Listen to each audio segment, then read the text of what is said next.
give a huge round of applause to them. तो युवाओं की दुनिया लाइक्स, स्वाइप्स और रील्स की दुनिया है, लेकिन क्या पॉलिटिक्स और गवर्नेंस इस दुनिया से कनेक्ट कर पाते हैं?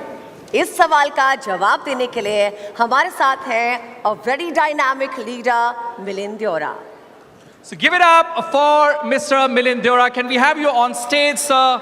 And of course, a little bit of band to welcome, sir.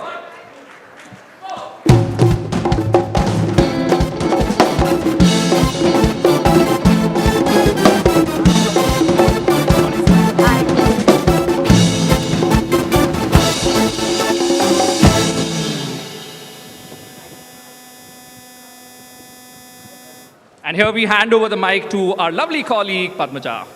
There you go. Thank you so much, Aditi and Arun. It's only fitting that Milind Deora should be welcomed on stage with all this music. He's made the transition from being a very, very popular musician to a very, very popular politician. Milind Deora, again, thank you very much for being here in our midst and kicking off NDTV Yuva. Huge round of applause again.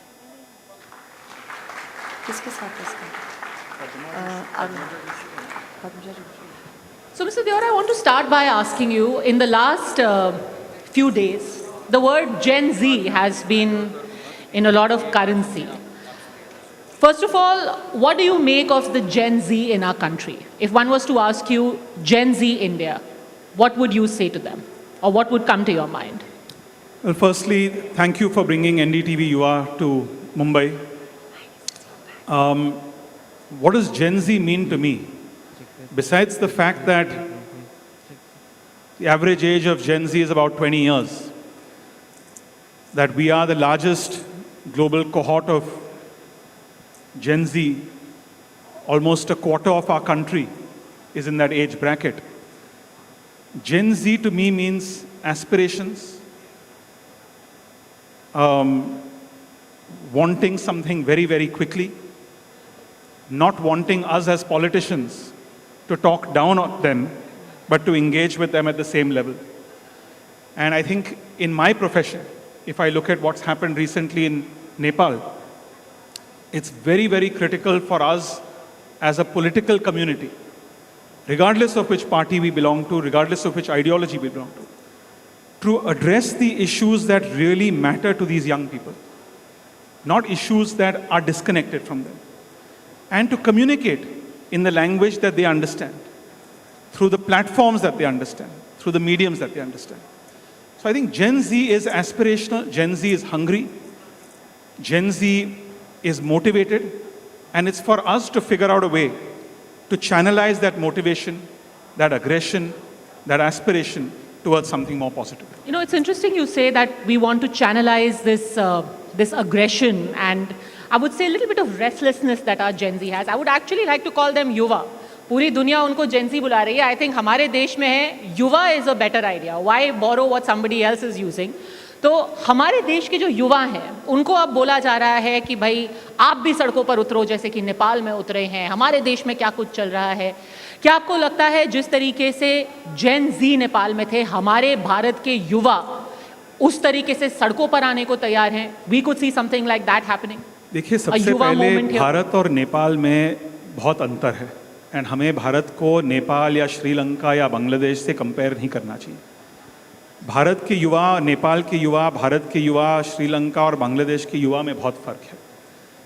So any politician who might be calling on Gen Z and the youth of India to go out and protest on the streets, to go out and create mayhem on the streets, is doing a disservice to the Yuva themselves.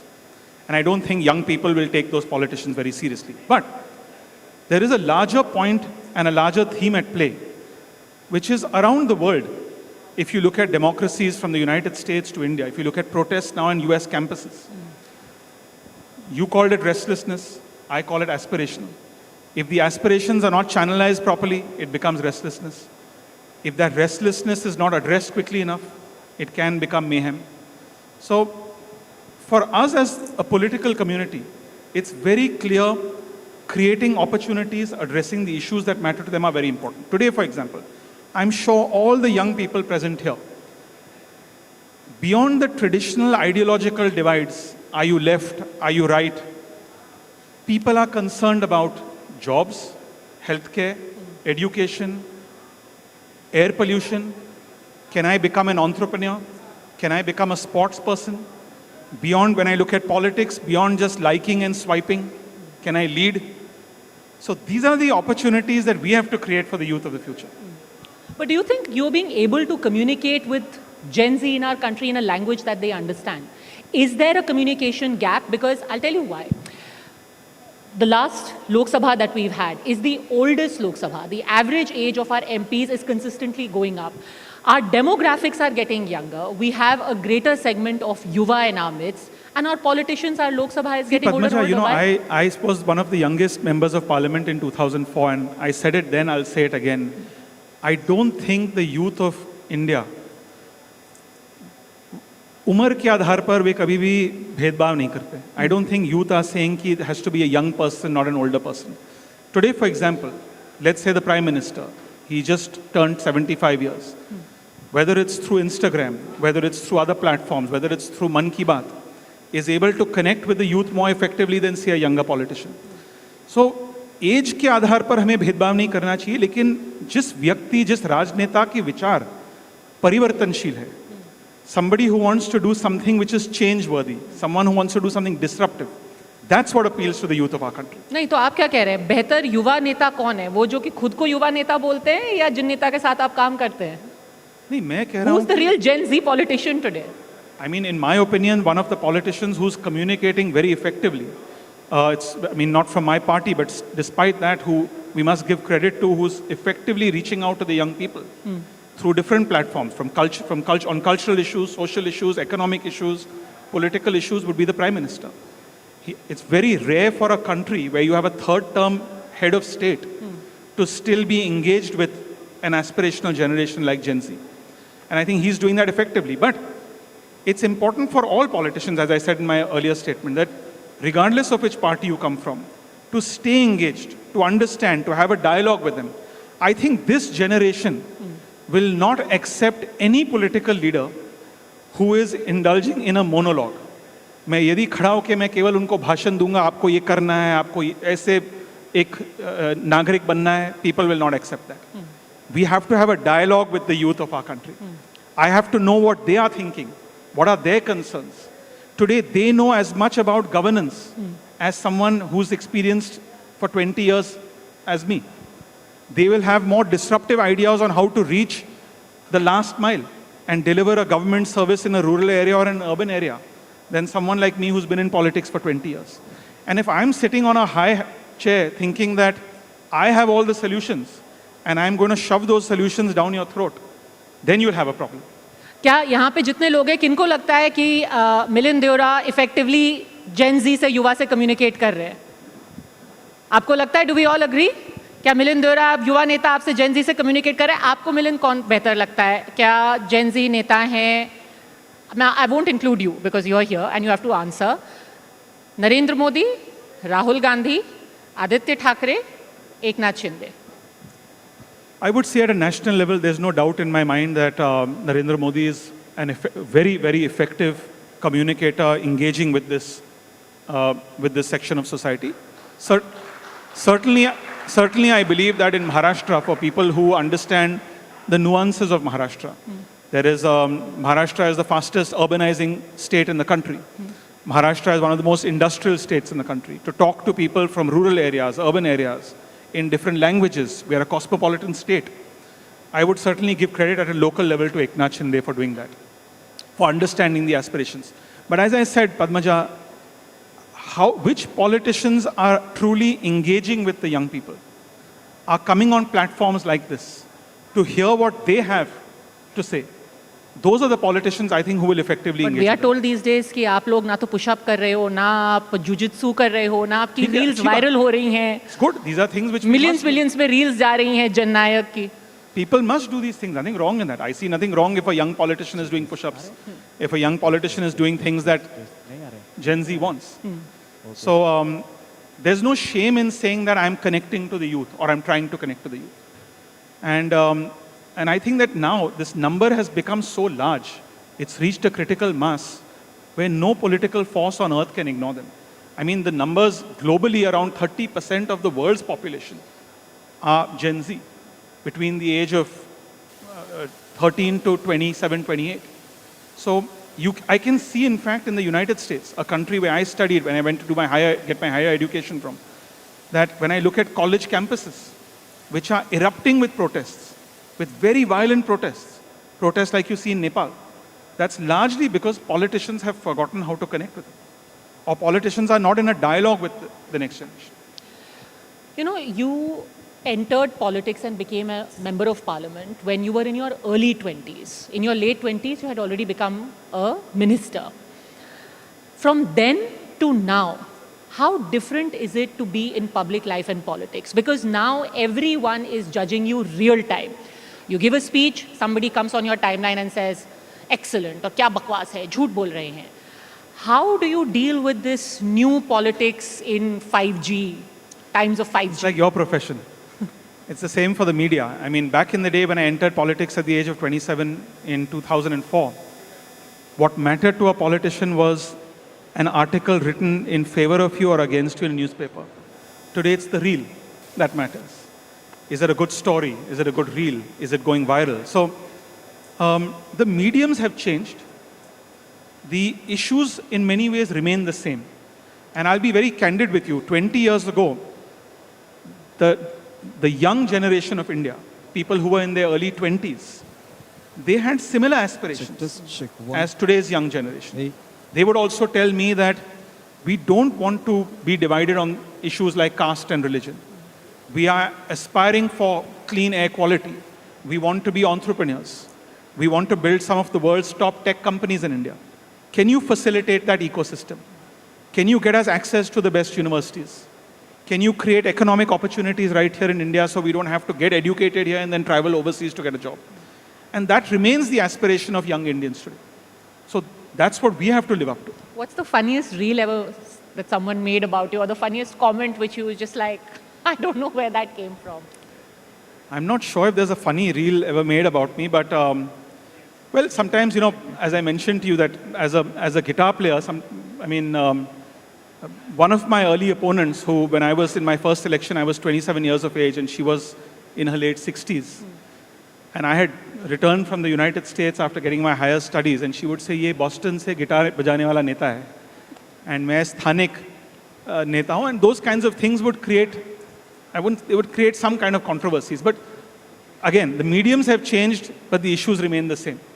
You know, you said that now our Yuva is more aspirational, and the issues that matter to them are things like, you know, are jobs being created, is my air clean? And yet, just a month ago, we had the entire city of Mumbai seeing people who were sitting there in, on the streets at Azad Maidan saying that we want reservation. My question is, sure, we can have a discussion about, the merits of reservation, historical needs, etc.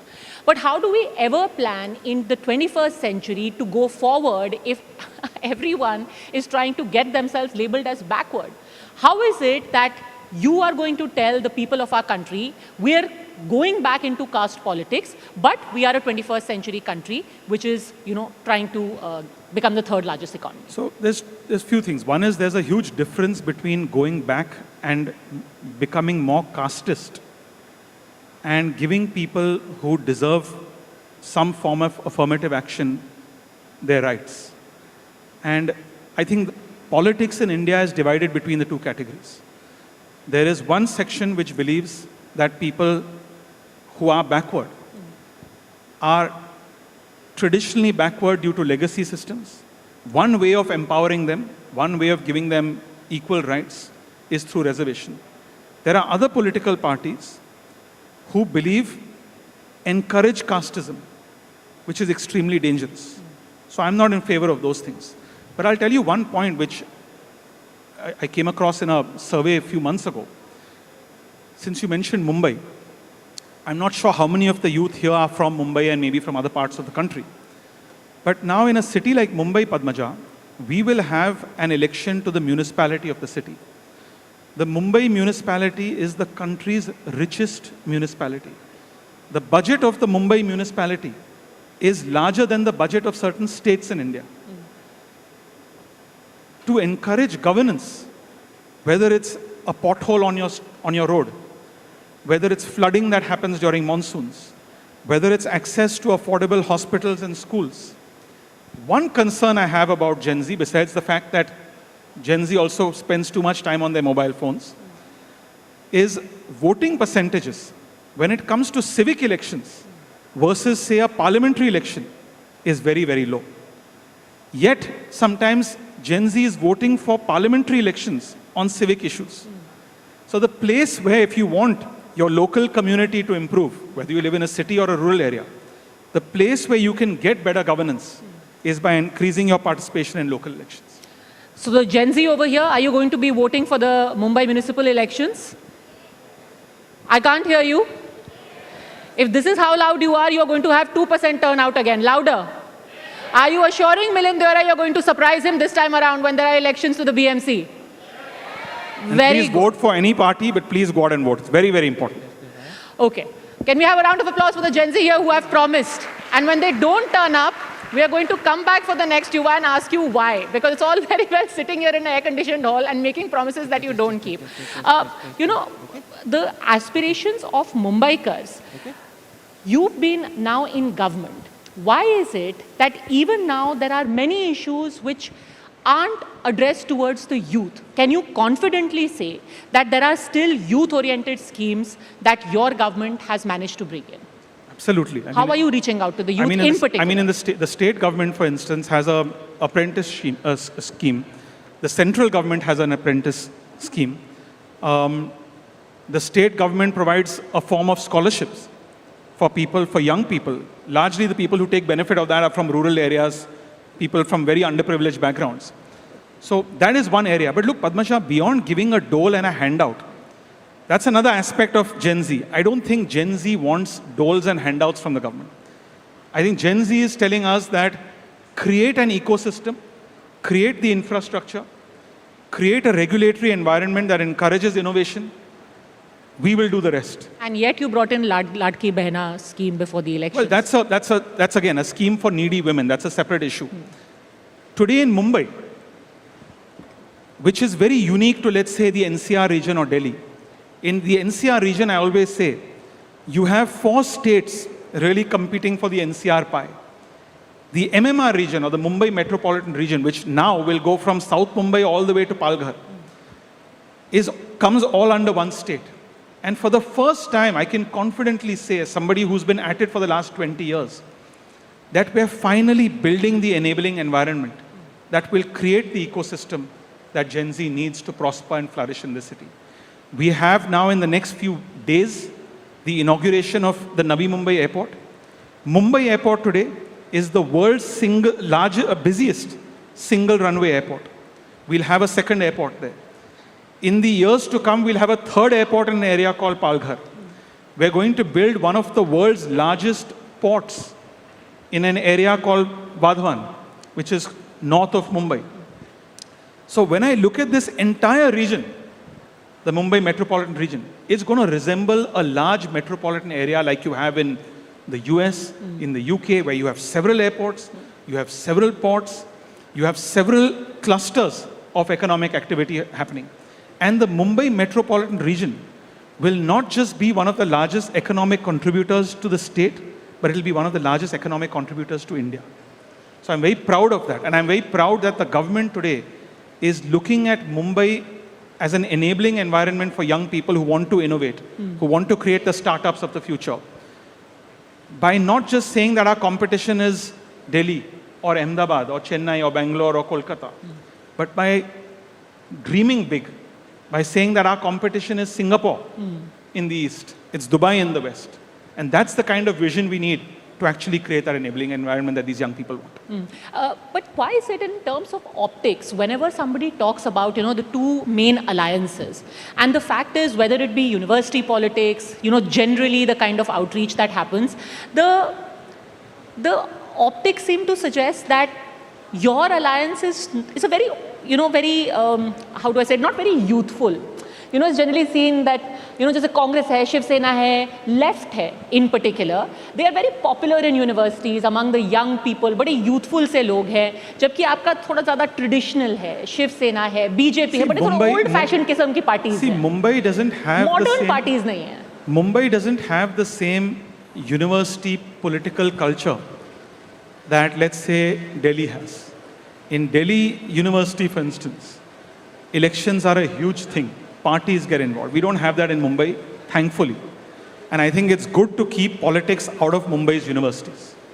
Mumbai in that way, Padmaja, for folks who come in from Delhi, is very, very different. We are a far more depoliticized society than New Delhi is. People here are more focused on economic opportunities. People here are more focused on cultural opportunities. We are proud that in this city we are the financial hub of the country. We're also the entertainment and creative services hub of the country. Today, a lot of young people, for instance, they don't want the traditional jobs that they may have studied today. They may have studied finance and commerce, but they don't want a job in finance. Today, in a city like Mumbai, they can get a job in creative services. They can get a job in gaming, the legal gaming, not the illegal gaming which has been banned. But now in gaming, huge industry. Today, for instance, a company based in Mumbai, 30% of the world's, of Hollywood's movies, the visual effects of those movies are made in a company in Mumbai. So these are the things that young people are aspiring to. And I think that environment is being created for them. No, that is great, but I meant more like culturally. Culturally, do you think that the right of center parties, such as yourself and the BJP, tend to not have the kind of resonance that the left of center parties do? In universities? No, in general. In general, if somebody was to say, I mean, how would you say that? Because look at the electoral numbers. Look where the left is today in the country. Look where the left is in their bastion, West Bengal. Look where the left is in a state like Tripura. Except for Kerala, the left doesn't exist anymore. I'll give you an example. In Maharashtra, for instance, as part of the Red Corridor, the Naxal-affected region across India, Maoist extremism, left-wing extremism, there was a region in Maharashtra, there's a region in Maharashtra called Gadchiroli, which was heavily affected by left-wing extremism, violence, killing of paramilitary forces, police. Politicians couldn't go there, you couldn't bring governance there, you couldn't bring infrastructure there. Today, Gadchiroli has turned 180 degrees. From being a hub of Naxal violence, today Gadchiroli is well on its way to becoming the steel hub of India, where steel companies are setting up factories in Gadchiroli to mine iron ore and create economic opportunities.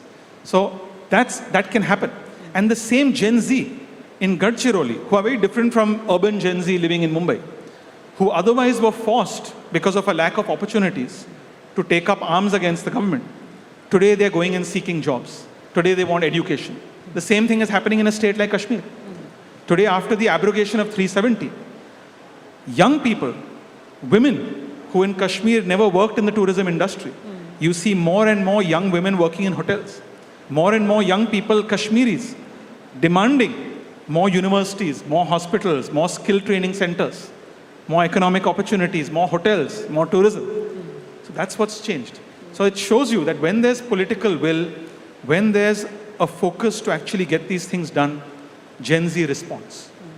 so outside of the social media bubble also a world exists. Finally, I want to ask you, Milind Deora, as somebody who entered politics early, who's had a very long career now, a fairly long career in politics, much more ahead.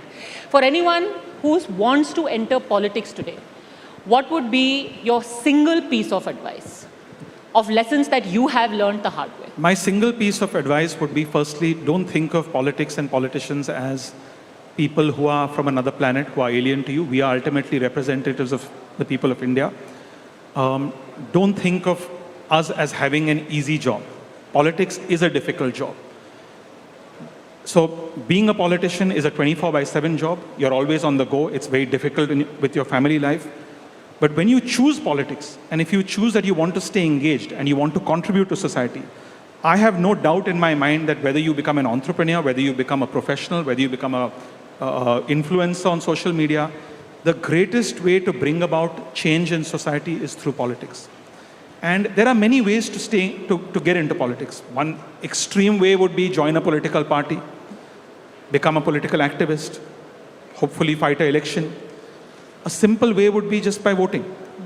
So for example, if you're a young person in Mumbai and you're concerned about civic apathy, you're concerned about civic issues, the opportunity for you will come in 4 months' time when there will be a municipal election. Go out and cast your vote. You can't have a city like Mumbai where you're the most progressive society in the country and you have just about 12 or 13% of Gen Z going out and voting in a civic election. That number has to go to 70%, 80%. The first step before voting, go and check if you're registered to vote. To be fair to the Election Commission, things have changed drastically in the last 20 years. When I first fought an election, if a young person came to me and said, I want to vote, I had to physically help them to get registered to vote in the Election Commission office. Today you can do that in 1 second on your mobile phone. Check if you're registered to vote. If you're not registered, go out and vote, get registered. Then make sure on election day, you stay involved and go out and vote. That's going to be your first engagement, your first step towards politics. You'll remember your promise. Yuva, everyone present here in the audience. Ladies and gentlemen, let's give it up for Milind Deora. Thanks very much, Mr. Deora, for having joined us. And we will see you again soon after the BMC elections. Best of luck. Thank you.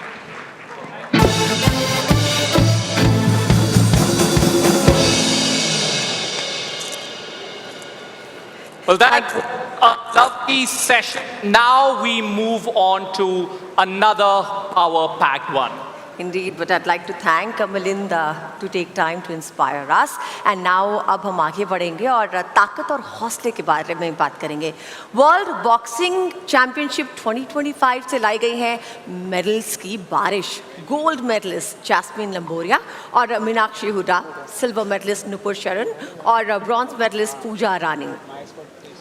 इस वक्त मेरी दरख्वास्त होगी हमारे guest से कि वो stage पर आए, लेकिन उनके आने से पहले आपको जोरदार तालियां बजानी होंगी. Can we do that? Louder! जोरदार तालियों के बीच स्वागत कीजिए हमारी knockout queens of India. And taking them on the mat is NDTV's very own Padmaja Jha. A huge round of applause once again. चाय नहीं पी क्या आप लोगों ने सुबह?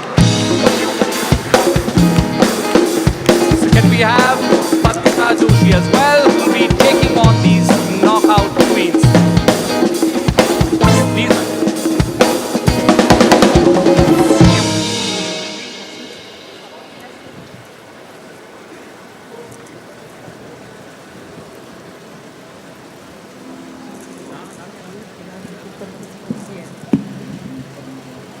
ओके, सबसे पहले हम शुरुआत करेंगे आप इंडिविजुअली अपना एकदम बॉक्सिंग स्टाइल में. और मैं एक सवाल नहीं पूछूंगी क्योंकि अभी मेरे को पहले पूजा बता रही थी कि सबसे इरिटेटिंग उनको सवाल लगता है जब मीडिया उनसे पूछती है. क्या पूछती है मीडिया आपसे? कि आपको कैसा लगा? कैसा लग रहा है after winning a medal? That's the first question they get asked. So I will not start in that manner. मैं शुरुआत करूंगी. आप अपना सबसे दमदार इंट्रोडक्शन अपने पोज के साथ जो होता है, प्लीज बैठिए मत, ये हम खड़े होकर के करेंगे ज़्यादातर, क्योंकि अगर आप ऑन योर फीट नहीं रहेंगे तो किसी को भी मज़ा नहीं आएगा. ये आपका नेचुरल पोस्चर भी नहीं है. कितना आपको बैठ के कंफर्टेबल लगता है? नहीं लगता ना, तो क्यों बैठे हो? Forget about it. ठीक है, खड़े होके हर कोई अपना इंट्रोडक्शन दीजिए अपनी स्टाइल में. आपसे स्टार्ट करते हैं.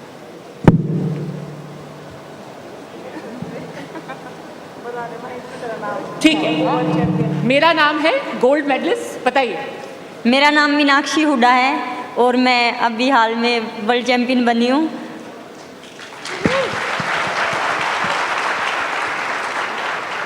आपकी तरफ. हाय, मेरा नाम जैस्मिन लंबोरिया है और मैं एक वर्ल्ड चैंपियन हूँ.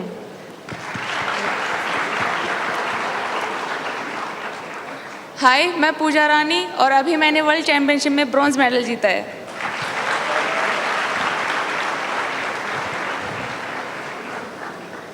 Hello everyone, myself Nupur Shoran and I just secured silver medal in the World Championship in plus 80 kg. Nupur, अपना सिग्नेचर को स्टेप भी तो करके बताइए. आपका क्या सबसे डेडली हिट कौन सा है? आपका सबसे डेडली पंच, मुझ को मत कीजिएगा, बट जनरली हवा में एयर बॉक्सिंग करके बताइए आपका. Fabulous, round of applause. जो ताली नहीं बजाएगा उसको स्टेज पे बुला करके पिटवाया जाएगा. ये मेरा ब्रीफ है. Low energy, get beaten. That is the brief of this entire session. ठीक है, बैठिए। सबसे पहले मैं शुरुआत करूंगी, जैस्मिन आप बताइए कि जब जो यंग लड़कियां जब शुरुआत करती है, जब आपने पहले सोचा कि भाई मैं बॉक्सिंग करूंगी, सबसे ज़्यादा चीज़ आपको क्या बोली है कि बॉक्सिंग मत करना क्योंकि फेस खराब हो जाएगा। फेस खराब हो जाएगा? और जब आप अपने मेडल लेकर के आए हैं तो लोगों को आपके फेस के बारे में क्या कहना है? कुछ नहीं, मतलब जब हम मेडल लेके आते हैं इंडिया के लिए तो ऑब्वियसली मतलब सब बहुत ही प्राउड फील करते हैं, और ये भी होता है कि फिर वो मतलब हमको देख के अपने जो उनकी जो लड़कियां होती हैं, जो बेटियां होती हैं, उनको भी आगे बढ़ने के लिए और ज़्यादा प्रेरित करते हैं। नुपुर, ये लड़का और लड़की के बीच में एक फ़नी चीज़ ये होती है कि हरियाणा के बारे में, और आप सब हरियाणा से ही है ना, आप सब हरियाणा से। Funny thing is that about Haryana one only reads in two different context. एक कॉन्टेक्स्ट हम देखते हैं कि हरियाणा में कोई पंचायत है और लड़कियों का सेक्स रेशियो कम हो रहा है, लड़का लड़की जो है उसके बीच में कोई इक्वालिटी नहीं है, या फिर देखते हैं कि लड़कियां मेडल्स जीत रही हैं। ऐसा कैसे होता है कि क्या कभी आपको आपके घर में, आपके गांव में कभी ये हुआ कि ये लड़कों की चीज़ है, तुम इसको छोड़ दो? नहीं मैम, मुझे तो बिल्कुल भी नहीं, क्योंकि I am the third generation of my family who have represented India on international podium. My late grandfather late captain Hawa Singh, 2 times Asian Games gold medalist. My father Asian medalist Sanjay Shoran. Even my mother is Asian medalist in basketball, so I didn't face that much. And हमारे घर में तो ma'am ऐसे है कि पहले चीज़ मेरे लिए आएगी, फिर मेरे भाई के लिए, जो मैं छोड़ देती हूँ फिर उसके पास जाती है। तो मुझे तो वो चीज़ फेस नहीं करनी पड़ी। और आज मैं आपको बता दूं, हरियाणा में मतलब हम लोग हरियाणा वाले इस चीज़ पे काफ़ी बदनाम है कि लड़कियों में हम लोग फ़र्क करते हैं, बट आज ये सिचुएशन नहीं है मैम। हम लोग बहुत सी फैमिलीज़ ऐसी हैं जहाँ पे लोग चाहते हैं कि उनकी बेटी पहले फाइनेंशियली इंडिपेंडेंट बने, क्योंकि सब चाहते हैं कि बेटी आगे बढ़े, तो अब वो चीज़ नहीं है मैम। और पहले आपने बताया था पूजा कि हरियाणा वाले ना हम थोड़े से हिले हुए होते हैं, तो सबसे हिली हुई चीज़ आपने क्या की है अभी? देखिए, हरियाणा में एक ये है कि हरियाणा नाम से ही आता है कि ये तो फोड़ देगी, ऐसे करके आता है। और जब हम कोई भी टूर्नामेंट खेलते हैं और जब ऐसे होता है कि ओ हमारी हरियाणा के साथ फाइट है या फिर ये इंडिया में हरियाणा से है, तो ऐसे करके सब हरियाणा के नाम से काफ़ी डरते हैं। जैसे बॉक्सिंग की बात करें तो सबसे ज़्यादा हरियाणा में हमारा जो सिटी है भिवानी, और भिवानी को मिनी क्यूबा बोला जाता है। और जब बॉक्सिंग जो सब स्टार्ट हुई थी हमारे भिवानी में, वो कैप्टन हवा सिंह ने स्टार्ट की थी। और उसके बाद से जब बॉक्सिंग स्टार्ट हुई और जो लड़कियों की बॉक्सिंग है वो काफ़ी लेट आई थी। और जब हमने बॉक्सिंग स्टार्ट की तो हाँ, स्टार्टिंग में हमें बहुत ज़्यादा प्रॉब्लम हुई थी। जैसे हमारी फैमिली में ही लोग बोलते थे कि लड़की है इसको मत खिलाओ, या फिर हरियाणा में भी ऐसे ही होता है कि लड़कियों को ज़्यादा इतना सपोर्ट नहीं किया जाता था। लेकिन जैसे हमने शुरुआत की और धीरे धीरे यंग जनरेशन भी अभी आ रही है, हमारे पीछे पीछे और भी बच्चियां आ रही हैं, तो हमें लगता है कि हमने शुरुआत करके हमने उनके लिए काफ़ी आसान कर दिया। कभी ऐसा कोई आपको सबसे फेवरेट बाउट आपका जब आपने लगा कि अब मैंने फोड़ दिया ये? तो देखिए, स्टार्टिंग में क्या था कि मैं अपने आप से अच्छा किसी को नहीं समझती थी। जब मैंने बॉक्सिंग स्टार्ट की तो मेरे को ये था कि मैं सबसे बेस्ट मैं ही हूँ। जैसे मेरे दिमाग में स्टार्टिंग से ये डाला, जैसे मेरे कोच हैं संजय शोरान, या फिर हमारे यहाँ पे कोच हैं चंद्रलाल सर और प्रमोद सर हैं। जैसे स्टार्टिंग से ही हमारे दिमाग में ये डाला जाता है कि हमसे बेस्ट कोई नहीं है, तो उस टाइम पे मेरे को ये लगता था कि मेरे से बेस्ट कोई नहीं है। तो स्टार्टिंग में जब मैंने राउंड ऑफ अप्लॉज गाइस, ये होना चाहिए एटीट्यूड। कभी भी उतरो, व्हाटएवर यू डू, हमसे तो बेस्ट कोई है ही नहीं। देखिए, इसलिए उन्होंने शुरू में कहा था कि हम थोड़े हिले हुए होते हैं। Enter full attitude. हाँ, फिर हाँ जी, जो मेरी मैंने वर्ल्ड चैम्पियनशिप में, मैंने फर्स्ट वर्ल्ड चैम्पियनशिप में खेला, तो मेरी बाउट जो अभी वो ओलंपिक चैम्पियन है यूएसए की, उसके साथ थी। और मेरे को ये था कि इसको तो मैं मार लूँगी, मेरे को पता ही नहीं था वो क्या है। और मैंने उनके साथ बहुत ही अच्छी बाउट खेली थी। अगर मेरे को पता होता कि वो इतनी अच्छी वर्ल्ड चैम्पियन है या फिर ओलंपिक चैम्पियन, तो शायद मैं नहीं खेल पाती, क्योंकि सब माइंड सेट का होता है। मेरे दिमाग में ये था कि मैं बहुत अच्छी हूँ, तो मैंने बहुत अच्छा खेला।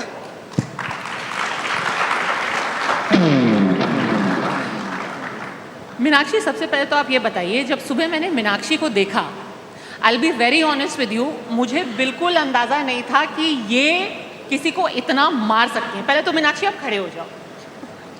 आप बताओ, फर्स्ट राउंड आप खाते क्या हो भाई? आप इतने पतले दुबले से लगते हो, पर क्या मारते हो आप? क्या खाते हो भाई सुबह सुबह उठ के?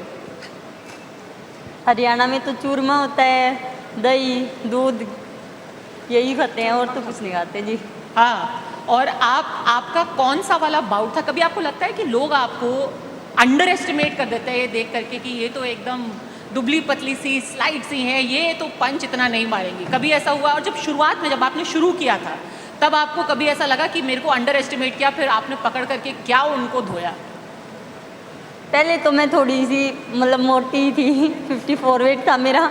अभी 2 साल से ही मैं 48 वेट में आई हूँ, तो अभी बोलते हैं सभी कि ज़्यादा पतली हो गई है, लेकिन मेरा पंच लगता है तो फिर उनको लगता है कि नहीं है इसके अंदर भी कुछ। और सबसे आपका जो इस मेडल से पहले, क्योंकि आप सबका जो ये मेडल है ये तो मतलब फैंटास्टिक, देश के लिए एक साथ 4 मेडल लेकर के आना, इट इज़ सुपर। इससे पहले जो आपका सबसे कड़ी चुनौती थी, जो आपको लगा था कि ये तो नहीं हो पाएगा, पर आपने उसको क्रैक कर लिया, वो मोमेंट जब आपको लगा अब मेरे को कोई रोक नहीं सकता, वो मोमेंट अगर आपको कोई पूछे तो क्या है? देखो, सबसे पहले तो हमारी नेशनल्स में चैम्पियन बनना ज़रूरी होता है, उसके बाद ही हमें इंटरनेशनल में जाने का मौका मिलता है। तो जब मेरी नेशनल की क्वार्टर फाइनल बाउट थी, तो वो मेरी नीतू गनगस है, वो वर्ल्ड चैम्पियन है और कॉमनवेल्थ मेडलिस्ट है, गोल्ड मेडलिस्ट है, उनके साथ मेरी क्वार्टर फाइनल बाउट थी। तो सभी को ये लग रहा था कि मीनाक्षी इससे हार जाएगी, लेकिन मैंने और मेरे जो कोच थे, बेसिक कोच, उन्होंने मेरे को मोटिवेट किया कि नहीं, तू कर सकती है, तू मार सकती है, इसको मार के ही तू एक वर्ल्ड चैम्पियन को मार के ही चैम्पियन बना जाता है। तो मैंने वो करके दिखाया और मैं वर्ल्ड चैम्पियन बनी। भाई ऐसे बनना चाहिए चैम्पियन, वर्ल्ड चैम्पियन को पीटो और खुद बन जाओ champion. Lot of talk, but जैसे कि हमने कहा कि बहुत सारे लोग हैं यहाँ पे, they still not sounding very convince कि ये इतनी स्लाइट लुकिंग, इतनी जेंटल लुकिंग लेडीज़ हैं, कितना पंच आप कर सकते हो? उसके लिए हम एक अगला सेगमेंट इंट्रोड्यूस कर रहे हैं, आओ अरुण को मारे। अरुण प्लीज़ अगर आप स्टेज पर आ सकते हैं। इस शो के अगले सेगमेंट का नाम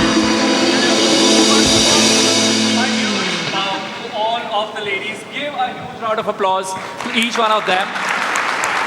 And वही आप मुझे मारेंगे, मैं मार खाऊंगा। बेसिकली द पॉइंट इज मुझे सीखना है पद्मजा, मुझे लगता है इंसान को कुछ ना कुछ सीखते रहना चाहिए, राइट? तो हमारे पास ये बॉक्सिंग ग्लव्स हैं, मैं भी पहनूंगा, आप भी पहनेंगे, और आप में से पहले कोई मुझे कुछ बेसिक सिखा दीजिए, लेकिन थोड़ा प्यार से। On guard is the ma'am, आप शुरू करेंगी? चलिए मैम को ग्लव्स दीजिए। और आप सबको अपना एकदम सिग्नेचर स्टेप करना है, सिग्नेचर पंच करना है, और फुल प्रेशर, हाँ full pressure. Thanks Padmaja, thank you very much, you very kind. But just for our information, मुझे बताया गया है कि बाहर एक स्ट्रेचर ऑलरेडी है, तो अगर मुझे कुछ भी होता है तो बाकी का पूरा शो अदिति आपको करना होगा, सो वो स्ट्रेचर भी तैयार रखिएगा। I hope we have a team of doctors also here. Ma'am,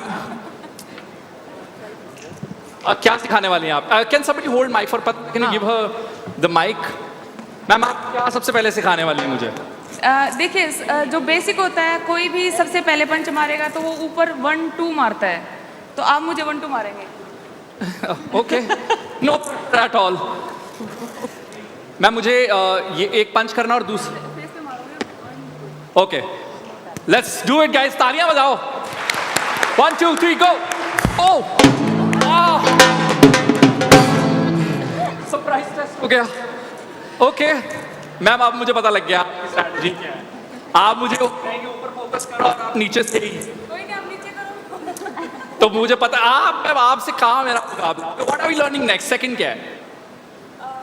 कोई भी पंच थ्रो करते हैं तो हम उसको बचा के फिर हम अपना पंच मारते हैं। अच्छा। तो जैसे 1-2 मारेंगे, मैं स्लिप करके आपको पंच मारूंगी। अच्छा, मेरे पास एक ही चश्मे का सेट है, जस्ट लेटिंग यू नो। चलो मैं 1-2 मारती हूँ, आप मुझे स्लिप करके मारो। ठीक है, आप डॉज करेंगी is what you are saying. आप, मैं आपको मारूंगा, आप डॉज करेंगी। हाँ जी, आप मुझे मारो। Okay.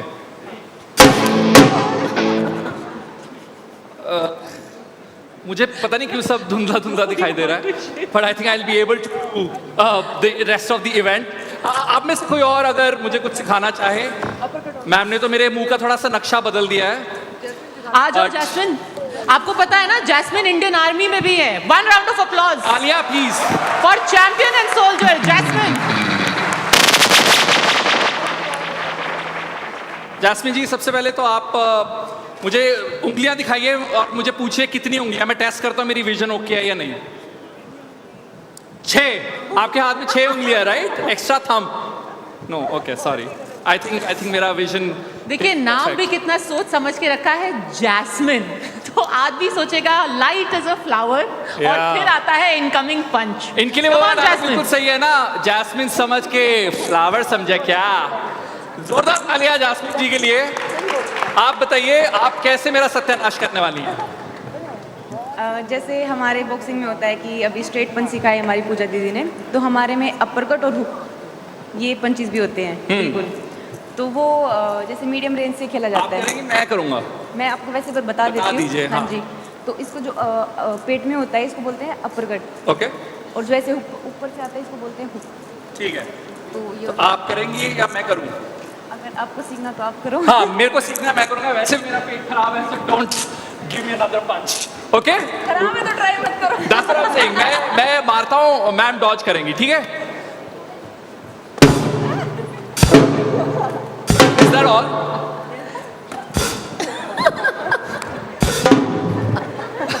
See, this is where all of your gym memberships are paying off, Arun. Huge round of applause for Arun. Amazing. But once again, thank you very much, ma'am. आप भी please, since you're wearing the gloves, why don't you also बताइए come up with something? Meenakshi, आपको आपका favourite जो memory है, जो आपका favourite bought था, उसको यहाँ पर रिक्रिएट करते हैं। नॉकआउट ही रहा होगा एंड में तो? नहीं, मैं काउंटर गेम खेलती हूँ, तो मैंने लास्ट बाउट में भी काउंटर ही गेम खेला था और उससे ही मैं जीती हूँ। ठीक है, चलिए वो जो आपका विनिंग मूव था आज वो हो जाए। बताइए मैम, आप सिखाएंगे मुझे? आप पर हम दोनों का वजन थोड़ा एक जैसा लग रहा है, तो मुझे कम डर लग रहा है इनसे, बाकी सबसे। आप बताइए मैम, क्या करने वाले हैं हम? आपने चश्मे तो नहीं उतारे, चश्मे पे लग गया तो चश्मा टूट जाएगा आपका। That's a good. Can you help me just take these off? या आप यहाँ खड़ी है ना? हाँ जी। Sorry. Okay, you're here. हाँ जी। एक सेकंड, यहाँ पे हमारी ऑडियंस के कुछ ऑब्जर्वेशंस हैं। हाँ, आपको क्या लगता है कौन जीतने वाला है? मैम, मैं मीनाक्षी को यही बोल रही थी, मतलब सीरियस में मत मार दियो। कहीं जोर का Yes, मीनाक्षी अभी शो शुरू ही हुआ है। नहीं, बट हमारा लड़का भी ठीक ही खेल रहा है। आपका लड़का तो ऐसे जैसे उनको करंट लगा हुआ है ऐसे।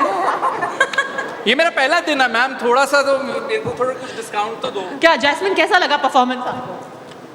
जल्दी सीख जाएंगे। जल्दी सीख जाएंगे। I love that. Thank you guys. मेरे लिए देखिए तालियां हमारा मार दीजिए। हमारा प्लेयर सही है। Okay, let's see it. क्या करने वाले हैं आप बताइए? आप मेरे को पंच मारोगे। ओके, अब उनके जैसे तो नहीं करोगे, पेट पे मार दोगे? वो आगे नहीं आए, वो पीछे जाएंगे। Okay, okay, let's go. मुझे समझ आ रहा है मैं डॉज करूं या मारूं, but give it up for Meenakshi ji. जोरदार तालियां। लास्टली एक मूव मैं मैम से भी सीखना चाहता हूं। अगर आप भी बता दें कि आप क्या करने वाली हैं।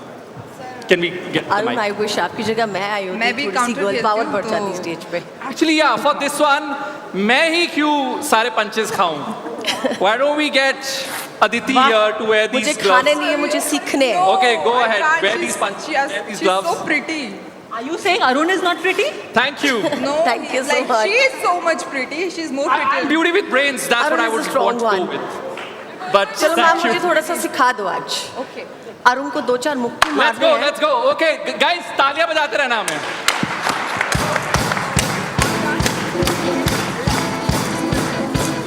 किसको मारूं? पंच उसको मारना है।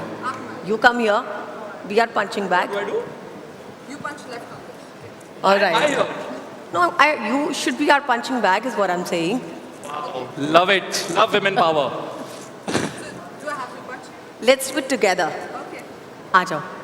Okay. When did this turn Guys. into? Okay, on that that note. Okay, lovely. Lovely. So guys, अब तालियां बजा दीजिए इससे पहले इनके कोई और प्लान इनका बनने लग जाए. Thank you very much, ladies. This is amazing. Nari Shakti, I have to say, it was supposed to be Aditi versus Nupur, but कहाँ पे ये women versus Arun बन गया. Huge round of applause to Arun for being very sporting and to all of our champions here. Please come here. एक चीज मैं आपसे पूछना चाहती हूँ individually एक से. आपसे शुरुआत करूंगी मैं पूजा. आपने अपना खेला, फिर आपने शादी की, फिर आपने वापस कम बैक किया और इस बार आपने हर इंटरव्यू में कहा था दैट इस बार नहीं हुआ तो फिर मैं गेम ही छोड़ दूंगी. अब मोटिवेशन नेक्स्ट ओलंपिक्स के लिए आप फुल मोटिवेटेड और कितना बड़ा मेंटल स्ट्रेस था ये कि मैं एक चेंज करके वापस आ रही. देखिए मैंने यूँ लगा लो गेम छोड़ ही दिया था और 23 में मैंने शादी की थी और उसके बाद ऐसे था कि बस अब मुझे नहीं करना है क्योंकि 22 में मैंने वर्ल्ड चैम्पियनशिप में लूज़ किया था. तो उसके बाद मेरे को ऐसे हो गया था कि बस अभी मुझे नहीं करना है. तो मैं गेम की एक सबसे अच्छी बात ये बताऊंगी कि आजकल क्या है बहुत सारे लोग वर्ड यूज़ करते हैं मैं डिप्रेशन में हूँ, मुझे स्ट्रेस है, ये वर्ड बहुत ज़्यादा चलते हैं. तो जो गेम करते हैं उनके लिए ये वर्ड कोई मायने ही नहीं रखता है क्योंकि हम लोग इतनी बार हार चुके होते हैं, इतनी बार हम जीत चुके होते हैं. तो हमारे लिए स्ट्रेस या फिर डिप्रेशन कोई ये मायने ही नहीं रखता है. तो ये चीज़ गेम जो है हमें बहुत अच्छा सिखाती है कि हमें स्ट्रेस को कैसे दूर करना है या फिर डिप्रेशन से कैसे दूर रहना है. तो ऐसे ही मेरे साथ भी हुआ कि मेरे को बस यूँ लग गया था कि बस मेरा बॉक्सिंग में हो गया है. और मेरी शादी के बाद जैसे मेरे हस्बैंड ने मेरे को काफ़ी मोटिवेट किया. उन्होंने बोला कि तेरे को एक बॉक्सिंग ही है जो तेरे को खुशी दे सकती है, तू एक बार और ट्राई कर और अच्छा होगा. और हमने फिर से ट्राई किया तो 2025 मेरे लिए काफ़ी अच्छा रहा. मैं नेशनल चैम्पियन भी बनी, वर्ल्ड कप में भी मैंने सिल्वर मेडल जीता और अभी वर्ल्ड चैम्पियनशिप में भी मैंने मेडल जीता है. और हाँ और लोग बात करते हैं डिप्रेशन की, स्ट्रेस की. ये देखिए coming back, making a come back. Huge round of applause again for all of these champion ladies. Thank you very much. Thank you. Thank you.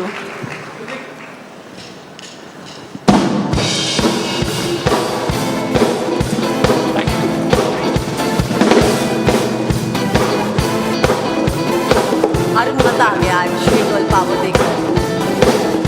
I wish I told you earlier. चलिए आगे बढ़ते Lovely. हैं. And now we'll move on to the next session. You know, life's highs and lows, resilience, mental health, and everything in between. They also touched upon mental health, the pressures that people have. So the conversation that we're going to have next is embracing life in its truest form. So joining us are psychiatrist Dr. Zeerak Makar, actor Divita Juneja, and Simone Kambata, and educationist Fatima Agarkar. Let's say a big salam zindagi to them all. तो जोरदार तालियां हमारे guest के लिए. And joining them is my brother Ayush Alawadi. Can we have Ayush also on stage? जोरदार तालियां guys. Thank you. Please have your seats.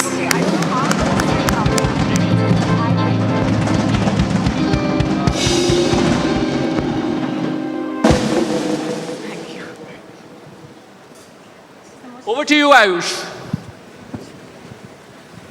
Hello, ladies and gentlemen.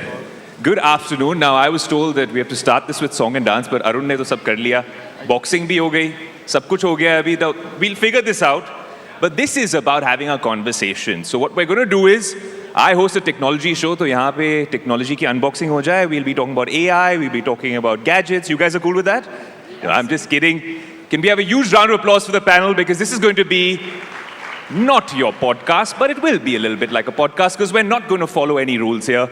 Anyone chimes in. This is a conversation about 2025. This is a conversation about what this lovely audience here. How many audience members here are Gen Z? Put your hands up.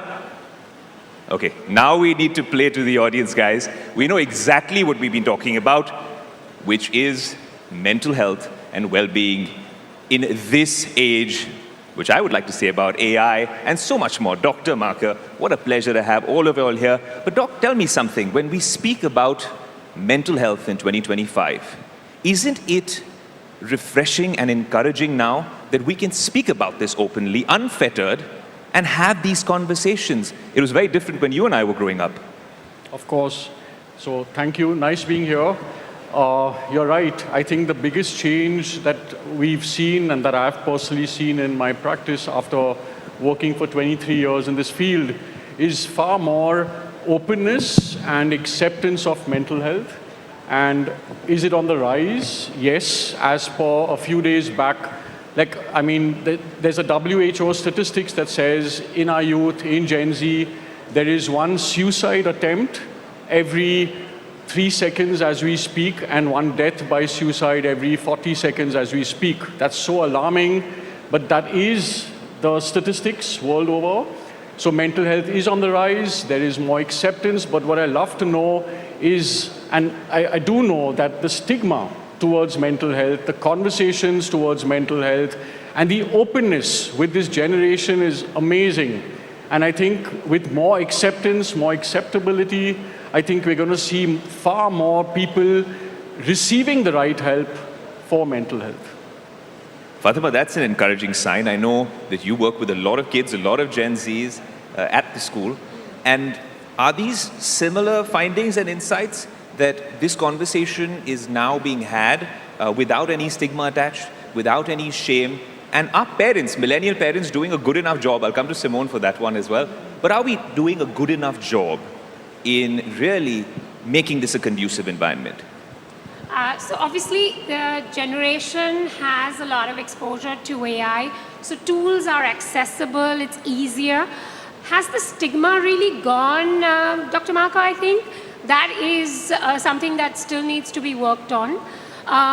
Children will not go to a counselor because there are others waiting to say, hey, what was the problem? So while we're okay to talk about it in chat rooms and in private conversations, as open as it should be, no, not really. But, that's work in progress. Are parents doing enough? I actually have a perspective on that. So, Simone, before you jump in, let me put my 2 bits. I have a 20-year-old as well. I think the adult conversations need a little bit of thought as well. I think we expect, Dr. Zirak and I are born from the 17s, so we assume the generation should be like us. We dealt with things. This generation was not exposed to just dealing with things, so the conversations that we have as adults need a definite change. Hey, by the way, all you Gen Zs, I think you're going to love me because I'm batting for you. We've got to have those conversations, but our approach to those conversations have to change. We should be talking about it, but listen, let's not use that as an exit card. Every time something doesn't work out, that cannot be the problem. Some amount of regulation is important. This healthy competition between millennials and Gen Z is something we can go on for the whole day. Gen Z, I'm on your side for this session, but as a 90s kid, Simone, that grew up in this city, it's probably from the first session that we saw, from Padmaja's session, I think Milind also mentioned that we all know this is the cultural hub of the country, and the conversations that happen here have always been much ahead of their time. We've grown up in this city, Simone. Now you have not one, not two, but now the third one on the way. Is that something that you're actually recalibrating in your head, saying, okay, these are kids that need to be spoken to in a particular tone and tenor, and there needs to be a sense of empathy around these conversations? Good afternoon, everyone. For all those that don't know, I am a parenting content creator. Now, me as a millennial, my generation is dealing with a lot because we have been raised by the boomers in a very different way from the way we are raising our children, which is the Gen Alphas. And because our generation as millennials were very woke about mental health, I feel like it's the millennials who really started the conversation. We're the ones who started acknowledging that anxiety and or depression is real. Seek help, normalize going to a psychiatrist. I have seeked sessions with Dr. Marker in the pandemic myself. Having said that, we as parents today are ensuring, I for one talk about this on social media all the time, that even my 7-year-old child or my 5-year-old child, I take their mental health very seriously. I can spot when my child is anxious and I don't take it for granted. I work with them because I'm pretty sure doctor will say the same, and we all know If you go to a psychiatrist, what does it all sum down to? Childhood trauma. Everything always goes back to childhood trauma. So as a millennial, it's my responsibility to raise the next generation, and I think the millennials are doing a fantastic job. Fatima, the rule applies. This is the opposite of a news debate. So you can interrupt, interject anytime, and I'm sure we'll all be civil about it. So please, I know you have a thought you want to share. Yeah, I just think that sometimes, everything's exaggerated. And this is the generation that we have because of social media. I think Dr. Marka and I were talking about the fact that there is overexposure. Everything is magnified to such a level that even if I'm not depressed, when I'm looking at a social media feed, I'm actually, scrolling through and I'm picking up signs. So obviously there's something at play that is affecting all of us because we are the largest consumers of social media. But I feel that needs to be a conversation had with the adults in a way that can help.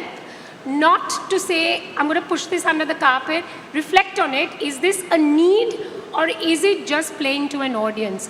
The reason I'm saying this is that a lot of kids sitting out there, sorry, I am a 70s child, a lot of youngsters out there assume that if I just talk about it and if there is an option to label me, I'll get away from doing certain things. I don't think I'm batting for that. I'm actually batting for the fact that you do have a problem, you want to talk about it, but your parent has not understood the magnitude. I'm saying that some amount of responsibility is with the adult generation. My point was that. And to get help for ourselves. I think we've got to be, as that generation, parenting ourselves with better techniques to cope with the generation that's super exposed. So I want to add, I've always joked that the kids don't need the help despite me being a child psychiatrist. It's the parents. Gotcha. The parents need to come in, and I say this always, right? Like if we have a toothache, for example, that's been needling us for like a week, you're not going to go to a cardiologist. If you have a sprained foot or a fracture, you will go to an orthopedic surgeon. Then why is it so difficult to approach us? We're not scary people. We are mental health professionals. We do not over-label and over-diagnose. So then what you were saying, right? I mean, yes, is there overexposure? Is there social media? Is there AI playing into the minds and feeding of children with regards to over-labeling and over-diagnosing of mental health? But that's exactly why we're here, to make sure whether it's an emotional problem or family problem or then an actual neurochemical imbalance, right? Because today, I think a lot of us use depression and anxiety very loosely. Like there's some stress at work, or things are not going my way, I'm feeling suicidal, or I'm depressed. But it may not be clinical depression, right? And if you seek the right help at the right time and create that awareness and acceptance for yourself and your family, then I say you could probably save a life or you can prevent suicide, if it is clinical. Yeah, but the point again being, Dr. Marka, a lot of them are actually not going to the psychiatrist or the counselor or the experts. AI can get used, and I believe it's an enabler. But sometimes there's that gray area that you're Googling symptoms and you're just working out that, hey, listen, I'm going through trauma. Or this is toxic because my boss spoke to me in a particular way. Hey, grow up. We all have a conversation, somebody's stressed. I think what I'm trying to get at is the magnitude at which we overanalyze instead of actually making it very simple. She spoke rudely, she was having a bad day, get over it, move on. But what is serious is when you are falling into that rut where you don't know what's going on and you don't want to wake up to get out of bed and it's not something you can control. I'm talking about that being a conversation that needs a bit more attention with the adults in the room. Yep. I'm just going to quickly come in there. So again, the Gen Zs have been raised by a generation that are not very open to going and seeking therapy. It's a social shame. What is wrong with my child? Oh my God, therapy is like looked down upon. It's a scary place to be. Versus my generation, honestly, I would much rather talk to a therapist when I have to deal with my child and get the correct guidance and then deal with my child than kind of go to Google. And I feel like that's not just me. I see that across the board with a lot of my friends where we actually seek help from professionals and then guide our children accordingly. Simone, but that's a very evolved thought, and that's a thought we're having in the top 1%. For the larger population of the country, I feel like these are topics that probably could be touched upon more. But it's an interesting thing you mentioned there, Fatima, because my mum's a doctor, and I remember when I used to go to her clinic for any sort of treatment, or I thought I had a problem, I used to Google it before I went there. So much before ChatGPT and Gemini, she had a board outside which said, if you've Googled this already, then you can cancel your appointment. Because a lot of young millennials like me were doing the same. Now it's the age of AI. And actually, you know what? Let's make this a safe space, all right? The doc is out here and there's a bunch of us. How many of us have used AI? When I say AI, I mean ChatGPT or Google Gemini or Perplexity to have a conversation about our emotions in a safe space. Quick show of hands. Right? So there's a fair set in the audience. Some of you all probably don't want to raise your hands in public, but I feel you. I do it all the time. I did it too. Quick confession, right? I do too. See, exactly. I absolutely do exactly. Doc, so, you know, while there's pros and cons, right? The pros are that we have a safe space, or what we think ostensibly is a safe space. And then the cons are the kinds, you know, the wrong set of news that we've been getting from around the world. Someone's taken it too far, someone's taken it too literally, and someone's done something which is unfortunate. These are the perils of using technology to take up the role of a medical professional? So I think at this point it's two different aspects, right? So parents, let's look at parents. I just feel that today parenting is a lot of snow plowing parenting, as I call it, which is trying to take away all the obstacles, problems, hurdles and pain away from their child's life. Is that really healthy? And the answer is absolutely not. Because if you don't teach our kids or the next generation to learn how to fail, fall, to make mistakes, learn from consequences. And that's what we've all done, right? Some of our best learnings have come from failure. Some of our best insights in life have come from pain or loss, right? And difficulties or disharmonies. But if you take all that away from the next generation that's to be, you're going to have a whole lot of people with no resilience, low stress tolerance, and two magic words that I always bring up is poor acceptability and adaptability. And for me, these are the two pillars of strength for resilience. The more accepting we become to situations, to ourselves, to our own thoughts, to our own minds, and with regards to mental health, therefore you can be more adapting, right? And today we are seeing a lot of, like you were saying, a lot of this generation is finding it difficult to adapt to situations, to mental health concerns and things like that. So coming back to the AI, so I have a lot of my young clients, right, who will actually openly share with me their chats that they've had on ChatGPT, where they've used that to kind of voice their thoughts, feelings, and emotions. And I've read some of the chats and the responses that they come back. It's all algorithms that come up, and it's not sometimes showing the mirror. You can't just be the chat coming back to you is accepting your pain, is showcasing empathy, is kind of using a more supportive psychotherapeutic feedback. But the way I look at therapy is sometimes you have to call it out. You have to show someone the mirror to be more accepting of yourself or your negative thoughts or your thinking, or then give a reality check to some of the problems and give healthy coping mechanisms. So for me, I differ with that. I feel anyways, we are living in such a huge digital age and virtual reality that sometimes come to us, experience the physical contact and the physical face-to-face session of beautiful minds coming together. And I don't look at therapy as therapy and counseling. I look at it as life coaching. I mean, we have business coaches, you have tennis coaches, and life coaching is a beautiful term because I think all of us need it at some point. Doc, I'm going to take one for the team. Yeah, if you could just elaborate. When you talk about a psychiatrist, a psychologist, a therapist, a life coach, how does one who is completely naive approach the situation? Who do I go to? And what is, depending on the gravity of the situation, what would you recommend? So I think the first step is if there is a problem and there's a question mark whether I'm feeling low, depressed, anxious, panic attacks, whatever of course, like you said, all of us go to Google first to understand perhaps a bit of what we're going through. Any mental health professional first, So it could be a psychologist or a psychiatrist or even a counselor, right?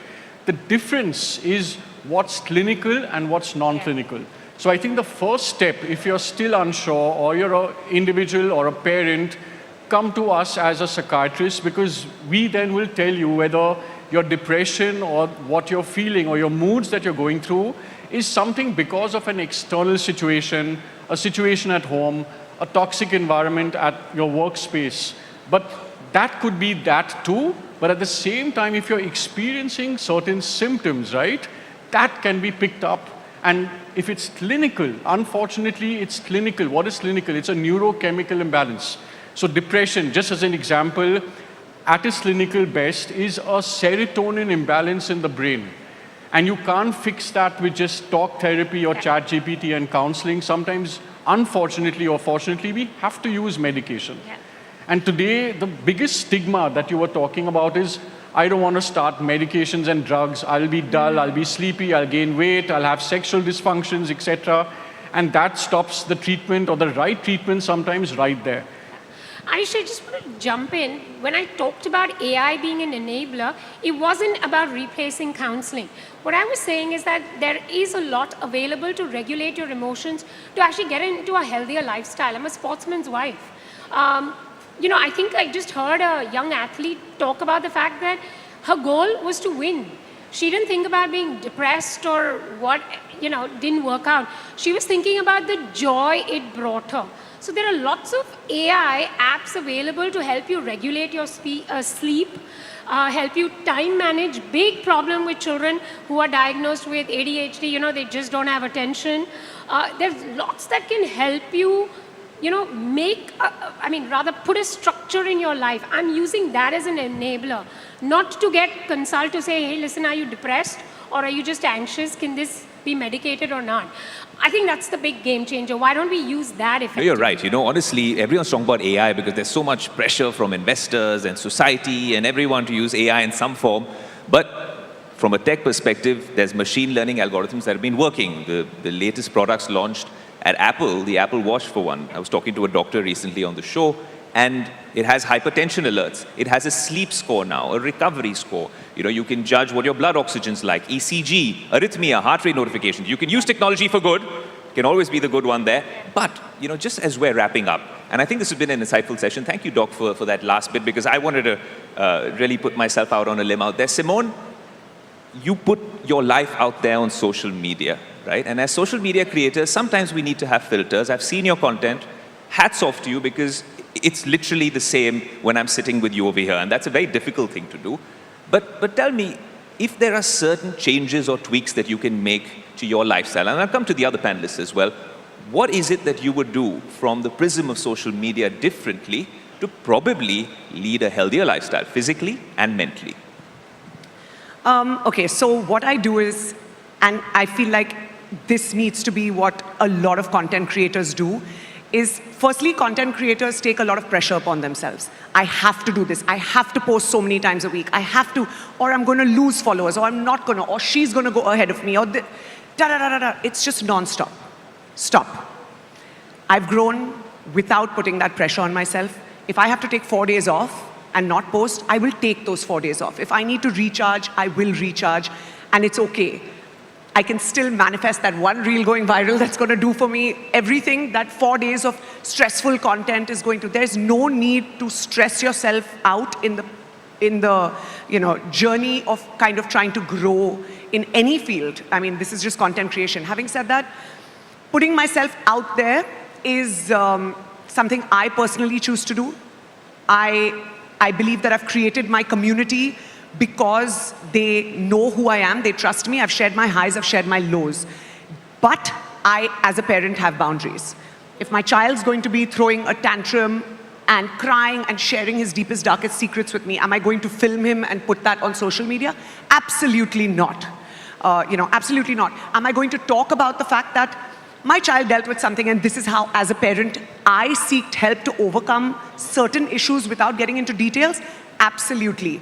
Now, also adding on to what Dr. Marcus said earlier, he can't say it because he's polite. I'll say it. Every alternate account is a life coach now. life coaches, I have so many friends who've become life coaches because they were depressed, they found help, and today they believe that they can now coach you into getting out of that. While I respect their breathing techniques and I respect the meditation and I respect that any holistic practice is great, I have one of my best friends did not want to take his medication, he did not want to take therapy, and he's not with us anymore. He passed away, you know, he did what he did, and I highly urge people that seek professional help. Absolutely. That's Fatima, I want to take the Absolutely. same question to you because we have maybe a few seconds left. But just to end this one, certain tips that you would recommend to the audience and everyone watching that would make your lifestyle a whole lot healthier. The doc's going to sum this up though. I think it's non-negotiable that you need to sleep. You need to regulate that sleep. Fitness has to be a part of your lifestyle. I've learned it the hard way. I almost had a breakdown, rock bottom, because I was overworked. I thought I could do it all, and then you realize that it costs a lot to get then the help, as opposed to just becoming more fit, sleeping well. Putting those boundaries, I agree with Simone. I'm on social media as well. I put out content when I want. But I think you have to reach that point in your life where you don't regret not being out there. That's your space. You'll have to figure it out. Some mistakes will happen. You will figure it out. So the message I want to say is that if you can have a sport or any form of music, dance, art, it does help. It's therapeutic. Sleep well. And please, this is non-negotiable. Please see a medical professional. ChatGPT or a teacher or a parent are not the medical professionals. We are parents. Fair point. Over to the medical professional for the last 20 seconds of this conversation. So a quick statistics again, WHO. By the time there is acknowledgement that something is not okay within myself, to the time youth reaches medical help, is guess how many months or years? 8 to 10 years. Imagine what can get lost in 8 to 10 years. So my last message is, if you're not sure, or you have a loved one who's suffering in any way, or you feel someone may not be okay, reach out or encourage others to reach out, because like Simone said, you could probably just save a life. When we were training, we were told if someone's perhaps suicidal, oh, please don't ask them, you're putting thoughts into their mind. That's absolutely rubbish. They say just sometimes by asking someone and supporting their feelings and emotions and asking them if they're okay and if they need help, or you need us to be sitting beside them to hear them out, you could perhaps save a life. So please do that moving forward. Doc, you know, to practice what we are preaching, and also in the spirit of taking this conversation forward, all of us are active on social media. You can slide into our DMs. We're still here for a bit. You can have a conversation with us over coffee. This conversation continues. And for this lovely conversation, Fatima, Doctor, and Simone, what a pleasure to have you here at NDTV Yuva. And what an amazing audience. A huge, huge round of applause. Thank you. Thank you very much.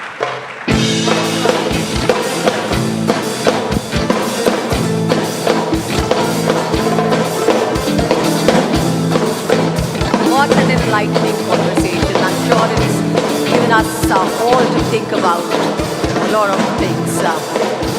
Now,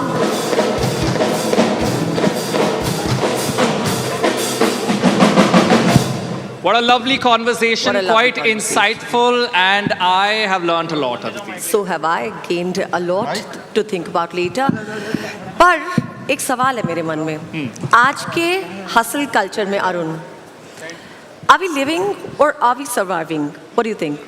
I think we're trying to do both, and it's a tight rope, but I think it's very important to have that guidance, and that is where our next speaker comes in, Aditi. Indeed, हमारे next speaker कहते हैं it's time to reclaim life अपने तरीके से. So ladies and gentlemen, our next speaker is on a mission to help you unlock the changes you already know you want to make. Yes, he works with artists, athletes, entrepreneurs, and CEOs around the world, and he brings his experience as a former investment banker and healthcare entrepreneur to the table.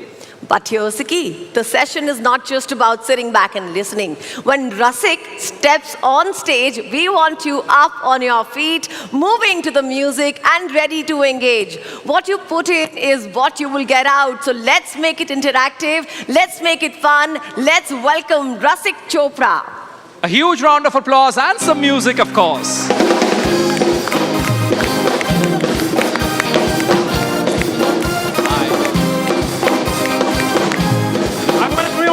We need your involvement. Let's go. Up, Get up, get up. Up, come on. Stand up. Stand up.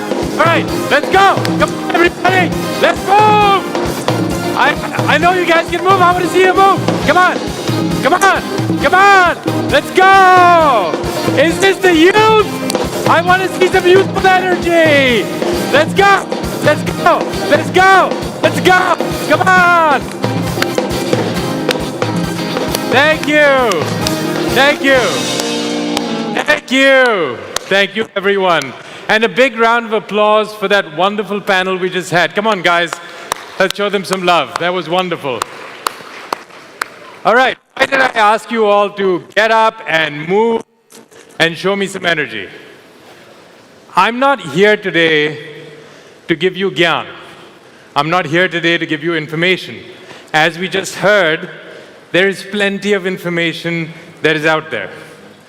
You don't need more information from me, right? How many of you know already that it is not a good idea to eat too much junk food, too much alcohol, and smoke too many cigarettes? How many of you already know that? Say aye. All right.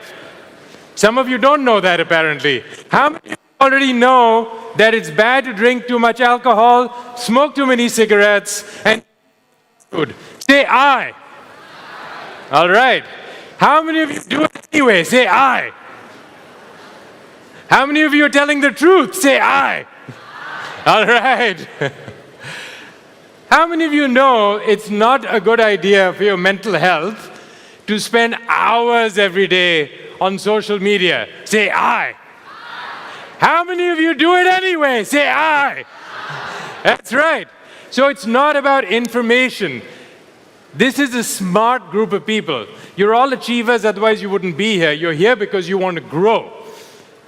So you don't need information. What you need, what all of us need, and what I invite you to do today, is to take away 3 things that is not just information, but is something that you will use. And you will only use it if it is in your body. People say knowledge is power. Knowledge is potential power. It's only when you use that knowledge that it becomes power. Who understands? Say aye. That's right. Now, here's what I want you to tell me. What makes the difference between something that is just information and something that you actually use in your life? Now, you might not remember every date that you studied in history class. But you probably remember the date of your best friend's birthday, yes? Yes. Why? Because there's an emotional connection over there, isn't there? It means something to you. We all knew that climate change was a problem, but why is it stood up and took notice when a young schoolgirl called Greta Thunberg sat outside her class and would not go to school and stood up and with a lot of anger, which was justified, said, "This has to stop." Why did we take notice then? Was there more emotion in that conversation? Yes? Yes, there was. And that's why we took notice, because information with emotion is what makes the difference. My grandfather was a doctor, and he died in his 60s, which is really young. And he died because he'd had a cardiac arrest, and fortunately he was revived. And he was told by his doctors, you cannot smoke. If you smoke, you will die. It's not a maybe, you will die. Now, this is a doctor. He knew that smoking would kill him, but he still did it. And we were all too scared to say anything to him because he was one of those Punjabi grandfathers who was the patriarch of the family, and no one could say anything to him. But if one of us had had the courage to go to him, I had gone to him and say, Dada, I love you. And if you die, I won't be able to take it. Do you think he might have made a different choice? Yes or no? Yes, that's right. Because there's emotion in that conversation. So what I would like all of you to do today is join me taking the information that we have here, adding some emotion to it so that you can actually use it. Who's interested in doing that? Say aye. Just a few of you? Who's really interested in taking some information that you can use to improve the quality of your life and using it? Say aye. All right, I like that. Now, emotion comes in many ways, but one way that we can generate emotion is through motion. What's the first thing you do when you're really excited? You sit down quietly like this, or do you expand? What do? Expand, that's right. If you go out for a walk, if you go out for a run, if you exercise, if you dance, if you have sex, do you get more excited or less excited? Which one?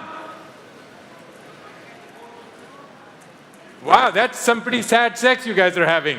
Do you get more excited or less excited?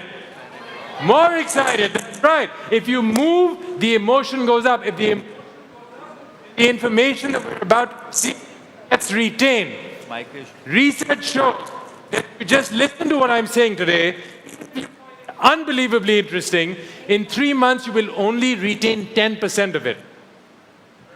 I want you to retain all of it, and I want you to use all of it. Thank you very much. Sorry, guys. All right, so is everyone willing to stand up one more time and this time move like you really want to retain some information? If you are, say aye.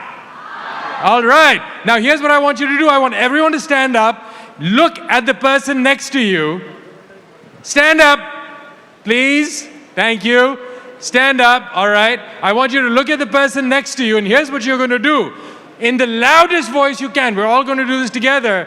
You're going to say your name. I am Rasik, whatever your name is. And then you're going to say, you rock. And the other person is going to look back at you and say, no, you rock. All right? We're going to do that 3 times, and then with the band, this awesome band over here, who I think is awesome, by the way, is going to play some amazing music, and we're going to get up and move. Is everyone ready? All right, pick a partner. Turn to them. Say your name. Again, you rock. No, you rock. No, you rock. No, you rock. All right, let's have some music. Come on, guys. All right, this time. Come on, shake the building. Let's go. Let's go. Let's go. Come on, guys. Woo! Come on. I know you guys can move. Let's move it. Come on. Outdo the guy next to you. Yes. Yes. All right. Well done. Thank you. Give yourself a hand. Well done. Well done. Does everyone feel like the energy levels are a little bit higher? Yes, all right. Great. Now, in order to take charge of your life, everyone needs to do one thing. Be a leader. What does it mean to be a leader? A leader doesn't mean being in charge of people who report to you. A leader means being someone who can influence other people. Would you agree? Say yes. Yes. If you can influence someone else, you don't need a team, you don't need an army.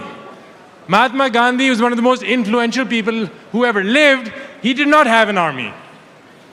He didn't have a team, he didn't have board meetings. He had influence because he said something that meant something, right? He stood for something. So, if you want to have influence on other people, who is the first person that you need to be able to influence? Yourself, that's right. And so that's what we're going to talk about today. We're going to talk about what it takes to influence yourself. Now, in order to be able to influence yourself, there are 3 things I'm going to invite all of you to be students of today. And I'm not going to ask you to take mastery of these things, because I don't understand what that word means. If I attend a workshop one weekend, which is called Relationship Mastery, and I go home and tell my wife, hey, guess what? I have mastery of relationships. You have what? Yeah, that's not going to go down very well. So, to me, the greatest leaders are learners, right? Warren Buffett, one of the greatest investors of all time, spends 5 to 6 hours a day reading. Bill Gates takes 2 weeks off every year just to read and learn. Barack Obama, even when he was president, would take an hour out every night to read and to learn. If you want to be a leader, you have to be a learner. So I invite you to be students of the 3 things that I'm going to share with you today, so that you're always learning and you're always growing. Who's interested in doing that? Say, I. All right. Here are 3 things. I would encourage you to write them down. The 3 things that I would encourage you to do, the quality of these 3 things in your life will shape the quality of your life. Number 1, your decisions. The quality of your decisions will shape the quality of your life. Number 2, disappointment. The quality of your disappointment will shape the quality of your life.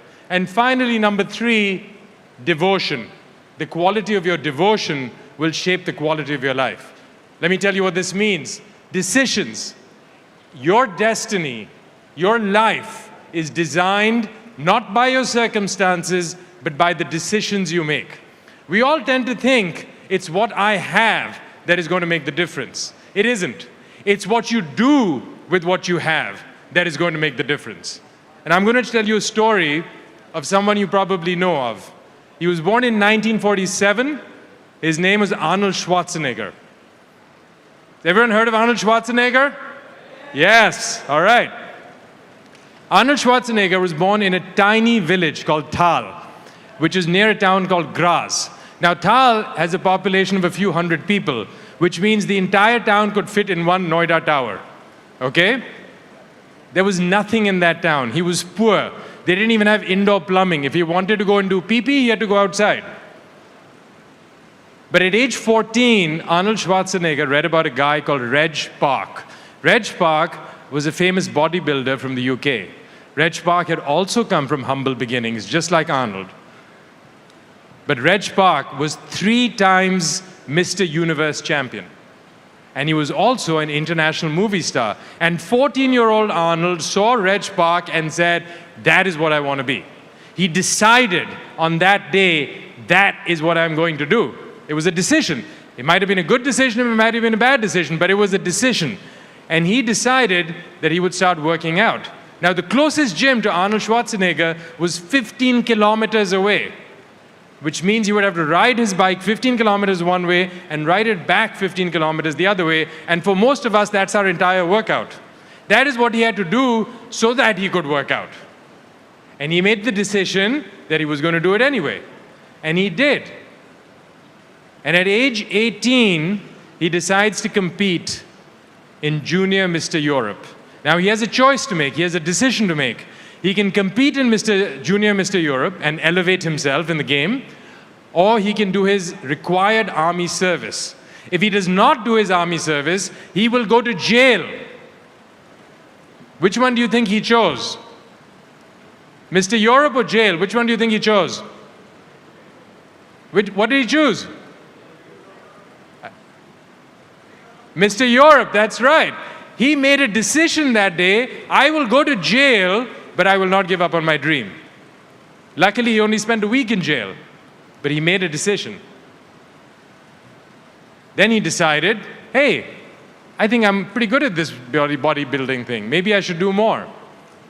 And he moved to Munich, even though he had no money, and he worked odd jobs because he found mentors over there who could guide him. And at 19, he finally made it over to London to participate in the Mr. Universe competition. And guess what? He lost. And he made a decision that day. What do you think he decided? Do you think he was going to give up? Or do you think he decided he was going to go and try again? What did he decide? Try again, that's right. Now remember, this is a poor guy. He had no money, no prospects, no family backing, because all of us tend to think at some point in our lives that my circumstances are so awful, if only I had more, if only I'd been given more, if only I was more talented. Arnold Schwarzenegger was none of those things.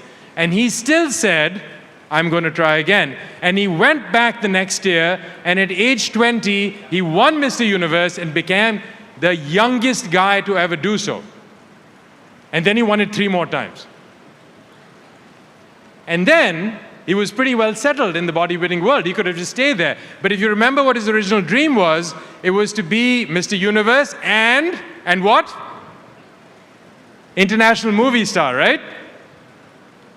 So now he goes to Hollywood and he enters Mr. Olympia, which is an even bigger competition. And do you think he wins or loses? What does he do? He loses terribly.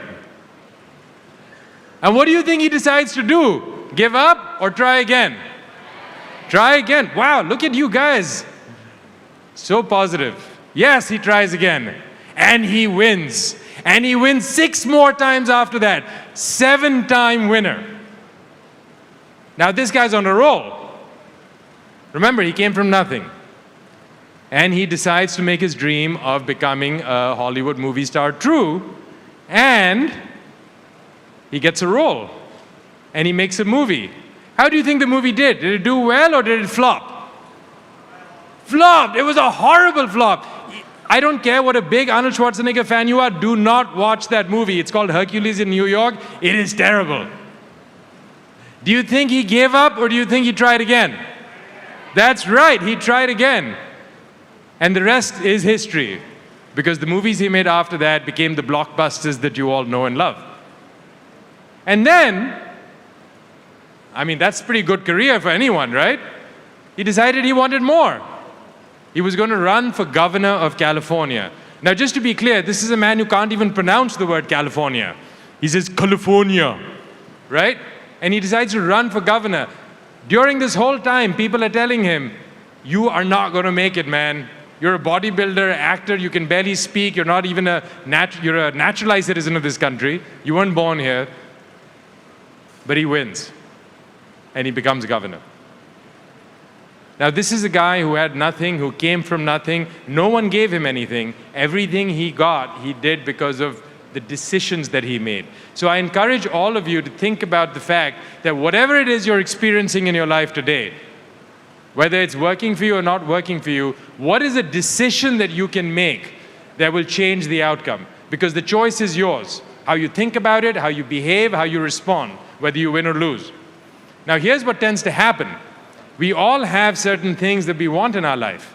Is there anyone over here who can tell me about an issue they're facing? Anyone? No issues? Everyone is issue-free? Anyone? I want anyone to put up their hand and tell me about something that they want to change in their life. What about you, sir? I'm just going to call on you. Yes, you. Is there any issue that you're facing in your life? You're very happy with your life. All right. Is there anything in your life that you want to change at all? Or do you want to stay exactly like this for the rest of your life?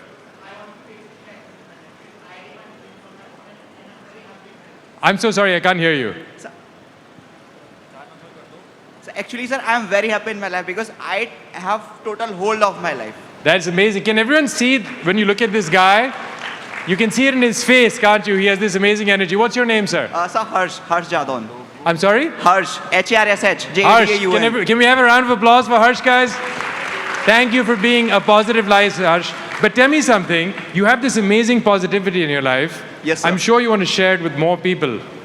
Yes, sir. What is one change you would like to make in life so you can take this positivity you have and spread it even further?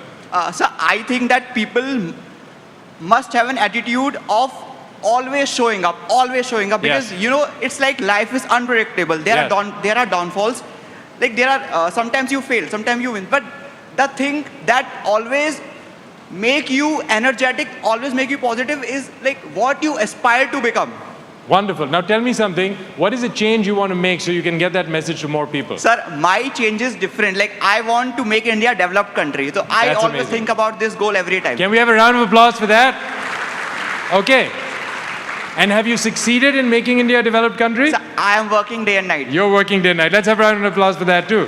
Thank you very much. I appreciate that. Thank you, sir. All right.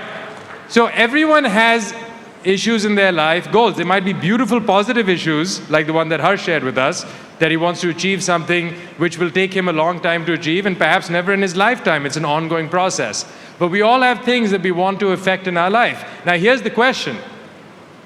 If you have a target and you haven't been able to hit it, will you be able to hit it with the same behavior that you've been using to hit it so far? Yes or no? No, right.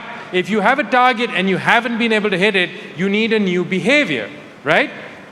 A new behavior will give you a new outcome. No matter how positive Harsh is, does everyone believe that there is more that he could do so that he could have an even bigger impact? Yes or no?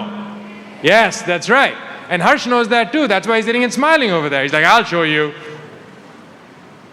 So if you want a new outcome, if you want a new result, you need a new behavior. Now here's what happens. We all tend to get into certain emotional states. And those emotional states can be states of, I'm not good enough. I don't know if I'll make it. I'm overwhelmed. What will happen if I fail, right? And when we get into those emotional states, the behavior that comes out is that kind of behavior. If you're overwhelmed, what kind of behavior are you going to get? Creative behavior or overwhelmed behavior?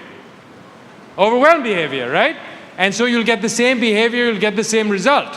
So what you need to do, if you want a different result, is a different behavior, and therefore you need a different emotional state.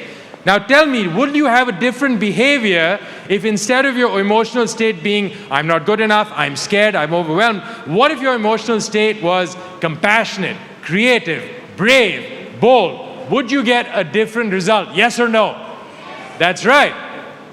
So how do we change our emotional state? How do we do it? We tend to wait for it to happen, right? People are good to us, we have success, I feel good. If people are not nice to us, I don't have success, I feel bad, right? But what if you could change your emotional state all by yourself? So I'm going to invite everyone to stand up for a moment. One more time. Come on, you're getting your day's exercise today. All right, here we go. Now, research has shown, and we have a doctor in the audience and he can confirm this, research has shown that if you do one thing, get in this pose, you know, the Wonder Woman pose, the Superman pose. Can everyone do that for a moment? Like this. Come on. You guys can all lift your hands. Come on, come on, come on. That's right. If you hold this pose for 2 minutes, just 2 minutes, men and women, your testosterone level will go up, your cortisol level, which is your stress hormone, will go down, and you're 30% more likely to take an action that you otherwise wouldn't take, just by standing like that.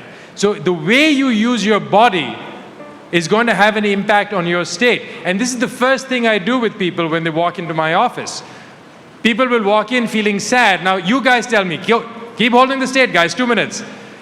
If someone walks into my office and they say they're feeling sad, do you think their posture is upright like this or bent over? What is it? Bent over. Do you think they're breathing nice and deep or do you think they're breathing shallow? Yeah. Do you think they're speaking loudly like this or softly like this? How do you all have the same answer?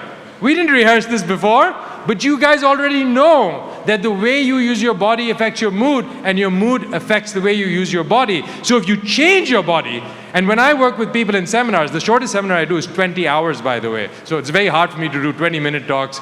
But when I work with people for 20 hours, we radically change the body. Right? We change the way people use their voice. We change the way they stand. We change the way they breathe. And imagine if you did that. Imagine if you breathe the way you breathe when you feel like a champion. Breathe that way right now. Breathe the way that you, yeah, exactly. That's right. Stand like that. Look up. Say something. Say your name in a proud way. Say it. Yes, that's right. You feel different, don't you?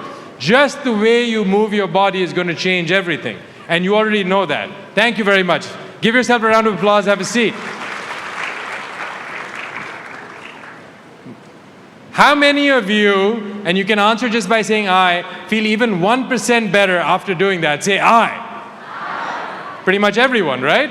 And all you did was you stood up for 2 minutes and pretended to be Wonder Woman or Superman, right? Now, what do we do if we want to make a more meaningful change in our emotional state, right? Standing like this is great, and I will have people do that. I can give you the name, I can't give you the name, but I can tell you about a client of mine whose name, if I gave it to you, you would know. They're internationally renowned. And before COVID, this person was traveling all around the world, doing incredible things, invited by the top institutions of the world. And then COVID happened, and suddenly they got into a funk, and they felt scared about leaving their house. Some stuff happened in their personal lives. And even after COVID kind of went away, they were terrified of getting on an airplane. And their work involved getting on airplanes and traveling around the world. And they just couldn't do it. And they came to me in that state. And how do you think they were standing? Were they standing like this or like this? Like this, right? Do you think they were breathing nice and deep or shallow? Yeah. Do you think they were talking loud or soft? That's right. And they came to me like that, and I immediately saw what you guys already know, is that this person needs to change their state so that they can start making changes. Now, this person was absolutely terrified about getting on an airplane, and we did some work, but let me tell you what made a change in just 20 minutes. I asked this person, think of a time in your life where you felt unbelievably proud of yourself. And they thought about it, and I said, not in an arrogant way, but just where you had worked hard for something and you got a justifiable reward. And they thought about it, and they said, oh yeah, it was this time that I won an award. And if I told you the name of the award, you'd know that too. And I said, all right, what was the most proud moment? Was it when you were walking up to receive the award? Was it when you came home to your family afterwards? Was it when you celebrated with your friends? What was it? And they said, well, it was when I was walking up to receive the award. And I said, all right, how did you walk to receive that award? And they were a little shy, but eventually they showed me, and it was kind of like this, right? And I said, all right, let's try that. And I had them pretend they were walking down the aisle of an airplane, and they walked down like this. And we did that not once, not twice. If you need to do a bicep curl, do you do it once or do you do it 10 times for it to have an impact? How many times? That's right. So we did that once, twice, 3 times, 4 times, 5 times, 10 times. And eventually, this person got to the point where I said, airplane, and they just got into that state. And they walked like this, right? And that's literally all it took. We did a whole bunch of work after that. But that day, before they left my office, they picked up the phone, called that travel agent, who they hadn't talked to in a while, and said, book me that flight to China. And they got on that plane. So you can change your state rapidly if you use your body. And I think, are we out of time? Yeah, we're out of time. I'm sorry, I actually had a lot more to say to you guys, but there's just one quick, do I have 1 minute? Yes, thank you very much. One more time, guys, stand up. Come on, come on, come on, quickly. We have 1 minute to go, and I want to give you guys something that you can use, something you can take home. All right, now, how do you create a more permanent shift, a more meaningful change in your state? Here's how you do it. Ask a better question. How many of you, if you wanted to, could focus on something that would make you feel grateful? Say, I. All right. Now, I want you to think of one thing that you could feel grateful for. Close your eyes. Just stand there for a moment. One thing that if you focused on, it could be something small. It could be something that happened this morning. All right? Think of one thing that if you thought about it, you could feel grateful. Yes. Very good. That's right.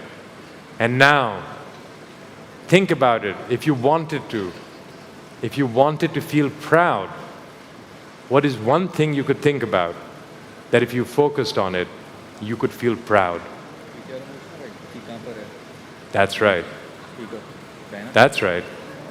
And now, think of one thing that if you focused on it, you could feel excited. There you go. One thing that would make you feel excited if you focused on it. That's right. And now everybody, make the sound of that excitement. Make that sound all together. Come on. Woo! All right. And now, think of anything in your life that you want to achieve that might not have seemed easy. Close your eyes. Think of that one thing and see it as done. It's done. Forget about the how. It doesn't matter. See it as done. That's right, because when you come from a place of gratitude and pride and excitement, it's impossible to feel fear. Your state fundamentally shifts. How many of you feel that that thing can be done? Say, I. Just about every one of you, right? And all you did was ask yourself a different question. So I encourage all of you, I'm sorry we didn't get through everything I wanted to share, but if you can do this one thing, anytime you feel a little down, get up, move your body. Ask yourself different questions. Ask yourself, what can you feel grateful for? What can you feel proud about? What can you be excited about? And I promise you, you will get a different result. And let's wrap this session up with some high energy. Can we have some final music, please? Come on, everybody. Let's go. Come on. Let's go. Come on. Come on. Clap your hands. Come on, guys. Let's go. Let's go. Let's go. Let's go. Yeah. Well done. Thank you. Thank you, everyone. Big round of applause for the band, and a big round of applause to all of you. May you all be blessed and go out and grow and live wonderful lives. Thank you. Thank you, Rasik. Thank you so much, Rasik. Thanks a lot. That was quite a lovely and insightful session. And before we move on to the next session, I think it's very important to have the conversation going between us as well. So what I'm going to do is I'm going to come in the audience, talk to you guys a little bit, Aditi, while both of us can also keep our chat going. So I'll quickly go and ask the Yuva, youngsters, Gen Z, about their idea of Yuva. Is not working. Okay, how do you define Yuva? What, according to you, represents your generation? You can be fun about it. Don't be that serious. Hi, what's your name? Bhumesh, Umesh, how do you define your generation? First of all, how old are you? I am 21. 21. So how would you define your generation, which is Yuva? Courageous. That's a good start. Courageous. Any other, we can go beyond one word as well. You know, you can be elaborative about it. What do you think? I really think I really think they are courageous. They want to experiment new thing. They want to do something different in life. They want to do something for India. Yeah. Okay. Give it up for both the gentlemen here. Let's ask the beautiful girls here. Yeah, let's go What's your across to name? some girls. My name is Ashita. Ashita, what's your idea of being so beautiful? And at the same time, what do you aim to do in life?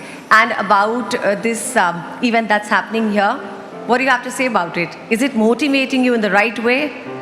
Yes, absolutely. I have been thinking about myself and thinking about the ideas also that I have in my mind while they were speaking. So it's been very insightful. What's your name? Myself, Akanksha.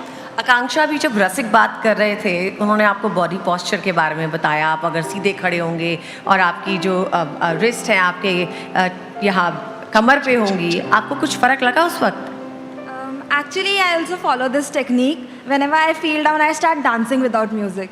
So without music करके दिखाओ नहीं अभी नहीं. I do it alone in my own room. नहीं सबके सामने करके दिखाओ सबको मोटिवेट करो युवा हो आप Okay, fine.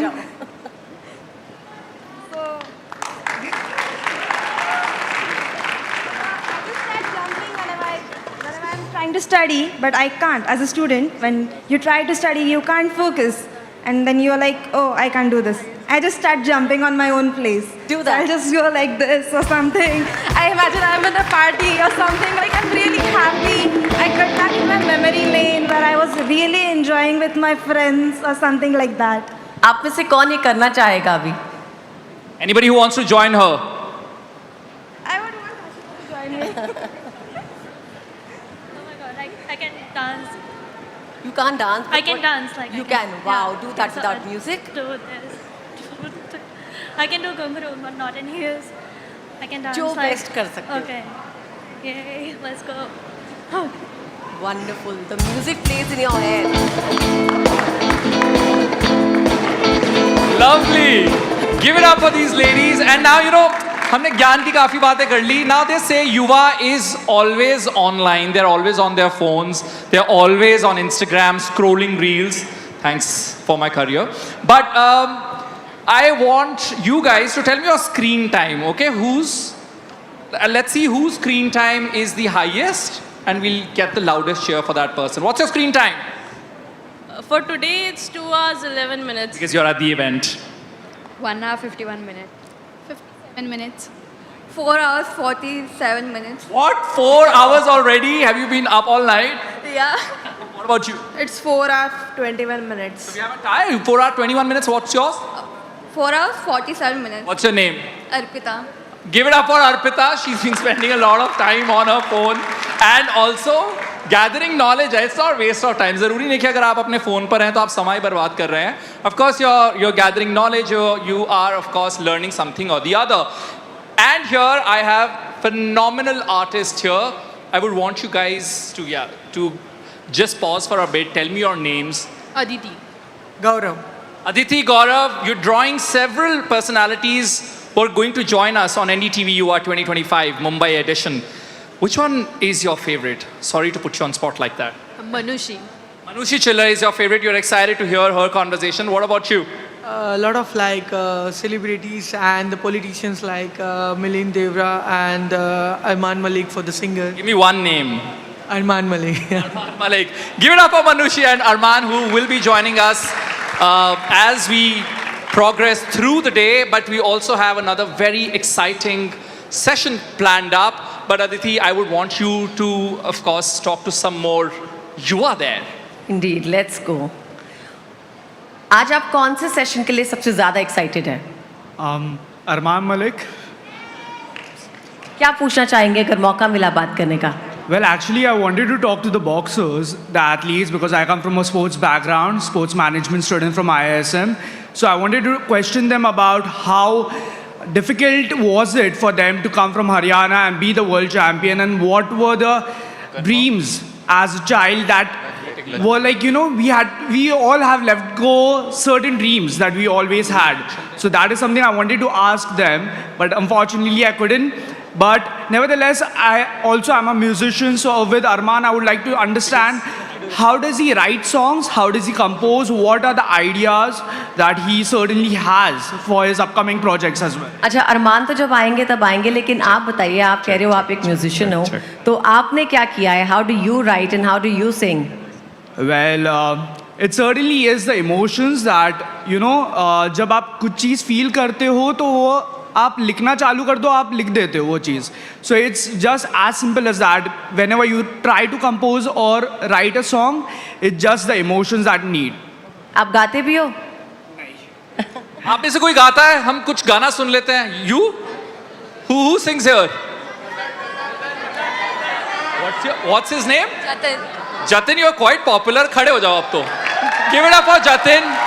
Let's face the audience. Come here. And also face our cap. So meet Jatin, who's quite popular, especially in the ladies. Ladies, give him a chair, yeah? And now everybody, give it up for Jatin. Thanks for doing this for us. Jatin, आप काफी popular हैं. सबसे पहले तो बताइए आप क्या गाते हैं? I'm not good at singing. What? I'm not good at singing. That's I think that I'm not good at singing. Okay, we'll decide that, Jatin. Okay, we want you to sing for us if you can. What do you want me to sing? Anything that you like, sir. दिल है मुश्किल की request. I'll sing तुम ही हो. Okay, ठीक है. Is there anyone you are dedicating this to? No. Okay, got it. Okay, go ahead, Jatin. Yeah, can I? हम तेरे बिन अब रह नहीं सकते, तेरे बिना क्या वजूद मेरा, तुझसे जुदा अगर हो पाएंगे तो जाएंगे जुदा, तुम ही हो, अब तुम ही हो जिंदगी, अब तुम ही हो चैन भी, मेरा दर्द भी, मेरी आशिकी, अब तुम। वाह, बहुत बढ़िया यार, जोरदार तालियां. जतिन, आपको पता है मैं भी ट्रेन सिंगर हूँ. आपको पता है? मैं ट्रेन में गाता हूँ.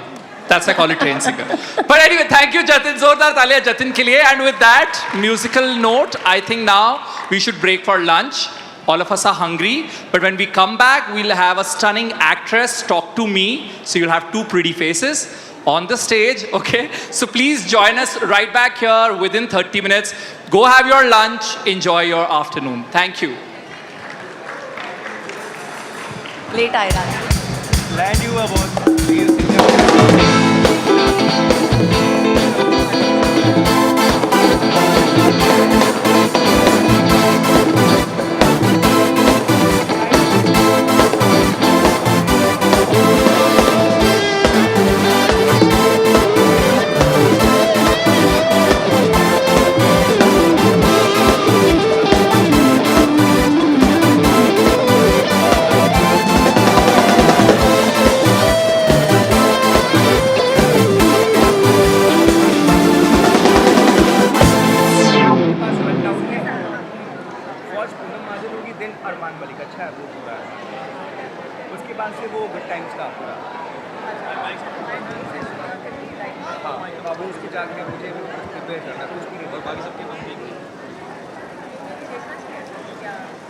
चेंज कर रहे हैं हम लोग चेंज कर रहे हैं उसमें देखा भी नहीं seriously I have not seen it मैं तो बहुत किया मतलब बहुत ही है इसलिए टेंशन नहीं होता कॉन्क्लेव मेरे लिए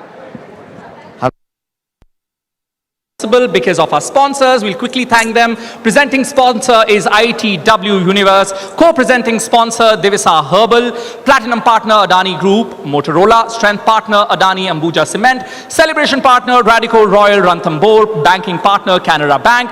Hydration partner Fast and Up. Co-powered by Adani Wilmar. SBI Cards. Shimaru. Outdoor partner Bright Outdoor. Social media partner Explurger. Associate partner RGO. Bombay Stock Exchange. One Up Shop. And on the drums and acoustics, we have Rishabh, Shankar and band. Can we hear from you guys?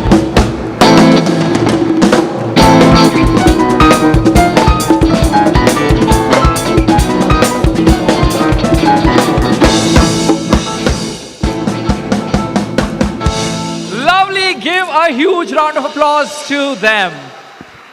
तो युवाओं की दुनिया likes, swipes और reels की दुनिया है, लेकिन क्या पॉलिटिक्स और गवर्नेंस इस दुनिया से कनेक्ट कर पाते हैं? इस सवाल का जवाब देने के लिए हमारे साथ हैं a very dynamic leader Milind Deora. So give it up for Mr. Milind Deora. Can we have you on stage, sir? And of course, a little bit of band to welcome, sir.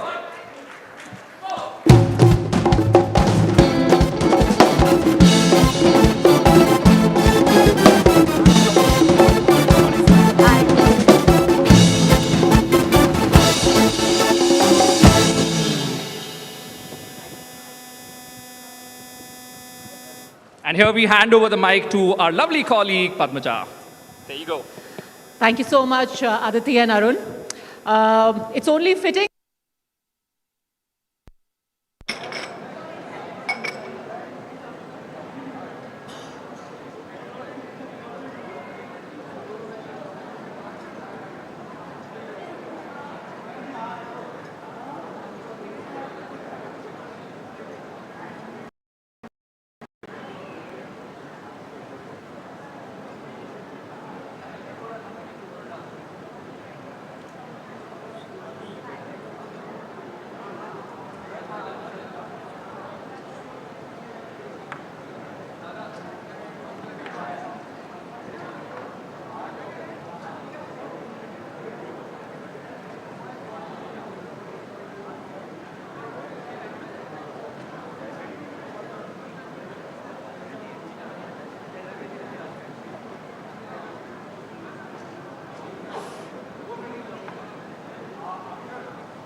Check check check check check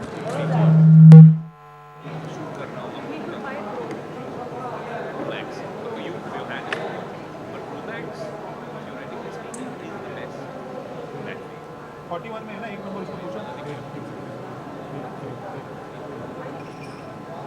एक number check कर cordless. एक number check कर cordless, एक number 41 channel. Check check check check check check check check 41 में नहीं था क्या?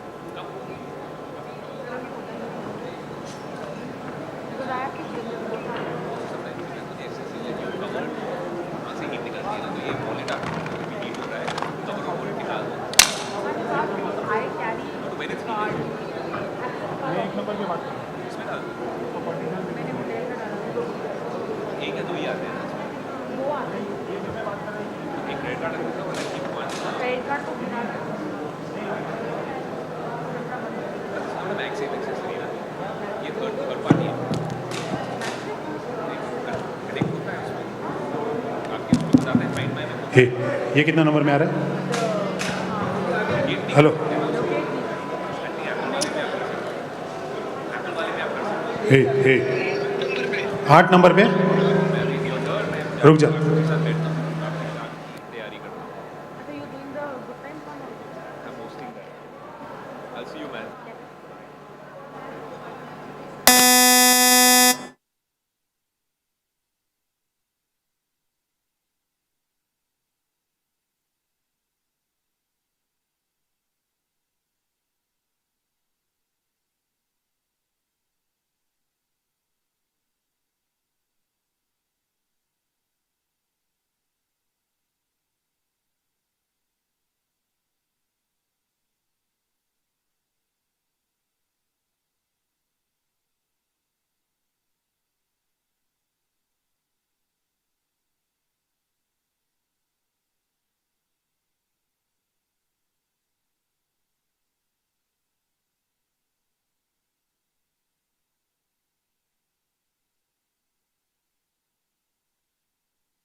Hey, check.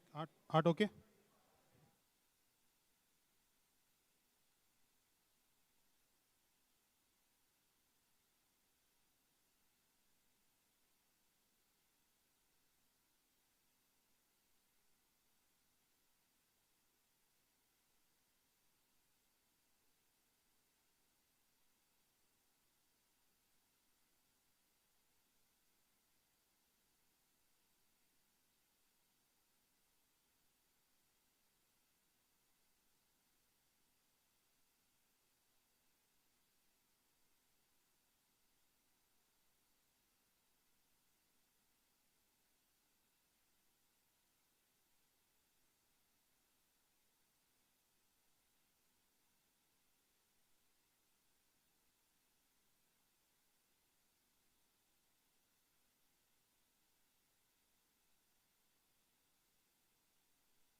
बोलो।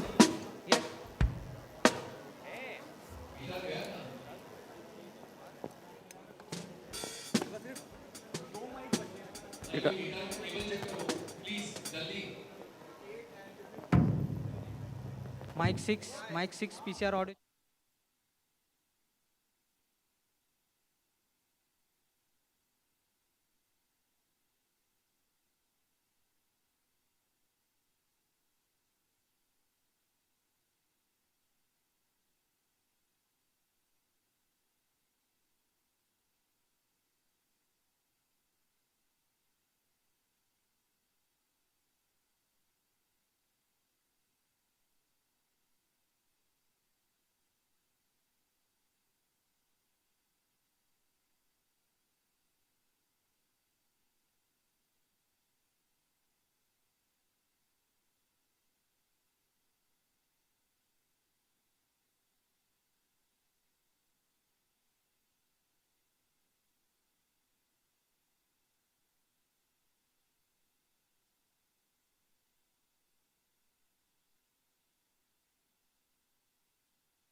लाइन आउट डाला नहीं अब तक, है ही नहीं वहाँ।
गिटार म्यूट कर दे please, mute guitars please.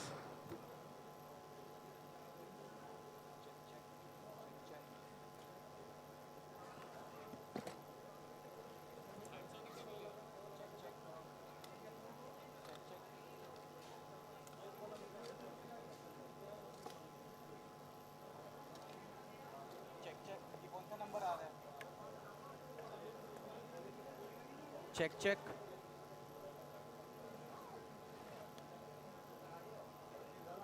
Headset 2 है ये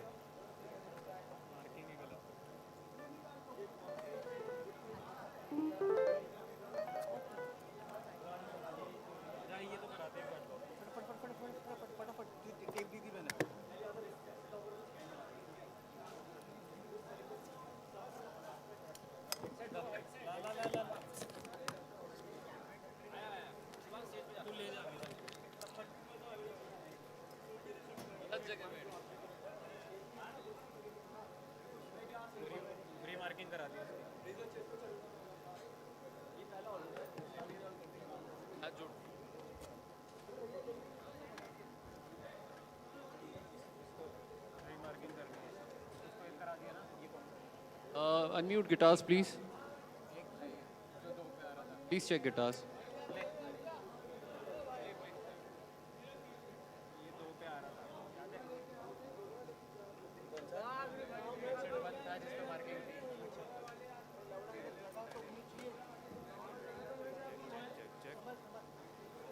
Check 1 2, check 1 2, check 1 2. Check 1 2. He's playing guitars, please check.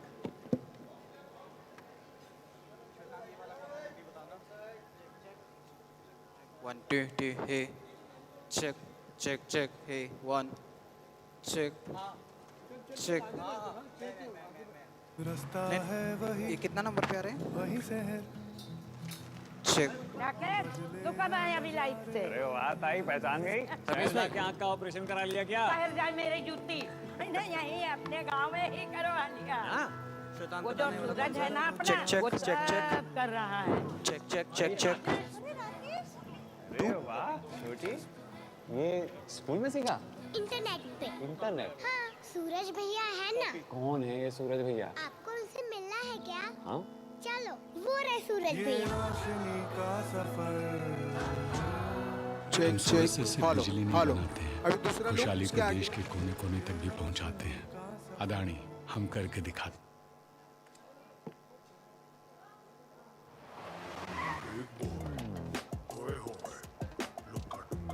हाँ, कपूर जी क्या? ठंडे है ना? डोली मैम, आपके यहाँ भी आएंगे। तू सीढ़ी से आ।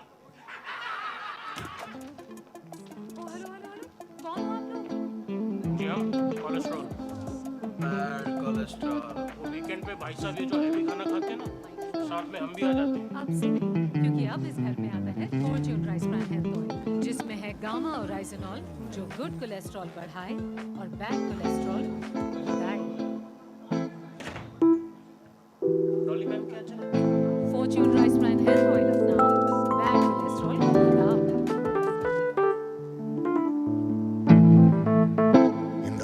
Check, check, check. Roams the finest creature.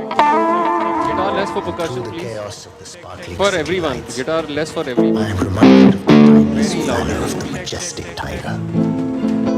Amidst the glitz and glamour, I stay grounded, just like the tiger, always ready to roar.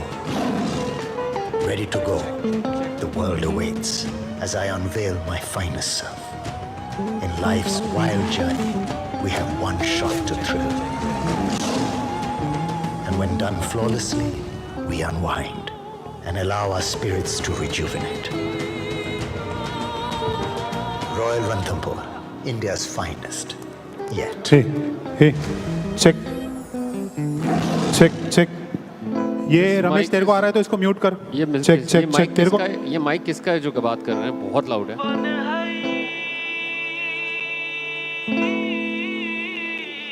More guitar for guitarist, for keyboard and for percussion. Hello, hello, hello, hello. More guitars in ears of guitarist.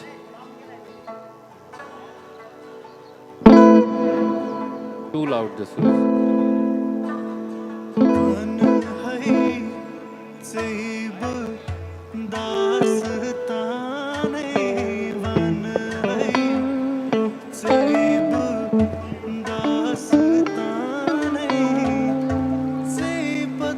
Hello.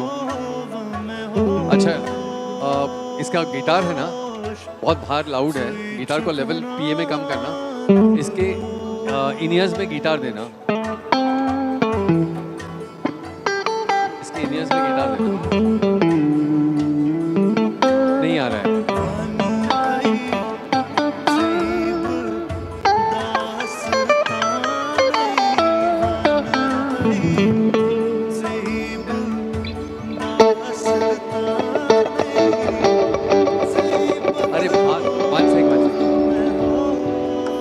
Main पीए में loud हो रहा है, आप उसके इसमें दीजिए, इनियर्स में दीजिए, उसका गिटार इनियर्स में दीजिए उसके।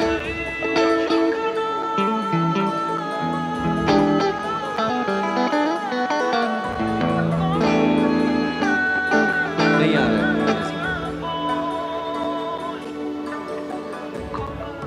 या तो इनियर चेक कर लो, 3 नंबर इनियर, 3 नंबर चेक करना।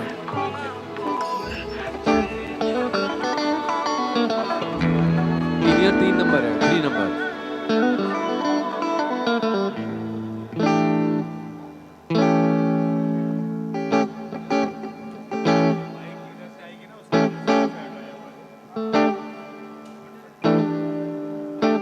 कीबोर्ड में है ना, इसका इनियर में, कीबोर्ड के इनियर में कम करना guitar. India's oldest and most trusted liquor companies.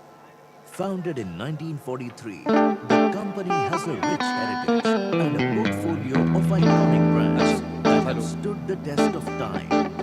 With 7 millionaire brands and a host of premium and luxury ones. Our most celebrated brands include 8 PM Whiskey, Magic Moments Vodka, Morpheus Brandy, Rampur Indian Single Malt, Jaisalmer Indian Craft Gin, and Royal Ranthambore Whiskey. Radico Khaitan is known for its commitment to quality, innovation, and sustainability.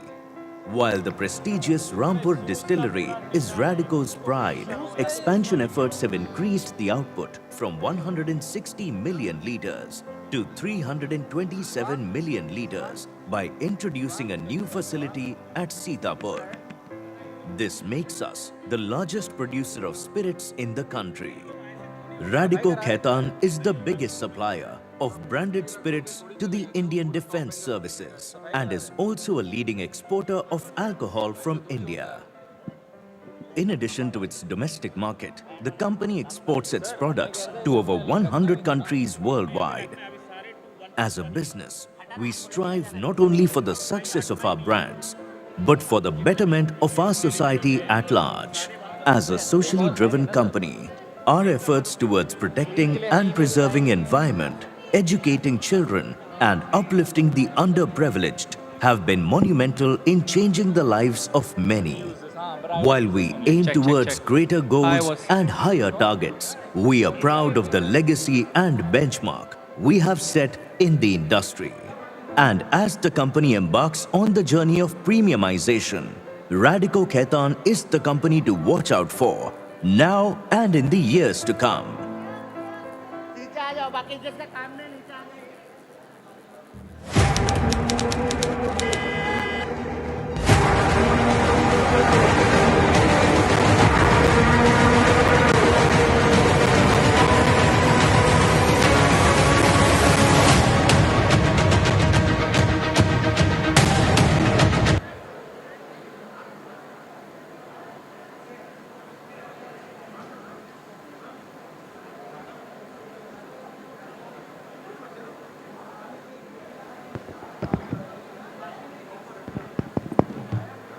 Check check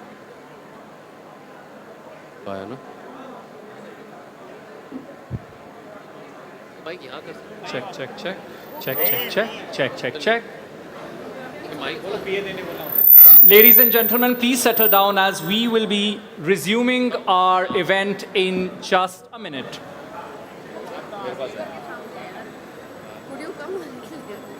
Oh. Feedback. It's going to give feedback in front of the speaker now. Oh, okay. Please. One gentle announcement, we'll be resuming the event in another minute. Please settle down.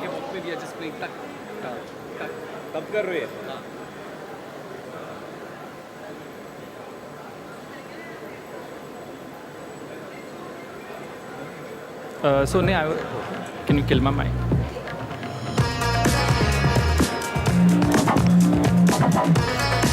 I was thinking, We thank them. Presenting sponsor is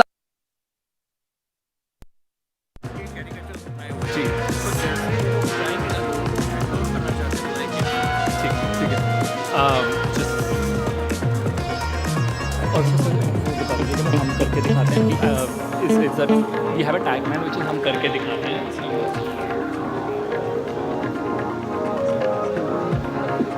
Which is like we are doing it successful. In case you don't get hello ठीक है I thought I should. जब वो चली गई ना ramp for है ना तब के लिए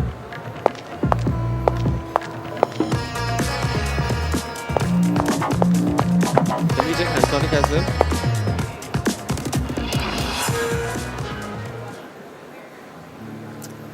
Welcome back, everyone. Hope you enjoyed your lunch. Before we resume this, I want a huge round of applause from each one of you so that we know that you have the energy now. Lovely. Please. Well, before we start, let's thank our sponsors.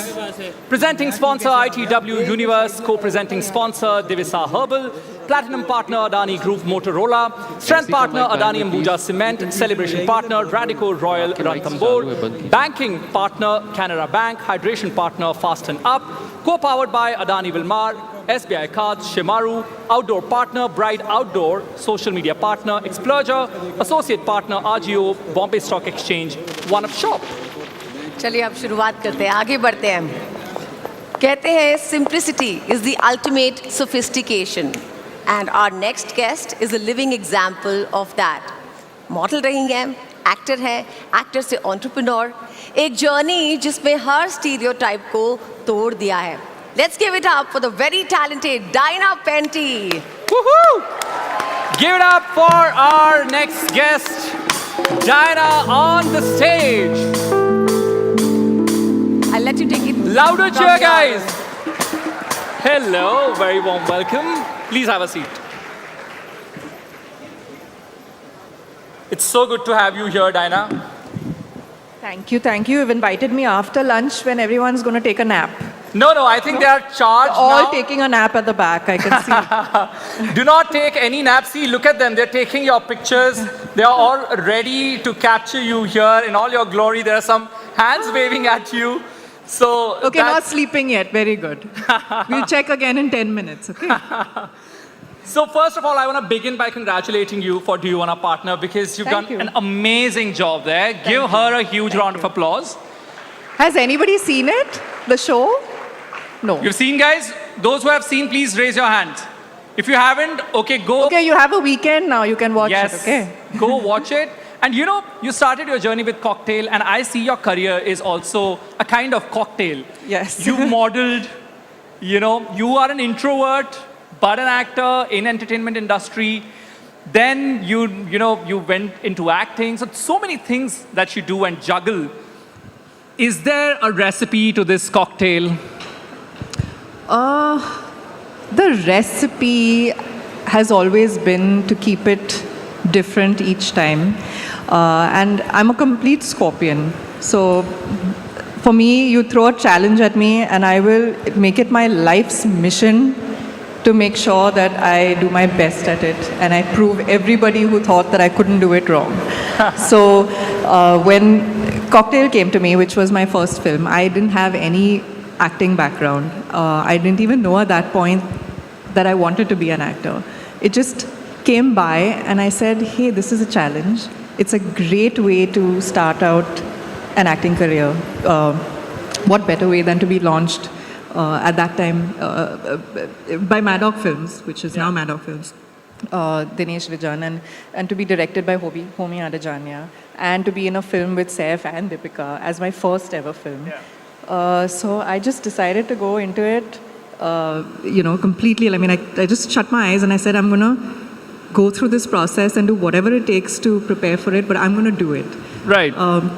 And that was my first film. But then after that, I decided I want to do something different each time.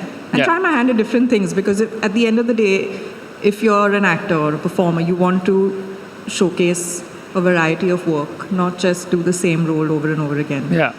So I think that's been the recipe, is to keep myself on my toes, keep myself challenged, surprise people, surprise myself along the way, and try new things. Lovely. How many introverts here? Raise your hand.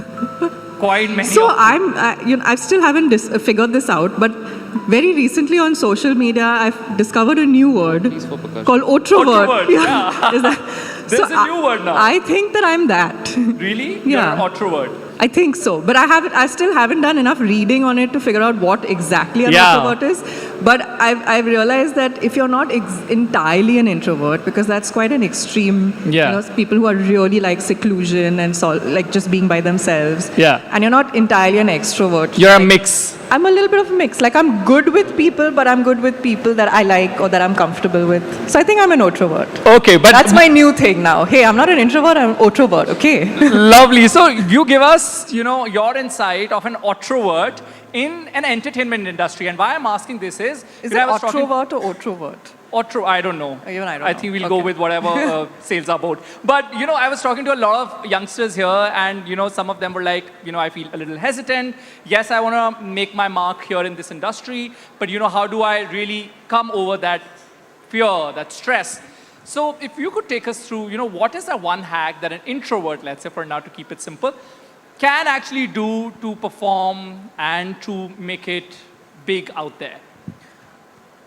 I believe that your work speaks for itself. So no matter what your personality is,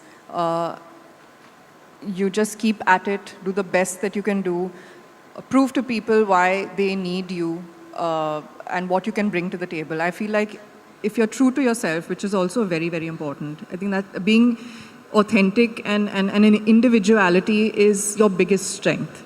If we were all exactly the same, it would just be a very, very boring world. So stay true to who you are. Be very authentic. If you can focus on the things that excite you, on the things that you truly feel for, and that's honestly the best way to prove people wrong when they, stereotype you, put you into certain boxes, or make you feel like you aren't good enough. Prove to them that they're wrong. In the most effortless way, which is by following your passion, following what excites you, and being you. Because honestly, being you, I think, takes you through all the way to the end. It's like a long-term game. Right. It might not, you might not be liked in the moment, because it might mean saying no to certain things or putting your foot down. But if those are the right choices for you, you need to take that step and do it. Yeah. And I think that people eventually will start to respect you for it. They might not like you for it, but they will respect you for it. Okay. So I think that being authentic is one of those. That's a great advice, guys. All the introverts, please take note. And while answering your previous question, you mentioned Saif and Deepika, and you've appreciated Deepika a lot in the past as well. And there's a lot of, chatter in the industry about her work style, how she operates. What has been your experience? How do you see her? Is she a workaholic? Is she a dedicated actor? How do you see her at work as a co-actor? She was honestly the best co-actor to have in my first film. Deepika and Saif both were my pillars of support through the times when I knew nothing. I mean, I was literally on a film set for the first time in my life, doing my first few scenes, my first few dialogue deliveries. It was just, everything was so surreal, so new for me. But the two of them made sure that they supported me throughout. They made me feel completely comfortable, made light of everything. If I forgot my lines and we had to redo the scene, they made me feel like it was no big deal. Okay. So I really, really appreciate that. And from that time onwards, I have a lot of respect for both of them, but for Deepika in particular, because I had so many scenes with her. And I've always seen her, she's very, very hardworking, extremely dedicated, and I mean, I think she has a great work ethic. And on a scale of 1 to 10, how professional she is? How would you rate her? Extremely professional. So 10. I would say, 10. She is very, very disciplined. And I think that also comes from her upbringing and her background, being a sports player as well, which really, the discipline I think, that she has. Yeah. It's undeniable. Lovely. So, it's a lot of conversation, question and answer, but I have, some fun segments also in between to keep the conversation alive. This one is called, Do You Want a Partner? Okay? Okay, done. I'm going to give you some situations. Is everyone still awake? That's my question. Guys, do you want me to do this? Okay, then give me a loud cheer, okay? Do you want dessert? Okay, so these are some situations, okay? You are trapped in a chaotic airport with 50 missed flights. You're here stranded on an airport. Which Bollywood celebrity would you want to partner with for this situation? If I was standing at an airport, I would probably be flustered, irritable. Even though I have a lot of patience, I would still need somebody calm and patient and somebody to tell me, you know, it's going to be okay. So I think Diya Mirza. Diya Mirza? Okay, give it up for that answer. Very calming force. Every time we get a star's name as an answer, we give her a huge round of applause. It has to be a star only, na? Yeah, it has to be a co-actor that we know. You're shooting a long, adventurous scene in the middle of nowhere. Now this is, you know, a lot of action scenes, adventure film, somebody sporty, somebody who's athletic, maybe. Oh. Or you choose your partner. I mean, this is your game. I was just going to choose somebody I'm super comfortable with. Sure. Just to, you know, for the banter and to take me through it. And I was going to say Athiya. Who? Athiya. Oh, Athiya. Give it up for that answer as well. Okay, you are running a business and need someone to handle a PR disaster. Tamanna. No guesses there. Give her a huge round of applause again as well. My last situation is you have to crash a wedding to save the day. Oh, definitely Abhay and Ali from Happy Bhag Jayegi. Give it up for Diana for that answer. But now we've been sitting for quite a long time, Diana. I thought it'll be nice to do some activity because I've also had my lunch, okay? So I also want to feel... Am I the only one that hasn't had Not lunch at all. yet? No. But let's you know, keep it, you know, a little athletic, as they say. I want you to teach me some Bollywood moves. Are you game for that? Please don't say no. Okay. Okay, it's a yes. What Give her a move do you huge want round of to learn? applause for being such a sport. Teach me 2 Bollywood dance moves that I can, you know, impress my Bollywood buddies with. And we can have a little bit of music there. Do you wanna learn the Daru Desi move? Yeah, that'll be fun. Daru Desi, guys? Or the Tumio Bandhu move? Which one? Pick Whatever. one. You are the queen. You tell us. Let them pick. Tumio Bandhu? Okay. Okay, come on. Tumio Bandhu is what we are learning from Diana Penty. So give it a huge round of applause first. You have to keep Yeah, that's good. Okay?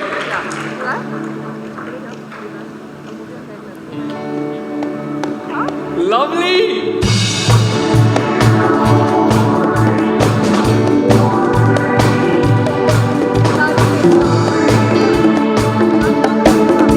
We're learning a dhumka. Lovely. Guys, I think we need a louder cheer for this. See, because I have interviewed a lot of, you know, Bollywood stars. They act quite pricey when it comes to this. But thanks, Diana, for being such a sport here. And you know, now keeping the theme alive, keeping the Yuva theme alive, I have some Yuva rapid-fire questions, which is about youth, your younger self. So these are some quick questions that you can give elaborative answers as well. Let's not keep it that rapid. My first question is, give your younger self an advice. Let's say a 20-year-old Diana, what would you tell her? I would say believe in yourself more than you did. I feel like I was always very underconfident. I would always question myself, not be sure of myself, not be sure I could do certain things. Although I knew that in the end, if I put my mind to it, I would be able to do it. But I would always go into situations a little bit on the back foot. And I feel like that's something that's changed along the way. Along the way has come confidence and wisdom. And so I'm able to face situations on my front foot now, if that's even a thing to say. But yes, I would say believe. I wish I had believed in myself a lot more back then. Okay, one myth that you believed in as a child. होते हैं ना कुछ ऐसी realities होती हैं जो हमारे लिए reality होती है, actually में myth होता है जो आपको बचपन में लगता है हाँ ऐसे ही होता है. Any myth you believed in? It's very silly, but I think once in school, I don't know if it was in my tiffin box or what, but there must have been some fruit, or I can't remember exactly, maybe an orange or something, and I ended up swallowing the seeds. And then, and then some other girl in school decided to tell me that now there's going to be an orange tree going in my stomach. And I fell for it, and I got really, really worried, and I went home crying, and then I told my mother there's going to be an orange tree growing in my stomach. So yeah, that was a myth you believed in. Who was your role model when you were growing up? I loved Cindy Crawford. I loved her, like absolutely, like I just look up to her, all the work and all the, the magazines in those days when she was the face of so many brands, and I would see with her mole, and I just thought that she was extremely beautiful, and there was something very, very unique about her. Right, and then in every achiever's life there comes a moment जब आपको लगता है कि मैंने कर दिखाया, So I really want to ask you, do you have a हम करके दिखाते हैं moment that stood out for you in your life? When I just entered films, maybe just after my first project or during my first project, there were a lot of people because of the kind of personality I was and had never come from a film background. A lot of people, there was chatter that I would never be able to do it, and that she'll never be a good actor. She's a model. How can she act?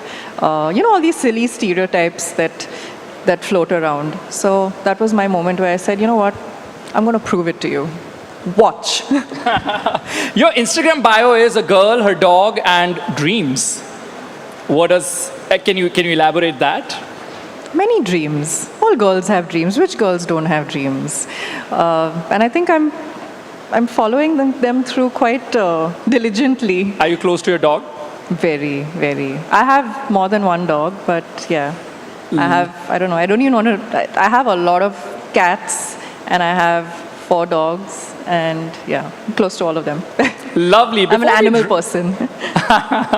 Before we, wrap this, I want us to again learn something from Diana.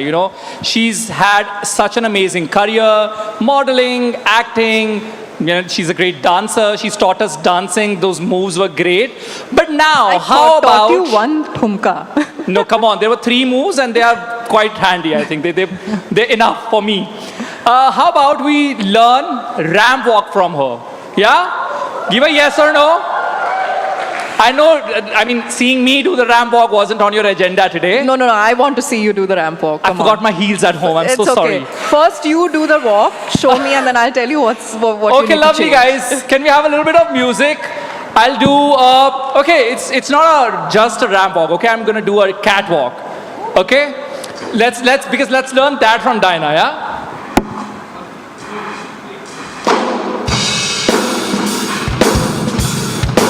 Guys, give me a cheer. How did I do, Diana? I definitely did nice, and now I'll follow what Diana does, okay? But you have to keep cheering us.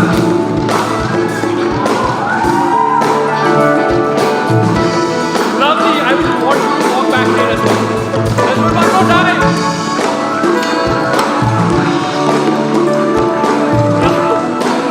Okay, we'll do it one more time. She wants me to put my hands in the pocket. Okay.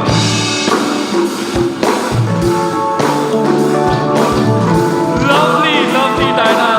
Really, you're an amazing actor and so much fun. Thanks a lot for teaching us these moves, making me learn ramp walk. Who would have thought that I would be doing my catwalk debut here? You're a natural. Stop it. I knew it. But thank you so much, Diana. Give her a huge round of applause. Thank you very much, Diana. Thank you so very much.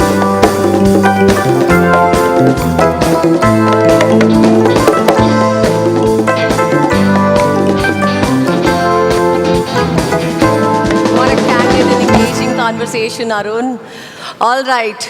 Politics और जेन जी के बीच trust और relatability का bridge बनाना कितना मुश्किल sound करता है, right? I know it's quite a humongous task, and हमारी अगली गेस्ट इस सवाल का परफेक्ट जवाब है. She is a 3rd term MP, national president of the NCP Sharad Pawar faction, और एक आवाज जो पार्लियामेंट में हमेशा यूथ एजुकेशन और वुमेन एम्पावरमेंट के इश्यूज को उठाती है. known for her approachable style. उनकी politics aggressive नहीं, काफी ज़्यादा accessible और relatable है. Give it up for Supriya Sule ji. Please, ma'am, if we can have you on the stage.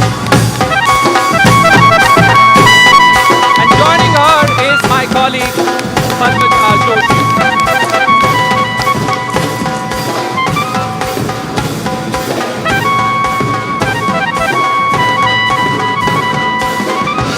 Over to you, Padma. Please take them off. Right at the outset, please. 4-time MP, आप नेता के साथ और कुछ कीजिए और उनका parliament seat मत ले लो भाई उनके साथ. 4-time MP, round of applause. Supriya Sule, thank you very much for being in our midst. Please, ma'am. Supriya ji, सबसे पहले तो we are at a point now which many people are saying is an inflection point. You know, we are talking to the youth of our country, the youth of Mumbai.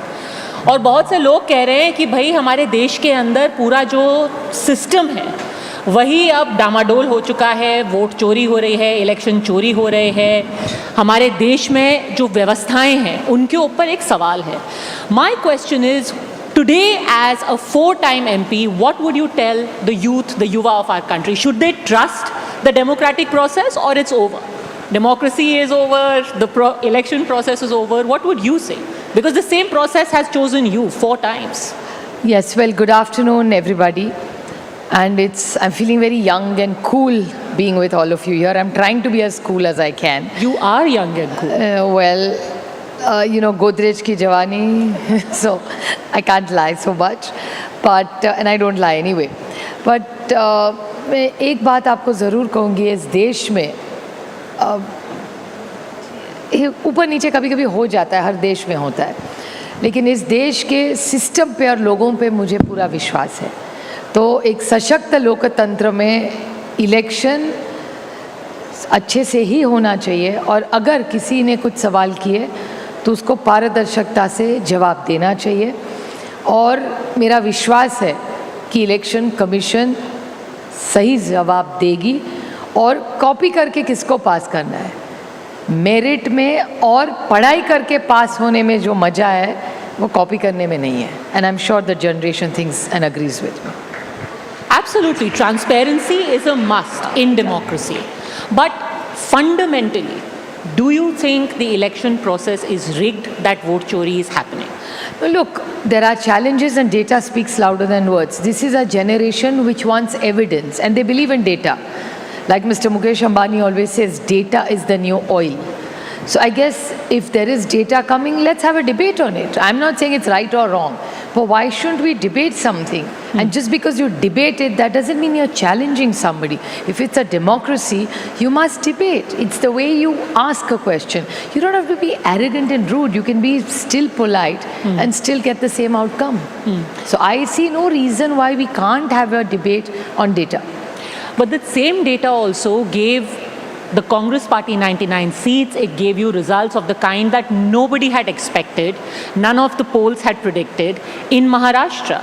That same data led your alliance, the opposition, INDI, to say that the Modi government was in the next election going to be thrown out. How can that data be questioned then? No, my point is start with me. I have said कि अगर आपको vote चोरी की inquiry करनी है तो मेरे seat से ही शुरू करिए. Why should I point fingers at other people? And please remember, when you point one finger at others, there are 3 fingers which are pointing to you directly, always. So start with yourself. So if you want to check the vote chori story, let's correlate it with my Lok Sabha and the new Vidhan Sabha and correlate the story. So start with yourself first. So I would like to start with myself first. And let's see where it goes. In your seat, do you think vote chori has happened? Well, I won by 1,58,000 and in my constituency, I'm not saying there's vote chori. I'm saying data driven. I'm not saying hai nahi hai. Look, unless I can prove it completely, it's not fair to make an allegation to anybody for that matter. So my point is that the votes went up by 1,63,000. Maybe it's a coincidence that I won by 158 and the votes that have gone up in Vidhan Sabha is 1,63,000. So the difference is only a 5,000, but it is huge. It's not even a jump, it's a leap. So no harm in finding out. And the challenge is now anybody can just punch in and register their vote. There's very little, homework being done or being challenged as how it has been done. The paperwork is very, very weak, and some names have come 6 and 7 times. Well, the constitution gives you 1 vote, me 1 vote, Alia Bhatt also 1 vote. So we are all equal, right? So I think we should all be fair, and our name only should be registered once. So we need to clean up the system if it has gaps. But if that was indeed the case, Baramati was a prestige contest. At that time, I mean, both sides pulled out all stops. And yet you won. Not only did you win by a handsome margin, like you said, of close to 1.6 lakh votes, you were leading in all the assembly segments. How would that have been possible? In such a prestige contest, they would have made you lose by rigging the contest. Should I tell you, for me, winning an election is not prestige. For me, my job is service. So I don't get into this jingoism that you see on TV, itne se aage pad rahe and all that. That is very dramatic for my personality, first of all. Because an election is not, how do I tell you, it's a service, it's a job that you put. I mean, I got into it because I thought I wanted to serve the people of this nation. So there's no glamour or there's no prestige in it. In a job which is service, you have to be honest and just dedicate your time to serving, to make your lives better. What is policy? Policy is to make your lives better. That's why we make policy. That's what being an MP is all about. It's not just going into the building. It's about what you do inside the building. Correct. But the same election commission conducted the elections which you won and won handsomely. Yeah, but so where was the rigging there? But nobody is challenging any individuals. We are challenging a marking system. A lot of times you go to the board exams and you ask for rechecking, right? You feel you've got more marks and you haven't got enough marks. So if you can ask for rechecking, so can we. And nothing wrong in asking for rechecking, right? Okay. And that doesn't mean that we're all in the right or wrong. Let's have a debate. And in a democracy, what's wrong in asking questions? Didn't all your parents and your teacher always tell you ki don't be ashamed of asking questions? It doesn't matter. Somebody may laugh at you. So what? It's better than being unpad. पूछने से तो कुछ समझ में ही तो आएगा ना. What is wrong in asking questions? But in principle, but politely, little polite. पर in principle, अगर महाराष्ट्र के युवा आपसे पूछे कि सुप्रिया जी अगर इतना खराबी है तो वोट डाले कि ना डाले, ये चल रहा है ना सिस्टम तो ठीक है. कोई खराब नहीं कह रहा है. Not at all. Please don't think it's kharab. Not at all. All we are saying is there are question marks. So the election commission may tell it's like a board exam. कोई नहीं कह रहा है कि CBSE खराब है, SSC खराब है, IB खराब है. या ICSE खराब है, वो नहीं कह रहा है. हम सिर्फ कह रहे हैं रीचेकिंग करवाइए. That doesn't mean the system is bad. You go to your teacher, no, in college, कि madam you've cut my half mark, my admission will not go through. Please, मुझे आधा मार्क दे दीजिए, मेरी लाइफ बन जाएगी. So what's wrong? And if you can do it, so can we. But we are only asking for transparency and accountability. That's all we are asking for. There's nothing wrong in that. Ma'am, that is a reasonable stand to have. But I'll be very honest with you. When we see the discourse right now, the allegation being made is not just कि कुछ गड़बड़ियाँ हैं. गड़बड़ियाँ हर system में हो सकती है. गड़बड़ियों को सुधारना भी चाहिए. आज जो डिस्कोर्स है, इलेक्शन कमीशन चोर है, इलेक्शन कमीशन रिग कर रहा है, ये मिला हुआ है, पूरा hijack, democracy has been hijacked. I will ask you simply, has democracy and the electoral process been hijacked by the BJP, according to you?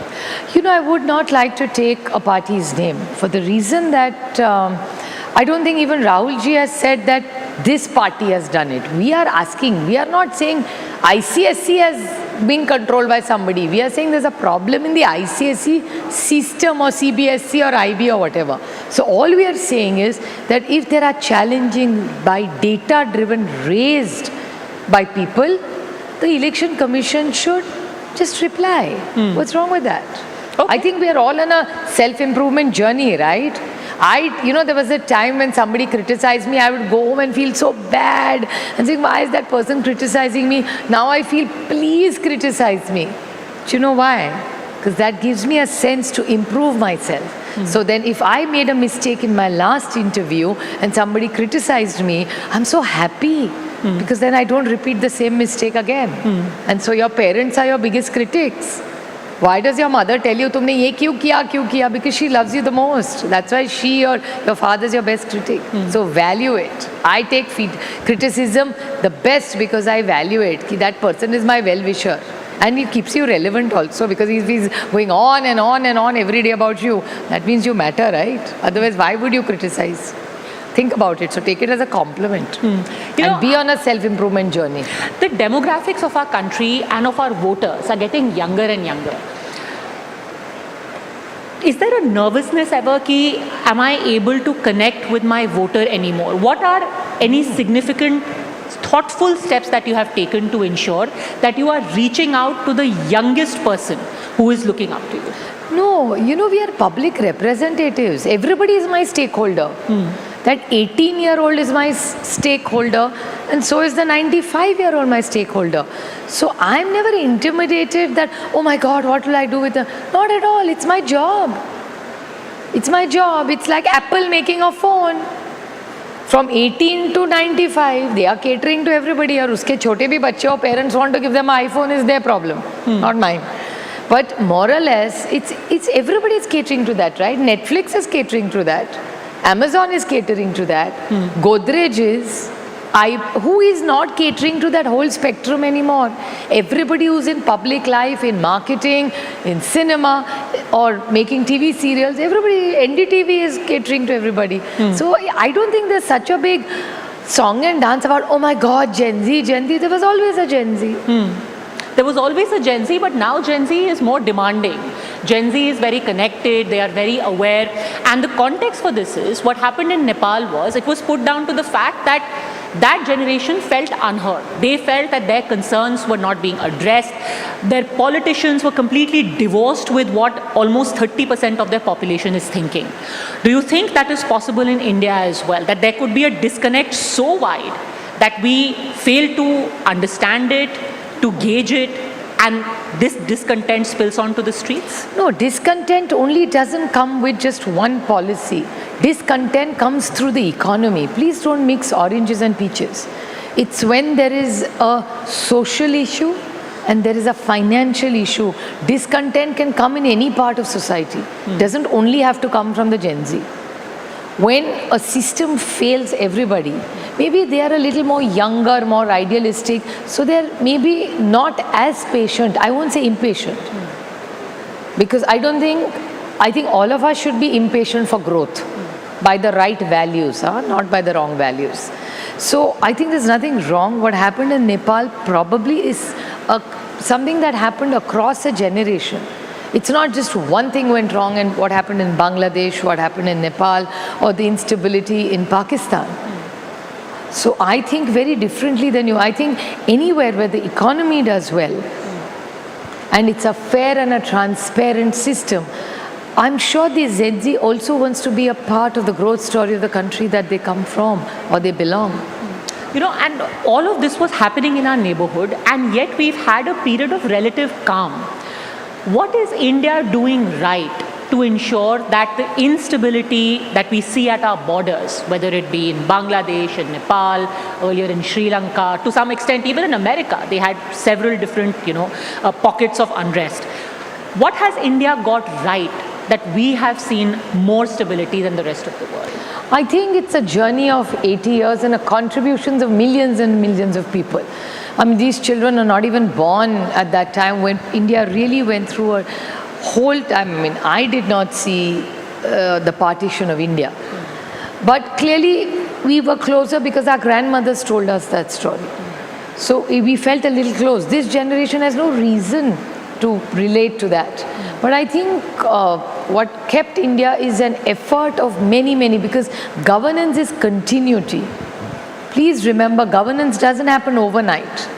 It's continuity. So it is generations and decades of hard work by many, many, many, many people that has built institutions in India. IIT did not come overnight. Xavier's College was not built overnight. Nor was Sydenham, nor was KC, I'm not sure. Nor was Bhavan's College, nor was Siddharth College, nor was Mitibai College. These are all colleges built over the last 5, 6, 7 decades. Schools were built in this country. We take all this so much for granted. That, oh, मैं तो school चला गया, मैं college में bore हो रहा था यार, कैंटीन अच्छा नहीं था यार, वहाँ से बस का बड़ा love. Please understand, none of us, all of you sitting here, nobody is studying in the dark, nor did I. I went by a proper BST bus to school, there were proper trains, there were airports, there were highways, there was everything. Maybe the scale has become a lot more, but all this existed. So it's a growth story of India of last 75 years. And a contribution of millions and millions of people's hard work who has brought us to where we are. So in today's, and you're right, a lot of these things we just take for granted, infrastructure, we have airports, electricity 24 hours. What is the number one issue that matters to the youth of India right now? And should there be reservation? Well, there are two things clearly that the youth of India need is good quality access to affordable education and jobs or opportunities on merit for which the economy has to do well. So it's very, very important to make sure there's good quality accessible education which is connected to opportunity, equal opportunity for all. And you asked me specific about reservation. Reservation has to be for people who really need it, like me.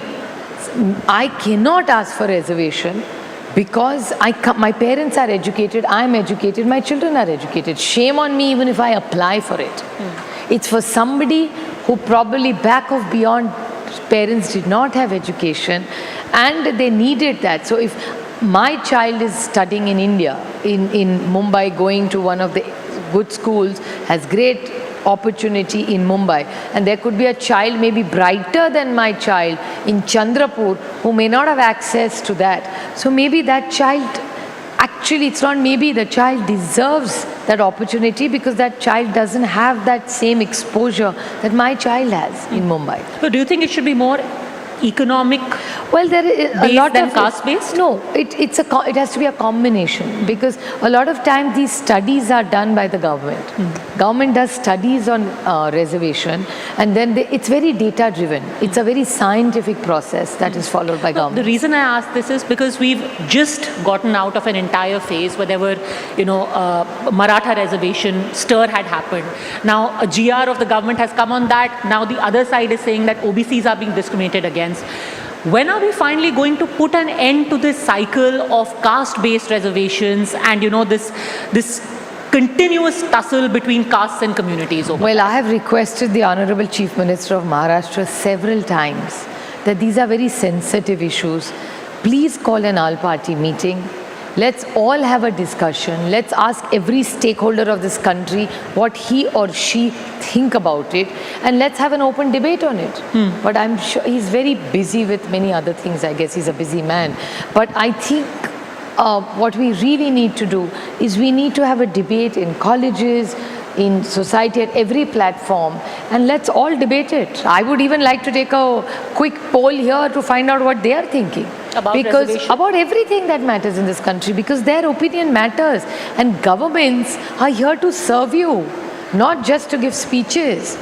The way outgoing is free, incoming also has to be open and free for any government, and even for every public servant like me. I'm here in public life to serve you. I make policies hearing from you, not just for my brain. It has to be my brain plus all the inputs that you have given me, make a combination and implement. Okay, let's do a straw poll. People here, do you think that there should be reservations? Raise your hands. See? Okay. How many people think that the system of reservation needs to be overhauled? See? So what I'm suggesting is what they are saying. I'm Interesting. asking. So there seems to be a majority of people who want an overhaul. Do you think there should be economic background-based reservation? See? Or you think that caste-based reservation as it exists is okay? Interesting, ma'am. Here's possibly a private member's bill next time. I told you. Thank God I feel so connected to the Gen Z. So you're saying that economic status-based reservation is something that we should look at. I'm going to sleep half an hour more tonight because I feel so connected with my every stakeholder. So Supriya Sule, a private member's bill on economic status-driven reservation? It already exists in this country.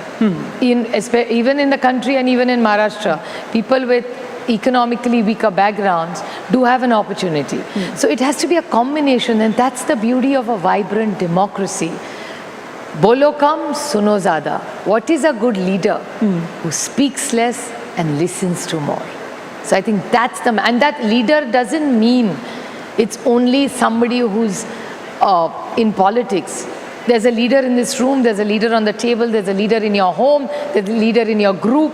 There is a leader anywhere you go, be it in politics, be it in a company, be it in your home, be it in your friend circle. There is a leader. Leader doesn't mean कि सिर्फ नेता है. You need a leader for society, you need a leader in the family. You know, your father's the leader in the company, but when he comes home, mother's the leader. Because somebody holds that family together. So please value it, value that leadership. Final word, Supriya Sule, as a member of parliament, a lady who's running a house also, is also going to work, you also have NGOs. आपने पूरा देखा है देश में इस वक्त जो क्या सिचुएशन है, देश का युवा, देश का जेनजी इस वक्त किस पार्टी के साथ? Well, I don't know which party they are with. I would clearly want them to be with me. Obviously. If not with your party, तो किसके साथ आपको ज़्यादा दिखाई दे रहा है? It's very hard to tell because अभी election होके 1 साल हुआ है, and this Gen Z is very with it with the news. They're very on top of things very fast. It's like, that's why I got my phone here, because I know you would leave your home without the keys of your house, but you're not leaving your phone behind. It always sort of makes you insecure. Hey, bhai, phone reh gaya. But because this phone is not only about chatting, it's an information ka bhandar. I don't know how much of ChatGPT you use. Do you all use ChatGPT? Well, sometimes ChatGPT once has made a mistake on Sky TV. So always trust what you're Googling, but at the same time, please be well read and well informed even for yourself, and trust your own instinct and judgment at the same time. But I just feel it's a very well informed and a very aware society. It doesn't mean that they only follow politics, but they're very sensitive and empathetic to information because it's so easily available to them. Look at Instagram for that matter. It's like a rage. I don't know how many reels you watch every day. I watch, but my reel now has a lock. After a few minutes, it gets automatically locked. Otherwise, it's too much of a distraction for me. What's your reel quota for the day? I'm not telling you, because then I have to argue it at home.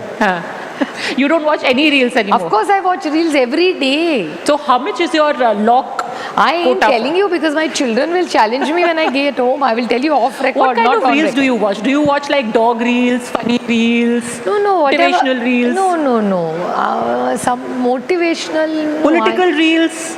I like to watch all kinds of reels. I wanted to say who went to see Aryan Khan's function at Jio. I wanted to know what Alia Bhatt was wearing, how beautiful she was looking. I followed that. Then I followed Shabana Azmi's birthday also. So I say, kaun gaya, kaun nahi tha. Then I follow things what happened. There are little kids who give sort of funny things on television which make you laugh. I follow everything. Yeah, I'm interested in everything.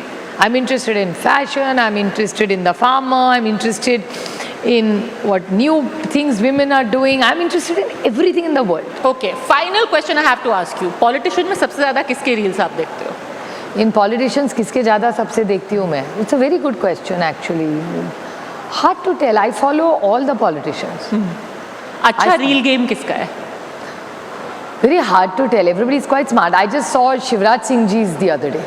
This Gen Z will not like it, but it's a little heavy it is, because I saw him going in the Bard and checking out all that, which the Gen Z will not find cool. So, but that is my work related. So you like Shivraj Singh Chauhan when he went to Punjab? No, I just watching when he went to Punjab. I saw that. That was, and I love Rahul Ji's Padayatra reels. I really feel that the guy is really trying to do something, and his that new anger look. I find it very cool because for me it comes very honestly, because I'll say that very bravely, that you may like Rahul Gandhi, you may not like Rahul Gandhi, that doesn't matter. But nobody can challenge the integrity of that man. That's what I like about him. कि कुछ भी हो, आदमी ईमानदार है. And his whole body language when he talks is wow. So that's quite cool. Okay. I find it very cool. So on the hustings, Gen Z is going to decide who they really like, but real game, Rahul Gandhi has got down pat, according to Supriya Sule. Absolutely. It's not only in the reels, the way he's impacting. Reel is not just about making a statement, it impacts you. It's like, wow. You know, so when I saw Alia Bhatt in that white dress, it was like, wow. And when I saw Rahul Gandhi talking about vote chori, I'm like, wow. Though there's a difference in that 2 hours. Well, Alia Bhatt wouldn't know that she has something in common with Rahul Gandhi. Both of them make Supriya Sule go wow. Thank you very much, Thank Ms. you. Sule, for having joined us. Pleasure. Thank you. Thank you very much, ma'am.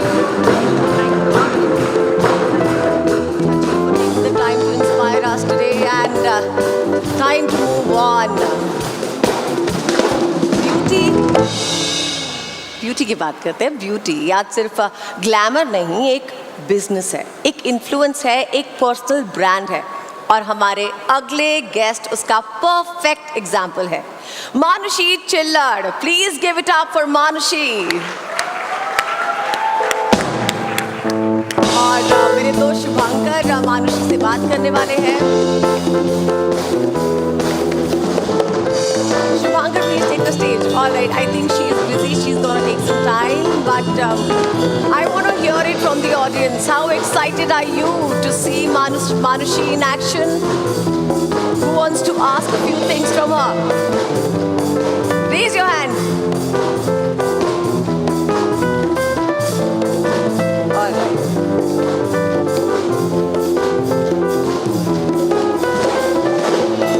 Can we have Shubhankar on stage, please?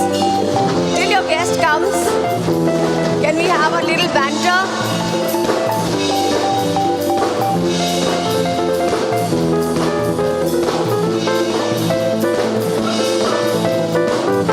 Hello, Shubhankar. This is for you. कैसे हो आप? बहुत अच्छे लग रहे हो आप. तो मानुषी के इंतजार करने से पहले हम ये समझ लेते हैं कि आज आपके मन में क्या फील हो रहा है मानुषी को लेकर. लड्डू फूट रहे. सुंदर लड़कियों को देख के सबके मन में लड्डू फूटते हैं. मिस वर्ल्ड का इंटरव्यू करने वाले हो, आपको और क्या चाहिए? दोबारा बताइए क्या.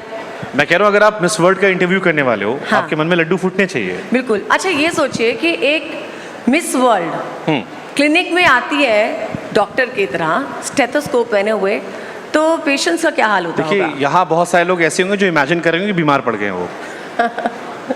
सोचिए वहाँ पर कोई दिल का मरीज हो तो वो हील तो नहीं करेगा, पर शायद और बीमार होकर लौटेगा. दिल के मरीजों का दिल अच्छा हो जाएगा. जानते हैं आप लोग, मानुषी एक ट्रेंड डॉक्टर भी है. Very good. वाओ, मुझे अपने ऑडियंसेस से उम्मीद नहीं थी.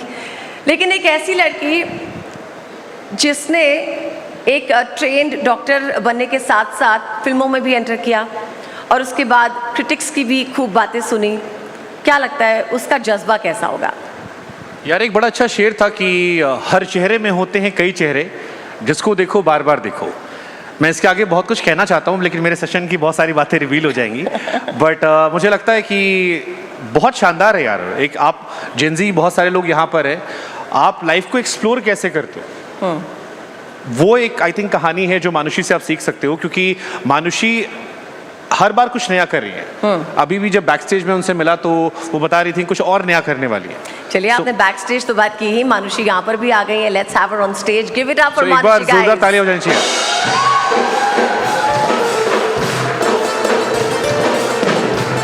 सारे लड़के खुश हो गए.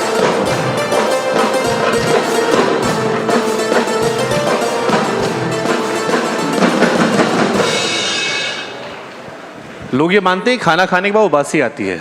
आपको लग रहा है इन्हें देख के? नहीं नहीं, आई थिंक अच्छा वेलकम था, पर और अच्छा हो सकता है. एक बार जोरदार तालियां हो जाए मानुषी के लिए. Thank you so much. Thank you. वैसे कहते हैं कि भगवान नाइंसाफी नहीं करते हैं. भगवान की नजर में सब बराबर है.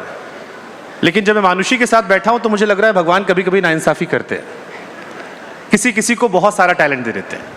कुछ कुछ लोग पूरी जिंदगी एक काम तमीज से नहीं कर पाते हैं, और कोई MBBS की पढ़ाई भी कर लेता है, फिर बॉलीवुड में भी आता है, मिस वर्ल्ड बन जाता है, और फिर उसका अभी पेट नहीं भर रहा, अब उसको बिजनेस भी करना है। नाइंसाफी करते हैं भगवान? नहीं नहीं, मेहनत भी है बहुत। भगवान नाइंसाफ़ी नहीं करते, लेकिन जो मेहनत करता है उसको ब्लेस ज़रूर करते हैं। मेरे से बहुत सारे लोगों ने कहा कि MBBS हो गया, मिस वर्ल्ड हो गया, बॉलीवुड भी हो गया, फिल्में आ गई, अब इसके बाद क्या? अभी और भी बकेट लिस्ट में है? अभी तो लाइफ शुरू हुई है। इस एज पे तो लोगों की पढ़ाई ख़त्म हो रही होती है। वर्ल्ड तो मेरे लिए अभी खुला है, तो अभी तो बहुत कुछ करना बाकी है। जैसे होता रहेगा मैं बताती रहूँगी, लेकिन अभी रिसेंटली मैंने वेंचर किया है वेलनेस और हेल्थ एंटरप्रेन्योरशिप में। मैंने अपने फादर जो कि एक मेडिकल डॉक्टर है, उनके साथ हमने एक वेलनेस क्लिनिक खोला है रीजनरेटिव मेडिसिन में, जिसका नाम सोमा वेलनेस है, यहीं मुंबई में। तो मेरी अभी एक सहयोगी कह रही थी कि अगर आप इमेजिन करिए मिस वर्ल्ड का एक हॉस्पिटल हो या क्लिनिक हो, भीड़ तो ज़्यादा बढ़ जाएगी फिर। वो मुझे लग रहा है कि शायद मुझे MBBS फिनिश करनी पड़ेगी और वहाँ प्रैक्टिस करना पड़ेगा, मुझे वो यूज़ करना पड़ेगा किसी तरह से। एक कॉमन क्वेश्चन मानुषी जो सबके जहन में आता है वो ये आता है कि हम ऐश्वर्या राय को देखते हैं, सुष्मिता सेन को देखते हैं, हमने उसके बाद लारा दत्ता प्रियंका को देखा, हमने हरनाज को देखा, ये सारी जो मिस वर्ल्ड मिस यूनिवर्स होती हैं, इनका एंड गोल बॉलीवुड में क्यों आता है? मैं ये क्वेश्चन चेंज करना चाहूँगी, बॉलीवुड क्यों हमेशा हमें कास्ट करता है? आप तो पढ़ाई करके बैठे थे, आप डॉक्टर ही बन सकते थे। पर ऑफर तो हमें बॉलीवुड से आता है ना। But I will say this कि जो पैजेंट्री एक प्लेटफॉर्म है जहाँ पे आपको जिस तरह का मीडिया एक्सपोजर मिलता है, लोग आपके बारे में जानते हैं, लोगों को आपको देखने में दिलचस्पी होती है, तो उसी तरह से एक एज एन आउटसाइडर, क्योंकि आप फिल्मों की दुनिया से नहीं होते, आपके लिए एक प्लेटफॉर्म होता है जहाँ पे फिल्म की दुनिया को भी इंटरेस्ट होता है आपको कास्ट करने में। Ultimately it's a business, and pageantry जिस तरह का आपको एक्सपोजर देती है, वो कहीं ना कहीं आपकी पहली फिल्म में आपको बहुत हेल्प करती है। तो वाई नॉट? ईजी नहीं है फिल्मों की दुनिया में आना, स्पेशली अगर आप एक फ़िल्म फैमिली से ना हो। तो अगर आपको इतना बड़ा प्लेटफॉर्म दिया जाए और अगर एक ऐसी इंडस्ट्री जो इतनी क्लोज नेट है, वो एक आउटसाइडर को एक्सेप्ट करे या एक आउटसाइडर में थोड़ा सा भी इंटरेस्ट दिखाए, तो मुझे लगता है उन अपॉर्चुनिटीज़ को मना नहीं करना चाहिए। When you are young, it's time to experiment, it's time to try different things. I think we should all try different things, because you never know what life has in store for you. तो बहुत सारे Gen Z यहाँ बैठे हुए, उनके जहन में कई बार हमारे टीचर्स कहते थे कि 10 किताबें पढ़ने से अच्छा एक किताब को 10 बार पढ़ लो। जी, आप मल्टीपल करियर को एक्सप्लोर कर रहे हो, तो एक इंसान जो अभी बिल्कुल 16-17-18 साल का, किंग ऑफ नन, तो उसे मल्टीपल चीज़ें ट्राई करनी चाहिए, एक काम सलीके से करना चाहिए, क्योंकि आप सक्सेसफुल हो। 28 साल की उम्र में भगवान ने आपको बहुत कुछ दे दिया है, तो आप क्या सलाह दोगे उस जेंजी को? देखिए, आज कहते हैं कि एक मल्टी फैसेटेड पर्सनैलिटी होना वो शायद आपको ज़्यादा हेल्प करेगा, और मैंने हमेशा ये माना है कि each to their own. I think जो सक्सेस की डेफिनेशन है वो आपके लिए क्या मायने रखती है, वो डेफिनेशन आपके लिए क्या है, वो सिर्फ आप खुद को ही जस्टिफाई कीजिए। दुनिया की क्या डेफिनेशन है सक्सेस की, उसे चेज़ ना करें तो आप मानुषी की बहुत खुश डेफिनेशन क्या है रहेंगे। सक्सेस की? मैं ये मानती हूँ कि क्योंकि बचपन से ही मैं पढ़ाई में अच्छी थी, तो मुझे एक्सक्यूज़ कर दिया जाता था अगर मेरी अटेंडेंस कम होती थी, क्योंकि मैं बहुत पार्टिसिपेट करती थी। मैं क्लासिकल डांसर थी, पेंट करती थी, पार्टिसिपेट करती थी। तो मेरे टीचर्स मुझे कुछ कहते नहीं थे, क्योंकि पढ़ाई में मैं मैनेज कर लेती थी। मैंने हमेशा से माना है कि मेरी पर्सनालिटी ऐसी है, मुझे बहुत चीज़ें करने का शौक़ है। मैं एक चीज़ से बहुत जल्दी बोर हो जाती हूँ, मैं एक चीज़ नहीं कर सकती। मुझे बचपन में भी कहते थे लोग कि that jack of all king of none, एक पे फोकस करो। मैं शॉर्ट टर्म के लिए एक पे फोकस करती हूँ, लेकिन मेरा मानना है कि लाइफ में इतना कुछ है, दुनिया में इतना कुछ है एक्सपीरियंस करने के लिए, मैं अपने आप को एक चीज़ से लिमिट करके नहीं रखना चाहती। तो मेरे लिए सक्सेस ये है कि मैं हर फील्ड में ग्रो करती रहूँ, चाहे वो प्रोफेशन में हो, चाहे वो एक्सपोजर में हो, चाहे वो पर्सनल डेवलपमेंट में हो, मेरे रिलेशनशिप्स में हो। और अगर मैं कल से थोड़ी और बेहतर हूँ इन सभी फील्ड्स में, तो मैं अपने आप को सक्सेसफुल मानूंगी। नाइस। एक सवाल जो मेरे मन में आ रहा था, क्या खूबसूरती या ब्यूटी जो है वो सिर्फ महिलाओं तक सीमित है? क्योंकि मिस्टर इंडिया का जब मैं जिक्र करता हूँ तो मुझे अनिल कपूर याद आते हैं। नहीं, मुझे लगता है कि मिस इंडिया में लड़कियां याद आती हैं मुझे, बट मिस्टर इंडिया में मुझे अनिल कपूर दिखाई पड़ते हैं। तो क्या ब्यूटी सिर्फ औरतों तक है, लड़कियों तक है? नहीं नहीं, मुझे लगता है कि मे बी मेल्स ब्यूटी को ज़्यादा अप्रिशिएट करते हैं इसीलिए। पीछे तालियां नहीं बजी इस बात के लिए। देखिए तालियां भी लड़कियां ही बजा रही हैं आगे। नहीं, लेकिन इसका एक डाउन साइड भी है। जब भी एक फ़ीमेल को कॉम्प्लीमेंट दिया जाता है तो मैं ये देखती हूँ, और आज मैं बहुत ज़्यादा ये चीज़ नोटिस भी करती हूँ कि हमें कहा जाता है you are looking wonderful, oh she is so pretty, she is gorgeous. लेकिन बहुत ऐसे कम लोग हैं जो आके कहते हैं that O she is so hard working, she is so intelligent, what an intellectual, what an opinionated woman. वो कॉम्प्लीमेंट्स हमें बहुत कम मिलते हैं। सिमिलरली मैं ये कहूँगी कि हम बॉयज़ को ब्यूटीफुल क्यों नहीं बोल सकते? हम क्यों नहीं बोल सकते उसके बाल कितने अच्छे लग रहे हैं? आप कोशिश करके देखो। नहीं, आई थिंक जब भी मैं अपने डैड को जाके बोलती हूँ कि today you are looking very handsome, he is much happier than me telling him, wow dad, what a smart answer to what I asked you. So I feel like, you know, compliments need to be gender neutral. सबको अच्छा लगता है जब उन्हें appreciate किया जाए beyond उनकी जो मेंटल कैपेबिलिटीज़ है। सिमिलरली सब चाहेंगे कि उनकी मेंटल कैपेबिलिटीज़ को भी अप्रिशिएट किया जाए। तो I guess there I will talk about equality, कि जब कॉम्प्लीमेंट्स दिए जाएं तो लड़कियों की इंटेलिजेंस, उनका हार्डवर्क, उनका डेडिकेशन, फोकस, उनकी जो सेरिब्रल कैपेबिलिटीज़ हैं उनको कॉम्प्लीमेंट दिया जाए। सिमिलरली व्हेनेवर मेन, जो उनमें कहते हैं एक तरह से श्रृंगार का भाव है, उसको भी अप्रिशिएट किया जाए। सो ये दिस गोज बोथ वेज। तो ब्यूटी जो है वो सिर्फ आउटर लुक्स को लेकर होती है? Absolutely not. मैं 20 साल की उम्र में जब मैं विश्व सुंदरी बनी तो मेरे लिए वो ब्यूटी का परसेप्शन ही चेंज हो गया, क्योंकि मैंने वहाँ से रियलाइज़ किया कि आपके लिए ब्यूटीफुल क्या है, ऐसी कौन सी चीज़ है जो आपको दूसरे में देख के इतना एक अच्छी फीलिंग दे। और मेरे लिए कहीं ना कहीं वो ये था कि जो लोग अपने आप में बहुत कॉन्फिडेंट हैं, जिन्हें पता है कि उन्हें लाइफ में कहाँ जाना है और किस तरह से जाना है, और वो किसी और के लिए नहीं, अपने खुद के लिए वो जर्नी में चल रहे हैं, मेरे लिए वो हमेशा से बहुत ब्यूटीफुल रहा है। चाहे वो एक मेल हो या फीमेल हो, मैंने बहुत इंस्पिरेशन सीख की है दूसरे लोगों से। शायद इसीलिए मैं कुछ कर पाई हूँ जो भी मैंने किया है लाइफ में, क्योंकि जब भी मैं किसी और की जर्नी देखती हूँ, चाहे वो कोई एंटरटेनमेंट इंडस्ट्री में हो, चाहे वो मीडिया में हो, पॉलिटिक्स में हो, मेडिसिन में हो, हमेशा मैं ये देखती हूँ मैं इनसे क्या सीख सकती हूँ। और मेरे लिए ब्यूटीफुल वही है जो अनअपोलोजेटिकली अपने में कॉन्फिडेंट है और वो करता है जो उन्हें सही लगता है, वो नहीं जो दुनिया को सही लगता है। नहीं मानुषी, ये सवाल मैंने इसलिए पूछा क्योंकि जो इतने लोग मिस वर्ल्ड या मिस यूनिवर्स बनते हुए देखते हैं, सबको लेकर एक स्टैंडर्ड सेट कर रखा है जी। ब्यूटी का एक स्टैंडर्ड है कि इस फिगर में होंगे तो वो खूबसूरत दिखते हैं। अच्छा, बॉडी पॉजिटिविटी की बात उन मंचों से कम की जाती है, की भी जाती है तो वहाँ ऐसे लोगों में दिखाई कम पड़ते हैं। अच्छा। पहला खूबसूरती दिखाई पड़ती है, उसके बाद, और नाम भी उनका ब्यूटी कॉन्टेक्स्ट होता है जी, कि ब्यूटी कॉन्टेस्ट ये है, वहाँ पर ब्रेन का जिक्र कम होता है। सो जब आज 2025 में बैठे, क्या अभी भी ब्यूटी को सब्जेक्टिफाई किया जाता है कि आपको ये फिगर होगा तब आप खूबसूरत कहे जाते हैं? एक पैरामीटर अभी भी बना रखा है लोगों ने? मैं इसमें ये बोलूँगी कि मैं जब मिस वर्ल्ड में compete कर रही थी तो हम 120 देशों से लड़कियां रिप्रेजेंटेटिव्स वहाँ पे आई हुई थी। अब ऐसा पॉसिबल ही नहीं है कि 120 लड़कियां एक जैसी दिखें, और ऐसा नहीं है कि हर साल इंडिया ही जीतता है या फिर हर साल वेनेजुएला ही जीतता है, अलग अलग देशों की लड़कियां जीतती हैं। तो मैं ये बिल्कुल नहीं कहूँगी कि मुझे कभी ऐसा फील हुआ कि मेरा ये वेस्ट होना चाहिए, मेरी बॉडी ऐसी होनी चाहिए, मुझे ऐसा दिखना चाहिए, क्योंकि कहीं ना कहीं ब्यूटी पैजेंट्स एक आप में जो यूनिक क्वालिटी है और आप उसको किस तरह से दुनिया के सामने प्रेजेंट कर सकते हैं, वो उसे रिप्रेजेंट करता है। और मेरा ये मानना है कि अगर आप बाकियों की तरह बनने की कोशिश करेंगे तो आप में वो जो यूनिक क्वालिटी है वो तो रहेगी ही नहीं। तो सबसे इम्पोर्टेंट क्या होता है जब आप ब्यूटी कॉन्टेस्ट में जाते हो?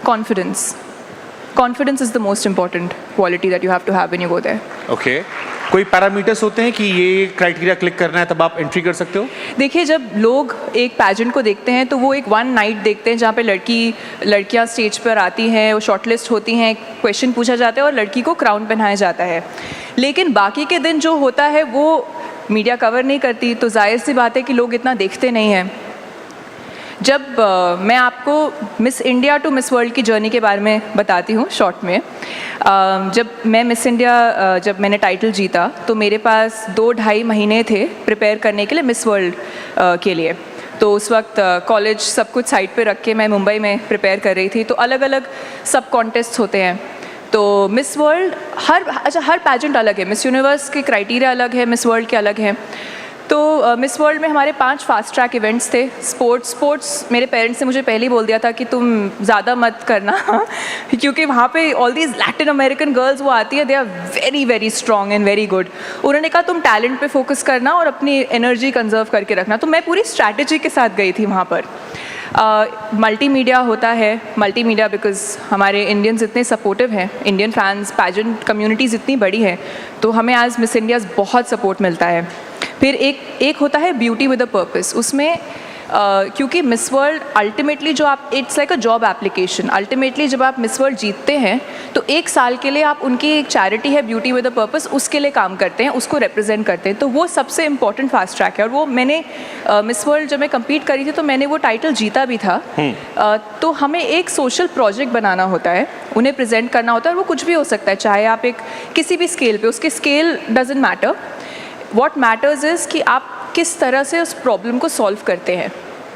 तो एक तरह से आपको बहुत अलग अलग एस्पेक्ट्स में जज किया जाता है। जब आप स्पोर्ट्स में कम्पीट कर रहे हैं तो वो ये नहीं देखना चाहते कौन सबसे स्ट्रॉन्ग है, कौन सबसे फास्ट है, बट ग्रुप में आप किस तरह से एज अ ग्रुप लीडर आप कैसे एक स्पोर्ट में खेलते हैं, कैसे कम्पीट करते हैं, आपकी कंपेटिटिव स्पिरिट को जज किया जाता है। जब ऑडियंस हमें लास्ट नाइट पर देखती है, उससे पहले 1 महीना मिस वर्ल्ड टीम हमें ऑलरेडी जज कर चुकी होती है, जहाँ पे हमारे पर्सनल इंटरव्यूज़ होते हैं, हमें स्पॉन्सर्स के साथ हम काम करते हैं, मीडिया इंटरेक्शंस करते हैं उस लोकल कंट्री में। तो ऑलरेडी आपको जज किया जाता है। और ये मेरे लिए एक बहुत बड़ा सरप्राइज़ था जब मैं जिस रात को मैं मिस वर्ल्ड जीत गई, अगले दिन सुबह मैं नीचे जब ब्रेकफास्ट के लिए गई तो वहाँ जो हम जिस होटल में रह रहे थे चाइना में, वहाँ के मैनेजर मेरे पास आए और मुझे कॉन्ग्रेचुलेट करने, और उन्होंने मुझे कहा, पता है जितना भी होटल का स्टाफ है, चाहे वो हाउस कीपिंग हो, सबसे एंड ऑफ द डे पूछा जाता था कि किसने किस तरह से आपके साथ बिहेव किया। और लास्ट में हम सबसे पूछा गया था कि कौन हमारे लिए विनर है। नहीं सर, हम सब ने आपको वोट दिया था। तो आपको 24/7 ये तो इंडिया के संस्कार हैं जो आपको 24/7 देखा जाता है वहाँ फिर पर। लेकिन मेरा क्वेश्चन फिर वही रह गया कि फिर इसका नाम ब्यूटी पेजेंट क्यों है? आप इसमें दिमाग का इस्तेमाल कर रहे हो, आप उसमें सोशल सर्विस देख रहे हो, आप इसमें ब्रेन यूज कर रहे हो, स्पोर्ट्स में जा रहे हो, लेकिन अल्टीमेटली आप फिर वहीं पहुंच जा रहे हो कि शारीरिक सुंदरता जो है वो इंपॉर्टेंस आ रही है। सर, ये तो beauty is in the eyes of the beholder. Beauty शब्द को आप शारीरिक सुंदरता की तरह देख रहे हैं। मैं तो ये कह ही नहीं रही कि ये बाहरी सुंदरता के बारे में है। मैं सिर्फ समझना चाह रहा हूँ क्योंकि आपने पार्टिसिपेट किया, हम आपसे बेहतर समझ सकते हैं। हाँ जी। बहुत सारी लड़कियां हैं जो बॉडी शेमिंग को लेकर परेशान हैं। जी। बहुत सारे उदाहरण है, सेलिना गोमेज से लेकर शहनाज, जब वो पतली थी तो कहा, पहले वो मोटी थी, कहा मोटी हो मोटी हो मोटी हो, अब वेट लूज कर लिया तो कहा पतली हो गई, और ऐसे आए दिन होता है। इवन जॉब में भी होता है। जी। बहुत सारी महिलाएं इस ब्यूटी स्टैंडर्ड से परेशान है कि ये फिगर होगा तभी आप खूबसूरत हो। क्या मिस इंडिया, मिस वर्ल्ड या मिस यूनिवर्स बनने के लिए कोई ऐसा ब्यूटी स्टैंडर्ड फिजिकल भी है? नहीं, बिल्कुल भी नहीं। इनफैक्ट ये जो आप कह रहे हैं कि किसी को बॉडी शेम करना, इससे जब मैं हरनाज हम नहीं बचे तो फिर और कोई कैसे बचेगा? ये तो सोसाइटी में है अनफॉर्चुनेटली, लेकिन इससे ब्यूटी पैजेंट्स का कोई लेना देना नहीं है। नाइस। अगर कोई लड़की परेशान हो इस चीज़ से तो आप उसे कैसे, क्या सलाह दोगे? मैं यही कहूँगी कि कभी कभी अच्छा होता है कि अगर आप बाहर के नॉइज़ को बंद कर दें, क्योंकि अगर आप दूसरों के ओपिनियन को मानने लग जाएंगे तो आप अपने से कभी खुश नहीं रहेंगे। बचपन में वो बहरे मेंढक की कहानी सुनाते थे, तो अगर आप बहरे मेंढक की तरह रहेंगे तो आगे बढ़ते रहेंगे लाइफ में। जिन लोगों को आप एक मेंटोर की तरह देखते हैं, उनसे सीखें, उनकी सुने, लेकिन पूरी दुनिया की आपको सुनने की कोई ज़रूरत नहीं है। 2 कान दिए हैं, कभी कभी एक कान से सुने, दूसरे कान से निकाल दें। तो वो एक प्रैक्टिस है, कॉन्शियसली करनी बहुत ज़रूरी है। क्योंकि देखिए, दुनिया आपके बारे में क्या सोचती है उससे जेन्युइनली आपका कुछ नहीं बिगड़ता, लेकिन आप अपने बारे में क्या सोचते हैं, आपकी क्या अपने टुवर्ड्स जो एक सेल्फ लव और एक अपने टुवर्ड्स एक सेल्फ केयर जो होता है, वो कभी उसको हमेशा प्रोटेक्ट करके रखें। तो मैं यही कहूँगी, मेरा हमेशा से यही एक एफ़र्ट रहा है लाइफ में। देखिए, जब मैं स्टूडेंट थी तो तब मुझे शायद इतना फ़र्क नहीं पड़ता था, क्योंकि इस स्केल पे मेरे बारे में डिस्कशंस नहीं होते थे। वो स्केल बहुत ज़्यादा चेंज हुआ मिस वर्ल्ड बनने के बाद, लेकिन उस जर्नी से मैंने यही सीखा है कि मैं वही करूँ जो मुझे सही लगता है और मैं दूसरों के ओपिनियन से अपने बारे में बुरा ना मानूँ। शानदार। शायद आप ऑब्जेक्टिवली सुने, क्या पता उसमें कुछ सीखने के लिए हो, लेकिन मोस्टली जो क्रिटिसिज्म होता है, स्पेशली जो स्ट्रेंजर्स से आता है, उसमें कुछ आपको वो जेन्युइनली अपनी इनसिक्योरिटी प्रोजेक्ट करते हैं, उसमें आप उनका आपसे कुछ लेना देना नहीं होता। तो अगर आप ये समझ जाएंगे कि जो लोग वर्ल्ड में जो देखते हैं, it is a projection of what they feel with in about themselves. The minute you understand that, you can filter क्या आपको कोई नहीं, उनको हम साइड में करते हैं और हम आपके टैलेंट को और एक्सप्लोर करते हैं। वो अब आपकी इंटेलिजेंस है, आप उसको कैसे, हम आपके टैलेंट को और एक्सप्लोर करते हैं। आपने कहा आपको बहुत, आप हरियाणा से हैं जी, सो आई एम श्योर हरियाणवी तो आती होगी। I knew this was coming. मुझे समझ आती है, लेकिन मैं काम करता हूँ, मैं आपको एक हिंदी फिल्म का डायलॉग देता हूँ और आप उसे हरियाणवी में ट्रांसलेट करके रखो। बड़ा फेमस आइकॉनिक डायलॉग है। मेक श्योर कि मैं हरियाणा वापस ना जा पाऊँ इसके बाद। नहीं, बड़ा फेमस डायलॉग है, सारे लड़के कम से कम तालियां बजनी चाहिए। धड़कन फिल्म एक आई थी, उसमें एक बड़ा फेमस डायलॉग था कि मैं तुम्हें भूल जाऊं ये हो नहीं सकता, और तुम मुझे भूल जाओ ये मैं होने नहीं दूंगा।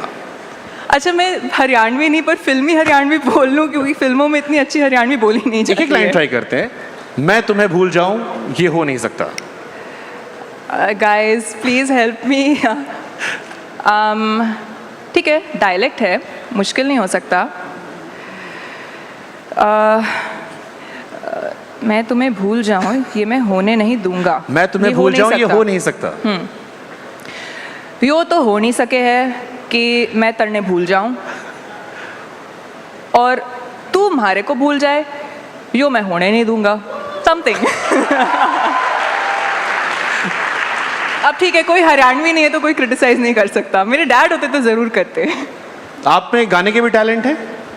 आप मुझसे हरियाणवी में गाना भी गवाना चाहते हैं? बॉलीवुड भी चल सकता है। नहीं, आपकी आवाज़ बड़ी खूबसूरत है। अच्छा, थैंक यू। लेकिन मेरे पीसीआर से बार-बार मुझसे कहा जा रहा था कि एक और प्रतिभा का उदाहरण पेश किया जाए, क्या पता बॉलीवुड में अगले सिंगर भी यही हो। देखिए, आपने अब कहा कि आप इतनी चीज़ों में टैलेंट है, तो शायद मैं गाना गा ही देती हूँ, क्योंकि आपको तब रियलाइज़ होगा कि हर इंसान हर चीज़ नहीं कर सकता। हम वही पैरामीटर पे चेक कर लेंगे, बट फिर भी कोई एक गाना जो आपके दिल के बड़े करीब हो। इतनी सारी लोग यहाँ पर है, इंतजार कर रहे हैं। आप चाहते हैं कि मैं गाना गाऊं? हाँ, बस 2 लाइन। कोई भी जो आपके दिल के करीब हो। मेरे साथ गाएंगे तो मैं ज़रूर गाऊंगी। फिर ये सब उठ के भाग जाएंगे। अच्छा, ये इसके बाद भी सेशन है तो इनको भगाते नहीं है, ऐसे नहीं करते। मैं आपके लिए खूबसूरत सी शायरी सुना दूंगा। सुनाइए प्लीज। पहले आपको गाना सुन लेंगे। अच्छा, ओके। आप कोई गाना बताएं, मैं गाती हूँ। आपको कैसे गाने पसंद है? मुझे बहुत तरह के गाने पसंद है। डिपेंड करता है ना आप किसको सोच के गाने वाली हैं।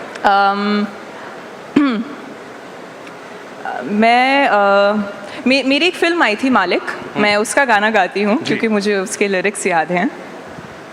पर प्लीज मेरे साथ कोई गाना गाएगा। I am not a good singer, I am just. पीछे या तालियां बजा देंगे हम। Okay, oh God, I am feeling so shy. या साथ में हमिंग कर सकते हैं लोग यहाँ पे।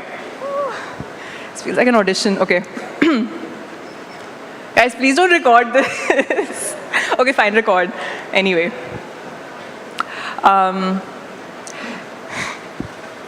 है नामुमकिन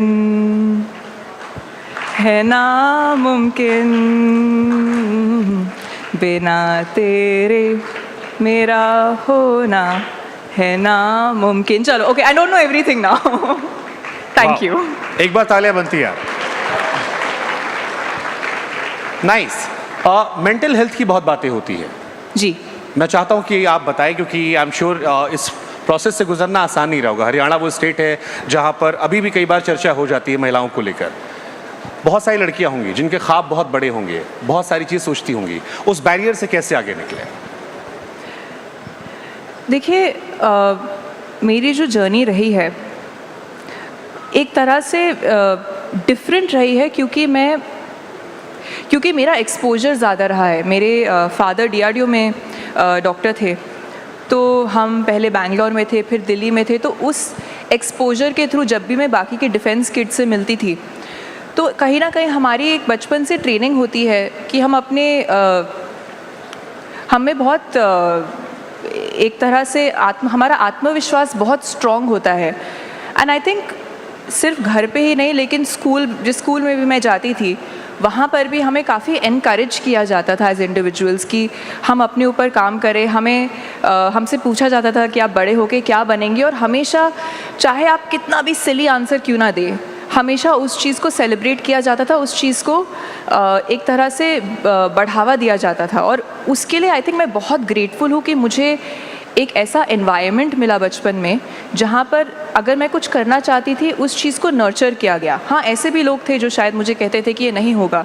जब मैं कॉलेज में थी और मैं मिस इंडिया का प्रेपरेशन कर रही थी तो लोगों को लगता था ये बहुत स्टूपिड चीज़ है कि MBBS के बीच में कौन सुबह मैं 4 बजे उठ के वर्कआउट के लिए जाती थी और अपना हॉस्टल में खाना मैं खुद बनाती थी क्योंकि मुझे काफ़ी एक स्ट्रिक्ट मैं डाइट फॉलो कर रही थी उस वक्त। तो आसपास के लोगों को इतना समझ नहीं आता था। लेकिन जो लोग मैटर करते हैं, चाहे वो आपके पेरेंट्स हों, आपके टीचर्स हों, जो भी आपके आसपास केयर गिवर्स होते हैं, उनकी क्या राय होती है वो उसमें मैं ये ज़रूर बोलूँगी कि मेरे लिए एक बहुत बड़ा प्रिविलेज है कि मेरे पास वो लाइफ में था कि अगर आज भी मैं कुछ करना चाहती हूँ और अगर मैं अपने पेरेंट्स के पास जाकर कहूँ कि जैसे कि सोमा वेलनेस, मैं रीजनरेटिव मेडिसिन में जाना चाहती थी और मेरे पास MBBS की डिग्री अब है नहीं, तो मैं अपने फादर के पास गई और मैंने उन्हें कहा कि आप 30 इयर्स से प्रैक्टिस कर रहे हैं और ये मैंने जितना मैंने ट्रैवल किया है बाहर देशों में, वहाँ मैंने ये सेटअप्स देखे हैं, हम क्यों ना इसको इंडिया में लेकर आएँ। तो उनको उस एज पर अपनी एक सेटअप छोड़कर एक नया सेटअप शुरू करना, मैं ये कहूँगी कि उन्होंने मुझ में एज अ चाइल्ड बहुत ज़्यादा फेथ दिखाया। तो उसके लिए आई एम ब्लेस्ड। पर मैं ये कहूँगी दैट जिस चीज़ पर आप कंट्रोल कर सकते हैं उस पर फोकस करें। जैसे मैंने कहा कि learn to filter out opinions that don't matter. चलिए समय का मैं आखिरी सवाल पूछ लेता हूँ, मिस वर्ल्ड का भी दिल टूटा है कभी? दिल टूटा है, हाँ ज़रूर टूटा। मेरी पहली फिल्म जब रिलीज़ हुई मुझे बहुत एक्सपेक्टेशंस थी। इश्क मोहब्बत प्यार वाले दिल टूटने की बात कर रहा हूँ। लोग जानना चाह रहे थे, लोगों ने मुझसे कहा, पूछेगा कि मिस वर्ल्ड का भी दिल टूट सकता है? मैं बचपन में फिल्में देखती थी ना, मुझे लगता था मैं जब बड़ी होंगी ना तो मुझे ऐसा प्यार होगा और मुझे ऐसा लगेगा कि ये नहीं तो कोई नहीं। मैं वेट कर रही हूँ वैसे प्यार का। ऐसा लगा था? अरे I have grown up watching all Shahrukh Khan films. मुझे लगता था दैट मुझे ऐसे कोई लड़का देखेगा और मेरे बाल उड़ेंगे और म्यूजिक बजेगा। आप कह रहे हो ना आपका दिल लगा ना दिल टूटा?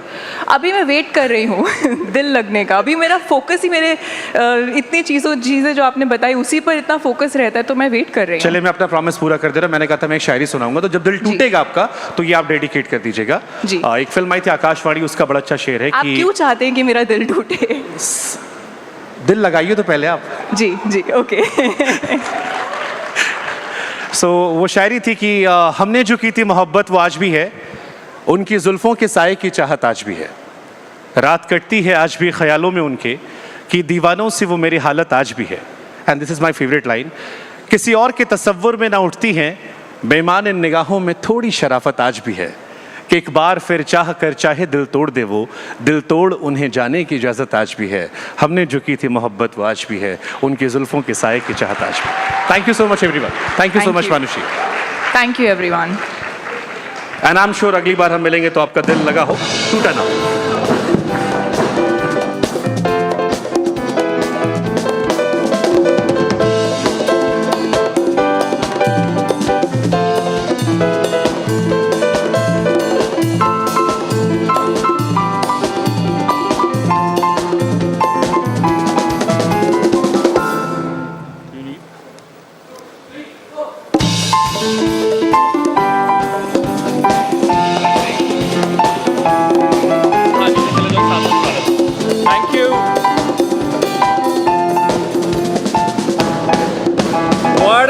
Lovely session by Shubhankar. एक शेर हम भी पढ़ देते हैं कि मनुषी के कानों में अच्छी लग रही थी बालियां, शुभांकर के लिए जोरदार तालियां। थोड़ा जल्दी वाला शेर है, ठीक है, ये शेर थोड़ा सा जख्मी था, but lovely session. Once again a huge round of applause for Shubhankar and then for our upcoming guest. Guys, a huge round of applause.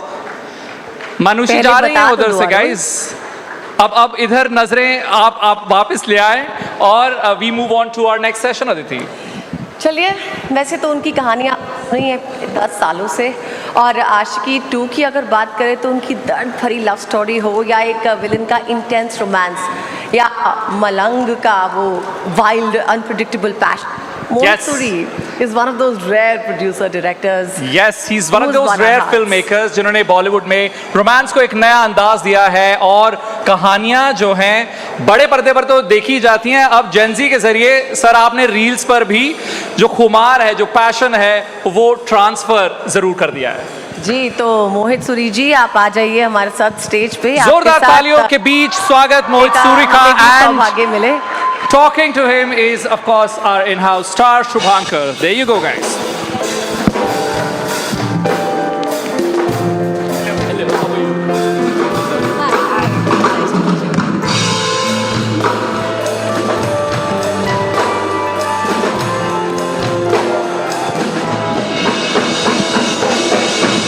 कहीं पर पढ़ा था मैंने कि इश्क जिंदा रखना है तो उसे अधूरा रहने दो, क्योंकि मुकम्मल हुए रिश्ते अक्सर गिले शिकवे शिकायतों में ठंडी राख से बन जाते हैं. लेकिन जब मैं मोहित सूरी को देखता हूं तो मेरा इश्क में विश्वास फिर से जिंदा होता है.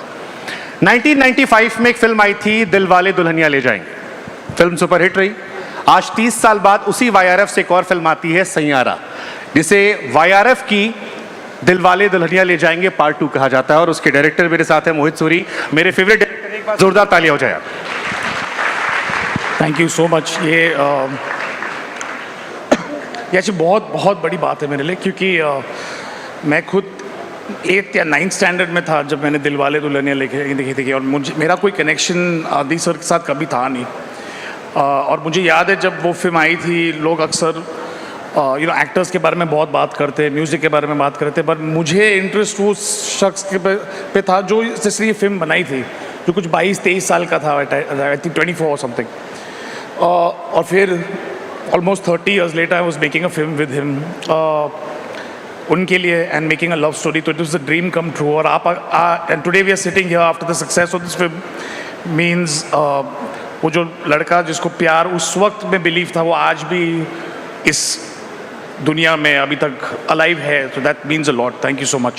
मैं बहुत सारे बच्चों से मोहित मिलता हूं और वो कहते हैं कि अब प्यार पहले जैसा नहीं रह गया. ये सिचुएशनशिप का दौर है, ये रिलेशनशिप वैसी नहीं रही. मैरिज एज अ इंस्टीट्यूशन कमज़ोर हो गया है.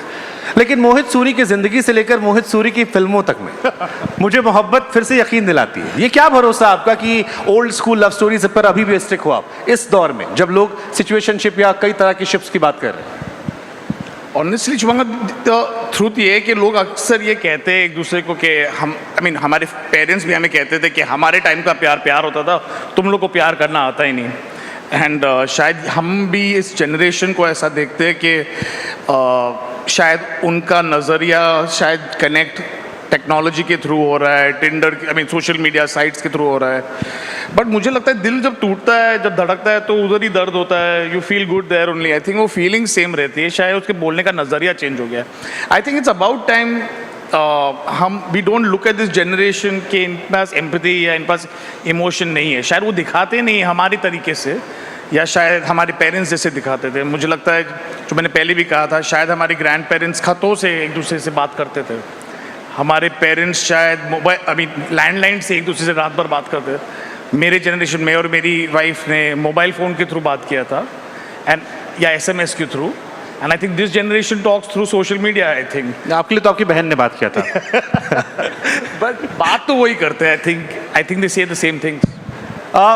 जहर जब आई थी तब आप जेंजी से थोड़ा सा आगे बढ़े होंगे उस उम्र से. अभी सैयारा आई है, जेंजी के लिए पिक्चर है. तो आपकी लाइफ में हम करके दिखाते मूवमेंट कौन सा रहा? Come again? एक मूवमेंट जो अगर आपको बताना हो, from Zeher to Saiyaara. I have to, this, I'm not trying to seem like a romantic, but I have to say that the moment I think I met my wife, I think, we अक्सर don't give credit to that one person who stood by you for 20 years.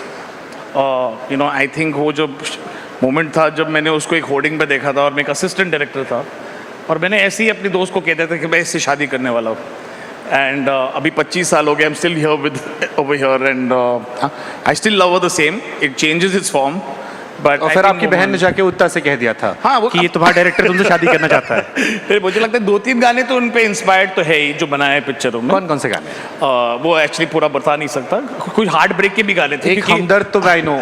या and बंजारे को घर, तुम ही हो, सुन रहा है ना तू, रो रहा हूँ मैं। एंड इट्स स्वीट, क्योंकि जब भी मैं ये सारे गाने देखता हूँ, इट्स एक्चुअली कभी कभी जब बारिश शुरू होती है और मैं ट्रैफिक में अटका हूँ और मैं अपने पुराने गाने सुन रहा हूँ, it's almost like a flashback sequence. मैं हर एक गाने से एक मोमेंट जोड़ता हूँ कि मैं उस वक्त क्या फील कर रहा था, बट फैक्ट है चेहरा हमेशा उदिता का ही था।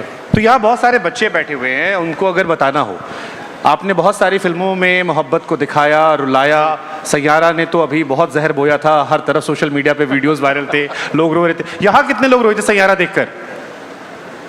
देखिए यहाँ भी फर्स्ट रो में लड़कियां हाथ उठा रही हैं। मोहित सूरी के लिए मोहब्बत के मायने क्या है?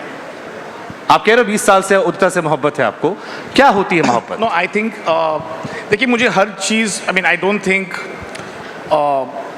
मोहब्बत for me is very important. शायद बिकॉज मेरे पास I came from a single parent, तो मुझे हमेशा I think I was always in love and I always had a serious relationship. मुझे कभी वो शायद वो कमिटमेंट फोबिक का इशू नहीं था कि, और कभी कोई दोस्त आके मुझे इसको बोलना नहीं पड़ा कि हाय ला तुझे प्यार हो गया। मुझे हमेशा पता था जब मुझे प्यार था किसी से। तो वो कभी न्यू एज लव मैरिज तो हुआ नहीं, but I think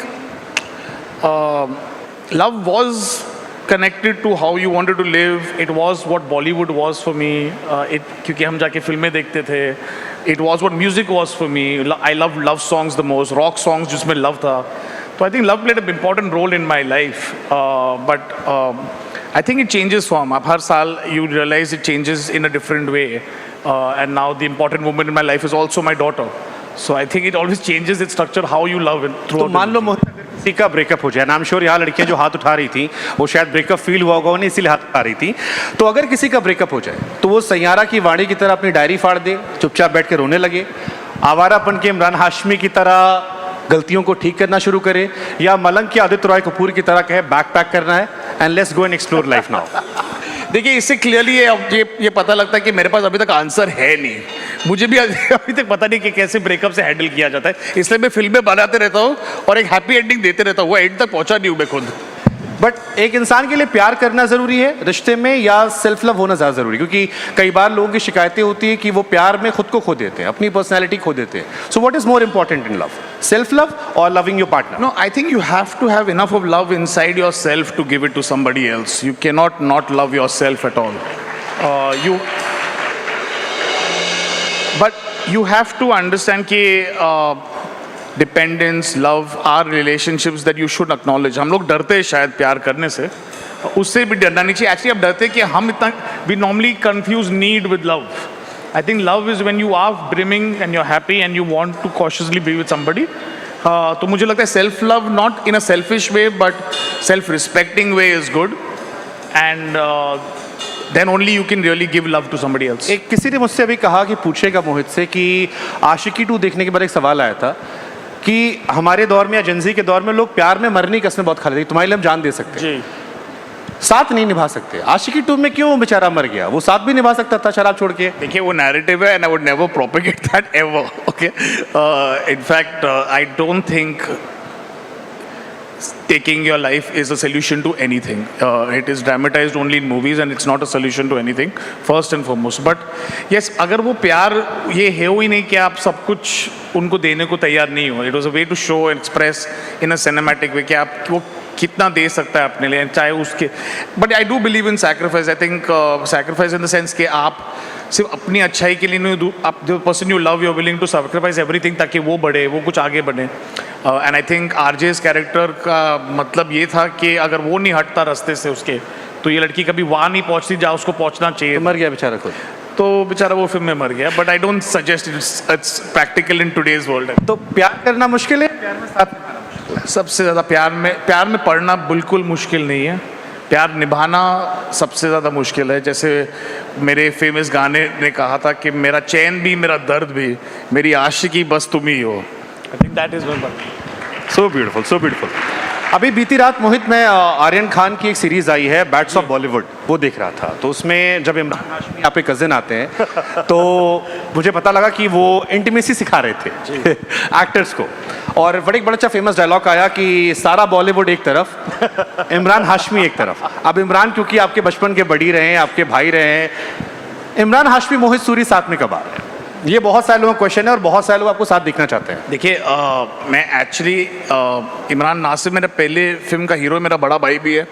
he is someone who I discovered my art through. मैं 22 साल की उम्र में उनके साथ सेट पे था और ये कह सकते हैं हम लोग ने शायद साथ में अपना सिनेमा का जर्नी शुरू किया था, from an assistant to a director. वो एक्टर बन गया, मैं डायरेक्टर बन गया।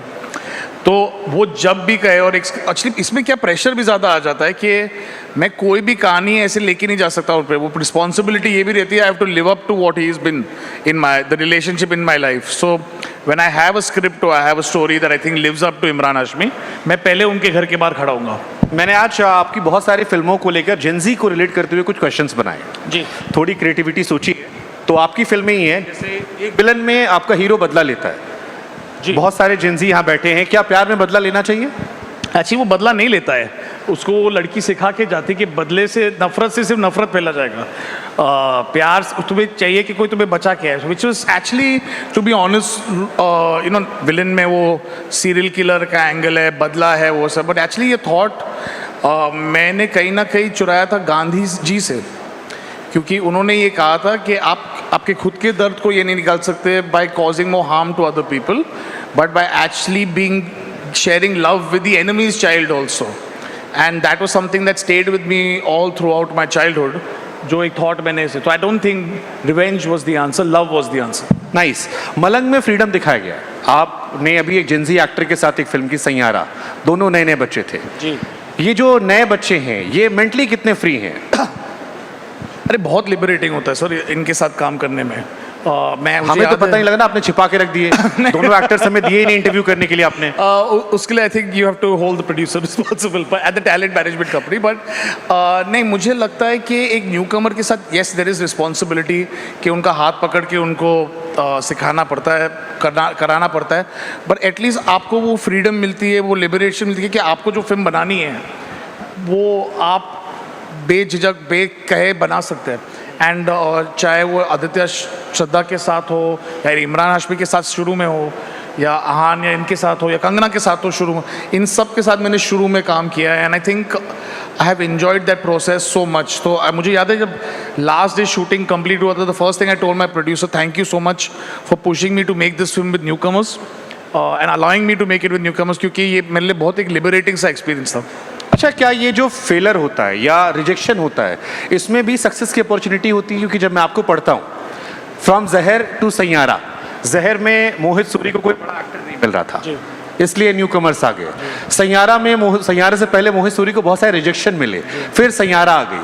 क्या आप मानते हो कि ये रिजेक्शन भी गॉड्स प्लान है और यहाँ से भी एक नई सक्सेस की कहानी निकलती है? वेल ऑनेस्टली आशिकी की भी स्टोरी ऐसी थी कि लोग करना नहीं चाहते थे क्योंकि हीरो एंड में मर रहा था, इंक्लूडिंग इमरान। बट क्योंकि उसने वो प्रीवियस फिल्म में भी मरा था और वो 3 फिल्मों में बैक टू बैक मरना नहीं चाहता था। तो फिर आपने वो एक्टर पकड़ा जो मुझे पहन के ऑडिशन, चप्पल पे मोजा पहन के ऑडिशन। एग्जैक्टली नहीं, वो स्टेटस तक पहुंचे नहीं। But I think especially in our field, in any art, in any this thing, you will feel rejection, and rejection is a part of the process. आपको वो कभी ये नहीं करना है कि आपको rejection से टूटना है, but use it to inspire yourself. क्योंकि for every time if I got rejected, if I broke, I would not be sitting here today. तो सबसे ज़्यादा जहर में पहली पिक्चर या 22 साल की उम्र में शुरू की थी, 24-23 तक रिलीज हो गई थी, और उस उम्र में सडनली वहीं से बीवी मिल गई। It's a big difference it's a big difference between an assistant director and a director. आपको लगता है making a film is about putting up shots and shooting a scene, it is not about the technique ever. आपको लिखने का शौक है? जी, मैं सारी कहानियाँ खुद लिखता हूँ। तो जैसे सईद कादरी साहब की बहुत सारी खूबसूरत लाइनें आपकी फिल्मों में आती हैं, मिथुन का म्यूजिक आता है, मोहित लिरिक्स नहीं, lyrics I depend on professionals. चलो, सईद कादरी साहब की आप बहुत खूबसूरत, क्योंकि मोहित सूरी और इमरान हाशमी गाने हम सब ने बहुत एंजॉय किए, एंड आई एम श्योर यहाँ पर लोग एक बार ताली बजाए कह सकते हैं। आप कोई भी गाना प्ले कर दीजिए आपकी फिल्म का, वो सुपरहिट है, आप उसे ड्राइव करते हो घंटों सुन सकते हैं। सबसे फेवरेट राइटिंग आपकी कौन सी किसी गाने की, और उसकी 4 लाइन बोल के सुनानी होगी? तो आई डेफिनेटली वुड से एक गाना था जो बहुत चला था, बट मुझे मेरे रेटिंग में मुझे लगता है ये गाना बहुत ऊपर आता है with all the competition of songs I have got. But ये गाना है फिर मोहब्बत करने चला है तू। मिथुन शर्मा जी, जो मुझे लगता है एक बहुत स्पेक्टेकुलर सा गाना था, और उसमें एक अंतरा था कि जिस राह पे है घर तेरा, अक्सर वहाँ से मैं हूँ गुजरा, शायद तू दिख जाए फिर कहा, वो जो अंतरा था, आई फील इतना सिंपल सा था, बट आज भी मुझे बहुत लोग ये शायद डिनाई करेंगे ओपनली, बट आज भी अगर आप कोई किसी बिछड़े हुए प्यार से अगर उसके घर के नीचे से आप पास करते हो तो मुड़ के एक बार देखते तो ज़रूर हो, चाहे आप एडमिट करो घर पे या नहीं करो, सब ना सब वो करता ही है। और ये अभी मत पूछना मैं किसके लिए करता हूँ आप में से कितने लोग जानते हैं कि जिस गाने का जिक्र मोहित सूरी ने किया है वो अरिजीत सिंह का पहला गाना था? मोहम्मद इरफान अरिजीत सिंह का ये पहला गाना था जिससे मिथुन ने कंपोज किया था। और सबसे शानदार बात ये कि मिथुन की एक और वाइफ है, मोहित की एक और वाइफ है जिनका नाम मिथुन शर्मा है उनके साथ इनका कमबैक था। सही हूँ मैं? 100%। मैं मिथुन को उस उम्र से, मैं अपनी बीवी को नहीं मिला था जब से मैं मिथुन को जानता हूँ एक्चुअली, और आई थिंक मिथुन के प्रॉपर फेशियल हेयर भी नहीं आया था जब मैं उस उम्र से उसके साथ काम कर रहा हूँ। आई थिंक 19 ईयर्स का था वो, 19 साल का था, एंड मैं 21 या 22 साल का था। और एक्चुअली सच ये कि वो म्यूज़िक डायरेक्टर बनना चाहता है और मैं डायरेक्टर, और कोई हमको सीरियसली ले नहीं रहा था। उनको लग रहा था ये बच्चे लोग क्यों आगे फिल्म बनाने, आई थिंक। तो I think we had nobody but each other. तो और वो रिश्ता आज तक भी, हम लोग प्रोफेशनली पर्सनली मेंटेन कर रहे हैं। आपकी फिल्मों में जो हीरो होता है वो अक्सर खोया हुआ होता है। इमरान हाशमी आवारापन में खोए हुए थे, मलंग में खोए हुए थे, अभी सैयारा में भी आपका हीरो खोया। बहुत सारे युवा रिलेट करेंगे कि वो भी लाइफ में उनको क्लैरिटी नहीं होती क्या करना है। तो ये खोने वाला जो है ये आप युवाओं से ढूंढते हो, और इसमें एक युवा जो आपको सुन रहा है उसे कैसे इंस्पायर कर सकते हो कि अपनी लाइफ का पर्पस कैसे ढूंढे वो? फर्स्ट एंड फॉरमोस्ट मैं सब यूथ को ये कहना चाहता हूँ, being lost is not wrong, that as long as being lost and not doing anything about it is the problem. अगर आप खोए हुए हो और कुछ सीख रहे हो, वी हैव ऑलवेज बीन, ऋषि महर्षि वक्त से हम लोग हमेशा सीकर्स रहे, हम हमेशा खोज रहे थे। हमारी वो सिविलाइजेशन वैसे है जो यहाँ तक पहुँची है बिकॉज वी बीन सीकिंग, चाहे you seeking love, passion, work, career. Being lost at this age, I still feel lost. आज भी मुझे पता नहीं मुझे क्या बनाना है नेक्स्ट, मुझे क्या इमोशन करना है, इसके बाद मैं क्या करने वाला हूँ। And it's okay to feel that way as long as you get up every day and look for an answer. So seeking should not stop, whether it's even God, whether it's religion, whether it's anything. As long as you're seeking, it's good. When you have the answers, that's when the problem has started. From Aashiqui 2 to हमारी अधूरी कहानी, जिससे मैंने शुरुआत भी की थी, मुकम्मल हुए रिश्तों की चर्चा क्यों नहीं होती है? उन्हीं की चर्चा क्यों होती है जो अधूरे रह जाते हैं? किसी ने कहा था कि पत्नी कितनी भी अच्छी हो, पासवर्ड प्रेसी ही बनती है। तो आई थिंक 10 साल बाद फिर सैयारा आता है, जिस एक रिलेशनशिप कंप्लीट हो जाता है आई थिंक, एंड फिर शायद आप खुद ही देख रहे हो उसका सक्सेस लेवल कितना ज़्यादा है। आई थिंक वो शायद आई थिंक आप खुद भी मैच्योर करते हो आपके रिलेशनशिप में, आपके अंदाजे में। मैं उस वक्त मैंने आशिकी की शूटिंग कंप्लीट करके उसी साल शादी कर ली थी आई थिंक, एंड उसी टाइम ये 3 पिक्चरें बनाई थी, विलन, आशिकी और हमारी अधूरी कहानी। आई थिंक आफ्टर दैट एक रिजॉल्व सा आ गया था। I kind of think I changed as a person also. मेरे बच्चे हुए, और I could see love stories from a different angle. तो I think any art should change with you. आपको अगर आप वही फिल्म या वही आर्ट 20 साल से वही बना रहे, आई don't think you will have the same takers for it. चलो लास्ट क्वेश्चन है, अगर कोई इनमें से युवा आपसे कहे कि मोहित आपकी फिल्म ने मुझे बड़ा इंस्पायर किया, जी, मोहित सूरी अपनी किस एक फिल्म का नाम लेंगे जिसने उस लड़के को इंस्पायर किया हो सकता है, या आपको लगता है कि आपकी इस फिल्म ने काफ़ी इंस्पिरेशन?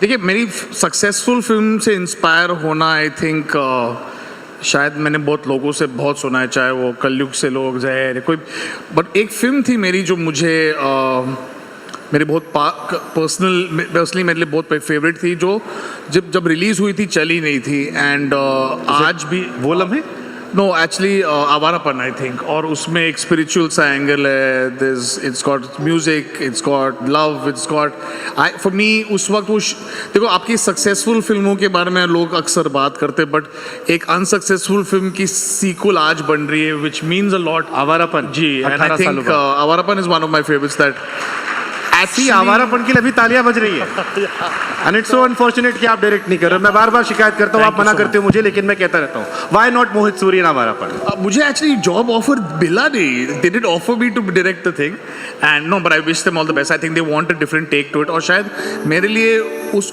ओरिजिनल फिल्म से हटना बहुत मुश्किल होता, because for me Awarapan was complete as a film, spiritually, emotionally, in every angle. तो मुझे और कुछ नया उसमें बताने के लिए शायद है नहीं, and may be the new director writer can do that. बस आखिरी 10 सेकंड सर, एक बड़ा अच्छा शेर है कि इंसान की ख्वाहिश की इंतहा नहीं होती, 2 गज ज़मीन चाहिए 2 गज कफन के बाद। What's next after Saiyaara? I have no idea at all, I have no idea at all, and for all जो ऐसे आपके पहले क्वेश्चन का आंसर है, not knowing is a good place that you don't know, so then you can start learning and start again, and I will go on this process again। जैसे कि एक नए बैट्समैन ने एक मल्टीपल सेंचुरी स्कोर कर दिया है पर वापस क्रीज पे आ रहा है, and I have to bat like a newcomer again. कोई नहीं, मैं आपको जाने की इजाजत दूंगा, लेकिन उदिता को याद करते हुए 4 लाइन सुना के चले जाइए। कोई भी आपके गानों की लाइन उदिता को याद करते हुए। 22 साल पुरानी मोहब्बत। मैं परिंदा बेसब्र था भटक रहा इधर बदर, कोई मुझे यूं मिला है जैसे बंजारे को घर। Beautiful beautiful, thank you so much Mohit Suri, lovely talking to you and best wishes जो भी आपका अगला प्रोजेक्ट हो।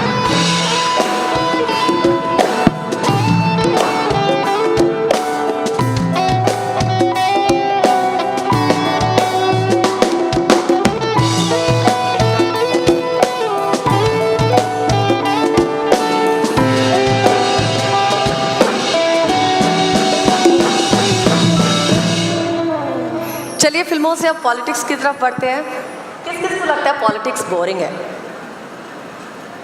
किसी ने भी हाथ नहीं उठाया। अरे वाह, आज का युवा तो बदल रहा है। तो क्या पॉलिटिक्स को एक क्रेडिबल करियर बनाया जा सकता है यंग इंडिया के लिए? ये आज एक अहम सवाल बनता जा रहा है, और चर्चा करने के लिए आई हैं हमारे पास Poonam Mahajan. Joining her our young and passionate friend Ashutosh Chaturvedi.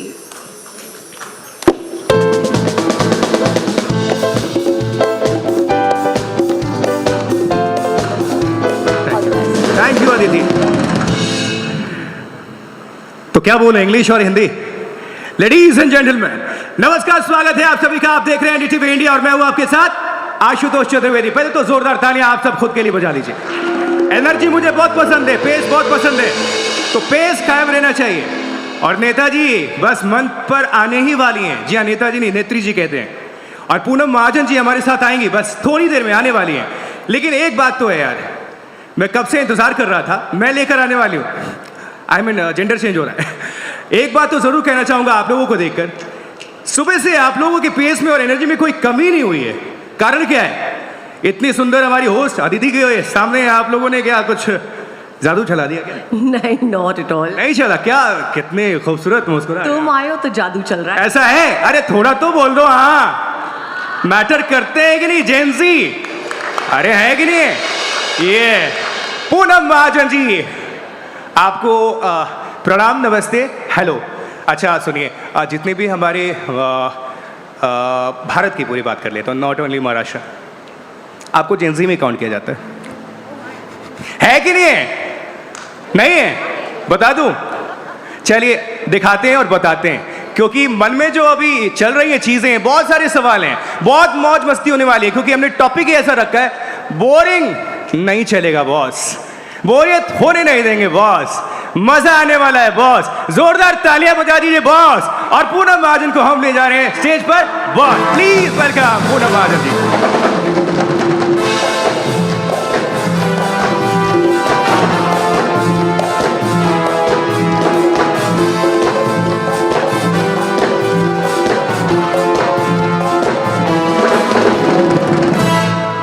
वैसे ये सब कुछ लाइंस लिखी नहीं गई थी, ये ऑन द स्पॉट था बॉस। या please can I help you? All set? किस्सा कुर्सी का है। किस्सा कुर्सी का, तो कुर्सी की पेटी बांध लीजिए दोस्तों। धन्यवाद। क्योंकि मैं पायलट थी, सो कुर्सी भी मैं ठीक करा रही हूँ मेरी। All okay? गिरने नहीं देंगे। you have to और put सुनिए, गिरने की तो मेरी तमन्ना नहीं है, लेकिन हो ना जाए तो आप थोड़ी ये मैं कुछ हेल्प करता हूँ। मान लीजिए मैं विपक्ष हूँ, मैं कोशिश करूँ गिराने की, मैं महाजन हूँ, मैं विपक्ष को भी उतना ही प्यार करती हूँ जितना। जोरदार तालियां। देखिए ट्रेलर, और ये भी स्क्रिप्ट का हिस्सा नहीं है दोस्तों। अच्छा। Please, all set? या I think it's little higher. वैसे में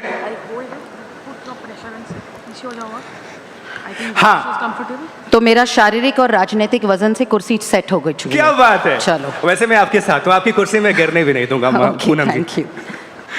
हाँ, पहले ऐसे लगना चाहिए ना कि प्लांटेड है, मैं विपक्ष का आदमी हूँ। अच्छा, ठीक है, तो आपका स्वागत है। कहाँ से शुरू करें? कैसे, सीधा? चलिए शुरू करते हैं। पूनम जी, आप मंच पर आई, सबसे पहले आपका तहे दिल से धन्यवाद। ये फॉर्मेलिटी होती है। हम आपको कहना चाहेंगे, आप हमेशा आते रहें, और आपको अक्सर टीवी पर हमेशा से देखा है, सबने देखा है, बहुत अच्छा बोलती हैं, बहुत अच्छा आप राइज किए। 2 बार आप लगातार बैक टू बैक MP चुनकर आती हैं, तो बिना जनता के ये पॉसिबल होता नहीं है। आप BJYM की नेशनल प्रेसिडेंट रहती हैं, ये छोटी बात तो होती नहीं है। कम उम्र में इतने मुकाम तक आप पहुंचना, ये बहुत बड़ी बात, इसके पीछे का राज। और एक बार पहले तालियां बजा दीजिए, ये छोटी उपलब्धि नहीं है किसी की भी लाइफ के लिए। पूनम जी, सबसे पहले क्या कहना चाहेंगे आप? सबसे पहले मैं NDTV युवा, हिंदी या अंग्रेजी? Hindi, English, both you can, whatever you. English में बोलना है, भारत की भाषा। सबसे पहले NDTV युवा में मुझे बुलाया गया, तो मैं एक ऑफिशियल युवा और कूल हूँ, ये तो पता चल गया मुझे, इसलिए NDTV बहुत बहुत धन्यवाद। Because it becomes very difficult for women who take. युवा में क्या होता है मैं आपको बताना चाहती हूँ, युवक बहुत आगे बढ़ जाता है, युवती में थोड़ा बहुत आगे पीछे हो जाता है, फिर वो महिला बहुत जल्दी हो जाती है। युवा तो अपने 80 साल में, लड़का तो युवा ही रहता है, लेकिन युवती थोड़ी कहीं ना कहीं जाके महिला में परिवर्तित होती है। लेकिन आज मैं बहुत खुश हूँ देख के कि मैं स्टैम्प्ड युवा हो चुकी हूँ। जेनजी ने 2-4 तालियां मार के मुझे हाँ भी बोल दी है। 2-4 तालियां नहीं, जोरदार तालियां पड़ी थी यार। क्या मैं गलत हूँ? मुझे गलत साबित करो और सही तालियां मारो। ये भी स्क्रिप्टेड ही था। नहीं, बिल्कुल नहीं है, ये सब लाइव न्यूज़ है, ब्रेकिंग। सो ये बहुत बहुत मैं धन्यवाद देना चाहती हूँ NDTV युवा को। मैं इतना ही कहना चाहूँगी कि भारत एक एस्पिरेशनल देश है। डेमोग्राफिकली हम सारे युवा यहाँ पे बैठे हुए हैं।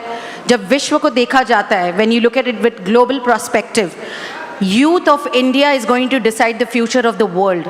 So we are not only Indian citizens, we are global citizens. इसलिए भारत के युवा बहुत ज़रूरी है, और ये वो समय है जहाँ पे युवा भारत का ऐसा डंका पीटेगा कि पूरा विश्व देखेगा। क्या बात तो है, यही बहुत ज़रूरी है। That's what Gen Z, आप पे जिम्मेदारियाँ बहुत हैं। Gen Z of India is going to decide where India is going to steer. And I have full faith in you all Gen Z that your aspiration is our country's aspiration and you're connecting India's aspiration to your aspiration. So I'm very proud of it. आपने बहुत कम, अरे वाह, आपके लिए भी तालियां जोरदार। Thank you. आपने बहुत कम एज में पॉलिटिक्स ज्वाइन कर लिया था, तो ये फैसला दिल से था या एक फैमिली लेगेसी को कंटिन्यू करने के लिए? आधा आधा था, क्योंकि अभी किसी को आपने पूछा कि आप राजनीति से बोर होते हैं, तो किसी ने हाथ ऊपर नहीं किया, ये मुझे बहुत अच्छा लगा। लेकिन जो राजनीति में काम करते हैं कभी कभी थक भी जाते हैं, because it's a endless work, you are always in public scrutiny. तो कभी कभी हमने हमारे पिताजी को देखा है कि उस स्क्रूटनी से कभी कभी दर्द तकलीफ़ होती है, लेकिन दर्द तकलीफ़ लेके ही कहीं ना कहीं युवा भी आगे जाता है। सो थोड़ा दिल से, थोड़ा दिमाग से सोच के आए हैं, और ऐसे ही चल रहे, दिल और दिमाग को साथ लेके। ऐसा कहा जाता है कि आपको हाथ पकड़ के कहीं पर लेकर जाया तो जा सकता है, लेकिन आगे आपको क्या करना है, आपका फ्यूचर क्या है, खुद को सेट करने के लिए आप में कितनी शक्ति है, वो आपको खुद ही तय करना होता है। तो आपके लिए हम करके दिखाएंगे मोमेंट, वो क्या था, कब से? आई थिंक ये कंस्टिट्यूएंसी 2014 में जब मुझे पहली बार यहाँ पे चुनाव लड़ने का मौका मिला, ये मेरे लिए बहुत बड़ी बात थी। सबने कहा था कि ये गढ़ है कांग्रेस का, मैंने, मेरे मित्र साथी मेरे साथ जो लड़ रहे थे वो मेरे भी मित्र थे, लेकिन ये गढ़ है कांग्रेस का, और ये गढ़ कोई नहीं तोड़ सकता, इस गढ़ को कोई भेद नहीं सकता। लेकिन ये किला, ये गढ़ हमने भेदा, because challenges are everything, a youth takes it head on. और मैं फिर से एक बार, मैं पायलट थी इसलिए मैं हर वक्त कहती हूँ को आप उड़ान भी लेते हो तो आप हेड विंड पे उड़ान लेते हो। Whenever you have to take off, you have to take off in head wind. So मुझे लगता है हर युवा को चैलेंज बहुत ज़रूरी लगता है, and I think challenge only gives your mental health more aspiration, dopamine, strength. So यही चैलेंज हम लेना चाहते हैं। मुझे लगता है 2014 का चुनाव निर्णायक था, और बहुत अच्छे वोटों से लोगों ने प्यार दिया। लेकिन यूथ्स को, चूंकि यूथ से यहाँ पर बैठ रहे हैं और उससे हम जुड़े सवाल भी ले रहे हैं, तो थोड़ा उनको भी इंस्पायर करने वाला सवाल कि आखिर यूथ्स पॉलिटिक्स में आने से कतरा क्यों रहे हैं, डरते क्यों हैं, क्या क्यों डरते हैं वो पॉलिटिक्स में आने से? उनको क्या डर लगता है, क्यों लगता है? नहीं, बिल्कुल करियर नहीं युवा नहीं डरता, है नहीं, या नहीं, फिर नहीं। पॉलिटिक्स के अंदर पॉलिटिक्स बहुत है? मैं ये कहना चाहती हूँ पॉलिटिक्स कहाँ नहीं है। आप राजनीति को इतना मत खराब समझिए। कॉर्पोरेट में पॉलिटिक्स है, जर्नलिज्म में पॉलिटिक्स है, हर जगह स्कूल कॉलेज में भी पॉलिटिक्स हो जाती है, but we face it and we take it forward. तो राजनीति में तो राजनीति होगी ही। मुझे नहीं लगता आजकल का युवा डरता है, और युवा डरना भी नहीं चाहिए। आज मेरे साथ जब इंटर्नशिप के लिए सारे बच्चे आते हैं, they intern with me at the age of 14 to 50 तक लोग अलग अलग रूप से पढ़ने आते हैं, मेरे साथ सीखते हैं। उसमें से बहुत सारे लोग आज युवा पॉलिटिकली कहीं ना कहीं हैं। जब मैं युवा मोर्चा की अध्यक्ष थी, आज आप देखेंगे जो जो नई टीम आई हुई है, जो यंग लड़कियां हैं जो टीवी पे भाजपा के लिए बोल रही है, वो युवा मोर्चा से है। So you have to face it. Leader तय करता है कि उसको किस रूप से लोग चाहिए, and I believe as a leader that a leader who believes they just need followers will never go forward. A leader to become much bigger leader has to create leaders from the people around them. So आपको नेताओं बनना है तो आपको नए युवा नेता तैयार करने पड़ेंगे। सो मुझे लगता है don't be afraid of politics, and politics is not only नेतागिरी, भाषण करो, तो क्या जनता में जाओ। लगता है कि नए लीडर तैयार हो रहे हैं? बिल्कुल, लेकिन आपको तय करना पड़ेगा। राजनीति का परिप्रेक्ष्य बहुत बड़ा है। आप राजनीति का परिप्रेक्ष्य सिर्फ भाषण देना, जनता में फोटो खिंचवाना ये नहीं होता। There are lot of people who help me what to speak in public. हर चीज़ मेरे पास नहीं होगी। कभी लोकसभा में क्या सवाल पूछने हैं, वो मेरे लिए कोई मदद करके देता है, पूछता है, रिसर्च करता है। So there are lot of politics में भी आयाम आए हुए हैं। लेकिन सिर्फ उस भाषण जनता करो, को, राजनीति उन लोगों करो। को एक बात से चिढ़ होती है कि जब चुनाव होते हैं, नेताजी हर एक घर पे जाते हैं, जाने भी चाहिए वोट मांगने के लिए, वो उस वक्त हर एक घर में नजर आते हैं। लेकिन जैसे ही 5 साल के पहले ही 3 महीने 4 महीने या कोई भी अगर जरूरत होती है उस इलाके को, उनके लोगों को, रफ्तार को, विकास को, किसी भी चीज को, तो नेताजी वहां पर नदारद रहते हैं। I'm sorry, you're asking a very millennial question. I'm very sorry. क्या ये सवाल गलत था या सही है? No, it's a very millennial question क्योंकि आजकल स्पेसिफिक आपके लिए नहीं। नहीं, मैं अपने लिए तो लूंगी भी नहीं क्योंकि I'm always active. बट मैं इसको क्यों बोलती हूँ millennial question है? आज हम सोशल मीडिया के ज़माने में रह रहे हैं, और सोशल मीडिया से हर किसी को पता चलता है कि नेता या अभिनेता या कौन क्या कर रहा है। जब आपने मुझे ये विषय दिया था कि युवा की सोच में आप क्या बोलना चाहती, तो मैंने जेन AI पे टाइप किया what do gen Z expect from politicians, और मैंने उसमें बहुत सारे मुद्दे देखे। मैंने कहा ये तो मैं करती हूँ, मैं करती हूँ, लेकिन बाद में उसमें और एक चीज़ है जो हम नहीं समझ पाते, ह्यूमन इंटेलिजेंस, कि हम किस रूप से लोगों के साथ कनेक्ट करते हैं। And that is not old and that is not new also. मैं उस हिसाब से देखती हूँ। तो मुझे नहीं लगता कि आज कोई भी आदमी वोट मांगने 5 साल कुछ ना करके जाए तो जनता उसको माफ़ कर देगी, बिल्कुल नहीं। ये नया ज़माना है, ये आर्टिफिशियल इंटेलिजेंस का ज़माना है। ये यहाँ पे बैठे हुए युवा जो सोशल मीडिया पे, किसी को पूनम महाजन नहीं पता तो गूगल करके पहले ही चेक करने का ज़माना है।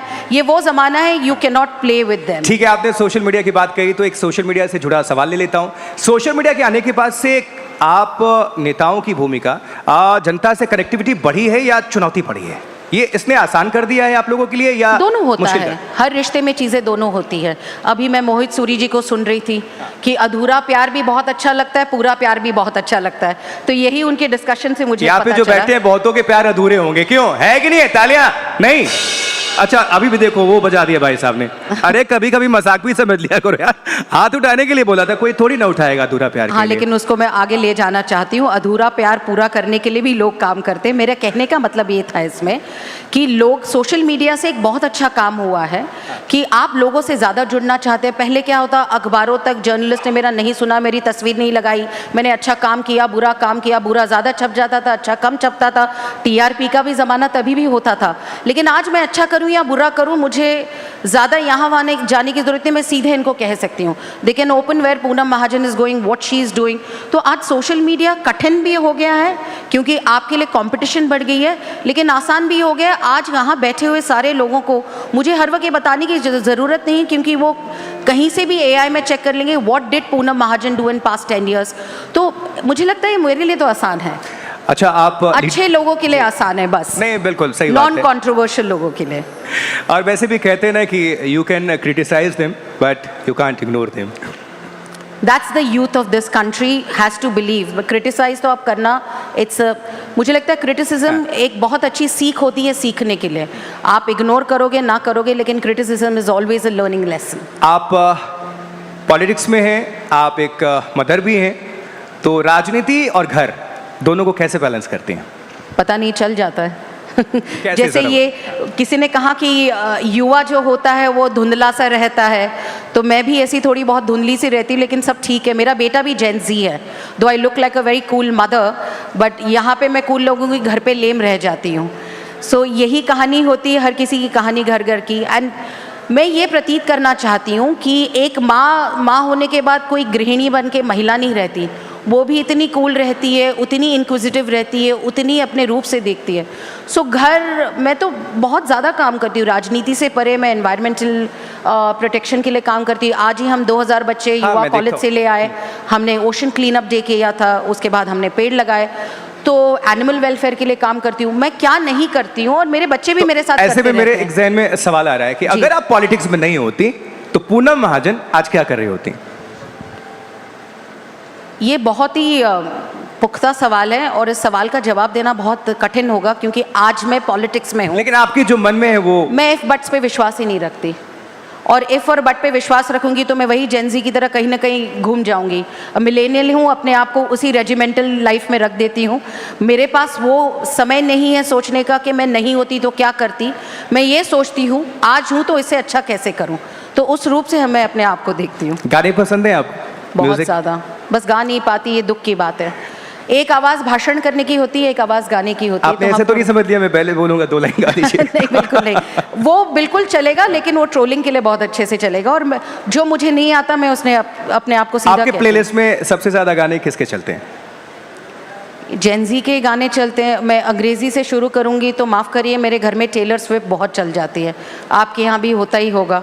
और उसके हर गाने मुझे लगता है सिर्फ जेन ज़ी को नहीं लगते हैं, मुझे भी लगते हैं. जैसे आज ही मैं वो गाना सुन रही थी कि आई can do it with a broken heart. आपको गाना पता है? थोड़ा सुर में अगर हो बिल्कुल नहीं, माफ़ करिए. या हिंदी में गाने सुनती हूँ, कोशिश कर रहा हूँ मैं. नहीं मैं सिर्फ आपको कह रही हूँ लिरिकल गानों में भी हर किसी को गाने कैसे पसंद है. People like music, I like what is written in it. Every song has to have that meaning towards it. मैं जुबिन के गाने बहुत सुनती हूँ. जुबिन आने वाले हैं अभी थोड़ी देर बाद. How wonderful. वो पारिवारिक मित्र है तो मैं उनको ज़्यादा सुनती हूँ. अरिजीत के गाने सुनती हूँ. मुझे असम के हमारे सिंगर हैं पैपॉन, अरे शानदार, मुझे उनके गाने बड़े पसंद है. और उनकी जो आजकल हर कोई गाता बहुत अच्छा है, लेकिन वो डेप्थ, उस आवाज़ में वो ठहराव है ना, वो उनमें है.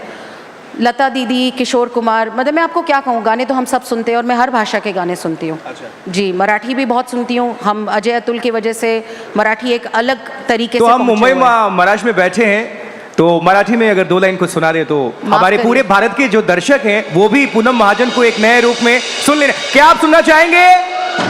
आवाज आनी चाहिए तभी सुनाएंगी. क्या आप सुनने के लिए तैयार हैं?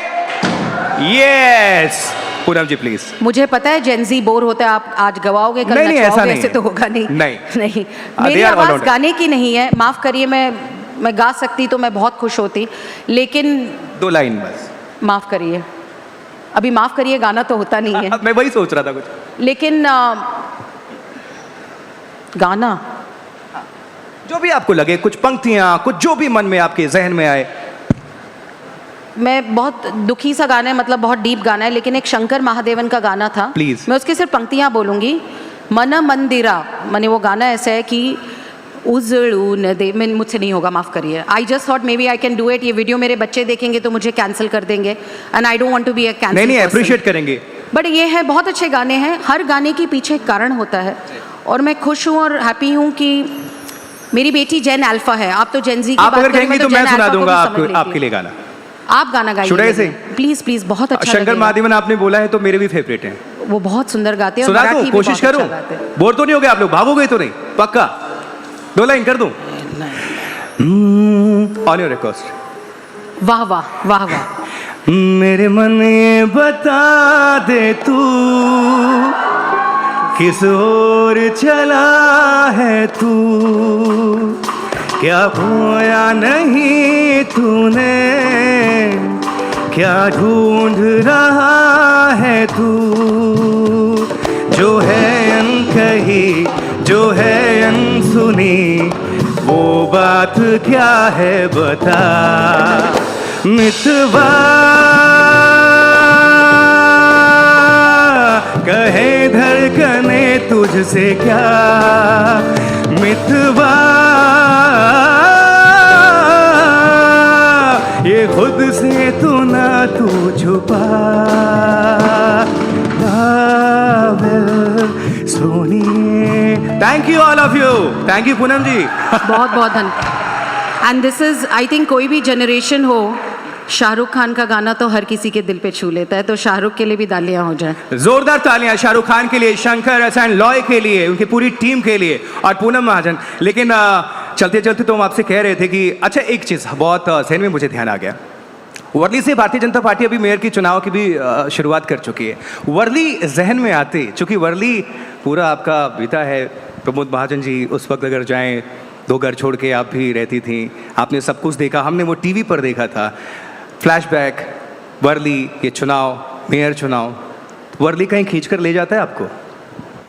मुझे पता नहीं यहाँ वर्ली वाले कितने हैं, मैं तो अभी बांद्रा रहती हूँ और मैं पहले सोबो थी, फिर सबर्बन हो चुकी हूँ, बट मैं हूँ प्योरली हार्ट ब्रोर मुंबई कर।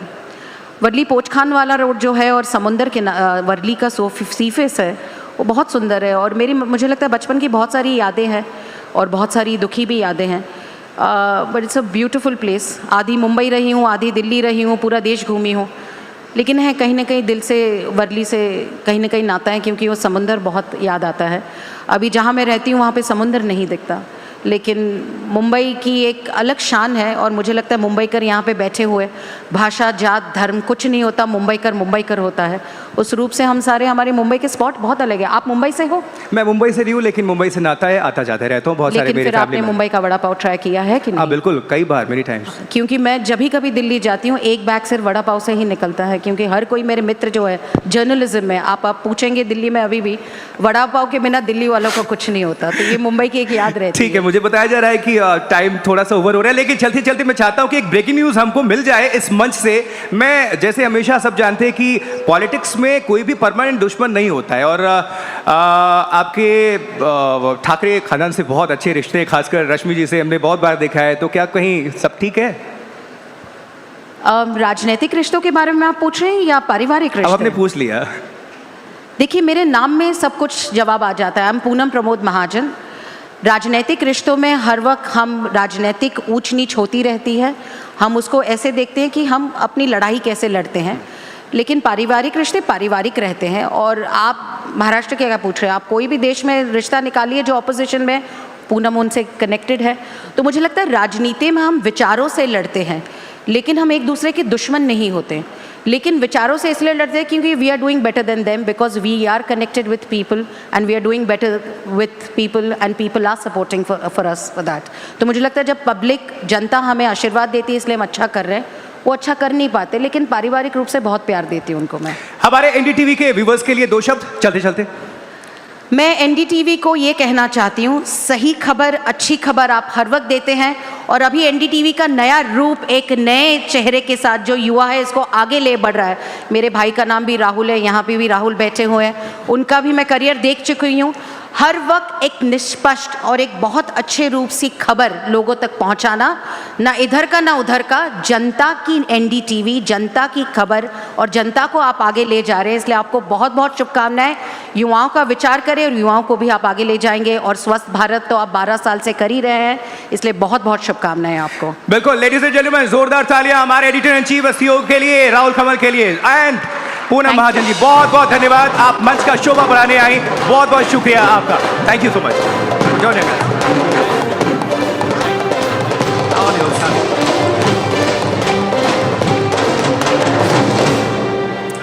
Thank you, Poonam. Thank you for giving me. A huge round of applause for Ashutosh as well. Guys, a huge round of applause. Yeah, lovely. And thank you, Poonam, for giving me a song to add to my list. One Can Do With a Broken Heart. Yes. And now we'll move from politics to financial freedom. Aditi. Indeed, yes, that's very important क्योंकि युवाओं का एक बहुत बड़ा concern रहता है financially independent होना. तो पॉलिटिक्स से अब हम बात करते हैं फाइनेंशियल फ्रीडम के बारे में. अरुण बताएंगे इसके बारे में. Sarthak Ahuja is a leading startup advisor, CA and finance educator who's helped thousands of young Indians decode money, entrepreneurship and financial freedom. Yes, and in this session, Freedom Hack, money on your terms. He unpacks how we can take control of our earnings, savings and investments early on. Drum roll please.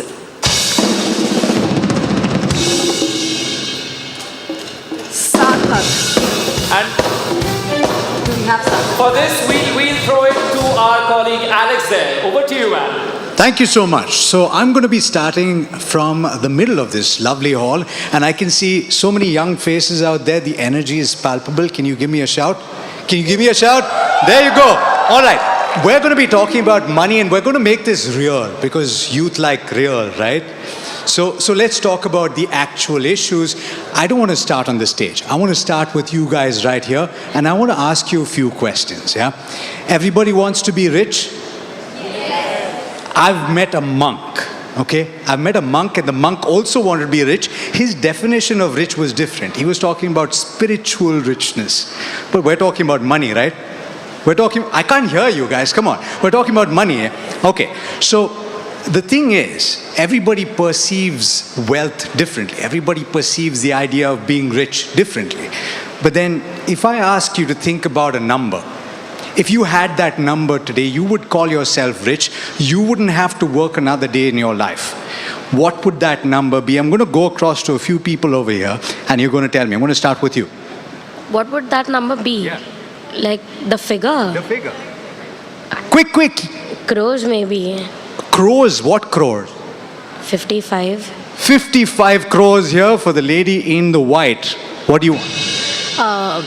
Billion, 100 billion. 100 billion what? Rupees, dollars, pounds? Dollars. $100 billion. We're talking about billionaires right here. Anybody else have any idea? You wouldn't have to work another day in your life. She said $100 billion. I think she could feed all of us, our families, and our neighbors as well, right? 5,000 crores.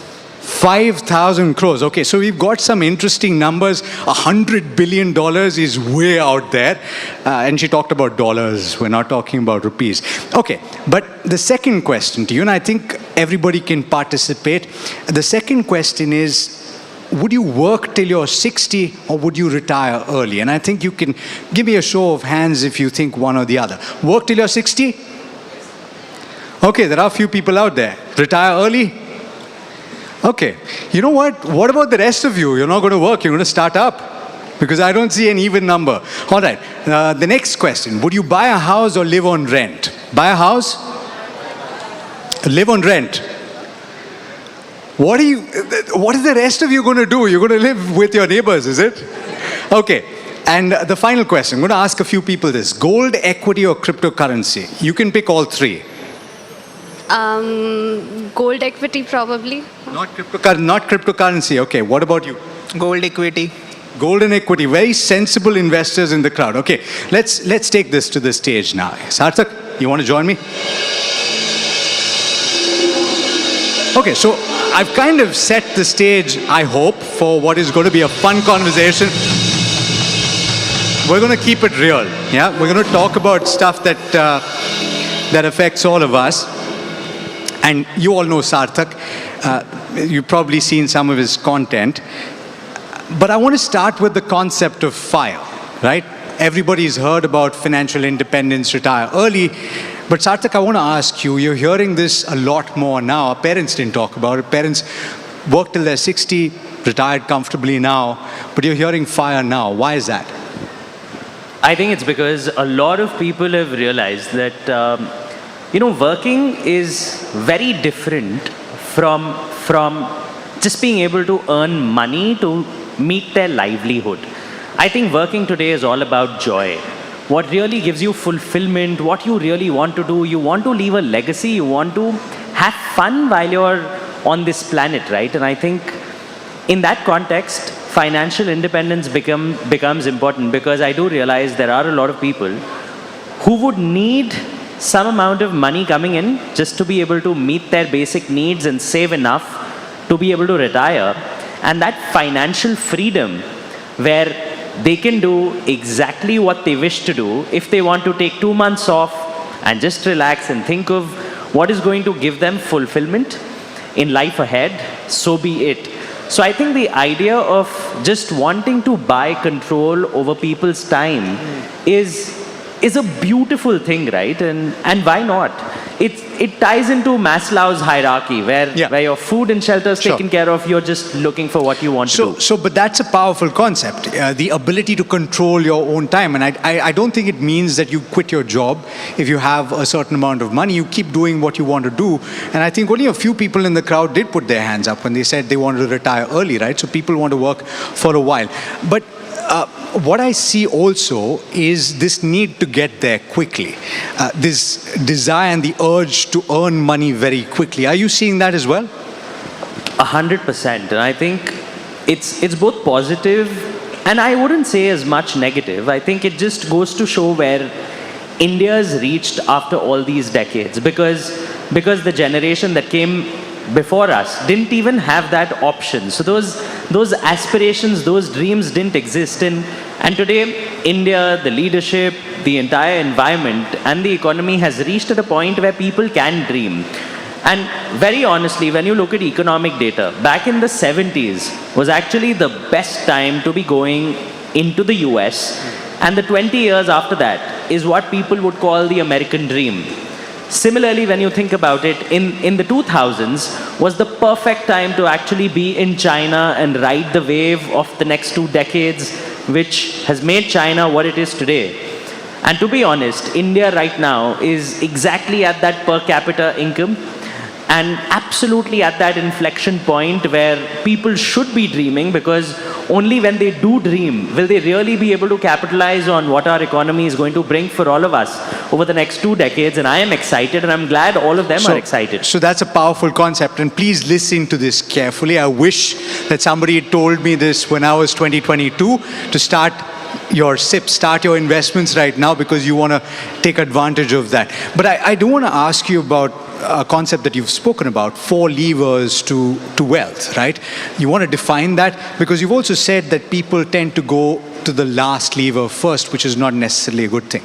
Correct. I mean, I would say whenever you think of finance and optimizing your wealth, there are 4 levers. It always starts with the kind of income you earn. That's the first step.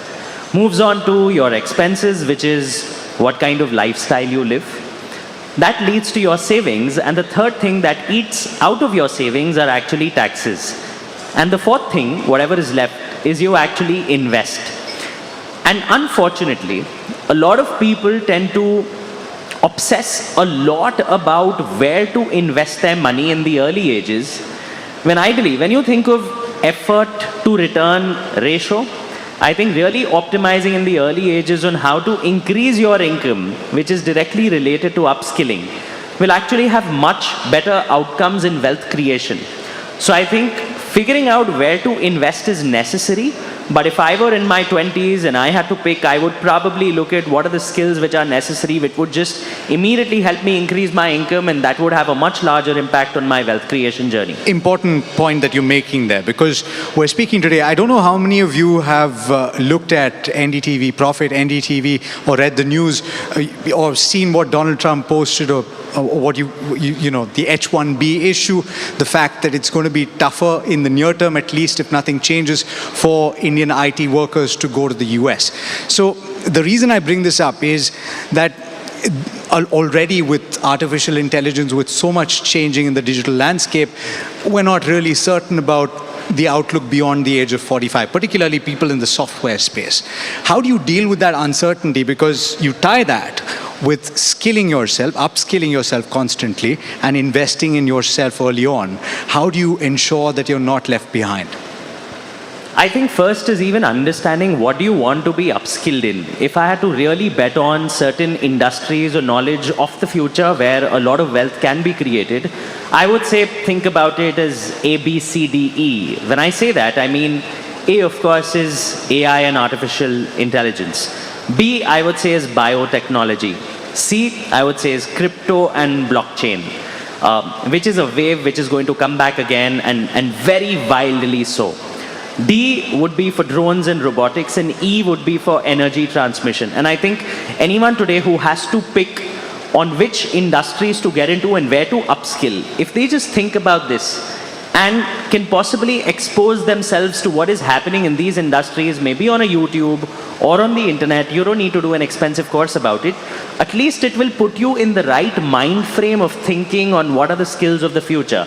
And that could be a great start. And you mentioned H1B, right? And what's happened today, for people who may not have read the news yet, is that yesterday President Trump of the United States mentioned that for all H1B workers in the US, the US is going to impose a fee of $100,000 annually that the employer would have to pay if they have a foreign employee, which means, can you imagine, for every Indian who is working in the US at a Microsoft, at an Amazon, these companies would have to pay close to 88 lakh rupees every year just to hire Indian talent. And 71% of Indians are part of that H1B, which essentially means if this really goes through, a lot of very talented Indians are going to come back to our country. Which is a good thing, and there are It's a opportunities great as thing. well. So that's an important point to understand. But I do want to ask you very quickly, which is we started with get rich quickly and the idea that a lot of people want to get there faster. But you say that the middle ground is better, whereas generations in the past were more conservative. I know my dad went all out and invested in the Employee Provident Fund. He went as much as he could. He didn't invest in equity till he was 65. But then people today are trading derivatives, they're investing in equity. What, according to you, is the middle path? How would you go about it? Personally, my portfolio is just one-third into gold, into equities, and into real estate. And when I say that, I know real estate has come in much later in my life, much closer to where I am right now. But if you're starting off early, both gold and equities are great to start with. And when I mention equities, I must personally confess, I don't pick stocks. I mean, I'm very happy to be investing in the index and getting close to 12-13% per annum for an extraordinarily long period of time, because I do go by Mr. Warren Buffett's philosophy where time in the market is much more important than timing the market. And I feel if I had to really study and pick stocks, I think all that time I rather spend in upskilling myself, and that may create a lot more value in my life. Would that work for everybody, though? I think it definitely can. And you know, all financial planning essentially stems from what are you really saving for in your life. And I would say for people, if they're really saving for a retirement at a 40 and you're at 25 at the moment, right? You've still got 15 years to really make money. What would you make in 15 years if you were getting 13% or 14%? Oh, I'll give you a simple example. There's a very simple thumb rule to say, which is called the 15-15-15 rule. Yeah? And it says if you save and invest 15,000 rupees every month for the next 15 years, and it gives you about 15% per annum, you will add up to about 1 crore at the end of that 15-year period. But can you imagine if that number of 15,000 were to keep increasing every year as you get upskilled, as you earn more? That number can actually be very close to your retirement amount, because how much money does a person need to retire in India? I have a formula for it, which is, you need $1 million for India, 2 million for the UAE, 3 million for the US, and 4 million for anywhere in the world. So I'm very happy to hear numbers like 5,000 crores today. But and to be honest, $100 billion. Yeah, and $100 billion. And God bless you, and I really wish that is the ambition of our nation, and we all should hope to get there someday. But 50-55 crores should be more than sufficient for you to retire anywhere in the world. Okay, fantastic. Hopefully we've gotten you started, or at least gotten you thinking about how you're going to get started. But I do have to ask you about your own personal journey, and pretty much the last question, right? You're a chartered accountant, you're an investment banker, you're an educator. There must have been some moment in your life where you questioned your decisions and you said, okay, this is that moment you need to pump yourself up. What was that hum karke dikhate hain moment for you? Oh, for me, I think it definitely comes from a bit of privilege. But the first bet that I took with all the money that I'd saved, working for about 5-6 years, is I decided to invest in a good education at a good institute. And despite having done my CA, I went to ISB and I put that money, and I know it's an expensive education, and I put that money and I took that bet on myself, and I think it's really paid off in a lot of ways. And even today, when I think of my work, I like to not define myself as I'm a CA or I'm a financial advisor. I think you never know, 5 years later I could be a spiritual guru, because I would love to look at myself as a malleable personality, and my interests would change with time, and I would hope I can keep changing my profession with time. Is there a Ferrari in the offing? Yeah, absolutely. Then we can say, the monk who sold his Ferrari. All right, Sarthak, thanks so much for taking the time. Pleasure having you. Big round of applause, please.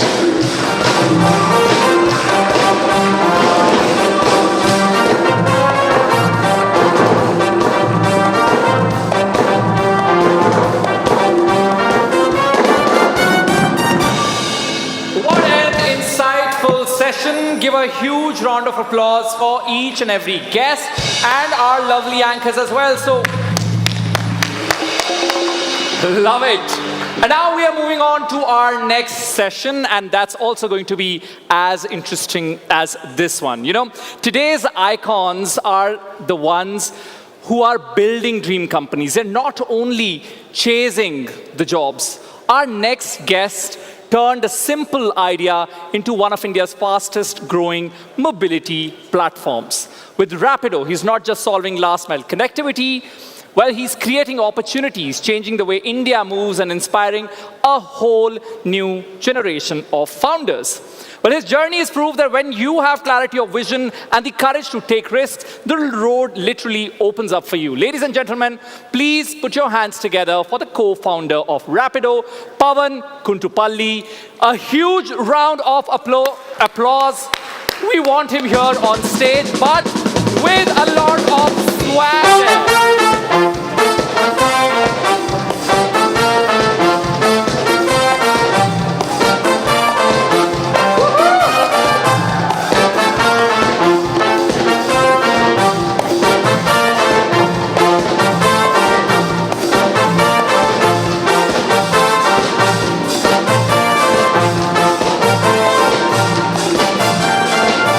So the man knows how to make an entrance. Give him a big round of applause, please. Grab a mic. See, we spoke a little bit about financial freedom, but increasingly a lot of young people are thinking about starting up. And I think the gentleman who's sitting with me kind of set the tone for that. He proved that it is possible to do. He did it back in 2015, but Pavan, I want to talk about what came before that, right? IIT student or IIT graduate, you had the world in front of you. In fact, you got a job, and then you quit that and you decided to take the entrepreneurial journey. Yeah. What pushed you? So, I think this is in my second year of my university. I came across a short book, an excerpt on Dhirubhai Ambani. And I myself am not a reader, so as to say, I don't read enough books. But I ended up completing that book, and my major takeaway from that book was, if one man decides, he can change the path and the fate of a nation. And I'm talking about a person who has put a 500 rupee phone in the hands of a farmer back when a normal phone cost 40,000 bucks. People called him crazy, and he did it. I think when I read that book, I literally had this one feeling that I need to do something. I need to do something that can impact hundreds of millions, if not a billion lives. Okay, so it's a powerful thought, everybody, and you can relate to that, but it wasn't an easy journey. You had the decision to quit your job. You had 7 failed attempts at starting up. What was the first one? What was the seed of the idea? Yeah, so definitely. So when I was starting, all I had was this inspiration and this raw motivation. Kuch karna hai, I need to do something. Honestly, I did not know what to do. I did not know with whom to do, where to do, any clarity. So I started with the known parameters. My father was into real estate. So I said, okay, let me do something, let me try my hand at real estate. And I don't know if a lot of you guys are familiar, a lot of traditional real estate is people dressed in white and white, you know, having a lot of bling, and them trying to, you know, play with money and buying land, selling lands. And here was a young 22-year-old saying that, hey, can we use technology? Can we use a fractional? So I started with the concept of fractional ownership of homes back in 2012. It's picking up now. It is picking up now. Thank you. You were a little early. Okay, so that was the first one that failed. You want to talk about a few others that seemed like great ideas at the time? Oh, I think everything seemed like a great idea until I failed. So I got into manufacturing tiles. Gujarat, Morbi. For houses? For houses. Okay. Very unorganized industry, very few brands. Lost not just my time, but also a lot of my dad's savings, my own savings. Okay. Then I got into marketing. I thought, okay, let me do something with something that I have some education in. So went into marketing, failed terribly. Then I went into payments. So back in the day, there was this infrastructure called IMPS. We said we'll discuss. It still exists. It still exists, yeah, it still exists, but it has been renewed like UPI, and a bunch of platforms are doing amazing work on top of it. Then we went into logistics, and my 8th attempt is Rapido. 8th attempt. So let's talk about that, right? In 2015, you had some push. Something must have... Did you not get a cab? Is that it? So one of the key pillars for our journey, not just mine, all the founders' journey at Rapido, was to create impact. And when we were doing our previous startup, which was into aggregating trucks, logistics, while we were doing great business, one thing that wasn't feeling right is the impact it was creating. We were raking in great revenues, our investors were happy, our team was happy, but then something wasn't feeling right. And it's at that time then we took a conscious call. So all the time, for a lot of people who do not have an idea over here, I'll tell you, we call ourselves entrepreneurs by choice. We did not have a flash moment, you know, or I was taking a shower and I got a eureka moment. None of that stuff. It wasn't. We literally went and figured out what all problem statements we can solve, what are our strengths, and if we have the guts as well as the skills to do it. And that's how we pursue. So you had you had everything drawn up, you had a chart flow, and you decided, okay, you probably discounted a lot of things at that time. Maybe you'll take it up in the future. But the question is, did you have a safety net? Your dad supported you early on. I think the safety net that we had, definitely, I had the privilege of having great education, a great degree. I had a bachelor's from IIT. And I have 2 supporting parents and a very supporting family. And I think I had enough affordability to have 3 square meals a day. And I believe that is a safety net enough for any youth or any individual to start, go out and take a risk. Okay, there must be a lot of people in the crowd that have ideas that they want to execute at some point. Maybe they're dreaming about it now. You faced 75 rejections for Rapido funding, right? I don't know if a lot of people know that. How did you deal with the 70th and the 75th? Because it probably got tougher as you went. I think very recently in another event I was telling, I don't think any of these rejections are easy. But I remember this dialogue from this movie. Why do we fall? So that we can learn to pick ourselves up. And I think every time we failed, we took time, but we eventually picked ourselves up. We learned where did we fail, and then we moved on. Okay. Talk about what you're planning right now. You've already launched in several cities. What's on the anvil? Is there something that you'd like to share? Definitely. So one of the ambitions at Rapido, and I'm sure a lot of Mumbai cars would relate. One of the fascinating things about Mumbai is a lot of Mumbai cars say, I want to catch that 827 local. I want to catch that 943 local. It is so much so a part of their life, right? We want Rapido to be that. As of today, we are currently in 400 cities, expanding to 1,000 cities. We are currently the largest player in the two-wheelers and three-wheelers, about to become a leading player in the four-wheelers. Okay, and I wish you all the best with that. Thank you know you. what? I've got in my hand, I've got Rapido Fire. That's what I have. And I have 8 questions for Pawan. Pawan, I'm going to start this off. And you got to think quick, yeah? Okay. The first one, if you weren't a startup founder, what would you be? I think I would be in a garage tinkering with some other idea, probably in fintech. Okay. Which Bollywood actor should star as Pawan in a Rapido biopic? Oh, we thought about this a lot. Ranveer Singh. Wow. Okay. If you could launch your service overnight anywhere in the world, which city would you pick? Sorry? If you could launch your service overnight in any city in the world, which would you pick? Definitely a city in India, Mumbai. Okay, there you go. Biggest inspiration in the corporate world? Dhirubhai Ambani. Okay. When was the last time you used a peer's service? Every day. I mean, that's the way you get to know how to improve. There you go. Order in or eat out? Eat out. Socialize. You know why I'm asking. Okay.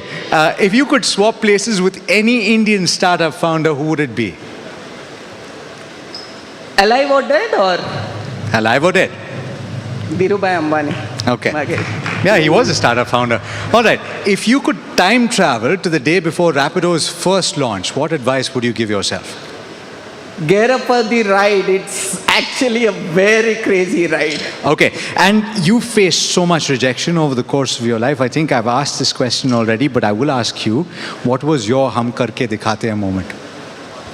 I think it's back, like, we were just about to pivot. And, you know, I was a IIT graduate. After a lot of show, I was out of job for 3 years because I was just trying a bunch of business ideas. And then I was taking a walk with one of my friends, and he said, "You are wasting your potential." And then I told him in a still cocky manner, I told him that, "Hey, you are sitting beside me, but I am in the driver's seat. I am able to see the road and you are not able to." And I had to prove it right. See, I'm pretty sure Ranveer somewhere is taking notes already. All right, thank you so much. And pleasure having you. Thank you. Big round of applause.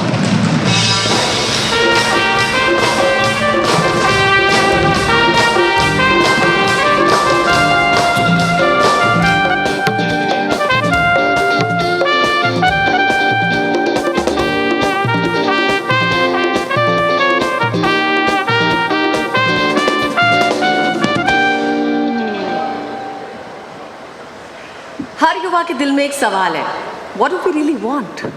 Jobs, justice, या just jashn? Our next guest has spent years shaping policies that speak directly to young India's aspirations. As the working president of the BRS and a leader who has put innovation, investment and infrastructure at the heart of governance, he is often called one of the most dynamic political voices in the country today. From making Hyderabad a global tech hub to championing entrepreneurship and skilling, he has shown that politics can actually be about solutions and opportunities, not just about speeches. And today he is here to decode what Gen Z truly wants and how leaders can respond to those ambitions. So please welcome K.T. Ramarao. Music, please.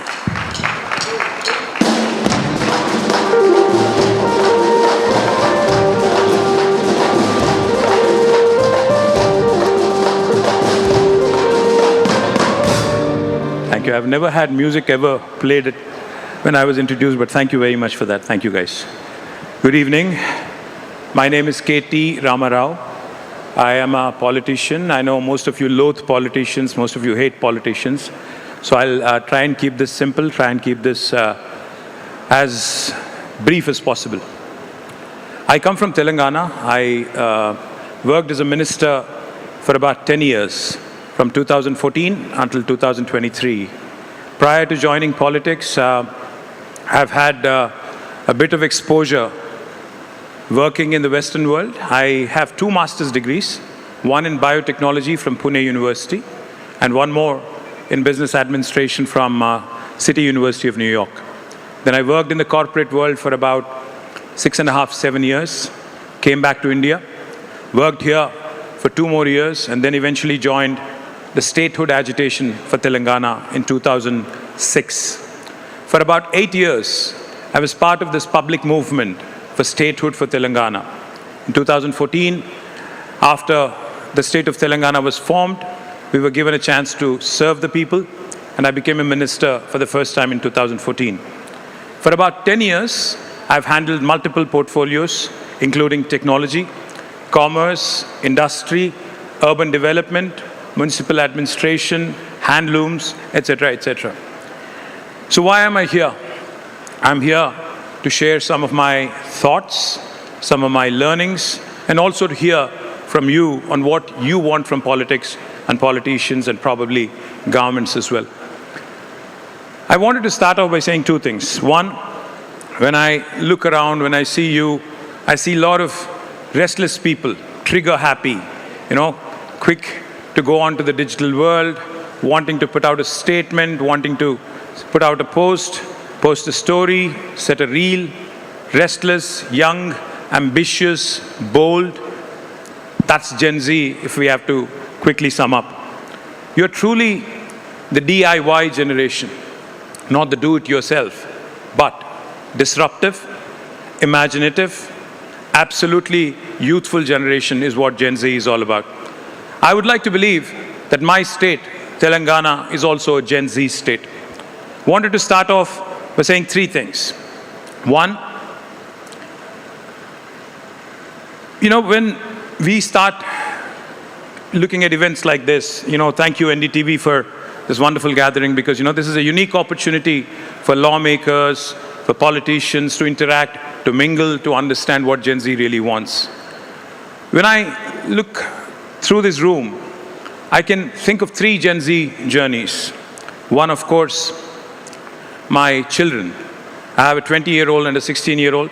So obviously, both Gen Z, and both of them, of course, grill me more than probably what Padmaja would, more than what any journalist could, on several issues of social relevance. 2, of course, I meet a lot of youngsters as part of my job. I interact with a number of youngsters. I talk to a lot of youngsters. I keep getting fresh bout of energy every so often when I speak to them. 3, my state, which has done tremendously well in the last 10 years. Gen Z has truly conquered, has truly led the charge on the digital mediums. You guys have literally taken the world by storm, across the world. I'm not even talking India, I'm not talking my state. One of the things that I can think of from my state, where Gen Z had a positive impact by way of social media activism, was as recent as about 3 months ago. In my state, in my city, Hyderabad, when the government of Telangana wanted to sell about 400 acres of forest land, Gen Z, in the form of Hyderabad Central University students, led the charge and started demanding answers from the government on why they're selling a valuable piece of urban lung space, which is also a demarcated forest. Went on for a while. Eventually, even though the government was non-responsive, this apex court of India, the Supreme Court, responded. Supreme Court came to the rescue, and eventually, because of Gen Z's media activism, social media activism, 400 acres of land in Hyderabad was saved purely because of that activism. Now, does that mean mere social media activism? Does that mean mere social media presence is enough? No. I think Gen Z also has to step in, understand that this is your moment. This is your moment to seize. Why am I saying that? Because as the world is getting older, India is getting younger. India's median age today is 27. More than 50% of India is less than the age of 35. This is your time, this is your opportunity under the sun. This is the opportunity that you can seize. In case you're thinking this lecture is getting really boring, let me give you 3 examples of how generations in the past, youngsters in the past, have redefined their country's destinations. In 1985, China and India. You all know China, you all use Chinese products, I'm sure. China and India both had a similar sized economy in 1985. But today, if you look back, exactly 40 years later, India's economy is around $4 trillion, whereas China is almost $20 trillion. They're 5 times bigger than us. In mid-1980s, we were similar in terms of GDP size, in terms of per capita. In fact, China was lower. They were $300, we were $500. And today, China is about $13,000 of per capita. India is only $2,700. What happened? Where did we miss the bus? How did they race past us? I think one simple thing. They were focused on the best. They wanted to beat the best. They were focused on the US. They were wanting to be better than Europe. Whereas India, we were happy comparing ourselves to Pakistan. We were very busy comparing ourselves to Bangladesh. And we were thankful that, we were growing. That's all. We didn't care that others were growing faster, others were doing better. The second example I'd like to give you is that of Japan. I'm sure all of you have Japanese products at your home, possibly one of the cars, one of the electronic goods you use, etc., etc. Now, Japan, for those of you who are probably familiar, you're Gen Z, so you're born post-97. 50 years prior to that, in 1945, Japan actually is the only country on planet Earth which had experienced a nuclear attack. 2 Japanese cities were bombed, Hiroshima and Nagasaki. Lakhs of people died in World War II in Japan. But what did Japan do? Did it lose its hope? Did it give up? Did it throw in the towel? Japan has so many odds stacked up against it. In terms of size, Japan is only 1/9 of India. In terms of inhabitable space in the country, inhabitable as in human inhabitable, only 30% of Japan is inhabitable by humans. 70% of the terrain is inhospitable. And also, only 11% of Japan is actually good. Japanese land is good for cultivation. Almost 89% is not good. And also, Japan is frequently rocked by earthquakes, volcanoes, tsunamis. So there are natural disasters and then man-made disasters like atom bomb. But Japan didn't give up. After 1945, it only took Japan 23 years to rebuild from a disaster, from devastation, to absolute economic miracle. And by 1968, in less than 23 years, just by sheer innovation, industrialization, just by culture and mindset, Japan has become the 3rd largest economy in a span of 23 years. And in about another 20 years, Japan has become 2nd largest economy. And even as we speak today, it is the 4th or 5th largest economy in the world. And the third example that I would like to give is that of my state, Telangana.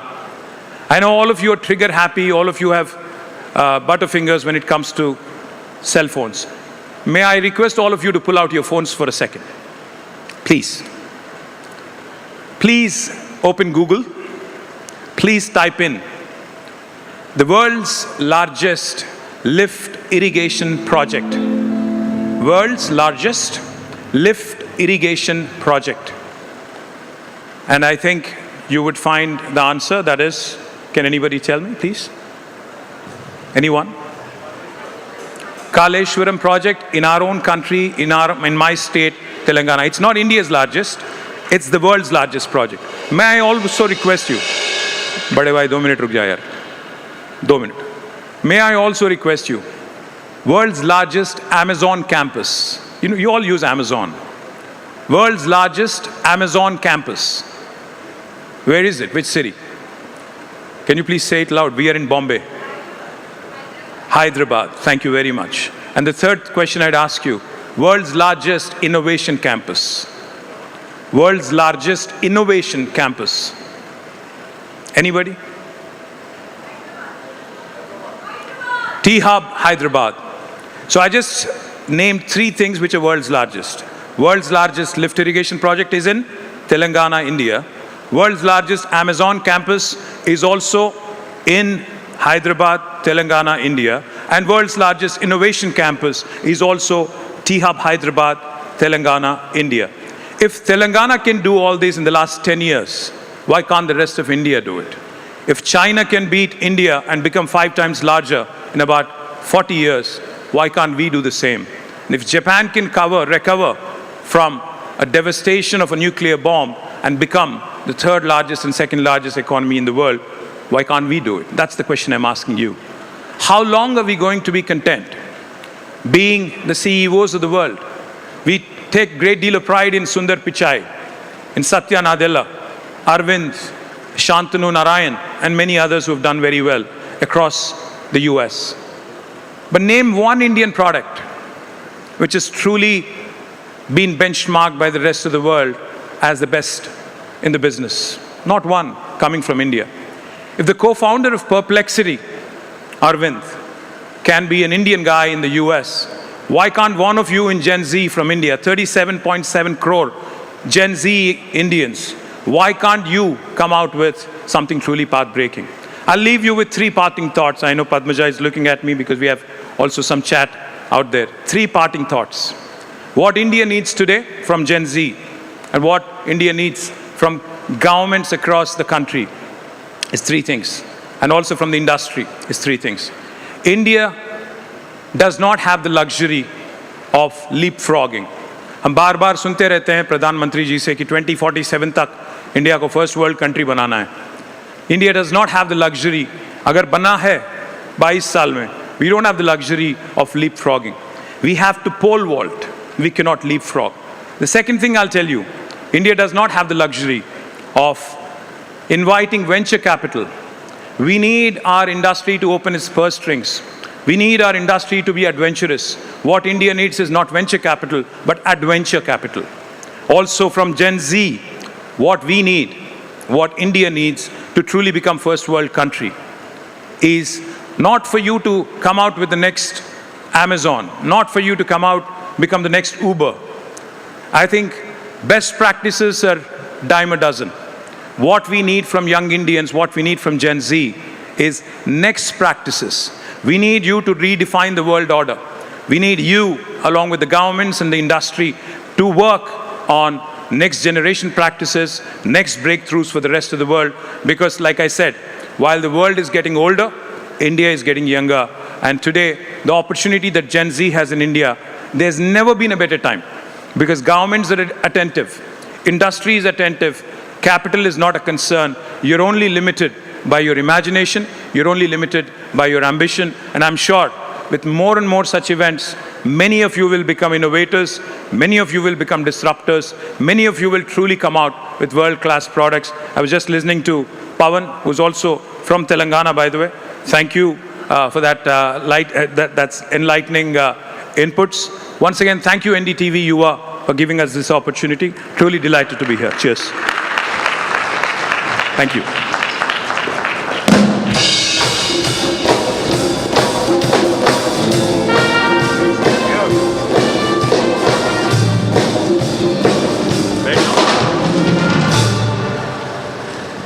You had restrained them for so long, it's almost... I know. Thank you, boys.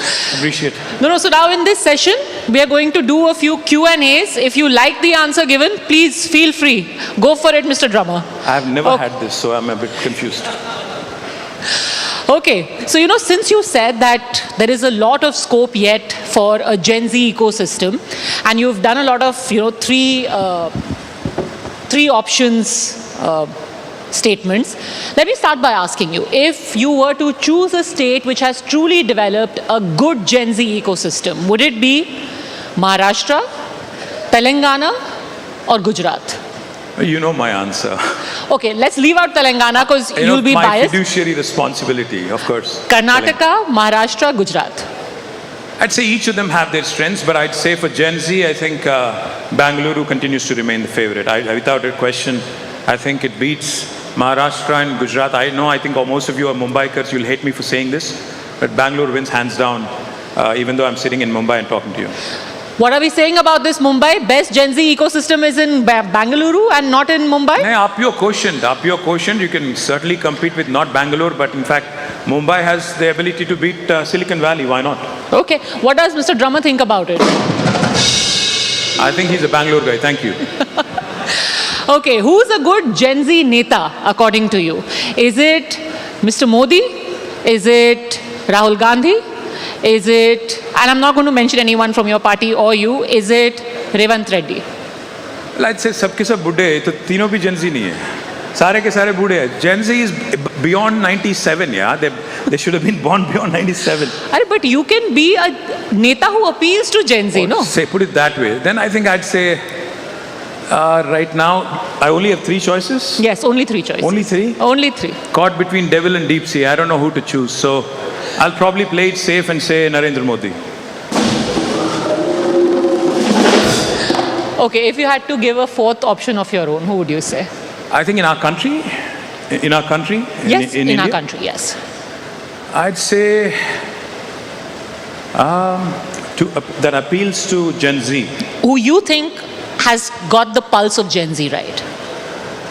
My friend Conrad Sangma, the Meghalaya Chief Minister, he plays very good guitar. I think he appeals to Gen Z more than any other politician because he's a very, very cool politician. I think You want to take a shot at it? I mean, if you want to be cool and acceptable. Unfortunately, I can't. I'm very bad. Okay, tell me this. Why is it that politics, even now, despite the fact that, you've got young people like yourself, people who've been educated abroad, people who are bringing a lot of, a very corporate background into politics, still has a very old boys club sort of image. Why is that? I mean, I think the question goes back to what you were saying a few minutes ago, the choices we have today. Unfortunately, a few, but it can be changed because especially after the advent of social media, we see unfiltered, unedited, direct, unadulterated feedback coming to us because otherwise, politics is not only an old boys club, politics is also a club of psychophancy and psychophants, unfortunately. So with social media's advent, I think the kind of feedback we've all been getting, the kind of direct, unfiltered feedback we've been getting is truly going to change India's politics in the next 10 years. That's something I truly believe. So let us talk probably another 5 years and 10 years from now and you'll realize that politics will have a lot of these youngsters also joining in, either directly or indirectly. I don't mean not everybody will become an MP or MLA, but at least they'll start participating in the process.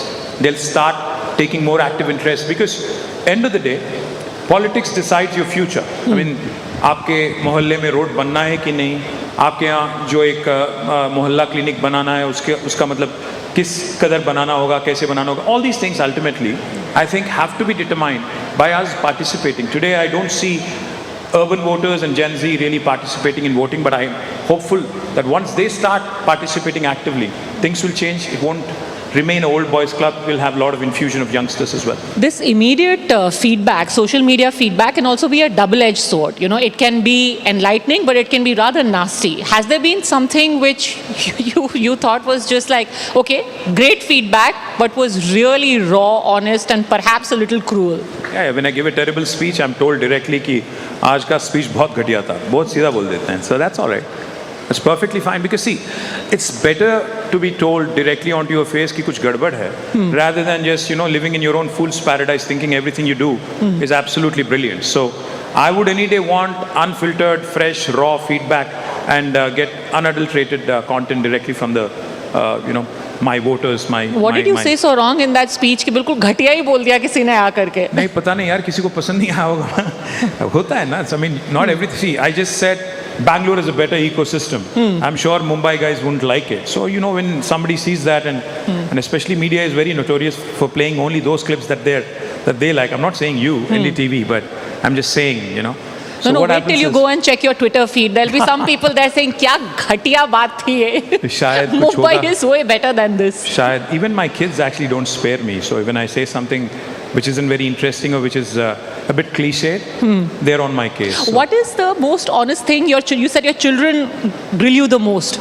What's been the most cruel thing that your children have said to you? Cruel? Cruel. Because children can be cruel. And they're unfiltered because they're your children, so. Absolutely. Well, you know, last night I was asking my daughter, she's 16. So I was asking my daughter, what do Gen Z kids want to, you know, want a politician to say? She simply said, well, she was being kind to me personally, but she said, you know, I don't think Gen Z really likes politicians, is what she said. Like, obviously, as you can see.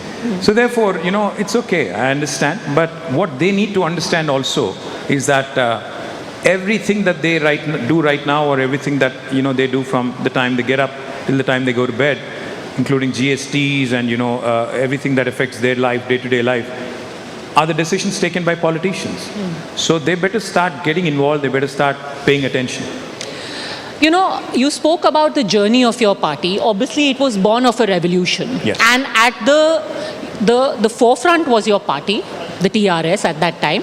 But the lifeblood was the youth of Telangana, the youngest people then. What happened? How is it that you stormed into power 10 years ago, 11 years ago, and then equally unceremoniously, if I may use the word, Not really. you were ousted from power? No, not Why? really. I'll tell you why. Did the youth reject you? No. Did you not 10 years. figure out what the youth Gen Z of Telangana wanted? I'll tell you what. 10 years we were in government, we've been given an opportunity to serve, we did really well. And when we lost in 2023, it was not unceremonious. The difference between the victor and who came runner-up, which is us, was hardly 1.8%, which is about 4 lakh votes. There's nothing unceremonious about a loss in politics. Ultimately, end of the day, you have to take it in your stride, you have to reflect, you have to introspect, you have to come out with, you know, what probably course corrective steps that you have to do. So one of the reasons could be that the youngsters in Telangana probably did not get what they want, possibly in the sense of the number of jobs we created in private sector versus the number of jobs that got created in government sector. We did not publicize well. And on the other hand, you had my opponent, Congress, which literally promised the moon. They promised 10 grams of gold in every marriage to a young lady's family. They promised scooties to young women who would go to college.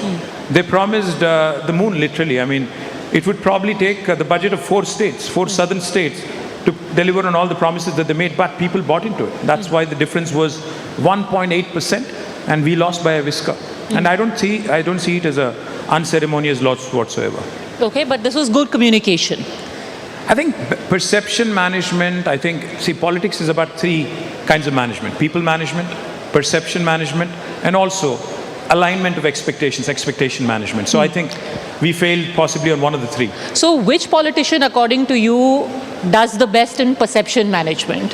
Revanth Reddy, I'll give you options, or you want to go straight off the bat? I think I'll go with Barack Obama. Play it safe and go with Barack Obama. No, it has to be based in India. Because you're reeling me back into Indian politics, and you're pitting one of my opponents against the other. So I really don't. No, but you know, the people here, they want to hear from you about Indian politics because ठीक है. this is what they engage with.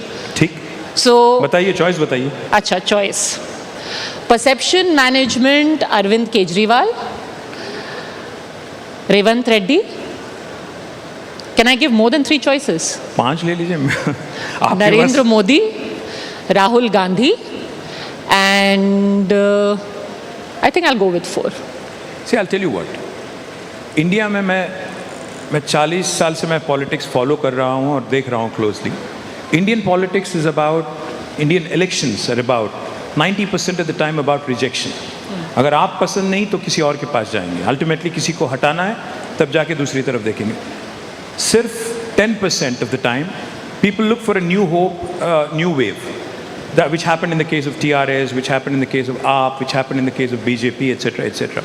Otherwise, it's a status quoist kind of a politics. So, in terms of perception management, if you ask me, in the last 11 years, I'll confine myself to the last 11, 12 years, I'll say that Prime Minister Modi has done exceptionally well, even though, if you ask me in terms of what he has delivered to the nation, not much, but in terms of perception management, in terms of how, he gave this impression that he's done enough and more. Because, let me remind you, he promised that India will become a 5 trillion economy by 2022. Did not happen. He promised a home to every poor in India. Did not happen. He promised a null to every home. Did not happen. He promised 2 crore jobs to every year in the last 11 years. Did not happen. But he still continues to win. That means he's doing something right, which I believe is perception management and probably a little bit of media management as well. Really? 11 years purely on perception management? I would say so. And primordial emotion management, if I may also add. Emotional management? Primordial emotion management. Primordial emotion. Would you care to elaborate on that? Well, simple. Ultimately क्या होता है ना, जब मैं China की बात करता हूँ, जापान की बात करता हूँ, अगर कहता हूँ कि अगर चाइना ने 40 साल में हमसे 5 गुना जो ग्रोथ दिखाया, इंडिया में क्यों नहीं होता है? सिंपल सीधी बात है. चाइना तो फोकस्ड है यूएस पे, उसको चाहिए कि दुनिया में बेस्ट बनना है, बट हम किस चीज़ पे फोकस्ड है?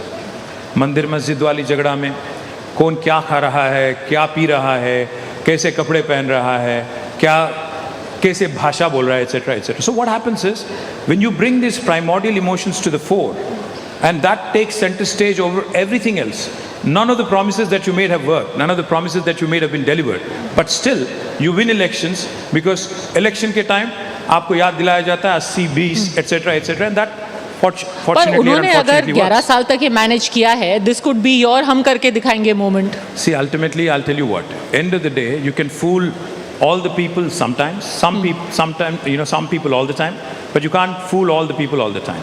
So there will come a time when people will see through all these perception managements and media managements and will pick the right choices. Now you're out of power. I want to ask you a final question.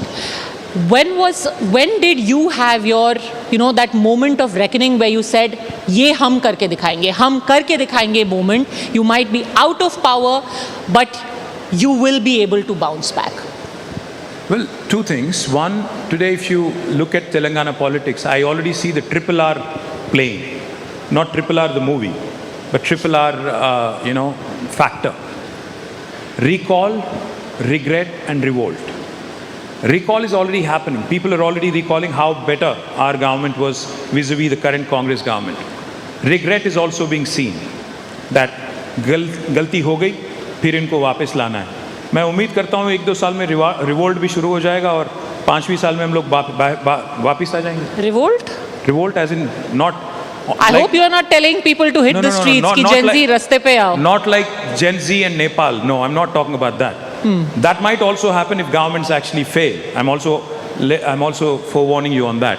Because what happened in Nepal recently was nothing but suppression of democracy, was suppression of the voice of Gen Z. Initially, even the media mocked when the Gen Z was protesting. They said they're protesting internet disruptions. But eventually, what were they protesting?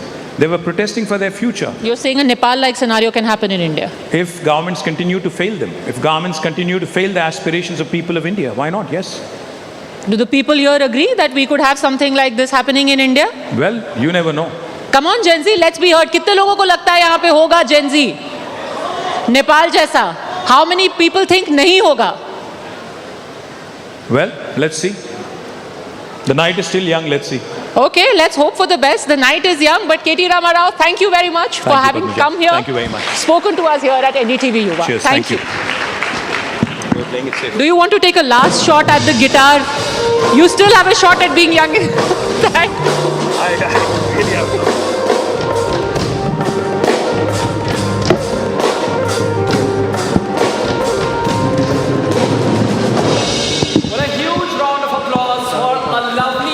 That we have here at NDTV Yuva. Zordar Taliyan. Before we move on to the next session, again, I would want to warm you guys up. So repeat after me. Say why. Say you. Say we. Say A. We are. We are. Louder this time. We are. Lovely. So since we are ready for the next session, Aditi, ये अभी जो हमारी अगली मेहमान आने वाली हैं बहुत कम टीवी इंटरव्यूज देती हैं। और हम लकी हैं कि वो यहाँ पर पहुँच गई। यस, इस मंच को एनडीटीवी युवा के मंच को चुना गया है और आज हम बहुत सारे उनके सीक्रेट्स और बहुत सारी उनकी जो जर्नी है उससे उनकी जो लर्निंग्स है वो हम सीखने वाले हैं। बिल्कुल, तो बताते अपने ऑडियंस को कि लाइफ के टफेस्ट मोमेंट्स को फेस करके उन्होंने अपनी आवाज़ वापस पाई और आज वो अपना नेक्स्ट चैप्टर आपके साथ शेयर करने आई हैं। She has turned her story into her strength, her silence into her voice and her struggles into stepping stones for a new chapter. Yes, for millions of young people, she represents resilience, reinvention, and the courage to say, "This is my story, my voice, my next chapter." By now, you have guessed her name. Ladies and gentlemen, please welcome Riya Chakravarti. Joining her is our colleague Shubhankar Mishra. Over to you.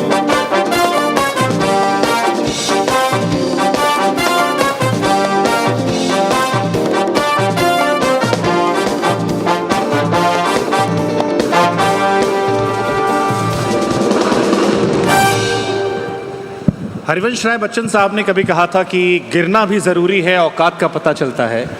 बढ़ते हैं जब हाथ उठाने को, तब जाकर अपनों का पता चलता है। जिन्हें गुस्सा आता है अक्सर वो लोग सच्चे होते हैं।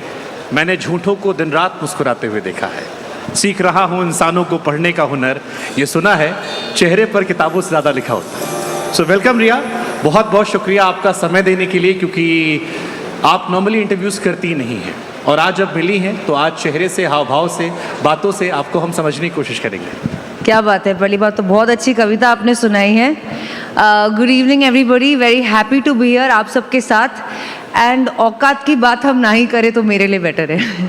बट देखिए, मीडिया वालों ने आपको बहुत परेशान किया है और सुप्रीम कोर्ट की तरफ से जब आपको एक जजमेंट आया जो आपके फेवर में गया, क्लीन चिट मिली, तो मुझे लगता है कि उस परेशानी के बाद थोड़ा सा हंसा देते आपको।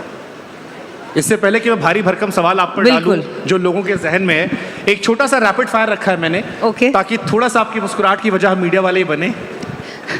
कभी सोचा नहीं था ऐसा दिन आएगा कि मीडिया वाले भी हंसाएंगे, पर लाइफ का कोई भरोसा नहीं है। तो एक छोटा सा रैपिड फायर सेगमेंट है, कुछ फनी क्वेश्चंस हैं जिसमें इंटेंशन बड़े प्योर है, सवाल थोड़े से ट्रिकी है। तो अगर मान लीजिए जेल में कोई फिल्म बन रही हो और रिया चक्रवर्ती उसकी डायरेक्टर हो, तो कौन सा हीरो और हीरोइन से कास्ट करेंगे? देखिए, ऐसी बदकिस्मती मैं अपने किसी भी कॉलीग पे नहीं चाहूँगी और ये फिल्म इससे बड़ा मैनिफेस्टेशन कुछ हो नहीं सकता है। और एक्चुअली आपको कास्ट करने की ज़रूरत नहीं है क्योंकि काफ़ी हीरो और हीरोइंस जेल होके आ चुके हैं। हम लोग तो रियल लाइफ में लोग जा चुके हैं। वैसे भगवान ना करे किसी को जेल जाना पड़े, लेकिन जब वहाँ थे तो सबसे ज़्यादा मिस क्या किया? घर का खाना या फिर वो नोटिफिकेशन जिस पे कुछ भी ऑर्डर कर सकते हो आप? नहीं, बहुत सारी चीज़ें मिस करते हो। आपको सब कुछ समझ में आ जाता है कि लाइफ में क्या क्या आपके पास था जब आप सोच रहे थे कि आपके पास कुछ भी नहीं था, क्योंकि वहाँ तो कुछ भी नहीं मिलता। ऐसा नहीं है कि आपके पास स्विगी है या इंस्टाग्राम है या मोबाइल फ़ोन है या मम्मी पापा जिनको आप टेकन फॉर ग्रांटेड लेते हो कि क्यों परेशान करते हो, क्यों पूछते हो कितनी बार खाना खाया कि नहीं। वहाँ कोई पूछने वाला नहीं है। पर सबसे ज़्यादा मैंने मिस ऑब्वियसली अपनी फैमिली को किया उस वक्त पे। मैंने अरविंद केजरीवाल से सवाल पूछा था कि जेल जाकर क्या सीखा आपने? उन्होंने कहा कुछ सीखने नहीं गए थे, बट आई एम श्योर समय सिखाता बहुत कुछ है। बिल्कुल बिल्कुल, जेल जाके आप बिल्कुल अलग इंसान बन जाते हो। क्या अंतर है उस लड़की में जो जलेबी में हमें नजर आ रही थी, बिंदास सी, बेबाक सी, और आज जिस रिया चक्रवर्ती के साथ बैठा हूँ मैं? अंतर तो एक्चुअली पर्सपेक्टिव में है। एक बार आप जेल चले जाते हो ना तो आप का नज़रिया बदल जाता है ज़िंदगी को लेकर। आप एक तो लोगों के बारे में, लोग आपके बारे में क्या सोचते हैं इसके बारे में सोचना छोड़ देते हो, क्योंकि अगर वहाँ सोचोगे तो कंफर्म डिप्रेशन है, राइट। लोग तो अच्छा नहीं सोच रहे हैं किसी के बारे में जो जेल गया है, राइट। तो आप पब्लिक परसेप्शन से हट जाते हो। फिर आप सोचते हो कि अच्छा, पब्लिक जो मेरे बारे में सोचती है वो इम्पोर्टेंट नहीं है, तो फिर क्या इम्पोर्टेंट है? और आप अपने अंदर ढूंढने लगते हो कि आप कौन हो, आप किस तरह के प्राणी हो, आपको खुद पता नहीं रहता है। मैं 27 की एज में गई थी। उस वक्त आपको ये आइडिया नहीं होता है who are you as a person. धीरे धीरे आप जानने लगते हो कि अच्छा, मैं सिर्फ किसी की बेटी या कोई एक्ट्रेस या अपनी अगली फिल्म की हीरोइन नहीं हूँ, मैं सिर्फ एक लड़की भी हूँ। तो उस डिग्री में जो देखने का नज़रिया है वो बहुत बहुत 180 डिग्री शिफ्ट रहता है उसमें। दूसरी बात, आप खाने की वैल्यू बहुत ज़्यादा करने लगते हो। घर का दाल चावल भी अब पिज़्ज़ा से कम फील नहीं होता है। तो छोटी छोटी चीज़ें जो हैं जिनको हम टेकन फॉर ग्रांटेड लेते हैं, वो उनका मायना बहुत बढ़ जाता है। और एक इम्पॉर्टेंट चीज़ है, आपको ये ज़रूर पता चल जाता है कि आपके 3 या 4 दोस्त ही हैं इस दुनिया में, अगर आप लकी हो, और बाकी सब आपके दोस्त नहीं हैं। पहले मुझे लगता था मेरे 200-300 दोस्त हैं, किसी को एक बार मिलने में लगा ही इज़ माई फ्रेंड, या वो मेरा दोस्त है, शी इज़ माई फ्रेंड। पर फिर जेल जाने के बाद आपको पता चलता है कि नहीं। बट जैसे आप कई सारी फिल्में करके जेल गए थे, आप हीरोइन थे, अब जब जेल के अंदर एक हीरोइन जाती है, क्या सबसे अजीबोगरीब सवाल लोगों ने अंदर पूछा? डांस करके बताओ ना। आपने शायद किया भी था नागिन डांस, अगर मैं गलत नहीं हूँ। हाँ जी मैंने किया था। जिस दिन मेरी बेल हुई थी, हाँ, उस दिन मैंने डांस किया था, क्योंकि मुझे ऐसा लगा था कि इन लोगों से पता नहीं दोबारा कब मुलाकात होगी, और अगर इनको 2 पल की खुशी में दे पाऊँ तो क्यों नहीं। क्योंकि ज़्यादातर अंडर ट्रायल प्रिजन में जो लड़कियाँ होती हैं, जो महिला जेल होता है, काफ़ी हद तक काफ़ी लोग इनोसेंट होते हैं, तो और होपलेस भी होते हैं, क्योंकि उनके पास तो लॉयर भी नहीं है जो लड़ रहे हैं, उनके ऊपर मीडिया का ध्यान भी नहीं है, क्योंकि कुछ स्कैंडल नहीं है, कुछ वाव नहीं है, तो फिर उनको कौन निकालेगा। तो उनको 2 मिनट की राहत के लिए मैंने नागिन डांस किया था उनके साथ। आप डांस में, नागिन डांस में प्रो? वो लोग मुझसे ज़्यादा प्रो थे। क्योंकि जो हमने सुना वो ये सुना था कि जेल के अंदर 28वें दिन, आप 27 साल के थे, 28वें दिन आपसे कहा गया कि नागिन डांस चाहिए, और बड़े देसी अंदाज में आपने नागिन बीट पर वहाँ पर जी। और मैं ये सोचता रहा कि यार 28 दिन में जेल रहने के बाद क्या मेंटल स्टेट होगी कि इंसान डांस करते हुए निकला है। एक अलग सी लिबरेशन भी होती है, क्योंकि जेल में ना सब बराबर होते हैं, कोई किसी की सैलरी नहीं होती, सबका एक यूटी नंबर होता है, आपको नंबर से बुलाया जाता है, आपका नाम भी नहीं होता। तो कोई सोसाइटी, कोई हायरार्की, कोई BMW, कोई मारुति वाला एंगल नहीं है इसमें। तो सब बड़े जो हैं वो हैं, जो बोलना है बोल देते हैं। और मेरी एक डायरी होती थी जेल में, जिसमें मैंने पहला लाइन जो लिखा था वो ये था कि people inside jail are way better than people outside. और आज जब मैं उसे पढ़ के देखती हूँ, मुझे लगता है कि हाँ, ये सही था। People inside jail are way better than people outside. क्या ऐसा रहा जो आपको ये एहसास हुआ? अंदर वालों से अच्छा क्या लगा? अंदर ना सोसाइटी नहीं है, तो सोसाइटी नहीं है तो कोई रूल्स नहीं है, और सब ने लाइफ देखी है और लाइफ के दुख दर्द देखे हैं, सब अपने फैमिली से दूर हैं, होपलेसनेस ने होप चाह चुकी है, पता नहीं बाहर आएंगे, 7-8 साल से भी लोग अंदर हैं। तो जो खुशी है ना, खुशी को पकड़ लेते हैं, जकड़ लेते हैं। एक समोसा भी उनके लिए ऐसा है कि $1 बिलियन का चेक मिल गया हो। एक पब्लिक हॉलिडे में कुछ एक गाना बज गया जेल में, तो ऐसा है कि मतलब हनी सिंह का कॉन्सर्ट देख लिया हो। तो ऐसा होता है। एंटरटेनमेंट होता है अंदर? एंटरटेनमेंट कई तरह के होते हैं, कुछ मैं बताऊंगी नहीं लेकिन कुछ मैं आपको बता सकती हूँ। एंटरटेनमेंट एक जेल की लाइब्रेरी होती है, आप किताबें पढ़ सकते हैं। मेरा काफ़ी वक्त सॉलिटरी में था, क्योंकि क्वारंटीन था उस वक्त, तो मैं लोगों से मिल नहीं पाई, लेकिन सेकेंड हाफ में लोगों से मेरा इंटरेक्शन काफ़ी था। लोगों की कहानियाँ यार बहुत मस्त होती हैं, कैसी कैसी लाइफ लोगों ने जिए, और उसके बावजूद भी हिम्मत दिखाते हैं, हंसते हैं, गाते हैं, नाचते हैं और जीना चाहते हैं। आप एक बार ऐसा कुछ देख लेते हो ना लाइफ में, फिर कभी छोटी छोटी चीज़ों को लेके आप कंप्लेन नहीं करते हो। तो कोई नया टैलेंट जेल के अंदर डिस्कवर किया आपने अपने अंदर? जैसे दिल टूटता है तो लोग गाने लिखने लगते हैं, शायरियाँ लिखने लगते हैं। एक्चुअली हाँ, मैंने कविता लिखी थी। क्या लिखा था आपने? कुछ सुनाओ ना हमारे दोस्तों को। कविता? हाँ, जो भी आपने लिखा हो। सुनोगे? हाँ हाँ। कविता का नाम है इतनी सी खुशी। जब इतनी सी खुशी है, थैंक यू। जब इतनी सी खुशी है तो इतना बड़ा आंगन क्यों? इतनी सी बारिश में इतना सारा सुकून कैसे? सदियों से दिल तो थामे, फिर भी इतना सारा इंतज़ार क्यों? इतनी सी खुशी के लिए इतना बड़ा इम्तिहान क्यों? गहरी सांसें तो ले ली, फिर भी इतना परेशान क्यों? इतनी बड़ी दुनिया में सिर्फ इतना सा इंसान क्यों? Beautiful, beautiful. सुशांत सिंह राजपूत की मोहब्बत में लोगों ने आपको विलन बना दिया। लोग बर्दाश्त नहीं कर पाए कि हमारा एक हीरो जो हमारे जैसा था वो चला गया, और सब आपके पीछे पड़ गए। जब आपको क्लीन चिट मिली, किस बात की ज़्यादा खुशी थी? कानूनी दावपेच से निकल गए उसकी खुशी थी, मन की शांति थी, क्या एहसास था उस वक्त? बड़ा ही अजीब होता है यार।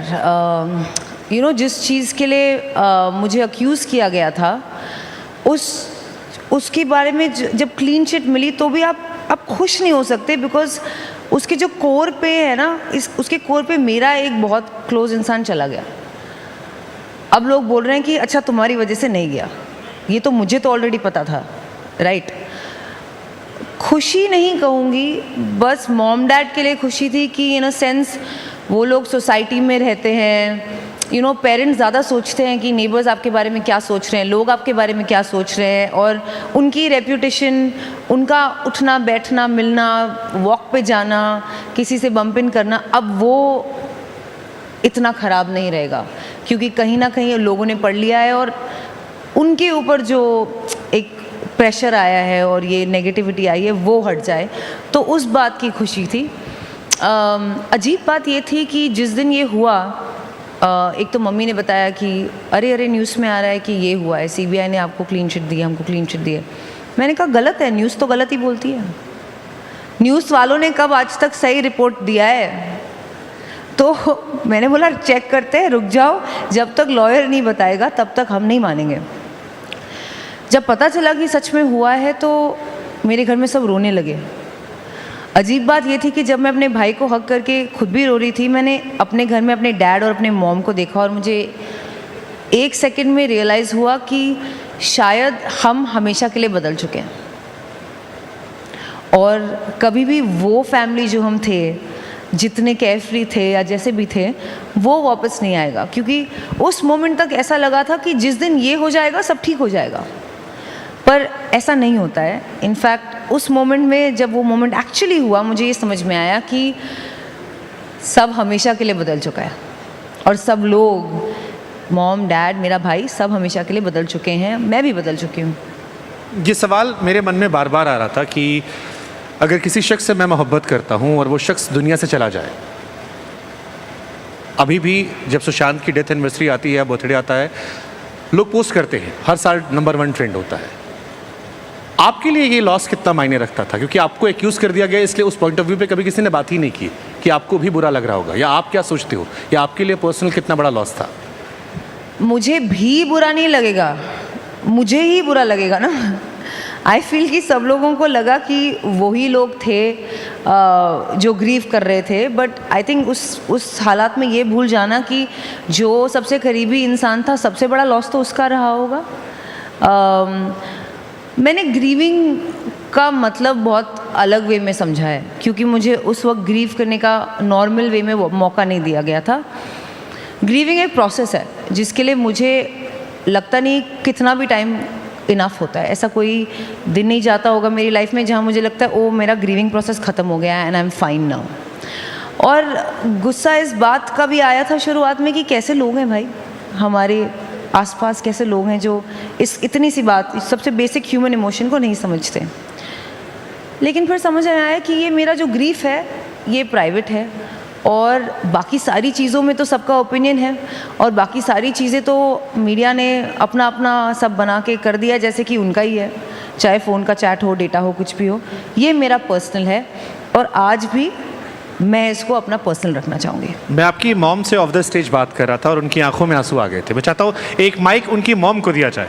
नहीं, वो नहीं बात करना चाहते हैं वो तो मीडिया से बिल्कुल बात नहीं करना चाहते हैं। और नहीं, मैं चाहे बात करना नहीं चाहता हूँ, पूरे मीडिया मैं चाहता हूँ मीडिया से बात नहीं करना चाहते। नहीं जी। अच्छा, जब इस प्रोसेस से आप निकले, अब अपने आपको आप नए सिरे से आप री इन्वेंट कर रहे हो, क्या करते हो अपने आप को खुश रखने के लिए, कैसे मस्ती करते हो? देखो, खुशी जो है ना रिलेटिव होती है।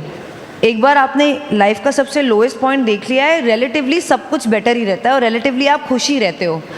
तो मैं रिलेटिवली आज खुश ही हूँ, चाहे मुझे फिल्म ना मिले या कोई मेरी गाड़ी एक्सीडेंट में चली जाए या कुछ भी हो जाए, रिलेटिवली मैं खुश हूँ।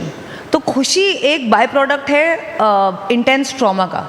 इंटेंस ट्रॉमा से गुजरने के बाद खुशी आ जाती है अपने आप समझ जाते हो कि खुश रहो। अगर अपनी लाइफ को एक गाना डेडिकेट करना हो, अपने लिए कुछ लाइन है जो आपकी ज़िंदगी को दर्शाती हो। अजीब दास्तां है ये। तो फिर 2 लाइन सुना भी दो। नहीं, आप सुनाइए, सब कुछ मैं क्यों करूं? मैंने आपके लिए इतना अच्छा शेर सुनाया शुरू में कि मैंने आपको कविता सुना के दी तो पूरी। एक लाइन ही सुना दो आप अजीब दास्ता की। मैं इतनी अच्छी सिंगर हूँ कि अगर मैं गाऊंगी तो ये लोग ज़रूर यहाँ से चले जाएंगे। देखिए लोगों का आपने बहुत कुछ झेला है, I'm sure लोग आपकी 4 लाइनें झेल सकते हैं।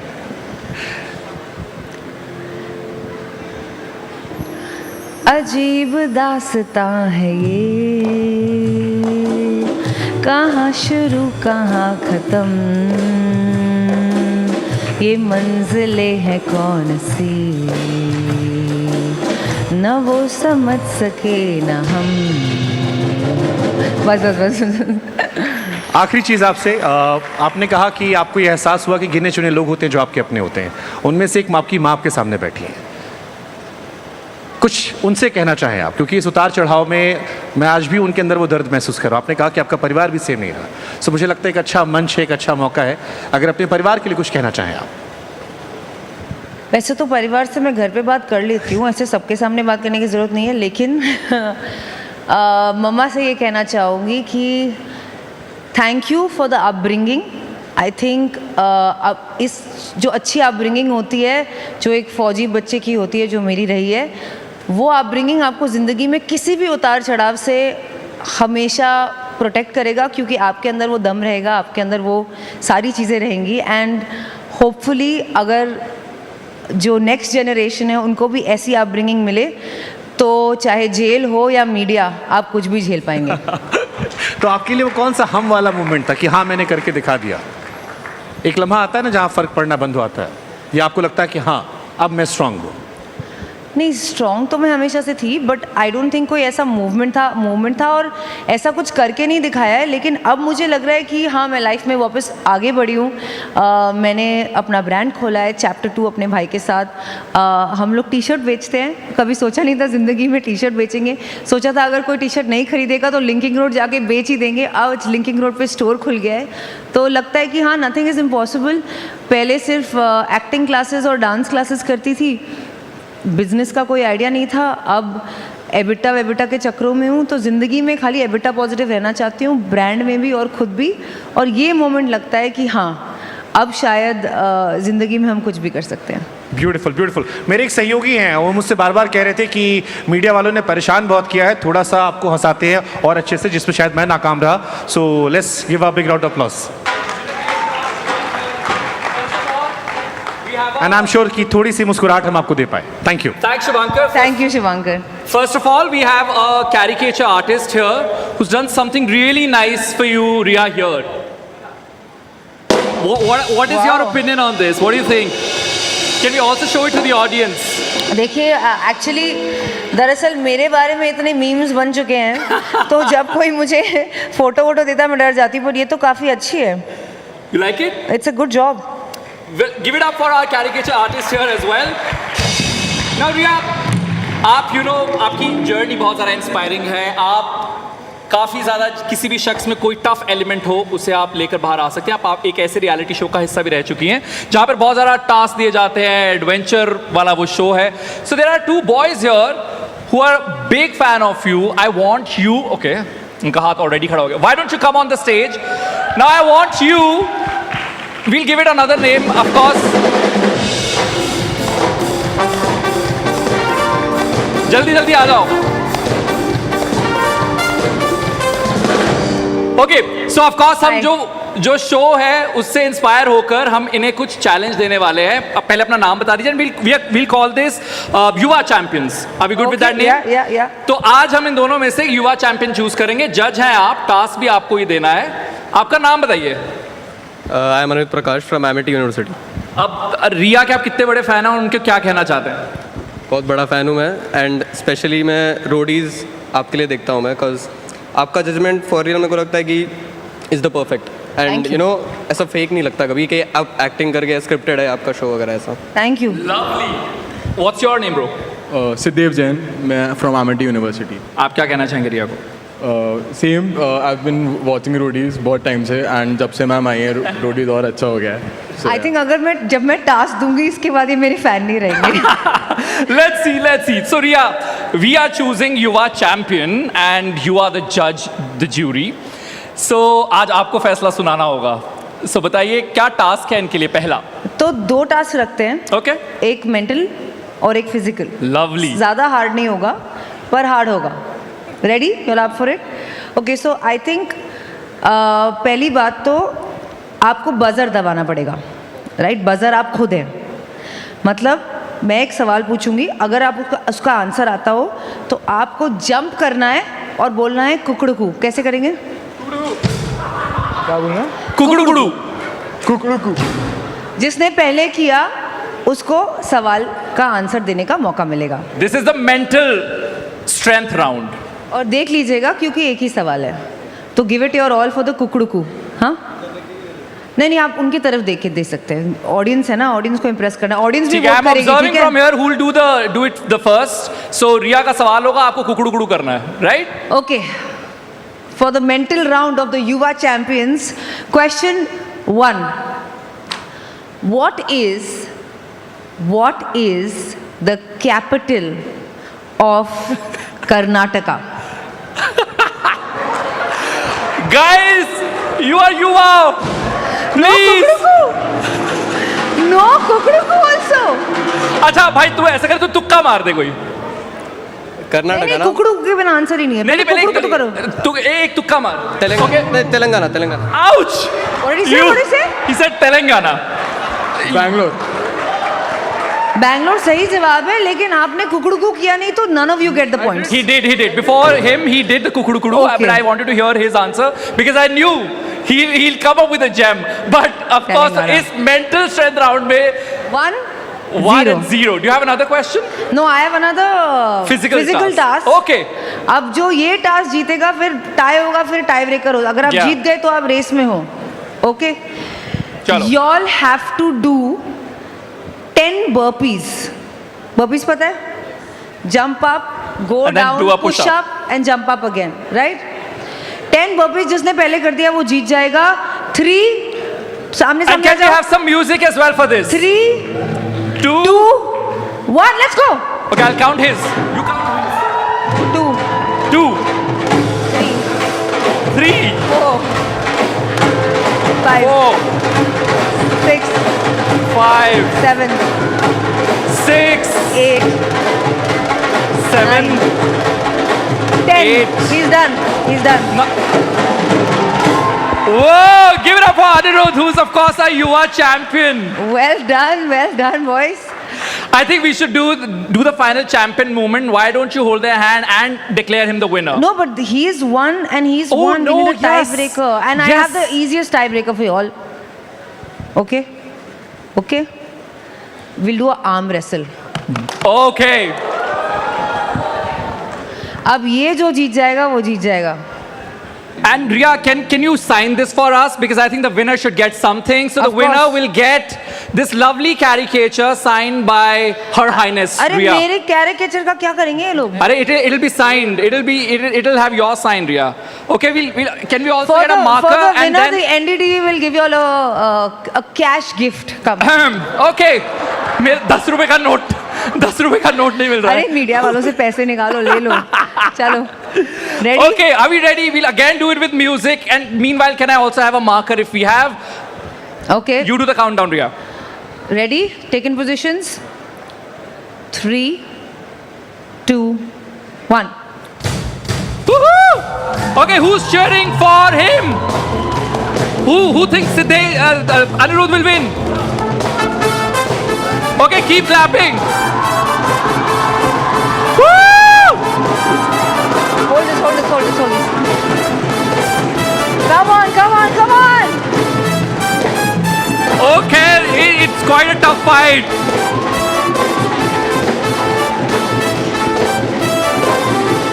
Nobody is ready to lose.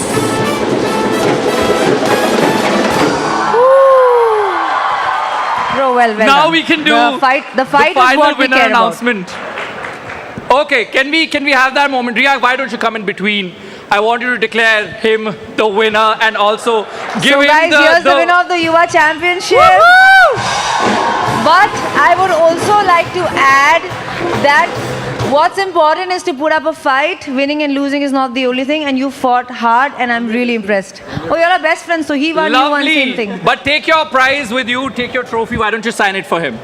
पैसे ले लेना NDTV से. Cash check है, दोनों split कर लेना. Let me just open this and you do it. We can keep the music rolling.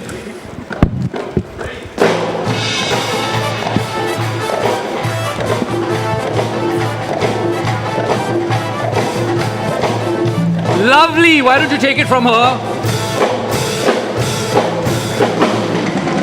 Many, many congratulations, dude. Good fight Thank there, you, both of you. congratulations. Well played. Well, with that, we've come to an end of this segment. Thanks a lot, Ria. You've been quite a sport, and भाई ने हमारे property भी नहीं damage की, so that's a good save. And हमारा कोई पैसा भी नहीं गया जेब से. नहीं पैसा दे देना, वो लोग मांगने आएंगे बाद में. ठीक है. Thank you so much for having me. Thank you very much, Ria Chakrabarti. Thanks for coming to Thank you NDTV guys. Yuva. Lots of love. Thank you. Give it up for Ria Chakrabarti. A louder applause.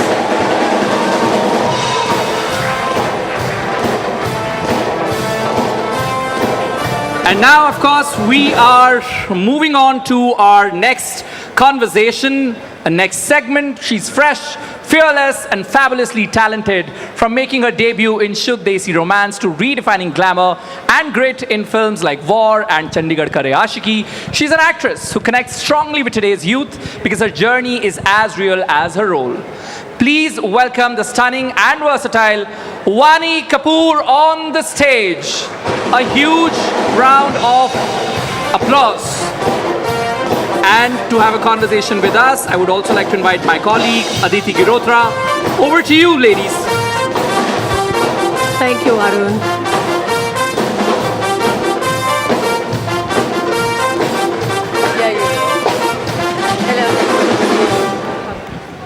All right, I had requested Vaani that, to begin off, we'd start by dancing.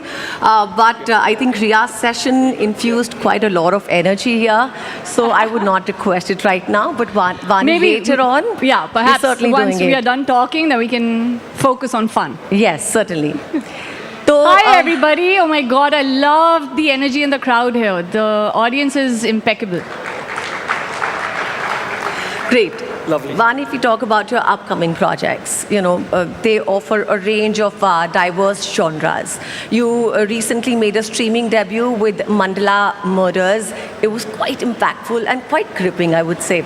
A gritty crime thriller. And then now your upcoming movies, Raid 2, Khel Khel Mein, comedy dramas.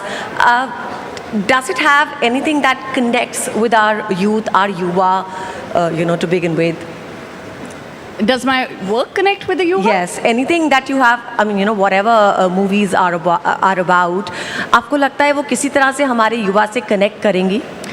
I feel every story is so unique and relatable when done. When you infuse humanity and life into any character, it becomes soulful. And when there's soul and you can connect in a meaningful way, of course, we are empathetic, as human beings. We empathize, we sympathize, we understand that there are so many different kind of people in the world who could be like us and who could be very different. And I think that's the beauty of cinema, where you get to play different people, different characters, just different lives. So I'm hoping like it connects to our lovely audience, and that's what we all strive as actors to do, to be able to connect in the most meaningful way. Indeed, मैं आपसे ये भी जानना चाहती थी कि जब आप अपने रोल्स पिक करती हैं, तो क्या आप एक रिस्पॉन्सिबिलिटी महसूस करती हैं उन रोल्स को चुनने में, क्योंकि सिनेमा जो है हमारी यूथ के साथ या फॉर दैट मैटर किसी के साथ भी बहुत इन्फ्लुएंस करता है हमको, हमारे इमोशंस को, हमारी लाइफ्स को. तो जब आप ये जिम्मेदारी से रोल्स पिक करेंगी तो एक मैसेज भी जाएगा. तो क्या आप वो जिम्मेदारी महसूस करती हैं रोल्स पिक करने में? आई थिंक मेरी ज़िंदगी में जितने भी रोल्स आए हैं, मैं ऐसा नहीं कहूँगी कि मैं उस मुकाम तक पहुँच गई हूँ जहाँ मेरे पास बेस्ट ऑप्शंस आते हैं, best roles, and I am trying to whatever that comes to me, उसमें से जो भी मैं पिक करती हूँ, of course I do it something जो मुझे सही लगता है. You know, Okay. जो मेरे कोर्स से कनेक्ट करता है, जो एज अ ह्यूमन बीइंग जिसकी कहानी मुझे इंट्रीग करती है या इंटरेस्ट करती है या क्यूरियस करती है. सो something which connects to me even in the smallest way is something that I try to pick. Yes, I do try to be responsible when it comes to picking roles.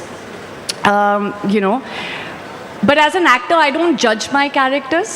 वो गलत भी हो सकते हैं, वो सही भी हो सकते हैं. हाँ, वो किस नज़रिए से अपने आप को देखते हैं या ज़िंदगी को देखते हैं. तो आई थिंक हर तरह के लोग होते हैं, हर इंसान की कहानी अलग होती है, यूनिक होती है, and you just want to be able to tell as many stories as possible. Right. You know, young people, you know, juggle with emotion and ambition a lot. आपकी जर्नी से कुछ ऐसा जिसके थ्रू आप उन्हें advice दे पाए, उन्हें बता पाए गोइंग फॉरवर्ड क्या करना चाहिए? आगे बढ़ते हुए ज़िंदगी में जो लोग इमोशन और एम्बिशन से जगल करते हैं, उन्हें क्या करना चाहिए? अपनी जर्नी से, आप अपने एक्सपीरियंसेस से बताइए. Okay, I can speak for my profession. Anybody here who wants to be an actor? Anyone? Yes, there. I see some hands. See, guys, it's a difficult profession, I won't lie. You will face rejections. You will have, how do I say, you'll need tremendous patience. Some days of self-doubt, and to add on to that, unwarranted hate and trolling at times. But despite all that, if you still have the will to fight for your dream, you have the love for your craft, you know that you want to follow your heart, sooner or later there will be light at the end of the tunnel. So don't give up. I think जो आपकी खुद से fight होती है, अगर आप वो lose कर जाएं, then that's the day you're done. Don't let anybody tell you you're not good enough, because only you know your truth. Nobody else will know what your potential is as much as you guys do. So I feel self-belief, as often as it's spoken about, I think बहुत ज़रूरी है कि खुद पे भरोसा और खुद की एक होता है ना, अंदर से खुद से कनेक्ट करना. बाहर नॉइस बहुत होगा, there be people, times you face crab mentality where people are trying to pull you down, but if you give in to that perception, that will become your reality. You can change your reality by your own conviction. Nobody else can believe in you as much as you do for yourself. So I think don't lose the fight within yourself.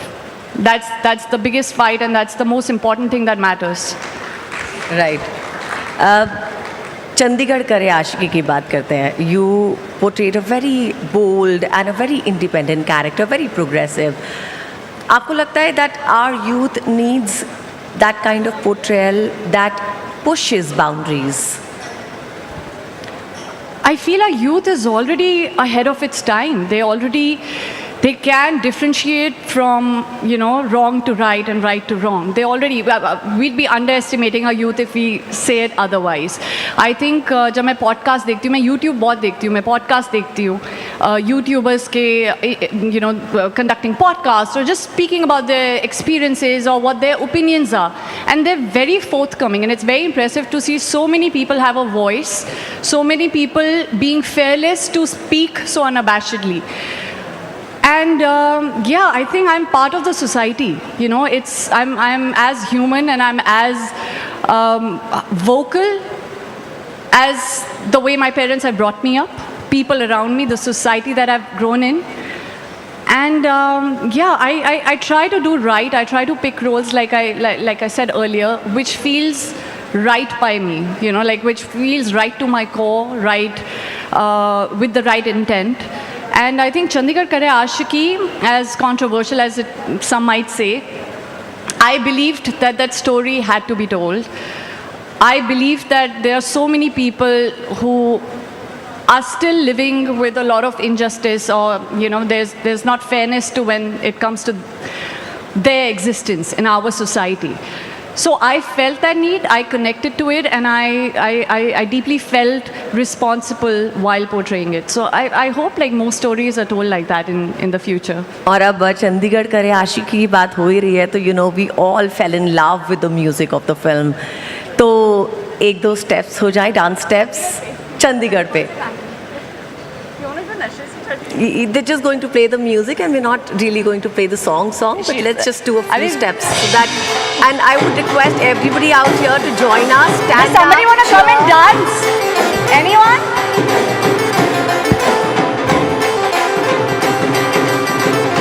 Coming, they're raising their voice, so we can call some people. So why don't we turn it into a workshop? Okay, you teach me like one step, and the second step we'll ask somebody from the audience also to join. For the first step, I think let's two of us do it. You teach me one move, one groove. Okay, what song do you want to dance? Any they'll play a beat, or you have a specific song they can. Chandigarh Ashiki only. Yeah. Chandigarh Kare Ashiki. Okay, any step that you like. It has to be any step. Just help us. Dance song. Ghungru, Nashe Si Chad Gayi, anything. Guys. Okay, let's vote for Nashe Si Chad Gayi. Okay, there are quite many hands there. Nashe Si Chad Gayi, teach us. Don't do like those difficult ones that Ranveer did. No, I'll go groovy. I'm in heels. It'll be easier for you in sneakers. Okay, lovely. Okay, we're doing Nashe Si Chad Gayi. You teach us some moves, okay? You see this, and then we'll ask one of you to join us, okay? You can join us now. Why don't you join us now? Okay, come. Only two people, okay? Can we have two ladies for this? Listen, let's have two girls join us. One more girl. Come.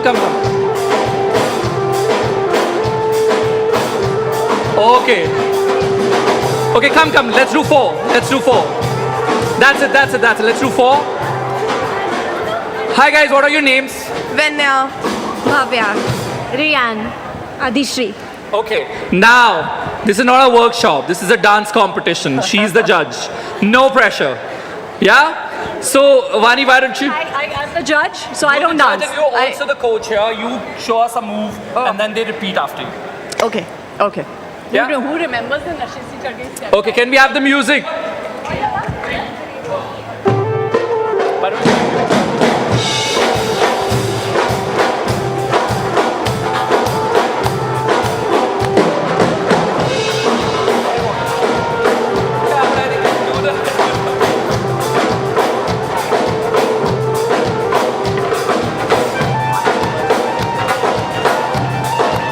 Give it up for them, guys.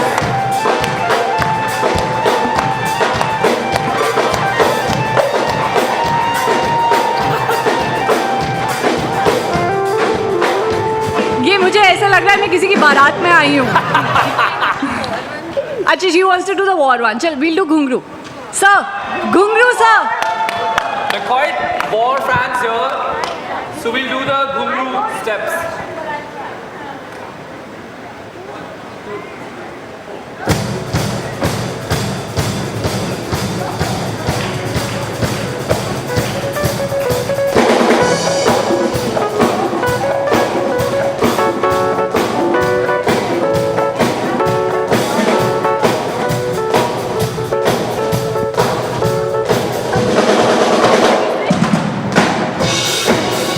कौन गाएगा?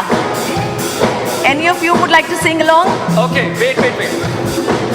Okay, listen. This is not gonna work like that. You just show us one move. They'll play the music. You just show us one move, and which will they do?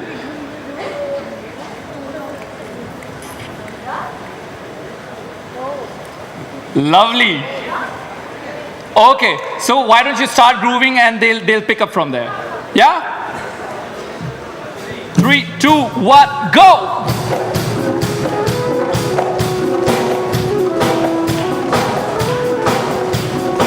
Not bad. Wow. Keep supporting them, guys. You have to keep clapping along. Lovely. I think it'll be unfair to select just one of you. All of you danced really well, so give it up for all of them. Vaani, what do you have to say about these young girls? they are lovely they know my steps better than I do I'm ashamed but guys thank you it's a pleasure to see you all here really Thank you, ladies. Thank you very much. And Arun, you could not hold back when I said, let's dance, right? That's what Rahul was saying, that moment, the moment we introduced See, the I'm a dance. Punjabi, Aditi, you have to understand. Yeah. You say the word dance and I'm here on the stage. Exactly, this was not planned. But good thing that you joined us. Wonderful. But thank you very much, ladies. Thank you. Give it up for both of them. Wonderful. Thank you so much for doing it for us. All right, going forward.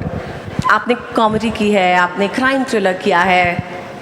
Mike, you took the mic. All right, hold this. I have the mic already. You have a mic? Yes. Okay. Don't worry. Okay, तो आप comedy आप कर चुकी हैं, crime thriller आप कर चुकी हैं, आपने हर तरह का जॉनरा एक्सप्लोर किया है. Thank you so much. Which is the genre that you feel at home in, and that challenges you at the same time? I enjoy comedy, although I haven't had the privilege to be in a lot of comedy films yet. But that's a genre which you can either nail or you can completely go flat. And it's difficult, huh, guys, to laugh, on cue, to have the perfect comic timing. But my friends think there's a side to me which a lot of people have not seen yet. I have a very different, an image that gets built for the kind of parts that you play, and people perceive you as your characters. But I do feel I have a bit of a side which is goofy and very cartoon-like, and that comes out when I'm completely at ease and, with my loved ones, be it my friends, family. So I truly enjoy comedy. I like a good laugh. I love watching happy films and comedy films. So that's something that I still want to explore more. आने वाले दिनों में कौन सी film release हो रही है जिसमें आपने भरपूर कॉमेडी की हो और आपको बहुत मज़ा भी आया हो? I think अभी ये यूनिवर्स में एक मैसेज डालना पड़ेगा to for all the brilliant filmmakers that please, I'm right here and I'm happy to explore this genre, and it's something that I really want to experiment and try out for myself. So yeah. Wonderful. Vaani, आप बहुत fit हैं, and ever since you made your debut, you've been a fit person. How do you maintain your fitness? What do you do for it? मैं अपने आप को punish नहीं करती हूँ गाइस, और ना ही मैं कोई ब्लेस्ड हूँ. वो there are some people who are just they're blessed with the best metabolism. Yeah. I do have to work out. I do have to work out every day, but I also love food. I'm Punjabi. There was a time in my life I used to eat butter chicken for dinner every night. Wow. And I used to love my butter garlic naan with butter chicken. I love Indian Chinese. So everything, all the junk under the sun is something I love. So to balance that, I had to insist on training every day. And of course, it's a visual medium. You have to be 7 days a week. And you know what? I think my biggest motivation was when I saw my parents' health deteriorate. I saw कि आपको कितने health issues आ सकते हैं. So me and my sister, we made a pact that we will try and ensure that we stay healthy and we stay, because it's also equally important for your mental health. Indeed. When you work out, आपकी सिर्फ physical body के लिए नहीं है, वो आपके your very being, जो आपका function है, the way you feel, the way you think, you need the dopamines, and you need that rush, and you need that, just that energy to sustain a hectic lifestyle. So fitness is something I have to do. I'm not a gym lover. It's not like every day I look forward to going to the gym, but it's important. And it doesn't have to be gym. You can pick up a sport. You can pick up football, cricket, anything that you like. But just be active. That's the essence of truly feeling fit. Even Exactly. mentally. It's important to feel fit. Yeah. All right. आप glam easy कर लेती हैं, आप D glam roles भी होते हैं, easily कर लेती हैं, पर कुछ ऐसे रोल्स जो आपके मन में हो, आप करना चाहती हो आने वाले समय में? I was actually watching documentary of Amrita Pritam, and she's very fascinating. Her life is very fascinating. That's something that's been on my mind. If ever, I don't know if the universe listens, if ever anybody is making it, I'd be happy to audition for her role, because I find a sense of this, this fearless voice of love and rebellion in her. बहुत ही raw emotions है और honesty है उनकी life story में. तो वो एक किरदार है जो मैं एक्सप्लोर करना चाहूँगी in the near future if ever the universe comes together and makes it happen. All right, time कम है तो एक जल्दी से एक रैपिड फायर राउंड कर लेते हैं.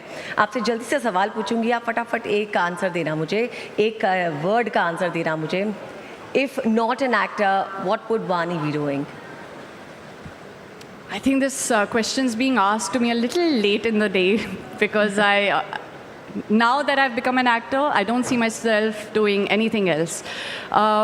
Yes, there might be the thoughts, आता है idea कि चलो अगर किसी दिन films नहीं, I'd like to be associated to the industry in some way.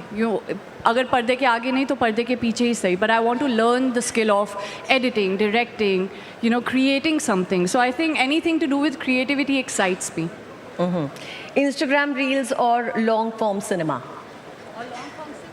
Cinema, always. Great. Craziest DM you've ever received? I don't check my DMs that often. I mean, only from the people who you follow, and then I think the others go on a But different do you request. receive No? crazy DMs? Crazy DMs. I've actually not seen the other request, the ones who I'm not following. I tend to see the people who I follow, and the craziest DMs I get are for my best friends, मेरे school के दोस्तों से और मेरे college के time के जो दोस्त हैं वो बहुत ही funny, crazy, unthinkable DMs भेजते हैं. All right, co-star you have the most fun with? No, I've got along with pretty much everybody, but I think, what do I say? Everybody was fun. One name. Okay, I'll take Ritik's name. Wonderful. A fitness trip you swear by. A fitness tip you swear by. Wear your shoes, your fitness shoes, and head out to the gym, even if it's for 5 minutes. That's all. Trust you for saying Just that. think in your head, मैं आज सिर्फ 5 minute gym करने वाली हूँ. Trust me, once you make it to the gym, वो 5 का 15-20 minute होगा, and that'll turn into an hour. It'll just happen. You just have to mentally make up your mind कि यार जूते पहन लिए, कपड़े पहन लिए जिम के, अब बस पहुंच जाओ. Trust you for saying that because मैंने आपको लहंगा के नीचे भी फिटनेस शूज पहने हुए देखा है. Thank you so much, Vaani, for joining us today. Thank और you. जाते जाते थोड़ा सा शेक हो जाए, थोड़े से मूव्स हो जाए, स्टेज से नीचे उतरते उतरते. What do you say? मैं गाती हूँ चंडीगढ़ करे आशिकी. Yeah, I love that song indeed. Music, please. चलो. चंडीगढ़ करे आशिकी, चंडीगढ़ करे आशिकी, मुंडा चट्टा दा जलंधरों आके. Thank you so much.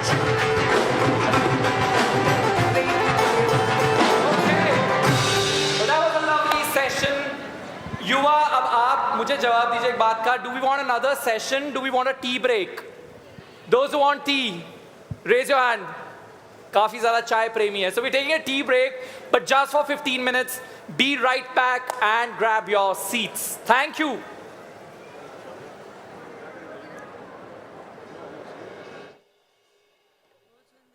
तू कब आए अभी लाइफ से? अरे वाह ताई, पहचान गई? शहर जाके आँख का ऑपरेशन करा लिया क्या? शहर जाए मेरी जूती नहीं, यही अपने गांव में ही करवा लिया.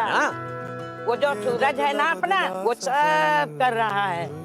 अरे राकेश, अरे राकेश, अरे वाह छोटी, ये स्कूल में सीखा? इंटरनेट पे. इंटरनेट? हाँ, सूरज भैया है ना. कौन है ये सूरज भैया? आपको उनसे मिलना है क्या? हाँ, चलो, वो रहे सूरज भैया. हम सूरज से सिर्फ बिजली नहीं बनाते हैं, खुशहाली को देश के कोने कोने तक भी पहुंचाते हैं. अदानी, हम करके दिखाते हैं.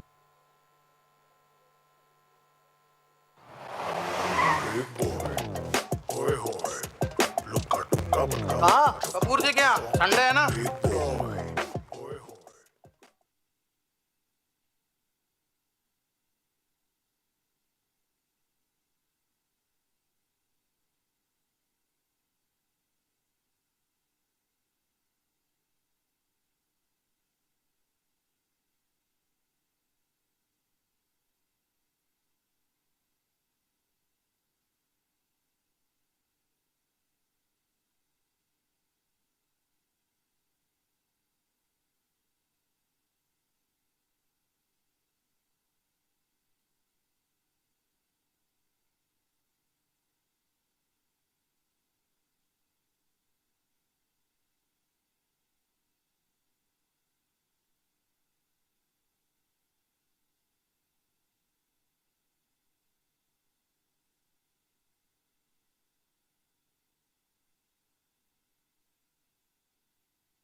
सेब दास्तां नहीं बन गई सेब दास्तां नहीं से पत्थरों में होश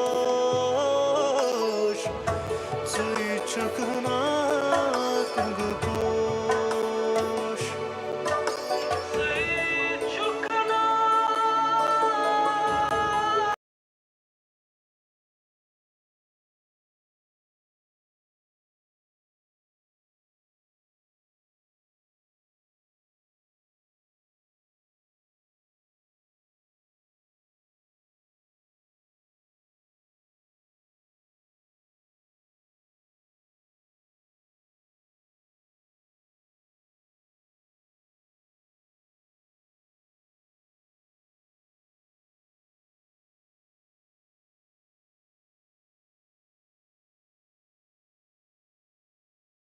Check 1, 2, 3, 4, 5, 6, 7, 8, 9, 10. Radico Khaitan is Check one of करना एक बार। India's oldest and most trusted liquor companies.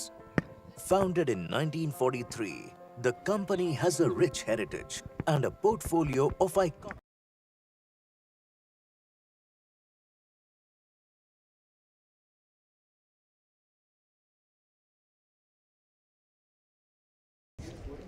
आ रहे हैं?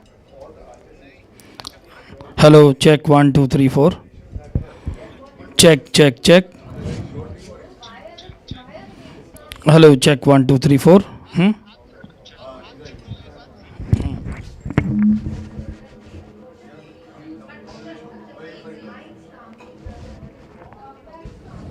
यार सुनो दादा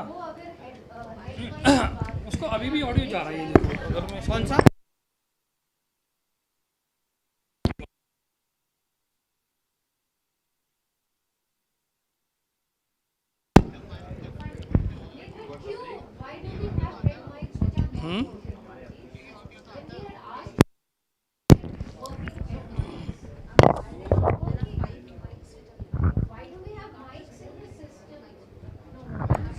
हेलो चेक 1 2 3 4 ये तो नहीं है hollow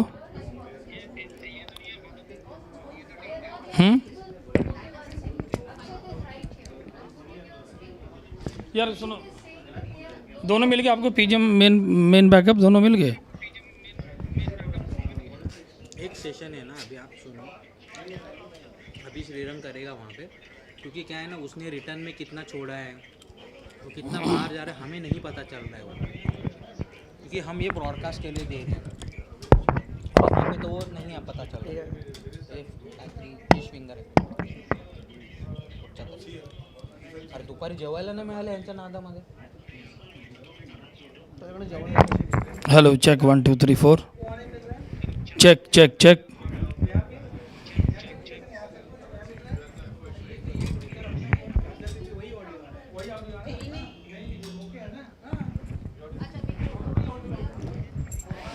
hello check 1 2 3 4 5 6 7 8 9 10 check hello check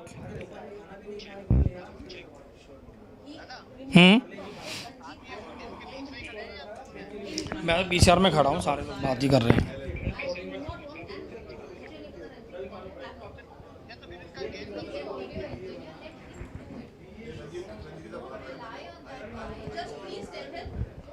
check hello hello hello hello check 1 2 3 4 hello check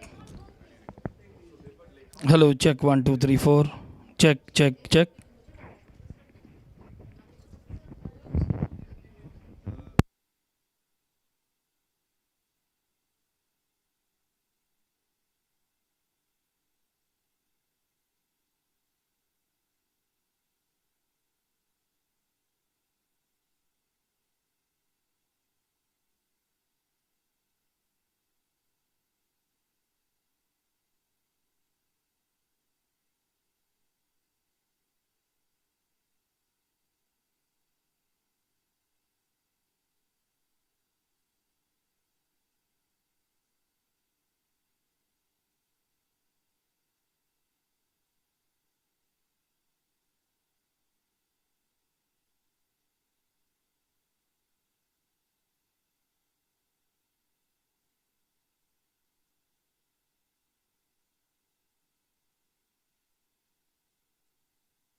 जाता हूँ मैं तुझसे दूर, मैं एक ही वजह के लिए हूँ आवारा बन जाता हूँ मैं। तुझे छू लूं तो कुछ मुझे हो जाएगा, जो मैं चाहता ना हो मुझको। तुझे मिलके ये दिल मेरा बह जाएगा, इसी बात का डर है मुझको कि हो ना जाए प्यार तुमसे मुझे, कर देगा बर्बाद इश्क मुझे। हो ना जाए प्यार तुमसे मुझे, बेहद बेशुमार तुमसे।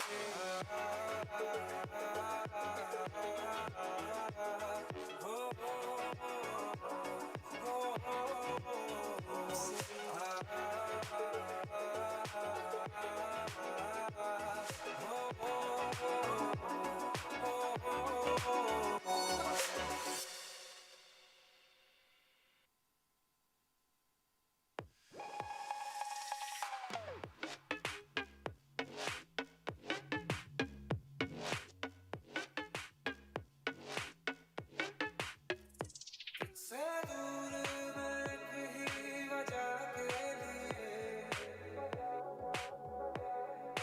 कमजोर हो जाता हूँ मैं। से दूर मैं एक ही वजह के लिए आवारा बन जाता हूँ मैं।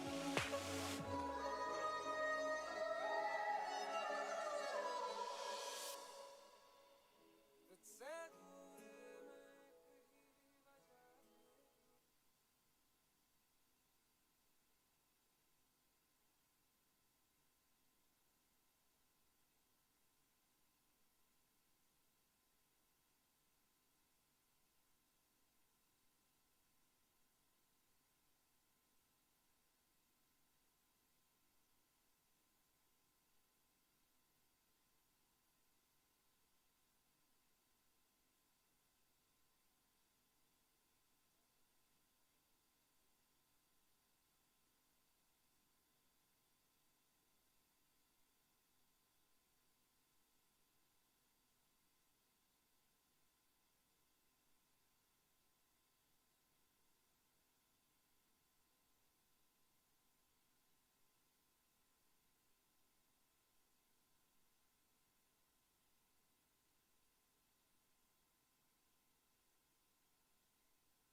Hello, check 1 2 3 4 5 6.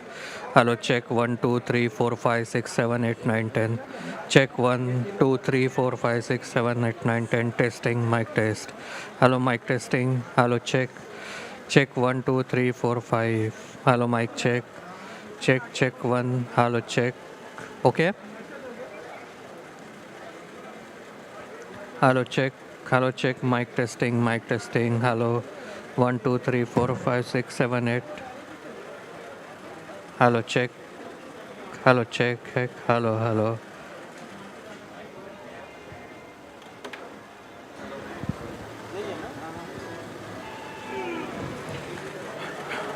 Hello, check 1 2 3 4 5 6 7 8 9 10. Mic testing, mic testing, mic testing. Hello, check 1 2 3 4 5 6 7 8 9 10. Hello, check 1. Hello, check. इधर का होगा, उधर जा। क्या करें?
Thank you.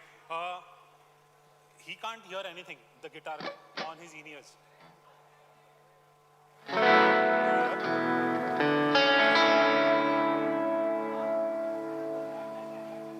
Check if it's paired properly.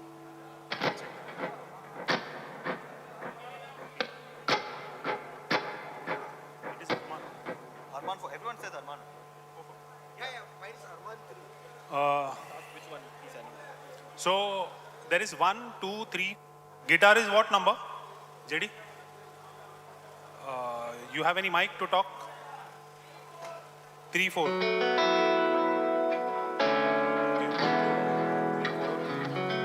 This one is.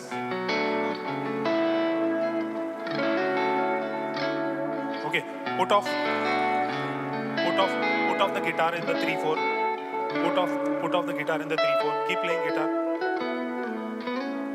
Cut the guitar in 3, 4. Cut.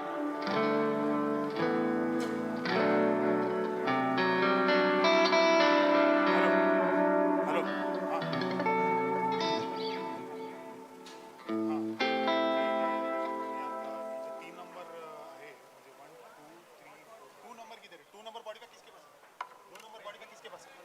He's got 4. Hey, check. 2. Hey, check. Hey, check. Keep it. Keep it. Where are the other body parts? Only 3 and 4. Arman का party का body part किधर है India का?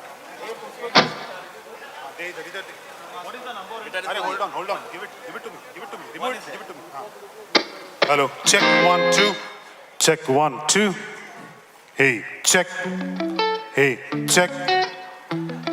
Hey, check. और ये backup.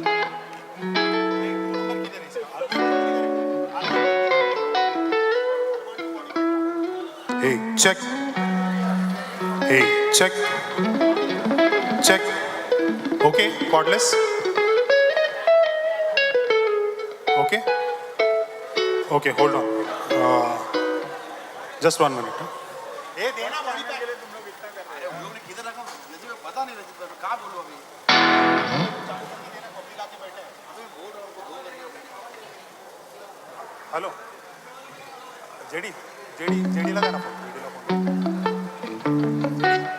JD यार body pack हरवलंय. 1 number जो आहे 1, 2 जो आहे 1, 2 तो आरमानचा मिक्स असाइन करा. त्याच्यानंतर 3, 4 सेकंड नंबर इंडियर आहे त्याला बायपास करा. हां आता तो 3 नंबर मी तो गिटार दिला तो त्याला मिक्स द्या त्याचा. 5, 6 नाही आला चला 2 नंबर आला. ठीक आहे आला 2 नंबर. आता 2 नंबर मी डेटा मिळाला तुम्ही काय असाइन केलं एबेल्टन आहे गिटार 2 नंबर. हां guitar 5, 6 keyboard. This is backup. Okay now और वो बैकअप माइक. ये backup. Can you guys hear this mic? Check. हाँ My I'm not putting it here when it's like loud. Drop it. If it is bothering you, drop it. Dan, you're okay? You're okay? Yeah? You can hear this mic? Okay, cool. JD, you're good. दूसरा mic check करना है.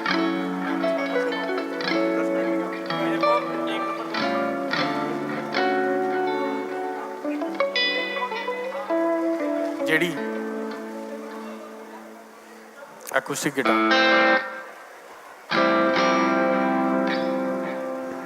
Play volume.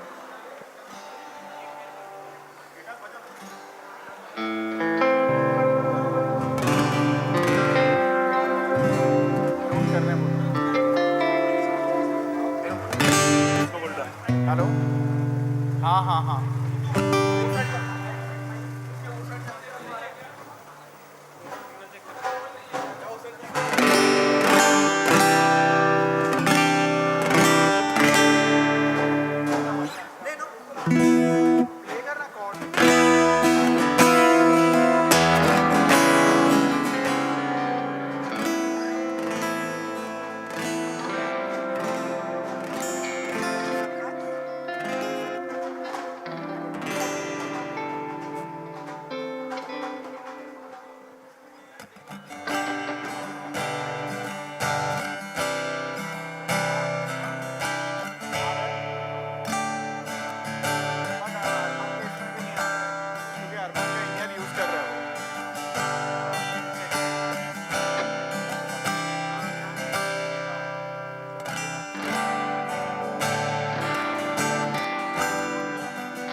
Hello hello smoke मत दो hello smoke कौन दे रहा है smoke बंद करो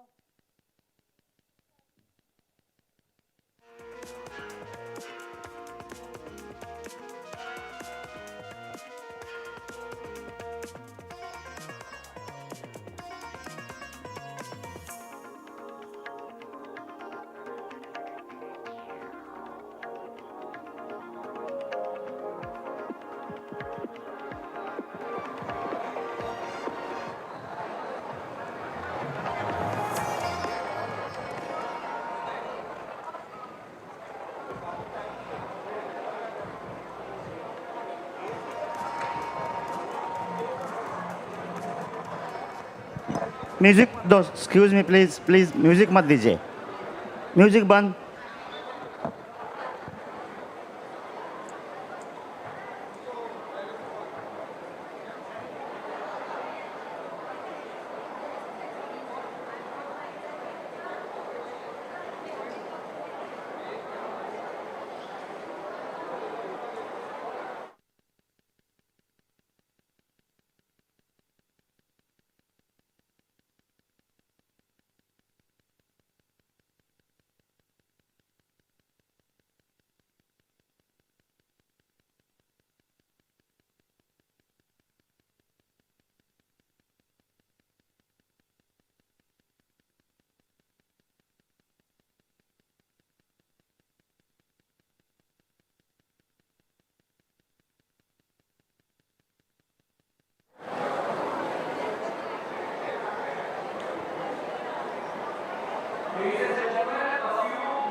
Take your seats. I know we are recharged. We have a lot of energy now after a Sham ki chai. So please settle down. We'll be starting in just a few minutes.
तुझसे दूर मैं कहीं वजह के लिए कमजोर हो जाता हूँ तुझे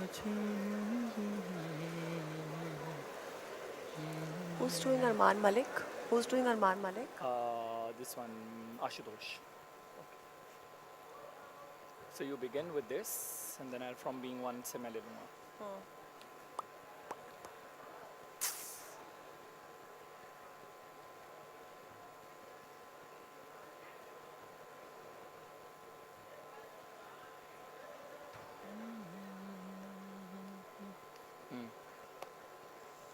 I don't think my mic is working. Yeah, off kiya inhone. Okay, ladies and gentlemen, we are resuming NDTV Yuva. Give a huge round of applause before we begin our next session. तो आज हमारी stage पे आने वाले नए हस्ती जो है या जो इस वक्त हस्ती आ रही हैं उनको कोई इंट्रोडक्शन नहीं चाहिए. वो एक ऐसी पर्सनालिटी है जो एक हाउस होल्ड नेम है. टेलीविजन की बहू से लेके पार्लियामेंट की शक्ति तक उन्होंने अपनी कहानी से पूरे देश को इंस्पायर किया है. Yes, from being one of India's most loved actors to becoming one of India's most influential leaders, Smriti Irani is the definition of resilience, reinvention and real impact. उनका सफ़र सिर्फ इस बात पे नहीं आके टिक जाता कि वो एक बहू हैं, बल्कि she is breaking barriers, redefining roles और ये दिखाना कि अगर इरादे मजबूत हों तो इम्पॉसिबल भी पॉसिबल बन सकता है. तो अब मैं चाहूंगा कि आपकी जोरदार तालियों के बीच में we welcome former union minister, leader, thinker and a true youth icon, Smriti Irani. Can we have you on the stage, ma'am? And to have a conversation with her, joining her is our colleague Padmaja. So give both of the ladies a huge round of applause. Over to you, Padmaja.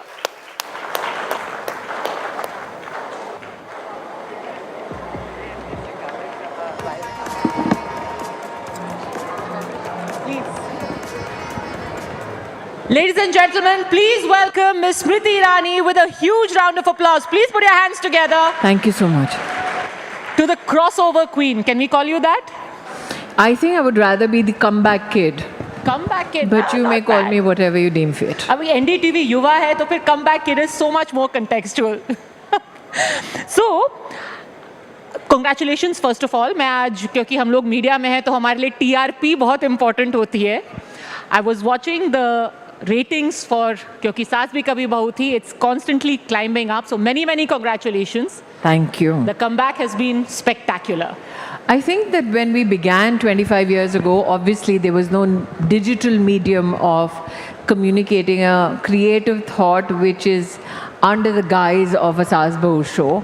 I was most intrigued as to how would it perform as a concept on an OTT. And the numbers, yes, I'm grateful for the compliments for the television performance.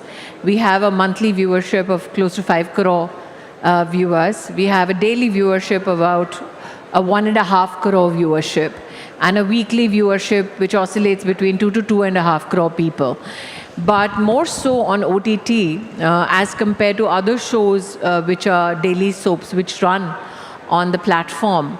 The time spent on other shows is around individually 20 to 28 minutes. On my show, I was flabbergasted. Close to 104 minutes are being spent individually by people. So the fact that a concept which is actually steeped in some old school drama has found resonance on a platform which is mostly associated with the youth, that for me has been extremely intriguing. और ये आपने इतनी जो आपने जो starting point है इस conversation का, यही मैं सोच रही थी कि ऐसा कैसे हो सकता है. हम 2000 साल में आई रिमेंबर जब क्योंकि सास भी कभी बहू थी शुरू हुआ था उस वक्त, तो आपकी एक एक चीज़ use to shape conversations in drawing rooms. आपने क्या साड़ी पहनी है, आज आपका क्या जो रिलेशन है बा के साथ, आपकी मदर इन लॉ के साथ, जो 25 साल पहले हमारे मानस को, हमारे कॉन्वर्सेशंस को शेप करता था, वो 2025 में रेलेवेंट कैसे बनाया आप? आई थिंक द कॉन्सेप्ट जो मुख्यतः था वो ये था कि अगर आप एक परिवार को अलग अलग जनरेशन्स की दृष्टि से देखें तो वो परिवार दिखेगा कैसे। और साथ ही हमारी ये कोशिश रहती थी कि आप इमोशंस और उस इमोशंस के संदर्भ में परफॉर्मेंस को इतना जितना संभव है रियल रखें, ताकि लोग जो उससे मुखातिब हों या उसको देखें उनको लगे कि ये कहीं ना कहीं इसका एक छंद या एक अंश मेरे साथ घटित हो चुका है। 2025 में हमने बहुत ही प्रोग्रेसिवली चैलेंजिंग जो कॉन्सेप्ट्स हैं उनको इस ड्रामा में लिखा। पहले तो एक लिमिटेड एडिशन का ये ड्रामा है, ऐसा नहीं कि सालों साल चलेगा, गॉड फॉरबिड। दूसरा कि कौन से वो कॉन्टेक्स्ट हैं, कौन सी वो बातें हैं जो आज चर्चा का विषय हैं, स्पेशली न्यूज़ में, जिनको हम लोग फिक्शनलाइज कर सकते हैं। एजिंग, बॉडी शेमिंग, आज इनफैक्ट अगले 2-3 दिन में misuse of law against main, तो वो साधारण सीरियल्स में आप देख नहीं सकते हैं, तो उसको इस शो में असाधारण तरीके से प्रस्तुत किया गया है, and that's what makes it interesting. So I think the fact that a show which 25 years ago had one set of actors, a producer and a platform, came back with the same subset of people on the same platform. The platform just grew larger. That's the only difference. So अगर हम उस दृष्टि से देखें तो आज ऐसा कौन सा शो है जो आज से 25 साल बाद आ सकता है? I don't think you will find a name that resonates across all age groups. स्मृति जी, जो आपने बॉडी शेमिंग की बात की, मैं वो आपके पहले आई थिंक पहले या दूसरे एपिसोड में ही वो थीम इंट्रोड्यूस हो गई थी, पर आप क्योंकि एक पब्लिक फिगर है, एक इनसिक्योरिटी नहीं होती है कि ये इश्यूज़ हम पब्लिकली इसको एड्रेस करेंगे? जब ये पूरी बात की जा रही थी, हमारे अपने पर्सनल भी होता है कि भाई मेरा एक पब्लिक पर्सोना है, अब मैं चर्चित चेहरा हूँ, जाना माना, इतने इम्पॉर्टेंट इशू को इस तरीके से पब्लिक एड्रेस करना, कभी कभी पर्सनल इनसिक्योरिटी आती है? ये नहीं है, क्योंकि मैं अपने वज़न, अपनी रूपरेखा के लिए जानी नहीं जाती, अपने काम के लिए जानी जाती हूँ। और मैंने बार बार विशेष लड़कियों से ये कहा है, और जिन पुरुषों ने भी सुना है उनके लिए भी एक ही मेरा वक्तव्य रहता है, that if you keep seeking validation for who you are or what you're capable of doing from others, then you will never be either happy or you will never succeed. और ये ज़रूरी है कि हम इस बात को बार बार दोहराएं कि अगर मैं इस विषय को नहीं उठाऊंगी क्योंकि दूसरों में हिम्मत नहीं है, तो क्या मैं भी उसी टेम्पलेट का फिर रूढ़िवादी हिस्सा नहीं बन गई? So since I have never been associated with a look, a bindi, a kind of sari, or for that matter, a particular weight on a weigh scale, I have never felt uncomfortable about talking the most so-called different kinds of elements which need to be addressed in society. Even when I was trying to be an actor, when I was a newcomer, 27 years ago, one of the first advertisements that I did as a piece to camera was about a sanitary pad. Now, 27 years ago, when you're a Miss India finalist, though I don't look like it today, when you do an ad, the first attempt is to look as glamorous as possible. And here was this somebody who said, no, I want to talk about an issue like sanitary pad, menstruation, which was not the in thing. In fact, it was a career killer. So I never had that burden even when I was struggling to make a space for myself. क्या ये जो आपका है ना कि I don't care वाला जो attitude है about taboo topics, or you know, it is not as if I don't care. That would look a bit too negatively nonchalant. I think the issue is I care enough to speak about things that other possibly care about but don't have the courage to take to the last mile.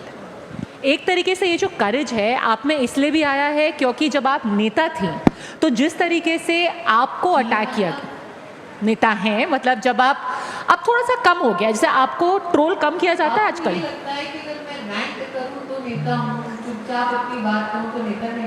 नहीं, मैं इस उसमें कह रही थी कि आपको थोड़ा कम टारगेट किया जाता है अभी।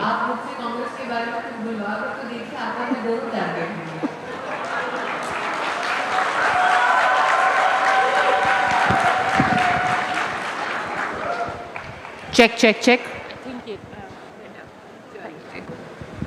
देखिए, कांग्रेस के बारे में बोला, मेरा माइक बदल दिया गया है। और देखिए फिर भी हमें लोग कहेंगे गोदी मीडिया। वो मैं नहीं कहती, वो कहने वाले संभवतः सज्जन वहाँ बैठे हैं पहली पंक्ति में। तो स्मृति जी, आपने ओपनिंग दे ही दी है, तो फिर मैं अब पूछ ही लेती हूँ कि आप कभी कांग्रेस को मिस करती हैं? जब आप थोड़ा मैं कांग्रेस को मिस नहीं करती, लेकिन कांग्रेस जरूर मुझे मिस करती है।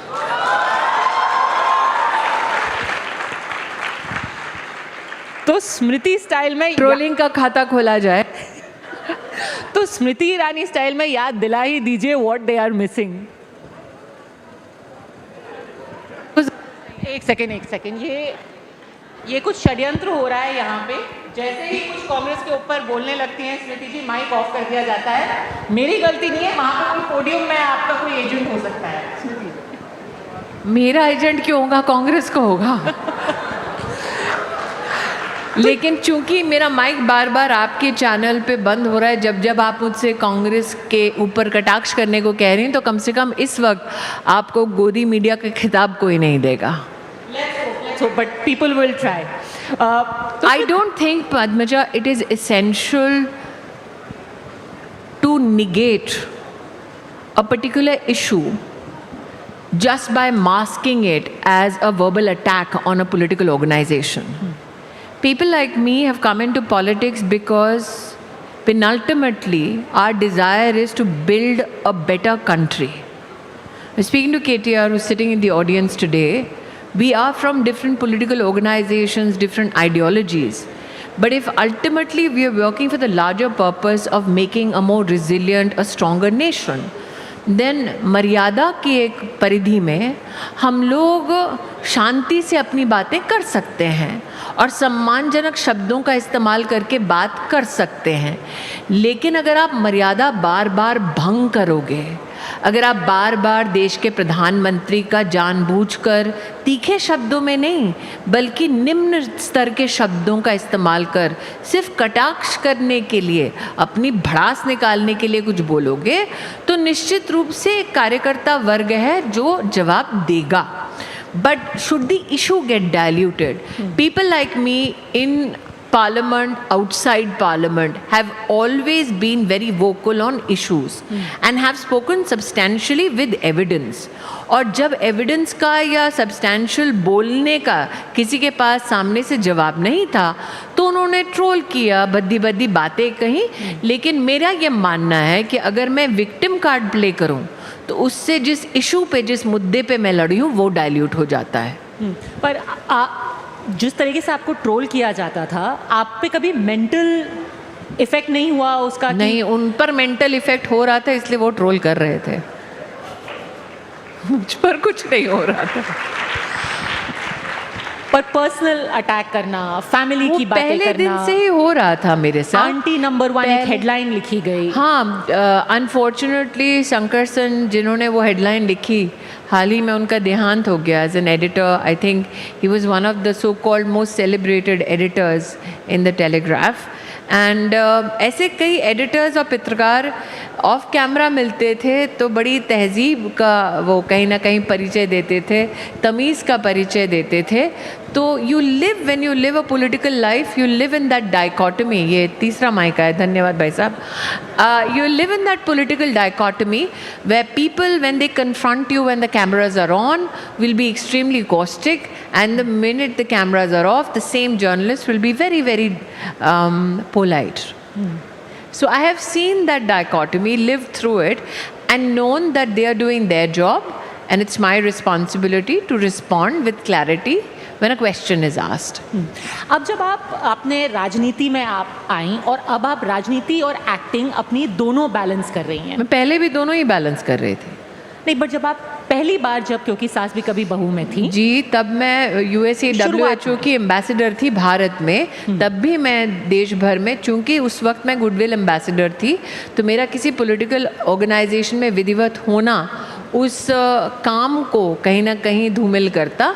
इसीलिए जैसे ही मेरा वो गुडविल एम्बेसडरशिप का कार्यकाल समाप्त हुआ, तब मैं भारतीय जनता पार्टी में सम्मिलित हुई विधिवत, और मेरा पहला असाइनमेंट था, मेरी पहली जिम्मेदारी थी महाराष्ट्र में युवा मोर्चा की उपाध्यक्ष, और मेरे जो बैचमेट थे आज वो महाराष्ट्र के मुख्यमंत्री हैं, देवेंद्र फडणवीस।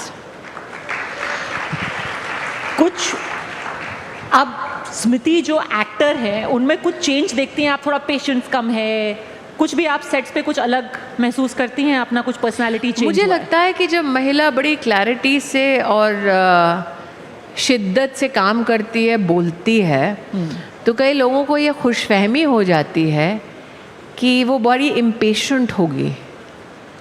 आई think our system is such that was built with a lot of patience, but it's only a little bit of impatience to wanting to do better for your country that will help you fix a particular system. So I think that when you tag me with the nomenclature, are you impatient as an actor or as a politician, it is more to do with my desire to continue to effect change. But as a creative personality, no, मेरी political परछाई मेरे creative काम पर कभी नहीं आती है। पर ये जो कई सारे लोग अभी ऑडियंस में हैं जो जेन जी जिनको हम बोलते हैं, जी, उन्होंने आपका पहली पारी अगर नहीं देखी है, उनके माँ बाप ने देखी है। हाँ, उनसे आप OTT पे कनेक्ट कर पा रही हैं? आपको कॉन्फिडेंस है कि आप उनसे कनेक्ट कर पाएंगी? क्योंकि अब उनके पास हज़ारों ऑप्शंस रहते हैं। नहीं, मुझे लगता है कि अगर आप एक ऑप्शन बन के, जो मैंने टाइम स्पेंड की बात की कि नॉर्मल अगर ऑप्शंस पे वो लोग 28 मिनट स्पेंड कर रहे हैं और मेरे प्रोजेक्ट पे अगर 104 मिनट स्पेंड कर रहे हैं, अब जेन जी जो हर सेकंड में स्क्रॉल कर रहा हो, हर 15 सेकंड में अपनी पूरी बात कह रहा हो, वो अगर 104 मिनट मुझे दे रहे हैं, I think there is something in there. And what do you think that you brought to the table which still managed to get people to connect with you? Younger, medium age, and your most loyal audience. I think ultimately we all have the same relationships, the same emotions.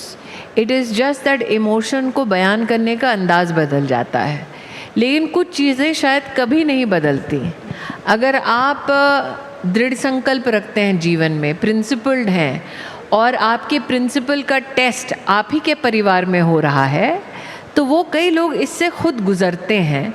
तो कहीं ना कहीं as चाहे बदल जाए, रिश्तों के रूप बदल जाएं, जैसे सीरियल में कहा जाता है, पीढ़ी आ रही है जा रही है, लेकिन कुछ चीज़ जो हैं वो आज भी सत्य हैं जो 25 साल पहले भी सत्य थी। That when those who are principled are challenged either within a system or within a family unit, how do they respond or what challenges do they face themselves? That is the quintessential story of Kyunki Saas Bhi Kabhi Bahu Thi, and I think that's what I think helps connect with a lot of generations and geographies. Because एक अकेले हमारे देश में नहीं, इसको उतना ही लोगों ने अलग अलग देशों में, लगभग 50 देशों में देखा, और कई भाषाओं में इंटरनेशनली इसको डब भी किया गया। क्योंकि आपका जो टीवी का किरदार है वो हर जनरेशन में कनेक्ट कर पा रहा है, लेकिन जो इस वक्त की हमारी पॉलिटिक्स है उसमें एक नैरेटिव है कि अभी की आपकी पार्टी, आपकी सरकार, उसका टोटल डिस्कनेक्ट है, और जो युवा हमारे हैं देश के, अब वो डिससैटिस्फाइड हैं, वो सड़कों पर उतरने के लिए तैयार हैं। जो हमारे पूरे अभी नेबरहुड में देखा जा रहा है, भारत भी उसी कगार पर खड़ा हुआ है। मुझे लगता है भारत के लोकतांत्रिक ढांचे की और भारत की संवैधानिक जो प्रणाली है उसकी बहुत बड़ी तौहीन है अगर किसी विपक्ष के नेता को ये लगता है, क्योंकि ये शब्द आपके नहीं हैं, विपक्ष के एक नेता के हैं, विपक्ष को अगर ये लगता है कि भारत के लोकतांत्रिक पूरे एक प्रोसेस में देश के नौजवान को विश्वास नहीं है, तो वो शायद देश के नौजवान को समझा नहीं है। देश के नौजवान ने मात्र पॉलिटिक्स 5 साल में एक बार वोट देकर नहीं की। देश का नौजवान आपको आज कहीं बाढ़ आती है तो भी एक्टिव दिखता है, कहीं किसी बच्चे को आउट ऑफ स्कूल है, स्कूल पहुंचाना है या एक्स्ट्रा क्लासेस में मदद करनी है, वो भी करता है। वो पॉलिटिकली सरचार्ज सिर्फ चुनाव के वक्त नहीं है, चुनाव के इतर भी है। और उसका पॉलिटिकली कनेक्टेड रहना ये बतलाता है आपको कि उसको डेमोक्रेटिक इंस्टीट्यूशंस में विश्वास है। और जब मैं डेमोक्रेटिक इंस्टीट्यूशंस की बात करती हूँ या संवैधानिक इंस्टीट्यूशंस जिनको मान्यता प्राप्त हो चुकी है उसकी बात करती हूँ, तो उससे मीडिया अछूता नहीं है। तो अगर आज NDTV एक युवा का मुंबई चैप्टर कर रहा, वो युवा वर्ग यहाँ बैठा है, that means faith in the system is alive and is thriving because media itself चौथा स्तंभ है हमारी डेमोक्रेसी का। पर उनका तो कहना है कि आप लोगों को भुलावे में रख रहे हैं, जो युवा है उनका हक ही छीना जा चुका है। युवा मुझे लगता है भुलावे में जा रहे हैं इलेक्शन। अब मुझे लगता है कि जो एंटरप्राइज सॉफ्टवेयर को और इंटरनेशनल एंटरप्राइज सॉफ्टवेयर जो एप्लीकेशंस के माध्यम से इंस्टाग्राम या व्हाट्सएप के एज में जी रहा हो, अगर हम ये कहते हैं कि आज से 50 साल पहले अखबार जो छप रहा है उसमें क्या छपेगा वो कंट्रोल्ड है, तो आपको पता है कि एक इंस्ट्रूमेंट ऑफ कम्युनिकेशन जो सरकार अथवा सरकारी तंत्र के बारे में चर्चा कर रहा है वो एक लिमिटेड कंट्रोल का विषय है। या फिर हम कहते हैं कि सिर्फ दूरदर्शन या ऑल इंडिया रेडियो चल रहा है, तब आप कह सकते हैं कि एक कंट्रोल्ड रेजिम है। आज आप जैसा प्राइवेट सेक्टर का चैनल भी चल रहा है और बाकी पब्लिक प्लेटफॉर्म्स भी उपलब्ध हैं जिसमें जनता स्वयं और युवा स्वयं कंटेंट बना रहे हैं। ऐसे में कहना कि आवाज़ दब गई है, दबी होती तो कंटेंट कैसे बनता? अच्छा, कंटेंट की आपने बात की है, अब मेरे को आपसे कुछ रैपिड फायर सवाल करने हैं। हम बम्बई हैं तो आपको करण जौहर की लत नहीं लगेगी तो कैसे होगा? नहीं बिल्कुल, अब देखिए बम्बई में थोड़ा सा तो फील्स हम ही ले सकते हैं ना। भले सिर्फ हैम्पर मिसिंग है, भले से राहुल कंवल जी सामने बैठे हैं तो मतलब हैम्पर की व्यवस्था बजट से हो ही जाएगी। You know, भले से we have nothing else in common with Karan Johar, but at least I have the rapid fire that I can copy. So, what is the one thing that you miss most about Delhi? I don't. I still live in Delhi. नहीं, but आप travel करती रहती हैं. What do you miss most about Parliament? I don't. I'm still connected to Parliament. Okay. But सबसे बड़ी खुशफहमी ये है कि आप पार्लियामेंट से तभी कनेक्टेड हैं जब आप वेल में जा रहे हैं अथवा वहाँ पर बोल रहे हैं। हमारी पार्लियामेंट्री सिस्टम इतनी रोबस्ट है कि आप कमिटीज़ के पास जाकर, और मैं तो क्योंकि एक ऐसे भारतीय जनता पार्टी के एक ढांचे के साथ हूँ जो अपनी पार्टी का पक्ष, कार्यकर्ता का पक्ष, अपनी संसदीय जो हमारी टीम्स हैं उनके साथ, हमारे सांसदों के साथ हमारी बतौर बातचीत रहती है हर मुद्दे पर। तो कम से कम मेरी पॉलिटिकल ऑर्गेनाइजेशन में कोई भी कार्यकर्ता अपने आप को पार्लियामेंट्री सिस्टम से डिस्कनेक्टेड नहीं समझता। जब आप संसद में डिबेट्स देखती हैं तो आपको लगता नहीं है, एक क्षण के लिए मन में नहीं होता कि मुझे भी नहीं, मुझे रिग्रेट करने की आदत नहीं है। I don't have FOMO.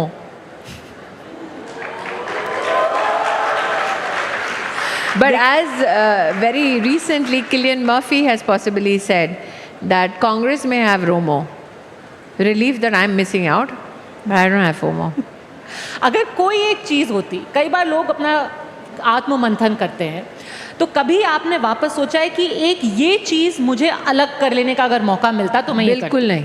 मुझे लगता है, और विशेषतः अगर आज युवा पीढ़ी सुन रही है तो ये कहना बहुत ज़रूरी है, आप जो भी निर्णय लेते हैं ज़िंदगी में, आपकी वर्तमान परिस्थिति के आधार में, आपकी वर्तमान कैपेसिटी के आधार पर और आपके पास आज जो बेस्ट इन्फॉर्मेशन है उसके आधार पर लेते हैं। आप वो निर्णय इसलिए लेते हैं क्योंकि आपको लगता है वही निर्णय सबसे श्रेष्ठ है। तो उस लम्हे में अगर आपको लगता है वो निर्णय श्रेष्ठ है और आपने मर्जी से वो निर्णय लिया है तो आप रिग्रेट कैसे कर सकते हैं? अगर किसी ने कभी आपको, फैमिली ने कहा कि ये डिफरेंटली कर सकते थे, कभी ऐसा एडवाइस आपको मिला है? नहीं, मेरी फैमिली मुझे पॉलिटिक्स पर एडवाइस नहीं करती। मैं उन महिला पॉलिटिशियंस में से नहीं हूँ जिसकी चाबी किसी और के हाथ में है।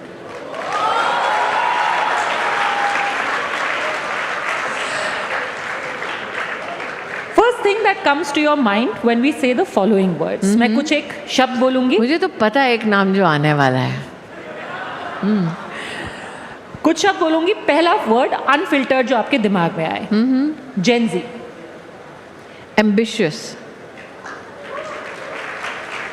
आप देखिए, आपका चेहरा एम्बिशियस सुन के और उनकी तालियों में फ़र्क है। हमारी जनरेशन को कहा गया था, और अगर आप विशेषतः मध्यम वर्गीय परिवार से हैं तो एम्बिशन होना अच्छी बात नहीं होती थी। You were shamed if you said, I am ambition, more so if you're a female and you said that you're ambitious. But the fact that you were received with claps means that this generation is unabashedly chasing its ambitions and its dreams.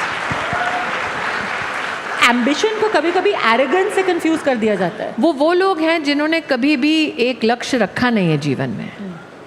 जो जीवन में लक्ष्य रखता है और जिसकी मछली की आंख पर सिर्फ ध्यान रहता है, वो इसलिए भी शायद एरोगेंट कहलाया जाता है क्योंकि वो आसपास के अपने वातावरण को नहीं देख रहा होता व्यक्ति. तो if you have eye on a particular goal, if you are ambitious and somebody misconstrues you to be arrogant because you have no other time but for that ambition, then that is one of the happenstances that happens on the journey of fulfilling your ambition. अगला शब्द vote चोरी. An insult to the Indian democracy, because it is an attack mounted by the opposition when it has definitely failed to receive the trust of the Indian voter. So just because the Indian voter doesn't trust you, so the opposition now has decided to spite the very election commission that ensures democracy in our country, that very media that reports if there are any mishaps or for that matter attacks on our democratic system. It also insults the judiciary that is watchful of all that transpires in our country, especially elections. Chunav Aayog. To be respected for ensuring that the oldest civilization in the world is a thriving democracy. Priyanka Gandhi. I will not say who. अब पता नहीं कितने बच्चों को याद होगा. आपने सोचा था कि एक नाम आएगा, ये नाम थोड़ा आउट ऑफ सिलेबस था. नहीं, ये भी आपने वो पॉलिटिशियन क्या पॉलिटिशियन जिसे आउट ऑफ सिलेबस कुछ भी लगे.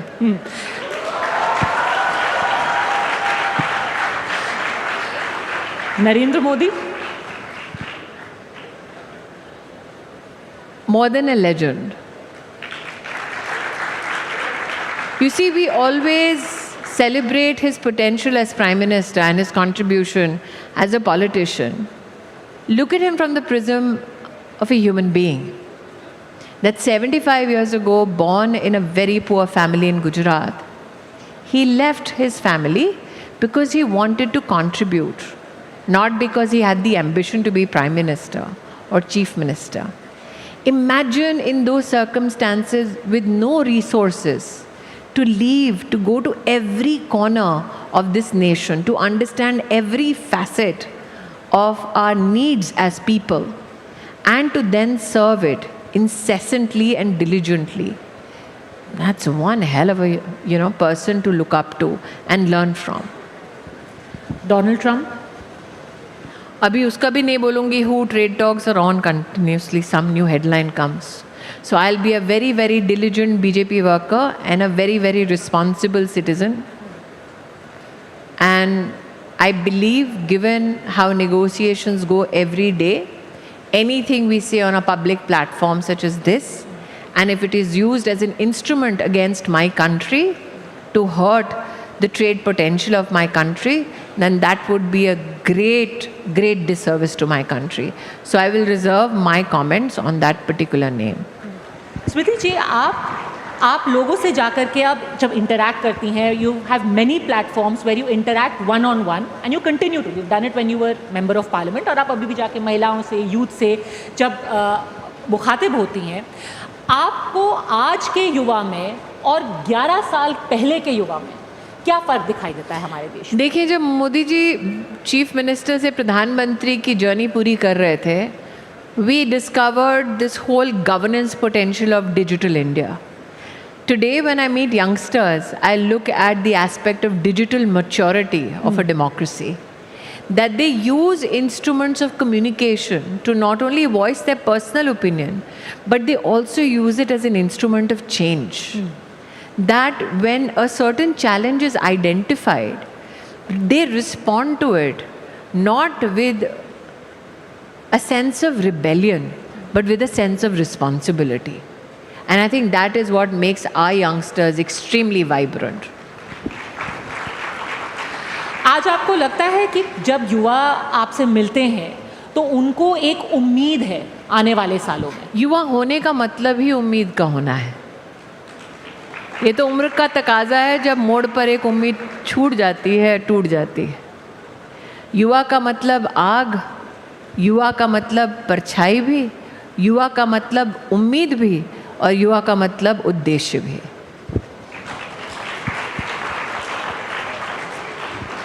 वापस रैपिड फायर पे आती हूँ। विपक्ष इररिस्पॉन्सिबल, और तालियों की गड़गड़ाहट से पता चल ही रहा है कि युवा विपक्ष के बारे में क्या सोचता है। कोई ऐसा विपक्ष का नेता है जो आपको लगता है जिससे उम्मीद की जा सकती? नहीं। कोई भी नहीं। Sir, would you want to say something here in the front? नहीं, वो हाथ जोड़ के बैठे हैं।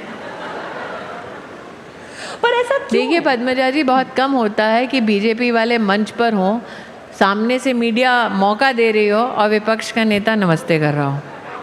फिर मत बोलना कि बोलने का मौका नहीं दिया था, और अब राहुल कंवल जी कह रहे हैं कि जल्दी से माइक थमाओ। नहीं, देखिए, हम पे इल्जाम लगाया जाता है कि विपक्ष की आवाज को दबाया जा रहा है। विपक्ष का नेता वहाँ है, मध्य में एडिटर है, और एडिटर के साथ सेफोलॉजिस्ट बैठा है। लेट इट बी नोन, हमने विपक्ष की आवाज बुलंद की है। Sir. Thank you, ma'am. Thank you, Smriti ji, but thank you, Padmaja, for putting me in a spot. I was merely here to listen in and understand how she's been. You've just fallen into the trap.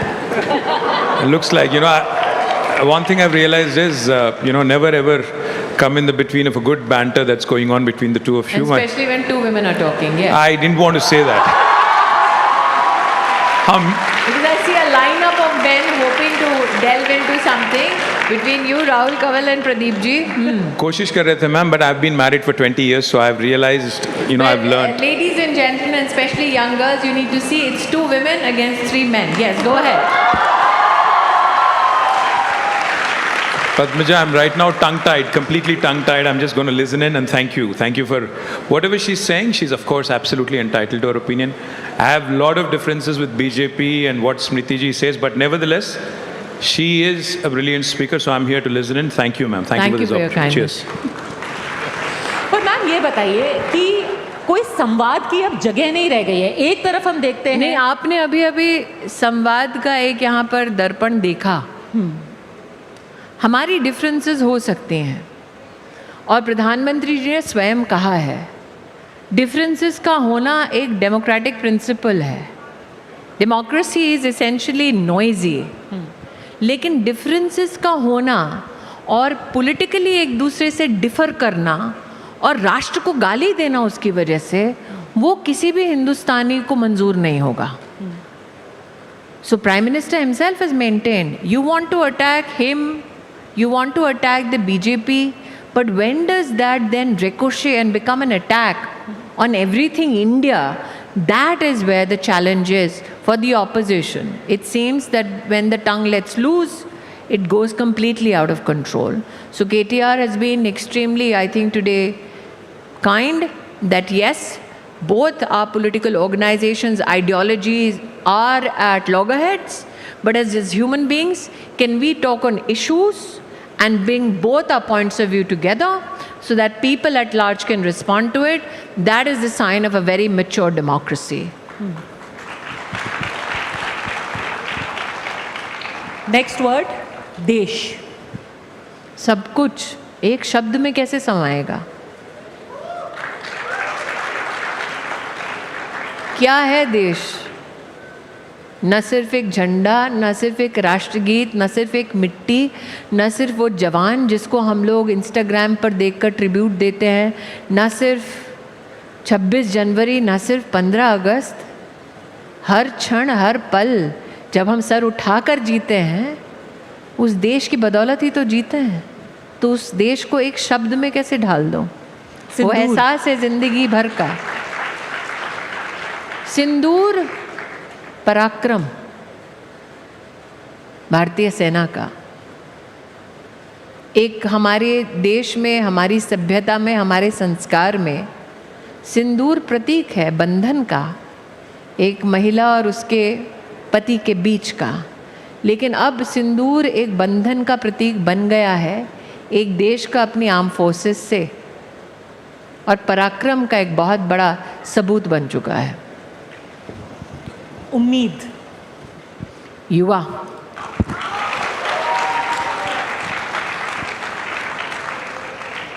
युवा, उम्मीद। अरे और भी तो कोई शब्द होगा जब आप मैंने देश इतने के युवा चार को देख- अलग अलग पंक्तियों में युवा को अलंकृत करने की कोशिश की थी। मैंने कहा ना, it's not that they are driven by rebellion, they are driven by sense of responsibility. It is not that they only receive content, they respond to it. It is not as though they use content only to strike at a particular discord. They also try and use content to deliver a positive message. It is always, I think, somewhere disadvantageous to call them leaders of tomorrow, because they are leading today, they are changing today, they are doing what needs to be done now. Social media? A tool, if utilized productively, can build society more empathetically. Or trolls? Part of the job. कुछ कहना चाहेंगी कुछ troll से जो आपको यहाँ है हाल क्या? फिलहाल में मिस कर रहे हो? नहीं, अभी हम ब्रॉडकास्ट भी कर रहे हैं ना, तो कुछ अगर नहीं। आपको देख रहे हैं, आप miss कर रहे सोचिए हैं- ना, वो व्यक्ति अपने जीवन में कितना फ्रस्ट्रेटेड, दुखी, नाराज होगा, बॉस से परेशान होगा, बीवी से परेशान होगा, या हस्बैंड से परेशान होगा, और वो व्यक्ति कहीं और नहीं वेंट कर सकता, आप पे वेंट कर सकता है। तो जिसको इतना मेंटल का संघर्ष हो रहा है, उसके संघर्ष में मैं इजाफा क्यों करूं? वेंट कर ले भैया या बहन जी, जो भी है, not a problem. You see, you can not say you want to be a public person, you cannot say you want to be in politics and then sit at a corner and say, this is what a troll did to me, especially if you're a female in politics. I believe that as women in politics, it is our responsibility, my responsibility, to keep focus of people on issues which mean something for my country, for my people, for my citizens across generations. I cannot become the focus of the conversation. Hence, to keep the focus on the issue, it does not matter. And I know many a times I am attacked only because the issue and my response to it has no response from the opposition. And it has also become a ticket for promotion within a particular political organization. That how dirty can your attack get on Smriti Irani? That is how much you will rise on that political ladder. If I am helping people get a better position, well, good luck to them. But such people in the long run in politics do not survive. आपको लगता है ये competition किया जाता है कि भाई स्मृति ईरानी ये को मुझे कौन लगता ज़्यादा नहीं, मैं troll- बिना प्रमाण के बोलती नहीं हूँ। मैंने उसे होते देखा है, और ये एक टेम्पलेट बन गया था जो आज भी है, लेकिन मुझे उससे कोई फ़र्क नहीं पड़ता, क्योंकि अगर मैं जाने अनजाने में ऑपोजिशन में भी किसी के करियर को बनाने में अपना सहयोग दे रही हूँ तो ठीक। ग्रेट, आपने सबकी बहुत बहुत मदद की है, बहुत लोगों की मदद की है, कम से कम उनका करियर किक स्टार्ट या एडवांस करने में। हाँ। हम कुछ लोगों ने तो मेरे बारे में गाने वाने गाए हैं। हाँ जी, कुछ लोगों ने गाने गाए, कुछ लोगों ने मीम बनाए, सो थैंक यू। हम 2 सवाल लेंगे ऑडियंस से। There are a lot of people here in the audience जो हमारे युवा है यहाँ पे, जो सवाल पूछना चाहते हैं स्मृति जी से। 2 सवाल, प्लीज अपना नाम बताइएगा, सिर्फ 5-6 शब्दों में अपना सवाल पूछिएगा। That girl over there, that lady in black, please इनको माइक दीजिए, अपना नाम और छोटा सा सवाल प्लीज। हाँ जी, आप yellow shirt.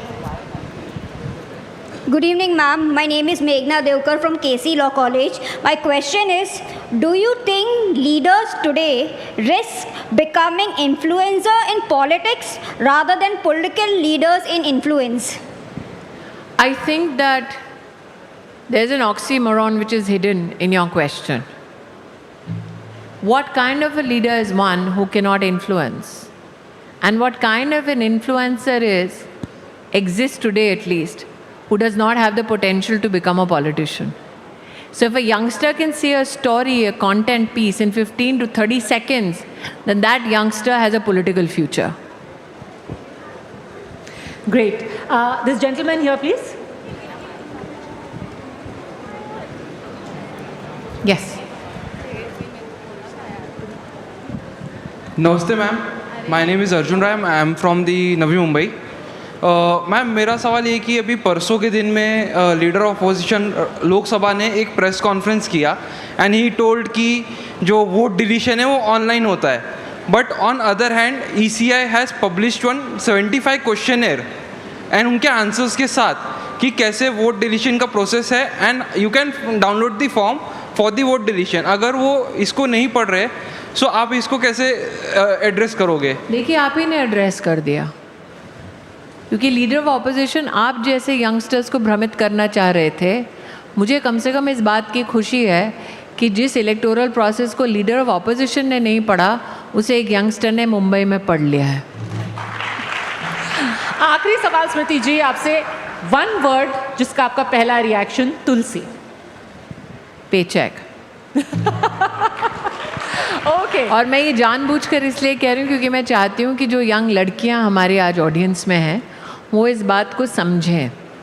25 years ago when I began my journey as a creative person, और हमारे क्रिएटिव इंडस्ट्री के लेजेंड बैठे हैं इस वक्त यहाँ, तो मैंने उनका भी एक डॉक्यूमेंट्री देखी थी जिसमें उन्होंने कहा था कि आपका टैलेंट चाहे कुछ भी हो जाए, बहुत ही टैलेंटेड लोगों को जब वो शुरुआती के दिन होते हैं तो उसमें कहा जाता है कि भाई इतनी तुम्हारी अभी औकात नहीं हुई है कि तुम्हारा अच्छा सा कोई कॉन्ट्रैक्ट हो या अच्छा सा पेचेक हो। तो अगर आप अपने टैलेंट के आधार पर इतनी औकात कहीं ना कहीं बना लेते हैं, negotiate your contract well, get a good paycheque, invest in your self for your future, क्योंकि जब मुसीबत आती है तो इंसान अकेला उसी को झेलता है। So that is my one word response, paycheck. And especially when I saw Javed Saab there and I thought of that, so I'm like, negotiate your paychecks well. Career advice from none less than Smriti Irani herself. तो उसको guard बांध के रखिएगा। स्मृति जी, thank you as always for being frank and forthright.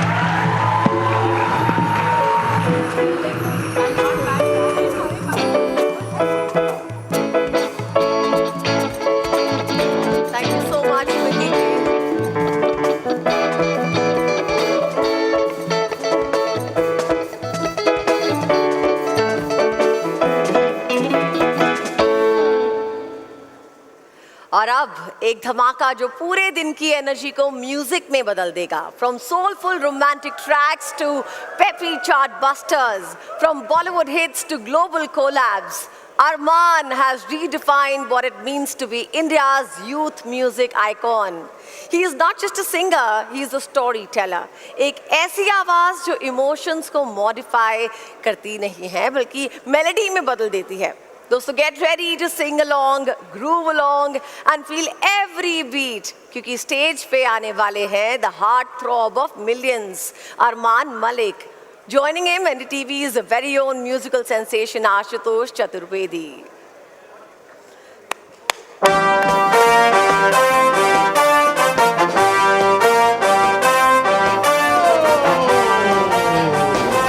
वाह, क्या बात है, क्या बात है बेट्स। तो बहुत इंतजार कराया आप लोगों को, है ना? सबके अरमा, सबके अरमा आंसू में बिल्कुल नहीं बहेंगे। कुछ करें, पागलपंती, मौज मस्ती। बहुत देर से इंतजार कर रहे हो आप लोग।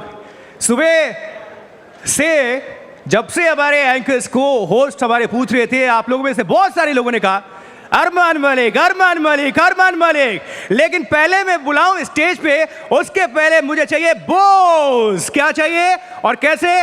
बोलिए अरमान मलिक। कुछ तो कर लो, तालियां जोरदार अपने लिए और अरमान मलिक के लिए। स्टेज सेट तो करो दोस्तों, माहौल गर्म होना चाहिए, ठंडा नहीं। I don't like it. तो जो सुरों के हैं बादशाह, जो सुरों के हैं बादशाह म्यूजिक कंपोजिंग की दुनिया में, सबके हैं मालिक। Ladies and gentleman, please welcome Armaan Malik. अभी अभी बनाइए।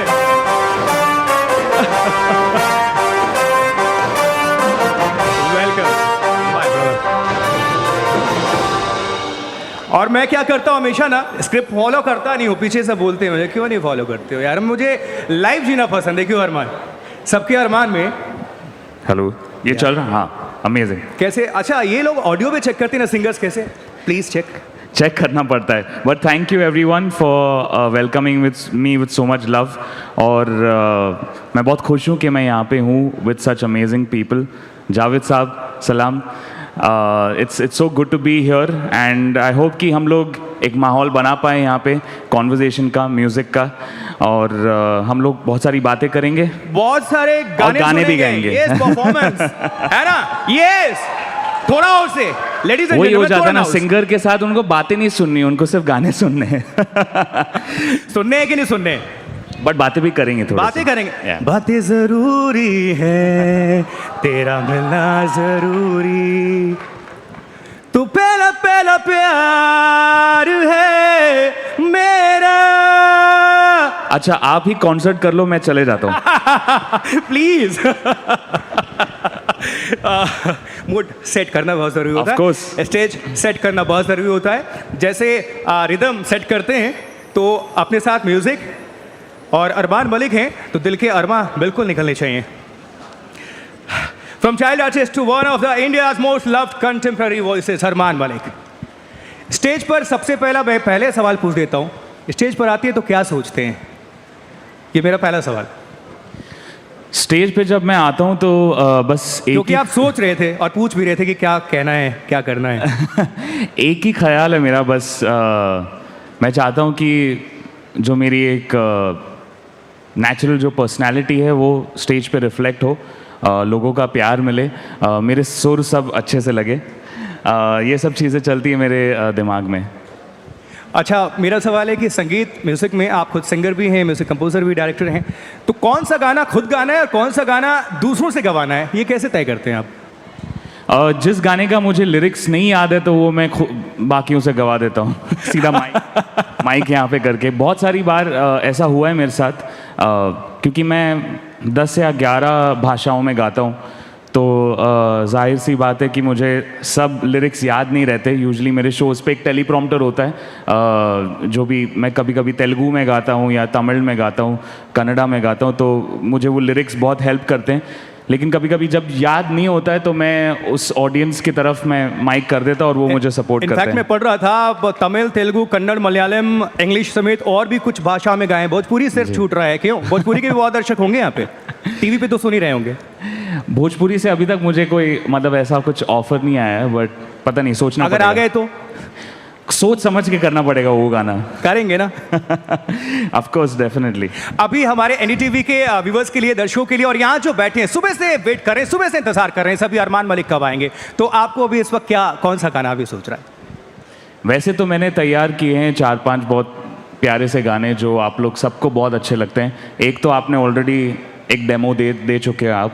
नहीं, वो मैं कोशिश कर रहा था। वो तो मैं सब, मेरे म्यूजिशियंस भी हैं यहाँ पे, तो मैं उनके साथ प्रॉपर्ली परफॉर्म करूँगा। ठीक है। तो डेमो ही नहीं, पूरा ही वो आपको पूरा ही परफॉर्मेंस सुनने को मिलेगा। लेकिन बहुत सारे ऐसे गाने, MS Dhoni the untold story के जो मूवी थी उसमें से जो गाने थे, जब तक, कौन तुझे, फिर कबीर सिंह मूवी से पहला प्यार जो आपने गाया, और उसके अलावा मैं सरप्राइजेस थोड़े से रखना चाहता हूँ परफॉर्मेंस के लिए, तो मैं ज़्यादा 2 लाइन अगर हो जाए तो थोड़ी आपकी आवाज़ में अलग ही बात है। तू पहला पहला प्यार है मेरा,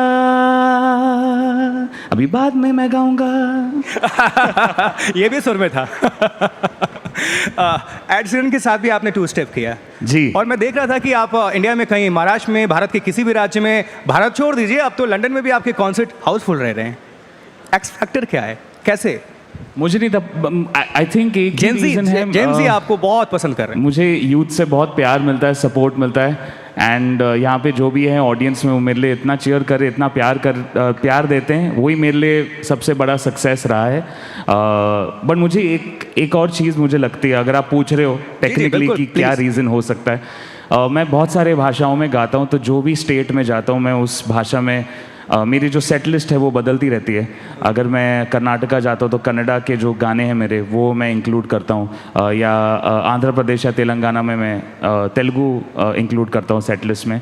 उस वजह से मुझे लगता है कि वहाँ की ऑडियंस और मेरे बीच में एक डायरेक्ट कनेक्शन बन पाता है, और वो बार बार हर साल मैं कॉन्सर्ट्स वहाँ पे करता हूँ, तो वो जो एक रिलेशनशिप है वो हर साल स्ट्रॉन्गर होते जाती है। आपका बैकग्राउंड चूंकि म्यूजिक फैमिली बैकग्राउंड रहा है, तो ये आपके लिए एक एड ऑन रहा है, ये यूएसपी रही है या फिर एक चैलेंज रहा है आज के दौर में? वैसे तो इनिशली मुझे ये सरनेम बहुत खटकता था, क्योंकि इतनी बड़ी सरनेम है। मेरे दादा श्री सरदार मलिक साहब जो कंपोज़र रहे हैं 60s के मूवीज़ के, फिर उसके बाद मेरे अंकल अनु मलिक, मेरे डैड डबू मलिक, और मेरे भाई अमाल जो अगेन कंपोज़र हैं। तो पूरी फैमिली में कंपोज़र्स रहे हैं। मैंने सोचा कि मैं अलग क्या कर सकता हूँ, तो मैंने सोचा कि यार मैं सिंगर बन जाता हूँ। अगर आप अपनी फैमिली के अलावा किसे सुनना पसंद करते हैं? कौन सा अभी मौजूदा सिंगर जो आपको सबसे ज़्यादा पसंद है? मेरा मतलब बचपन से एक ही फेवरेट सिंगर रहा है, वो सोनू निगम सर। वाह, मैं उनको सुन के बड़ा हुआ हूँ, और मुझे यही लगता है जब भी मैं स्टेज पे जाता हूँ मुझे ऐसा लगता है कि यार कोई भी गाना हो, सोनू सर कैसे गाएंगे, हर नोट को, हर सुर को बांध के रखेंगे, वैसे ही मुझे भी गाना है। कुछ अभी ध्यान में आ रहा है सोनू जी का, अगर वो सुन भी रहे हैं, क्योंकि अभी उनका बिल्कुल यहाँ पर भी हैं। मुझे सिर्फ ये बात का थोड़ा डर है कि कहीं वो गाने के राइट्स आप लोग के पास है या नहीं, बाद में कट ना जाए। देख लेगी हमारी टीम। ठीक है। कौन सा गाना आपका फेवरेट है उनका? मेरा पसंद है, एक लाइन गा दूं फिर आप? ओके, अभी मुझ में कहीं नहीं। Oh yes of course. अब है सामने इसे छू लूं जरा, मर जाऊं या जी लूं जरा, खुशियाँ चूम लूं या रो लूं जरा, मर जाऊं या जी लूं जरा। कॉम्बो अच्छा है। वाह अरमान। अभी जब पुराने हम किसी भी सिंगर्स की बात करते हैं, बहुत लोग नाम लेने से कतराते हैं, मौजूदा में तो बिल्कुल नहीं लेते। आपने सोनू सर का लिया तो बहुत अच्छी बात है। पुराने सिंगर्स में कौन? मोहम्मद रफ़ी साहब। तो फिर अगर मैं सोनू सर का हाँ। फ़ैन हूँ तो ये जाहिर सी बात है कि मैं मोहम्मद रफ़ी सर का फ़ैन रहूँगा, क्योंकि वो जो एक टोन है, वो जो एक टिम्बर है, वो मुझे बहुत पसंद है। कुछ हो जाए प्लीज़। दीवाना हुआ बादल, सावन की घटा छाई, ये देख के दिल झूमा, ली प्यार ने अंगड़ाई, दीवाना हुआ बादल। क्या बात है, शानदार। एक और कोशिश करें, हिमाकत करें, आज्ञा लें। आप यहाँ स्टेज पर मौजूद हैं और सामने जावेद साहब बैठे हैं, चल के गाएं और कुछ उनको स्टेज पर लाएं, आपको आशीर्वाद दिलाएं। मैं तो चाहूंगा डेफिनेटली, अगर जावेद प्लीज चलिए ना, लेकर आते हैं, खुद चलते हैं। तो। और लेजेंडरी जावेद अख्तर सर के लिए जोरदार तालियां, ladies and gentleman please. Sir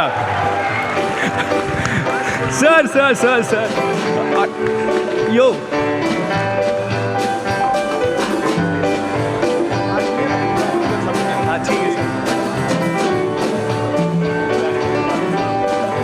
देखिए, ये ट्रेडिशन, ये आशीर्वाद कायम रहे, बनता रहे, ये परंपरा कायम रहे। अरमान मलिक को देखा आपने कैसे जावेद साहब का पैर छूकर आशीर्वाद लिया। Please Armaan, you first, you okay. जोरदार तालियां, रुकनी नहीं चाहिए जावेद साहब के लिए, रुकनी नहीं चाहिए।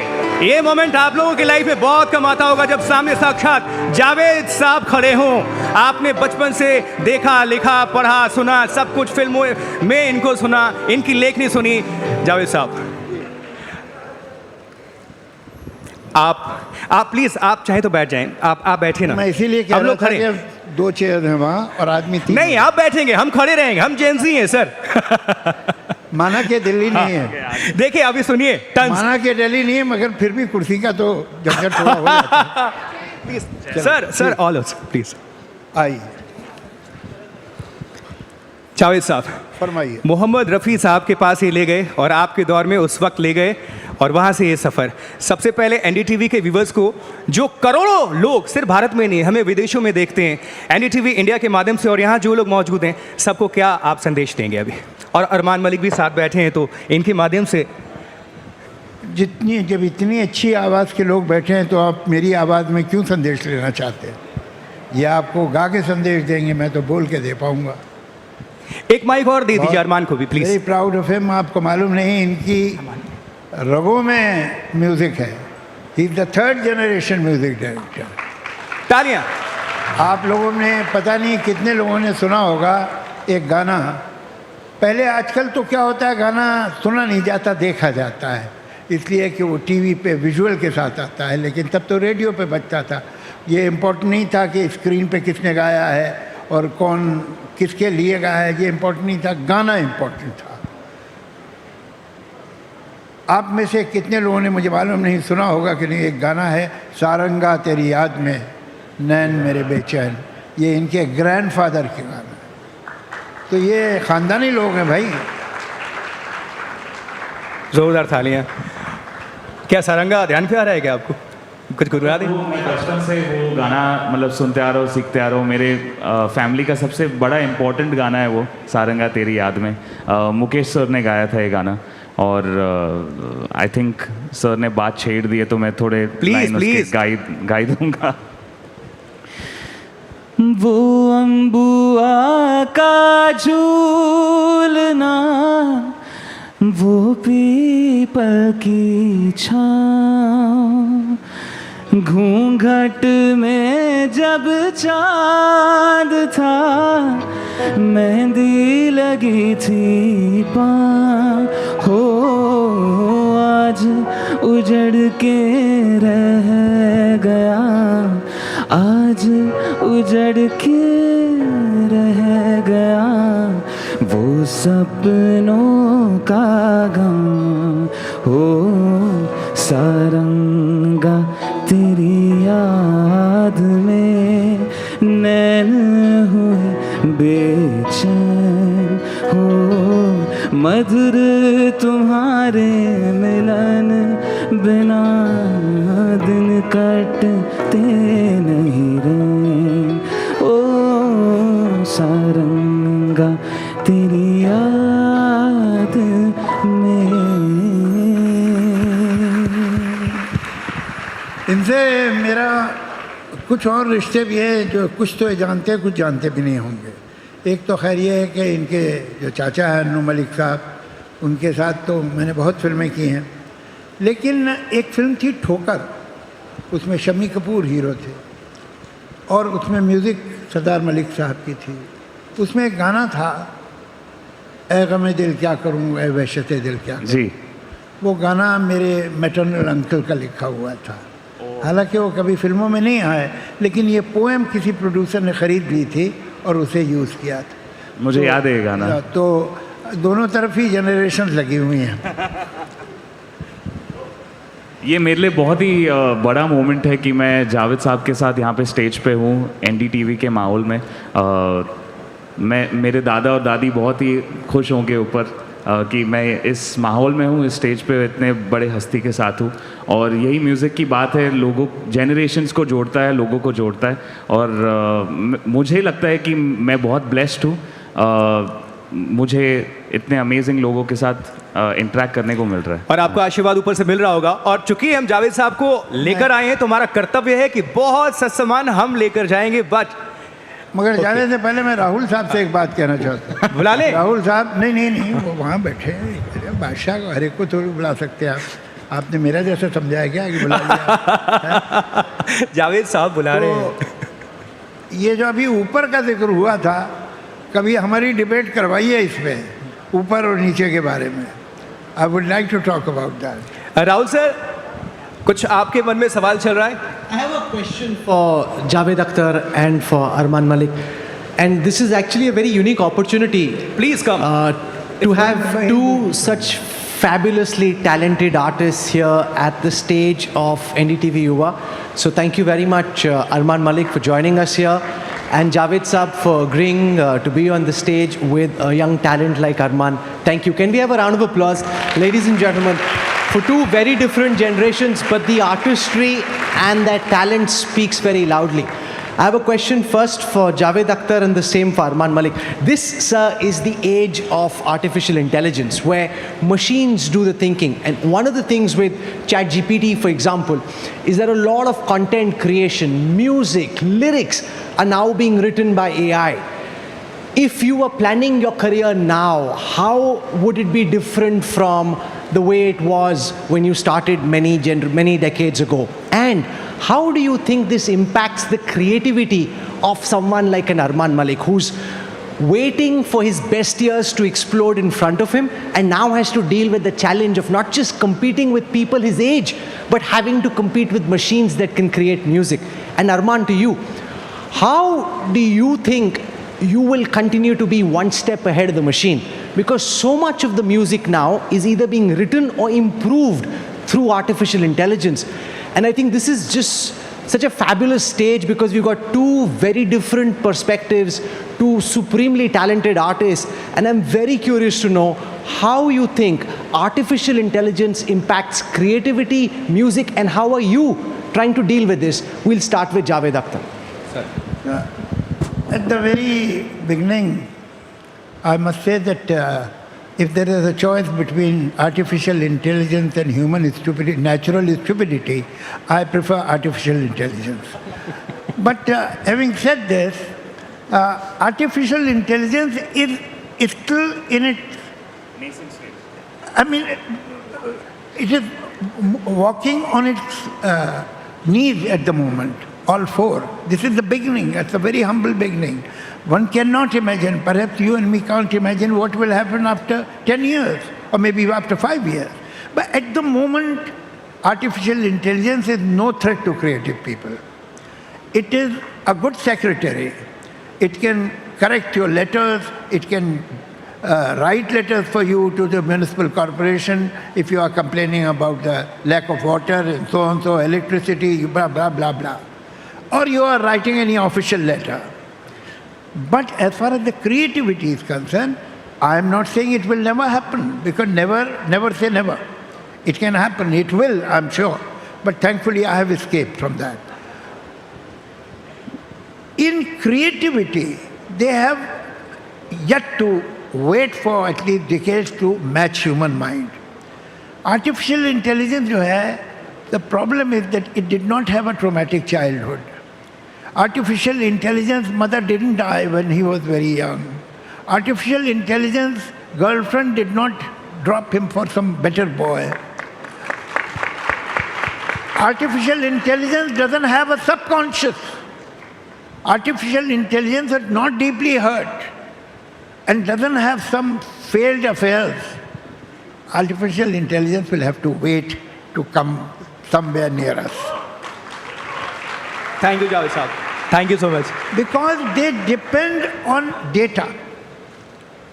Now, data is logical, but creativity is not totally logical.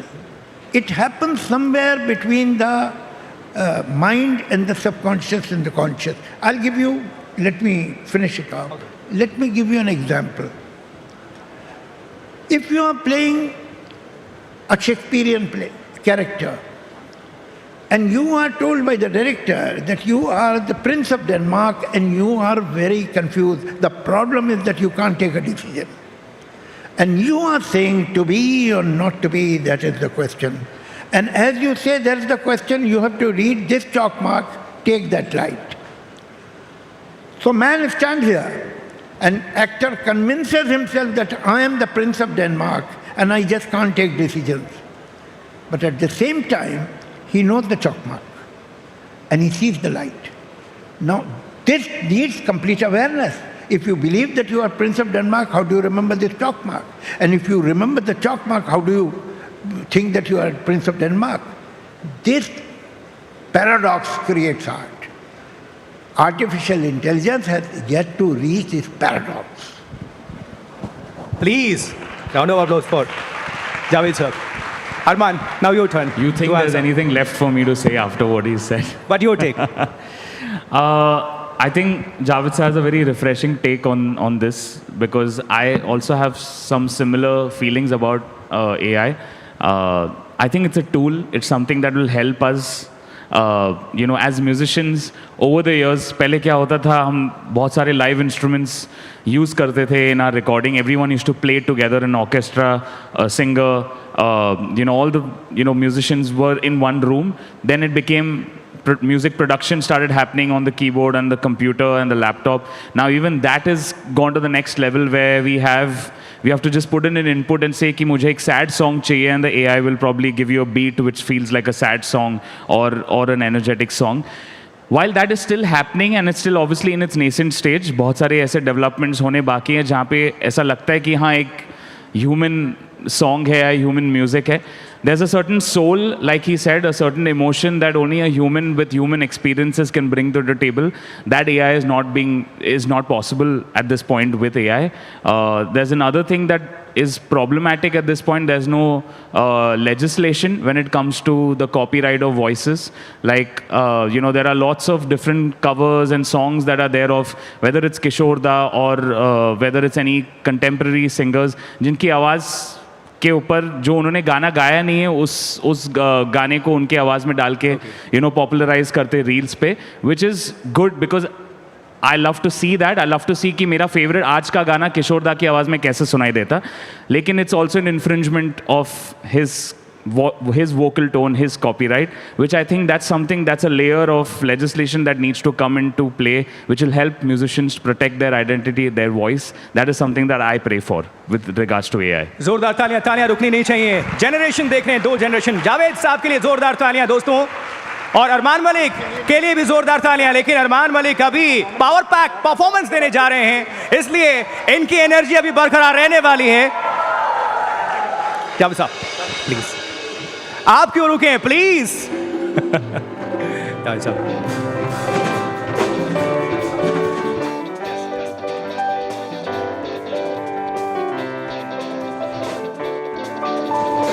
Javed साहब यहां पर आए, बहुत बहुत शुक्रिया आपका सर इस मंच की गरिमा शोभा बढ़ाने के लिए. और अरमान मलिक आपकी एनर्जी अभी बरकरार रहेगी क्योंकि आप देने जा रहे हैं power pack performance. Ladies and gentleman, जजेंसी यूथ सिंगर, यूथ आइकन, कुछ आप लोग भी बोलो, थोड़ा ऐड ऑन करो. Voice of the generation Armaan Malik. चलिए आप करिए जरा तालियां, देखें आपके तालियों में कितना है दम, फिर बंदे में कितना है दम, वो दिखाएगा अपने सुरों का दम. Thank you all of you ladies and gentleman, all the way, best विशर.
can start.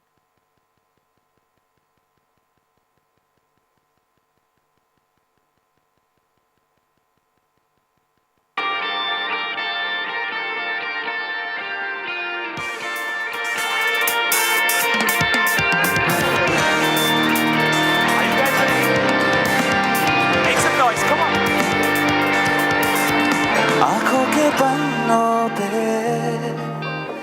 मैंने लिखा था 100 दफा लफ्जों में जो इश्क था हुआ ना होठों से बयां खुद से नाराज हूँ क्यों बेआवाज हूँ मेरी खामोशियाँ है सजा दिल है ये सोचता फिर भी नहीं पता किस हद से कहूँ बता कि मैं हूँ हीरो तेरा कि मैं हूँ हीरो तेरा कि मैं हूँ हीरो तेरा कि मैं हूँ हीरो तेरा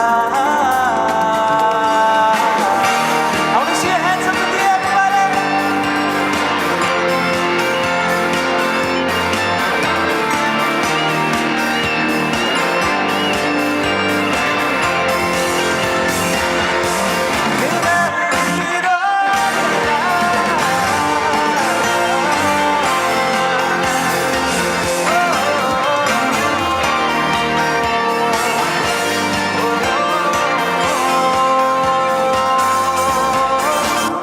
राहों में भी हर कदम मैं तेरे साथ चला हाथों में थे ये हाथ मगर फिर भी रहा फासला सीने में छुपे एहसास प्यार के दिन गए तो सुन ले जरा दिल है सोचता फिर भी नहीं पता किस हक से कहूँ बता कि मैं हूँ हीरो सिंग विद मी कि मैं हूँ लाउडर कि मैं हूँ हीरो तेरा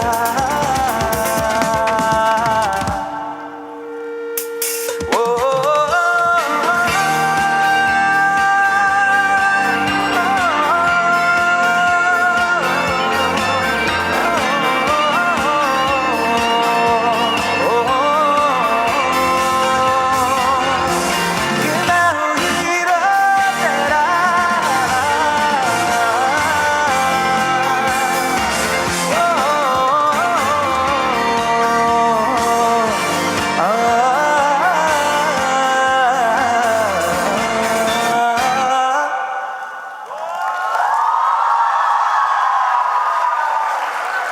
How you guys feeling? ये जो अगला गाना है ये मेरे दिल के बहुत करीब है and I want you all to join in and clap with me on the beat. Will you do that? पक्का?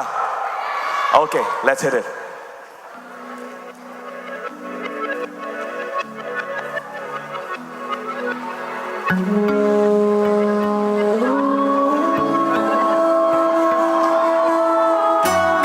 Everyone, put your hands together and clap with me.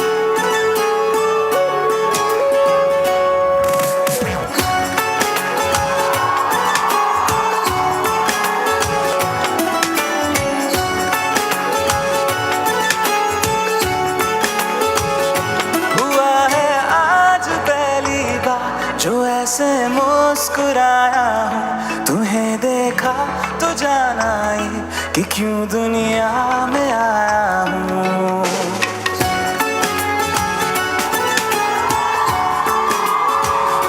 हुआ है आज पहली बार जो ऐसे मुस्कुराया हूँ तुम्हें देखा तो जाना ही कि क्यों दुनिया में आया हूँ ये जाले करके जा मेरी तुम्हें जीने में आया हूँ मैं तुमसे इश्क करने की इजाजत रब से लाया हूँ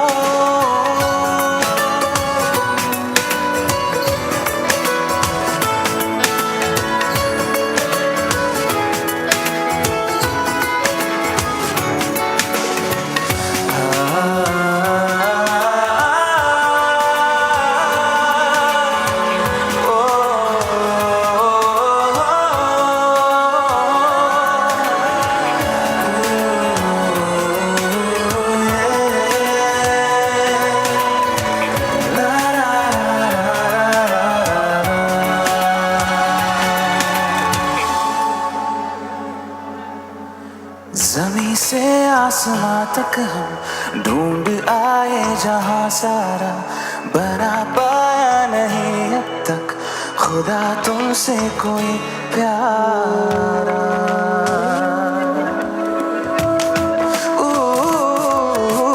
ज़मीं से आसमां तक हम ढूंढ आए जहां सारा, बना पाया नहीं अब तक खुदा तुमसे कोई प्यारा। हमको पता है ये नादानियाँ आवारा दिल की है आवारियाँ, ये दिल पागल बना बैठा इसे अब तू ही समझा रे। देखे तुझ में मेरी दुनिया तू बन जा रे। वो खुश किस्मत जो किस्मत से तुम्हें ऐसे मैं पाया हूँ, मैं तुमसे इश्क करने की इजाजत रब से लाया हूँ।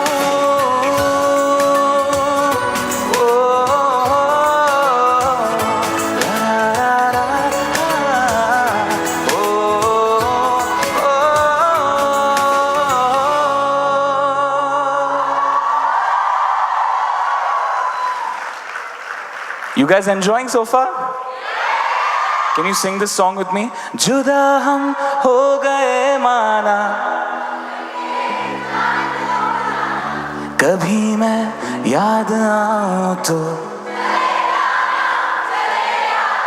तुम्हें मैं भूल जाऊंगा, ये बातें दिल में ना लाना, कभी मैं याद आऊं तो चले आना। Love you guys so much. A huge round of applause for you guys. Such an amazing audience.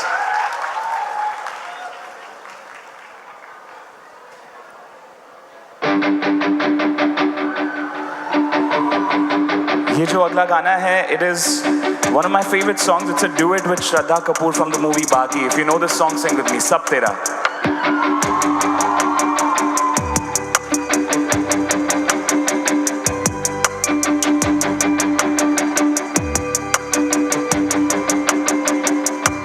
ना जिया जिंदगी एक पल भी तुझसे होके जुदा, सुन जरा बिन तेरे मुझसे नाराज था दिल, तू मिला है तो है कह रहा, मैं तो तेरे रंग में रंग चुका हूँ, बस तेरा बन चुका हूँ, मेरा मुझ में कुछ नहीं। मैं तो तेरे ढंग में ढल चुका हूँ, बस तेरा बन चुका हूँ, मेरा मुझ में कुछ भी नहीं। सब तेरा सब तेरा सब तेरा सब तेरा।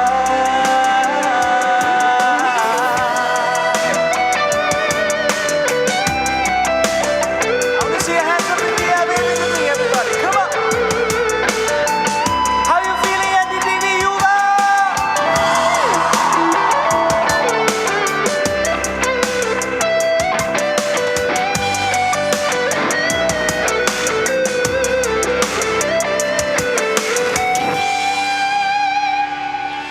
फिर दिल के रास्तों पे तेरी आहट जो हुई, हर धड़कन जश्न में है ये नायत जो हुई।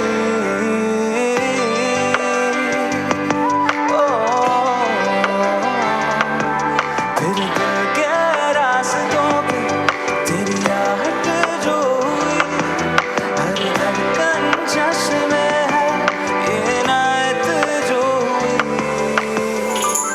मैं तो बस तुझसे ही बना हूँ, तेरे बिन मैं बेवजह हूँ, मेरा मुझ में कुछ भी नहीं।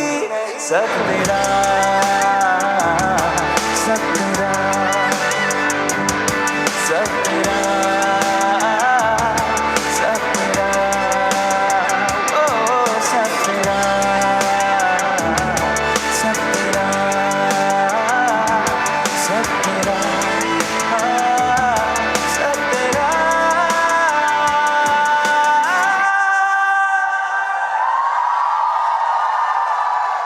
Thank you so much.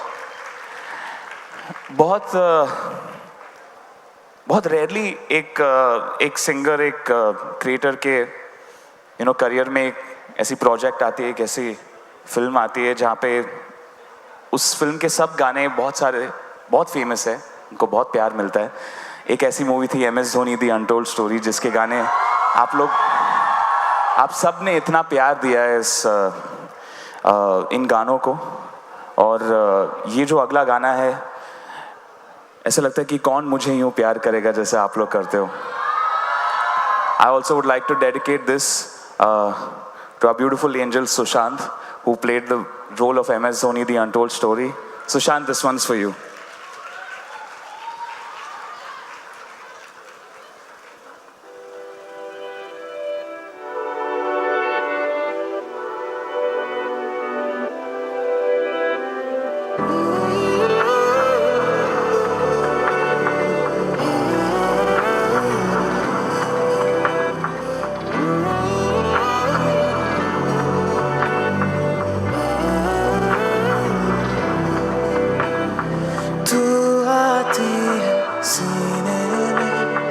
जब जब सांसें भरता हूँ तेरे दिल की गलियों से मैं हर रोज गुजरता हूँ। हवा के जैसे चलती है तू, मैं रेत जैसे उड़ता हूँ। कौन तुझे यूं प्यार करेगा जैसे मैं करता हूँ।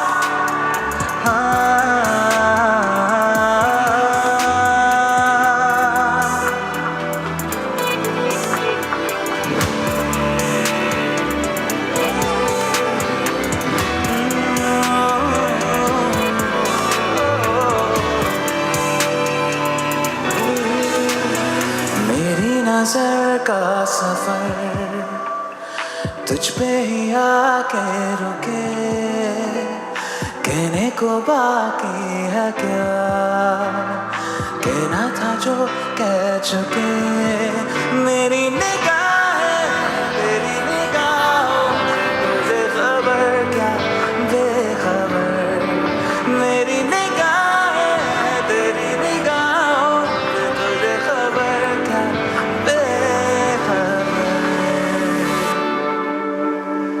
जिस दिन तुझको ना देखूं पागल पागल फिरता हूँ।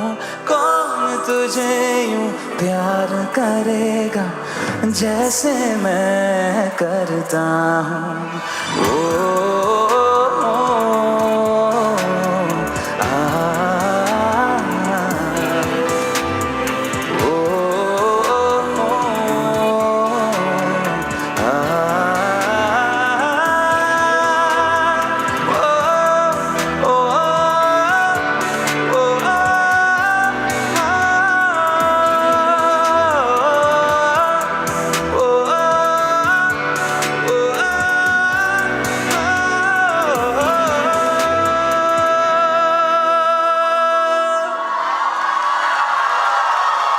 Thank you.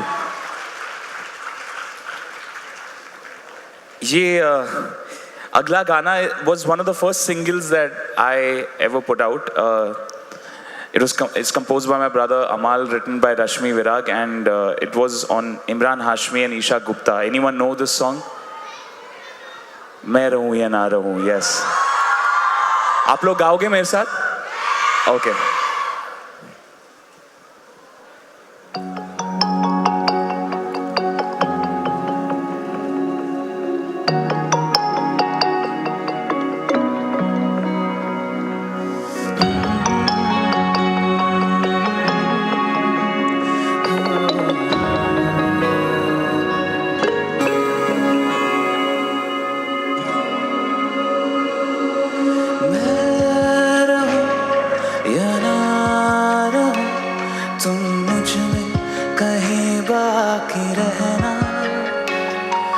मुझे नींद आए जो आखिरी तुम ख्वाबों में आते रहना, बस इतना है तुमसे कहना, बस इतना है तुमसे कहना, बस इतना है तुमसे कहना, बस इतना है तुमसे कहना।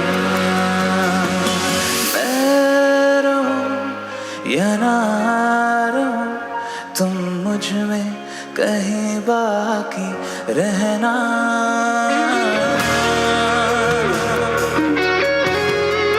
Can you get your phones out and put the flashlights on for me, everybody? Let's make it a concert here.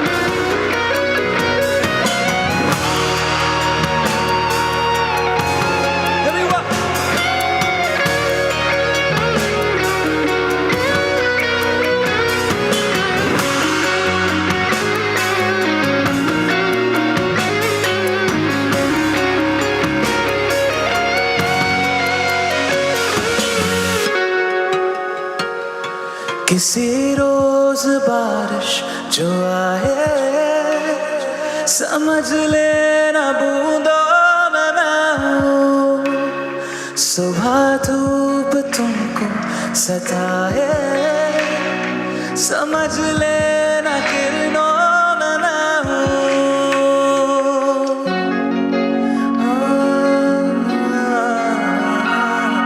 किसी रोज बारिश जो आए, समझ लेना बूंदा में मैं हूँ। सुबह धूप तुमको सताए, समझ लेना किरणों में मैं हूँ। कुछ कहो या ना कहो, तुम मुझको सदा सुनते रहना, बस इतना है तुमसे कहना, बस इतना है तुमसे कहना, बस इतना है तुमसे कहना, बस इतना है तुमसे कहना।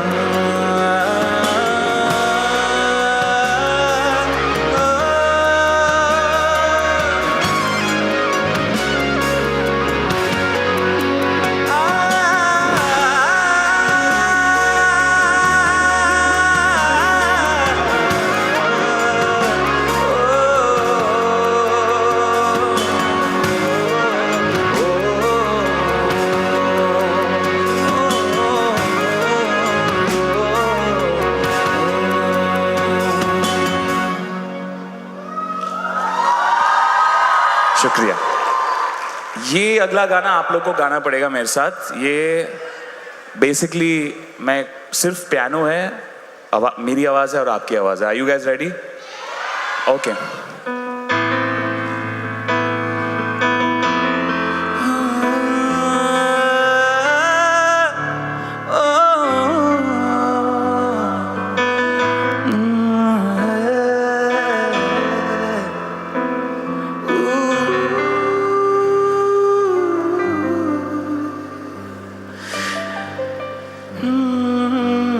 इतनी मोहब्बत करो ना, मैं डूब न जाऊं कहीं, वापस मैं भूल न जाऊं, देखा जब से चेहरा तेरा, मैं तो हफ्तों से सोया नहीं। Sing with me. वो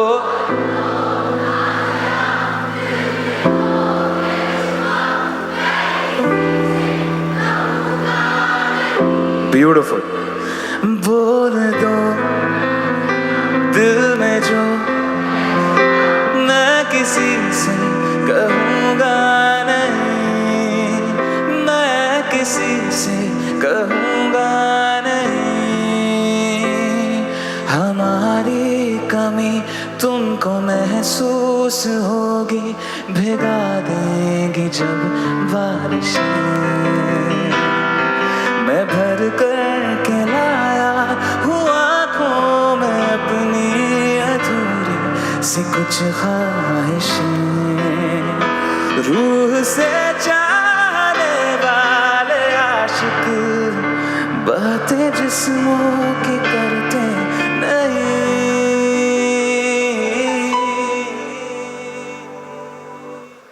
बोल दो दिल में जो मैं किसी से, बोल दो ना जरा दिल में जो है छिपा, मैं किसी से कहूँगा नहीं। बोल दो दिल में जो मैं किसी से कहूँगा नहीं। बोल दो ना जरा दिल में जो है छिपा, मैं किसी से कहूँगा नहीं। मैं किसी से कहूँगा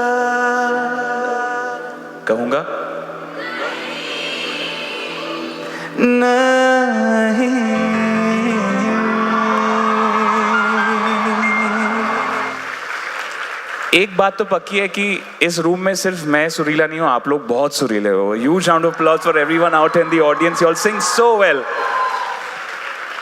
Well,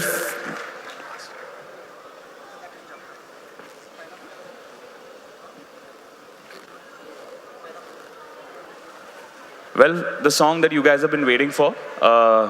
Will you sing with me? यहाँ पे किसको पहला प्यार हुआ है? हुआ है? ये इसने हाथ ऊपर किया फिर नहीं मैं नहीं बोलूँगा। This one's for all the people who believe in love, romance and पहला प्यार. Let's go. Will you sing with me? Everyone, come on.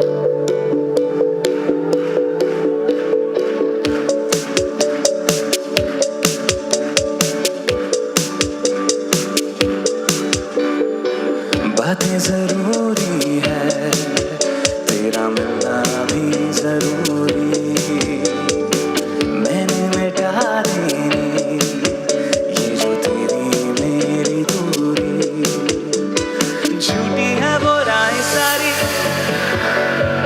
इश्क जहाँ ना चले, तेरा होना मेरा होना क्या होना, अगर ना दोनों मिले। तू पहला पहला प्यार है मेरा, तू पहला पहला प्यार है मेरा, तू पहला पहला प्यार है मेरा, पहला पहला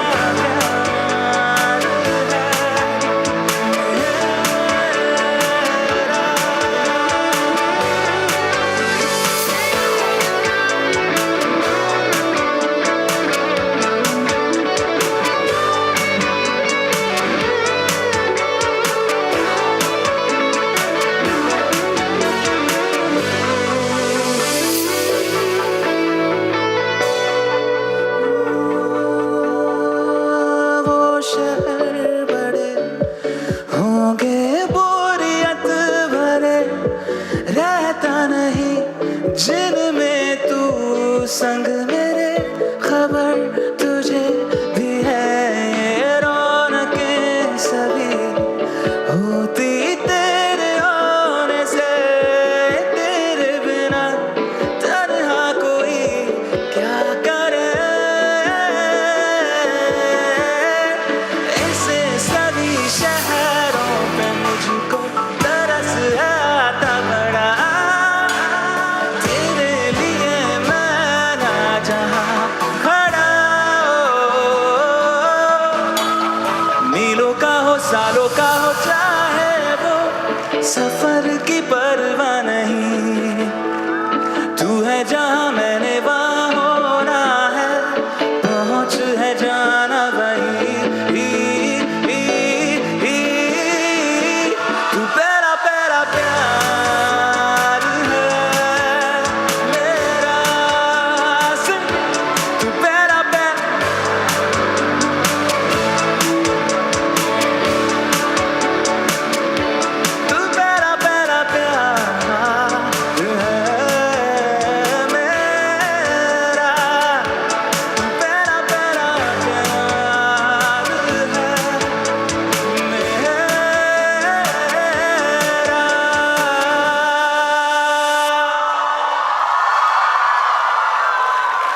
thank you so much, NDTV Yuva, for having me here. All you beautiful people, a huge round of applause for all of y'all. कितनी beautiful audience थी. मैं बहुत खुश हूँ कि मैं यहाँ पे इस स्टेज पे आया हूँ. मोहम्मद रफ़ी song.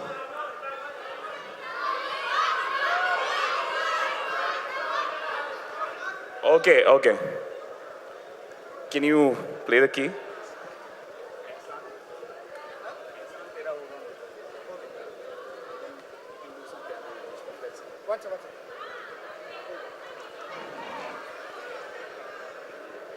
Okay, किससे रिक्वेस्ट आई है?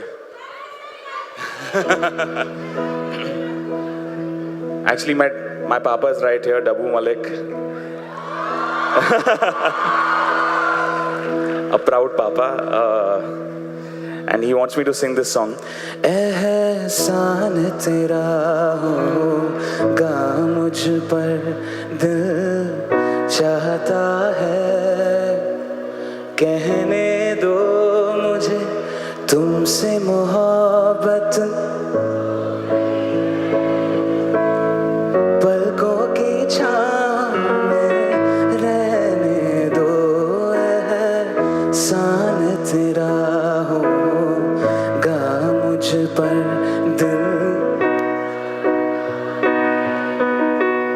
कहने दो मुझे तुमसे मोहब्बत हो गई है मुझे पलकों की छाँव में रहने दो एहसान तेरा होगा मुझ पर तेरे मेरे दरमिया है बातें अनकही तू वहाँ है मैं यहाँ क्यों साथ हम नहीं फैसले जो किए फासले ही मिले राहें जुदा क्यों हो गई ना तू गलत ना मैं सही ले जा मुझे साथ तेरे मुझको ना रहना साथ मेरे ले जा मुझे साथ तेरे मुझको ना रहना साथ मेरे ले जा मुझे ले जा मुझे घर से निकलते कुछ दूर चलते रास्ते में उसका घर पहली दफा मैंने जब उसको देखा तो सांसें गई ये ठहर रहती है दिल में मेरे कैसे बताऊं उसे मैं तो नहीं कह सका कोई बता दे उसे घर से निकलते कुछ दूर चलते रास्ते में उसका घर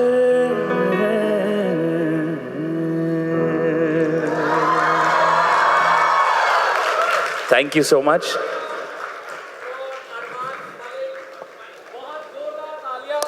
Thanks a lot, Arman. Thank you very much. Guys, इससे थोड़ा ऊंचा. 3, 2, 1, a loud applause. Yes! Lovely. Arman, you really ruled the stage. और अगर आपको अरमान मलिक की जगह अरमान मालिक भी कहेंगे ना गलत नहीं होगा because that's how you own the stage and we loved the request that we got from your father. Can we also have sir or you on the stage for few minutes if we can join, we can have you join us on the stage. Zordar Thalia. डब्बू मलिक जी के लिए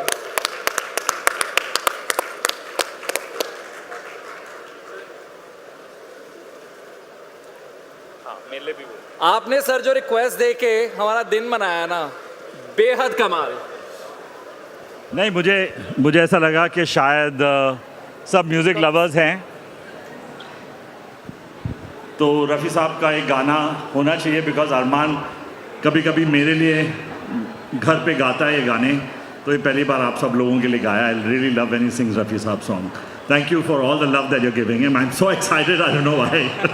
sir आप बताइए कि क्योंकि देखिए हर पिता की जिंदगी में एक मोमेंट जरूर आता है, जब आपके तो खैर ओवर अचीवर बच्चा है, बट फिर भी एक मोमेंट आता है व्हेन यू से कि okay I am really proud. Which was that one moment when you felt really proud of Armaan? This particular moment with NDTV Yuva, I'm really excited that this is happening and such a beautiful, amazing evening. Thank you, Lovely. NDTV Give it up for Yuva. NDTV Yuva. Thank you.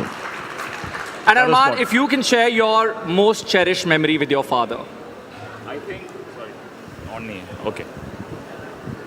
I think when I was on the show called The Voice, and my papa actually surprised me on the set, and we sang his very famous song "Thoda Sa Pyar Hua Hai, Thoda Hai Baki" together on stage. I think that was a very emotional moment for me.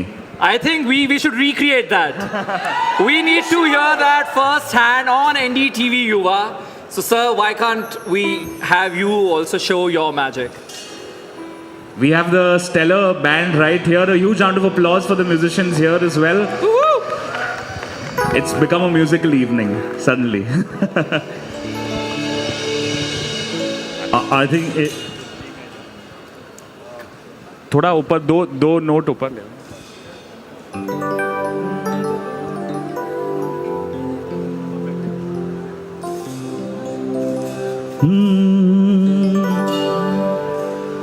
थोड़ा सा प्यार हुआ है, थोड़ा है बाकी,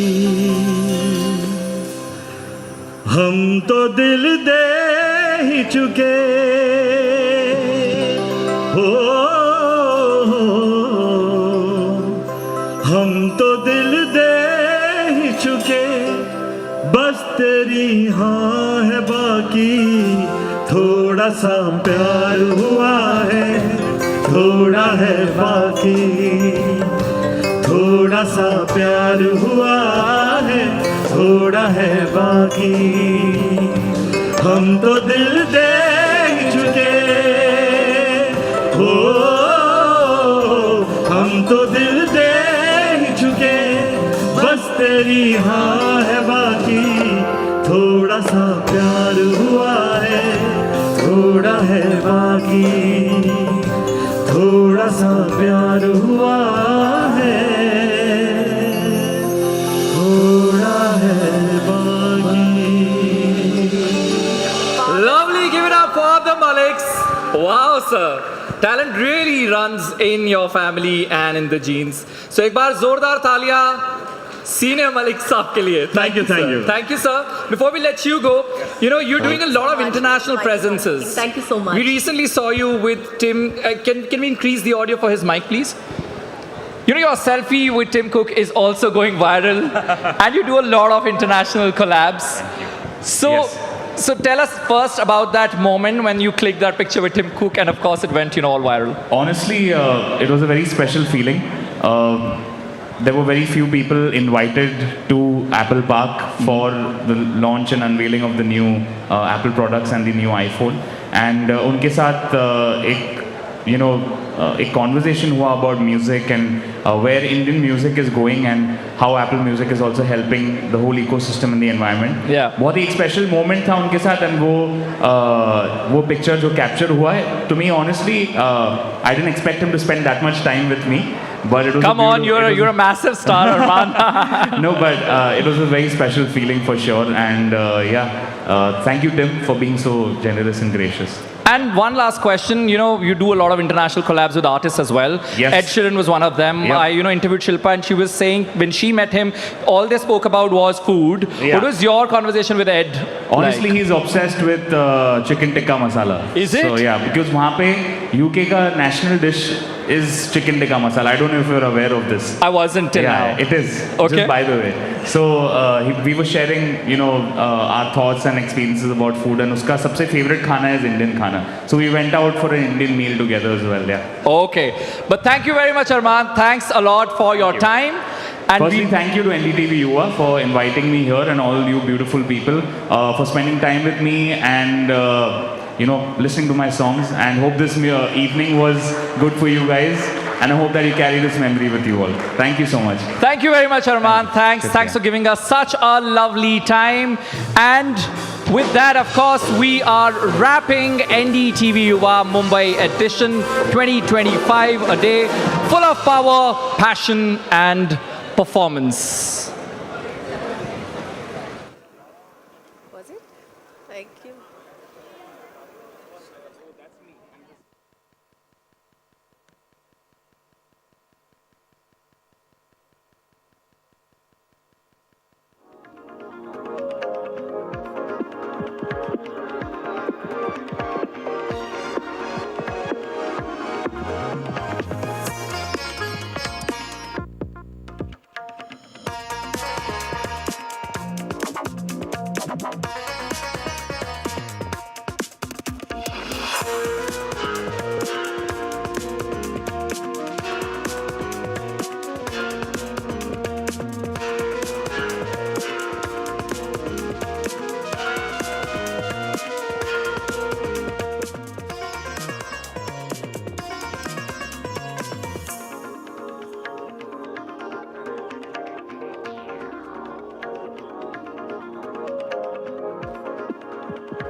Check, hey, check, hey, check, one, check.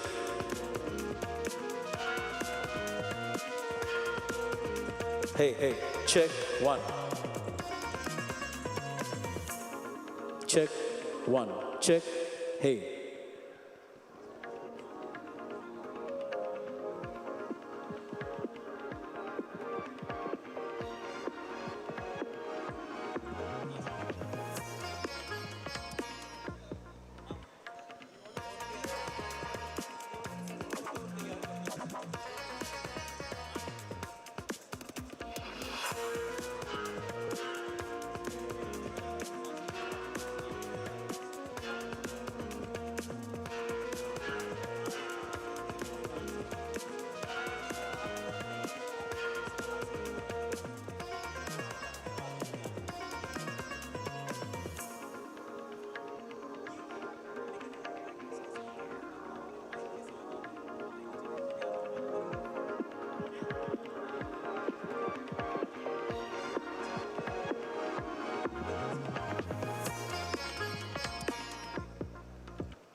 Hey, check, one. Hey, check, check, one, check, hey, hey. Check, one, check.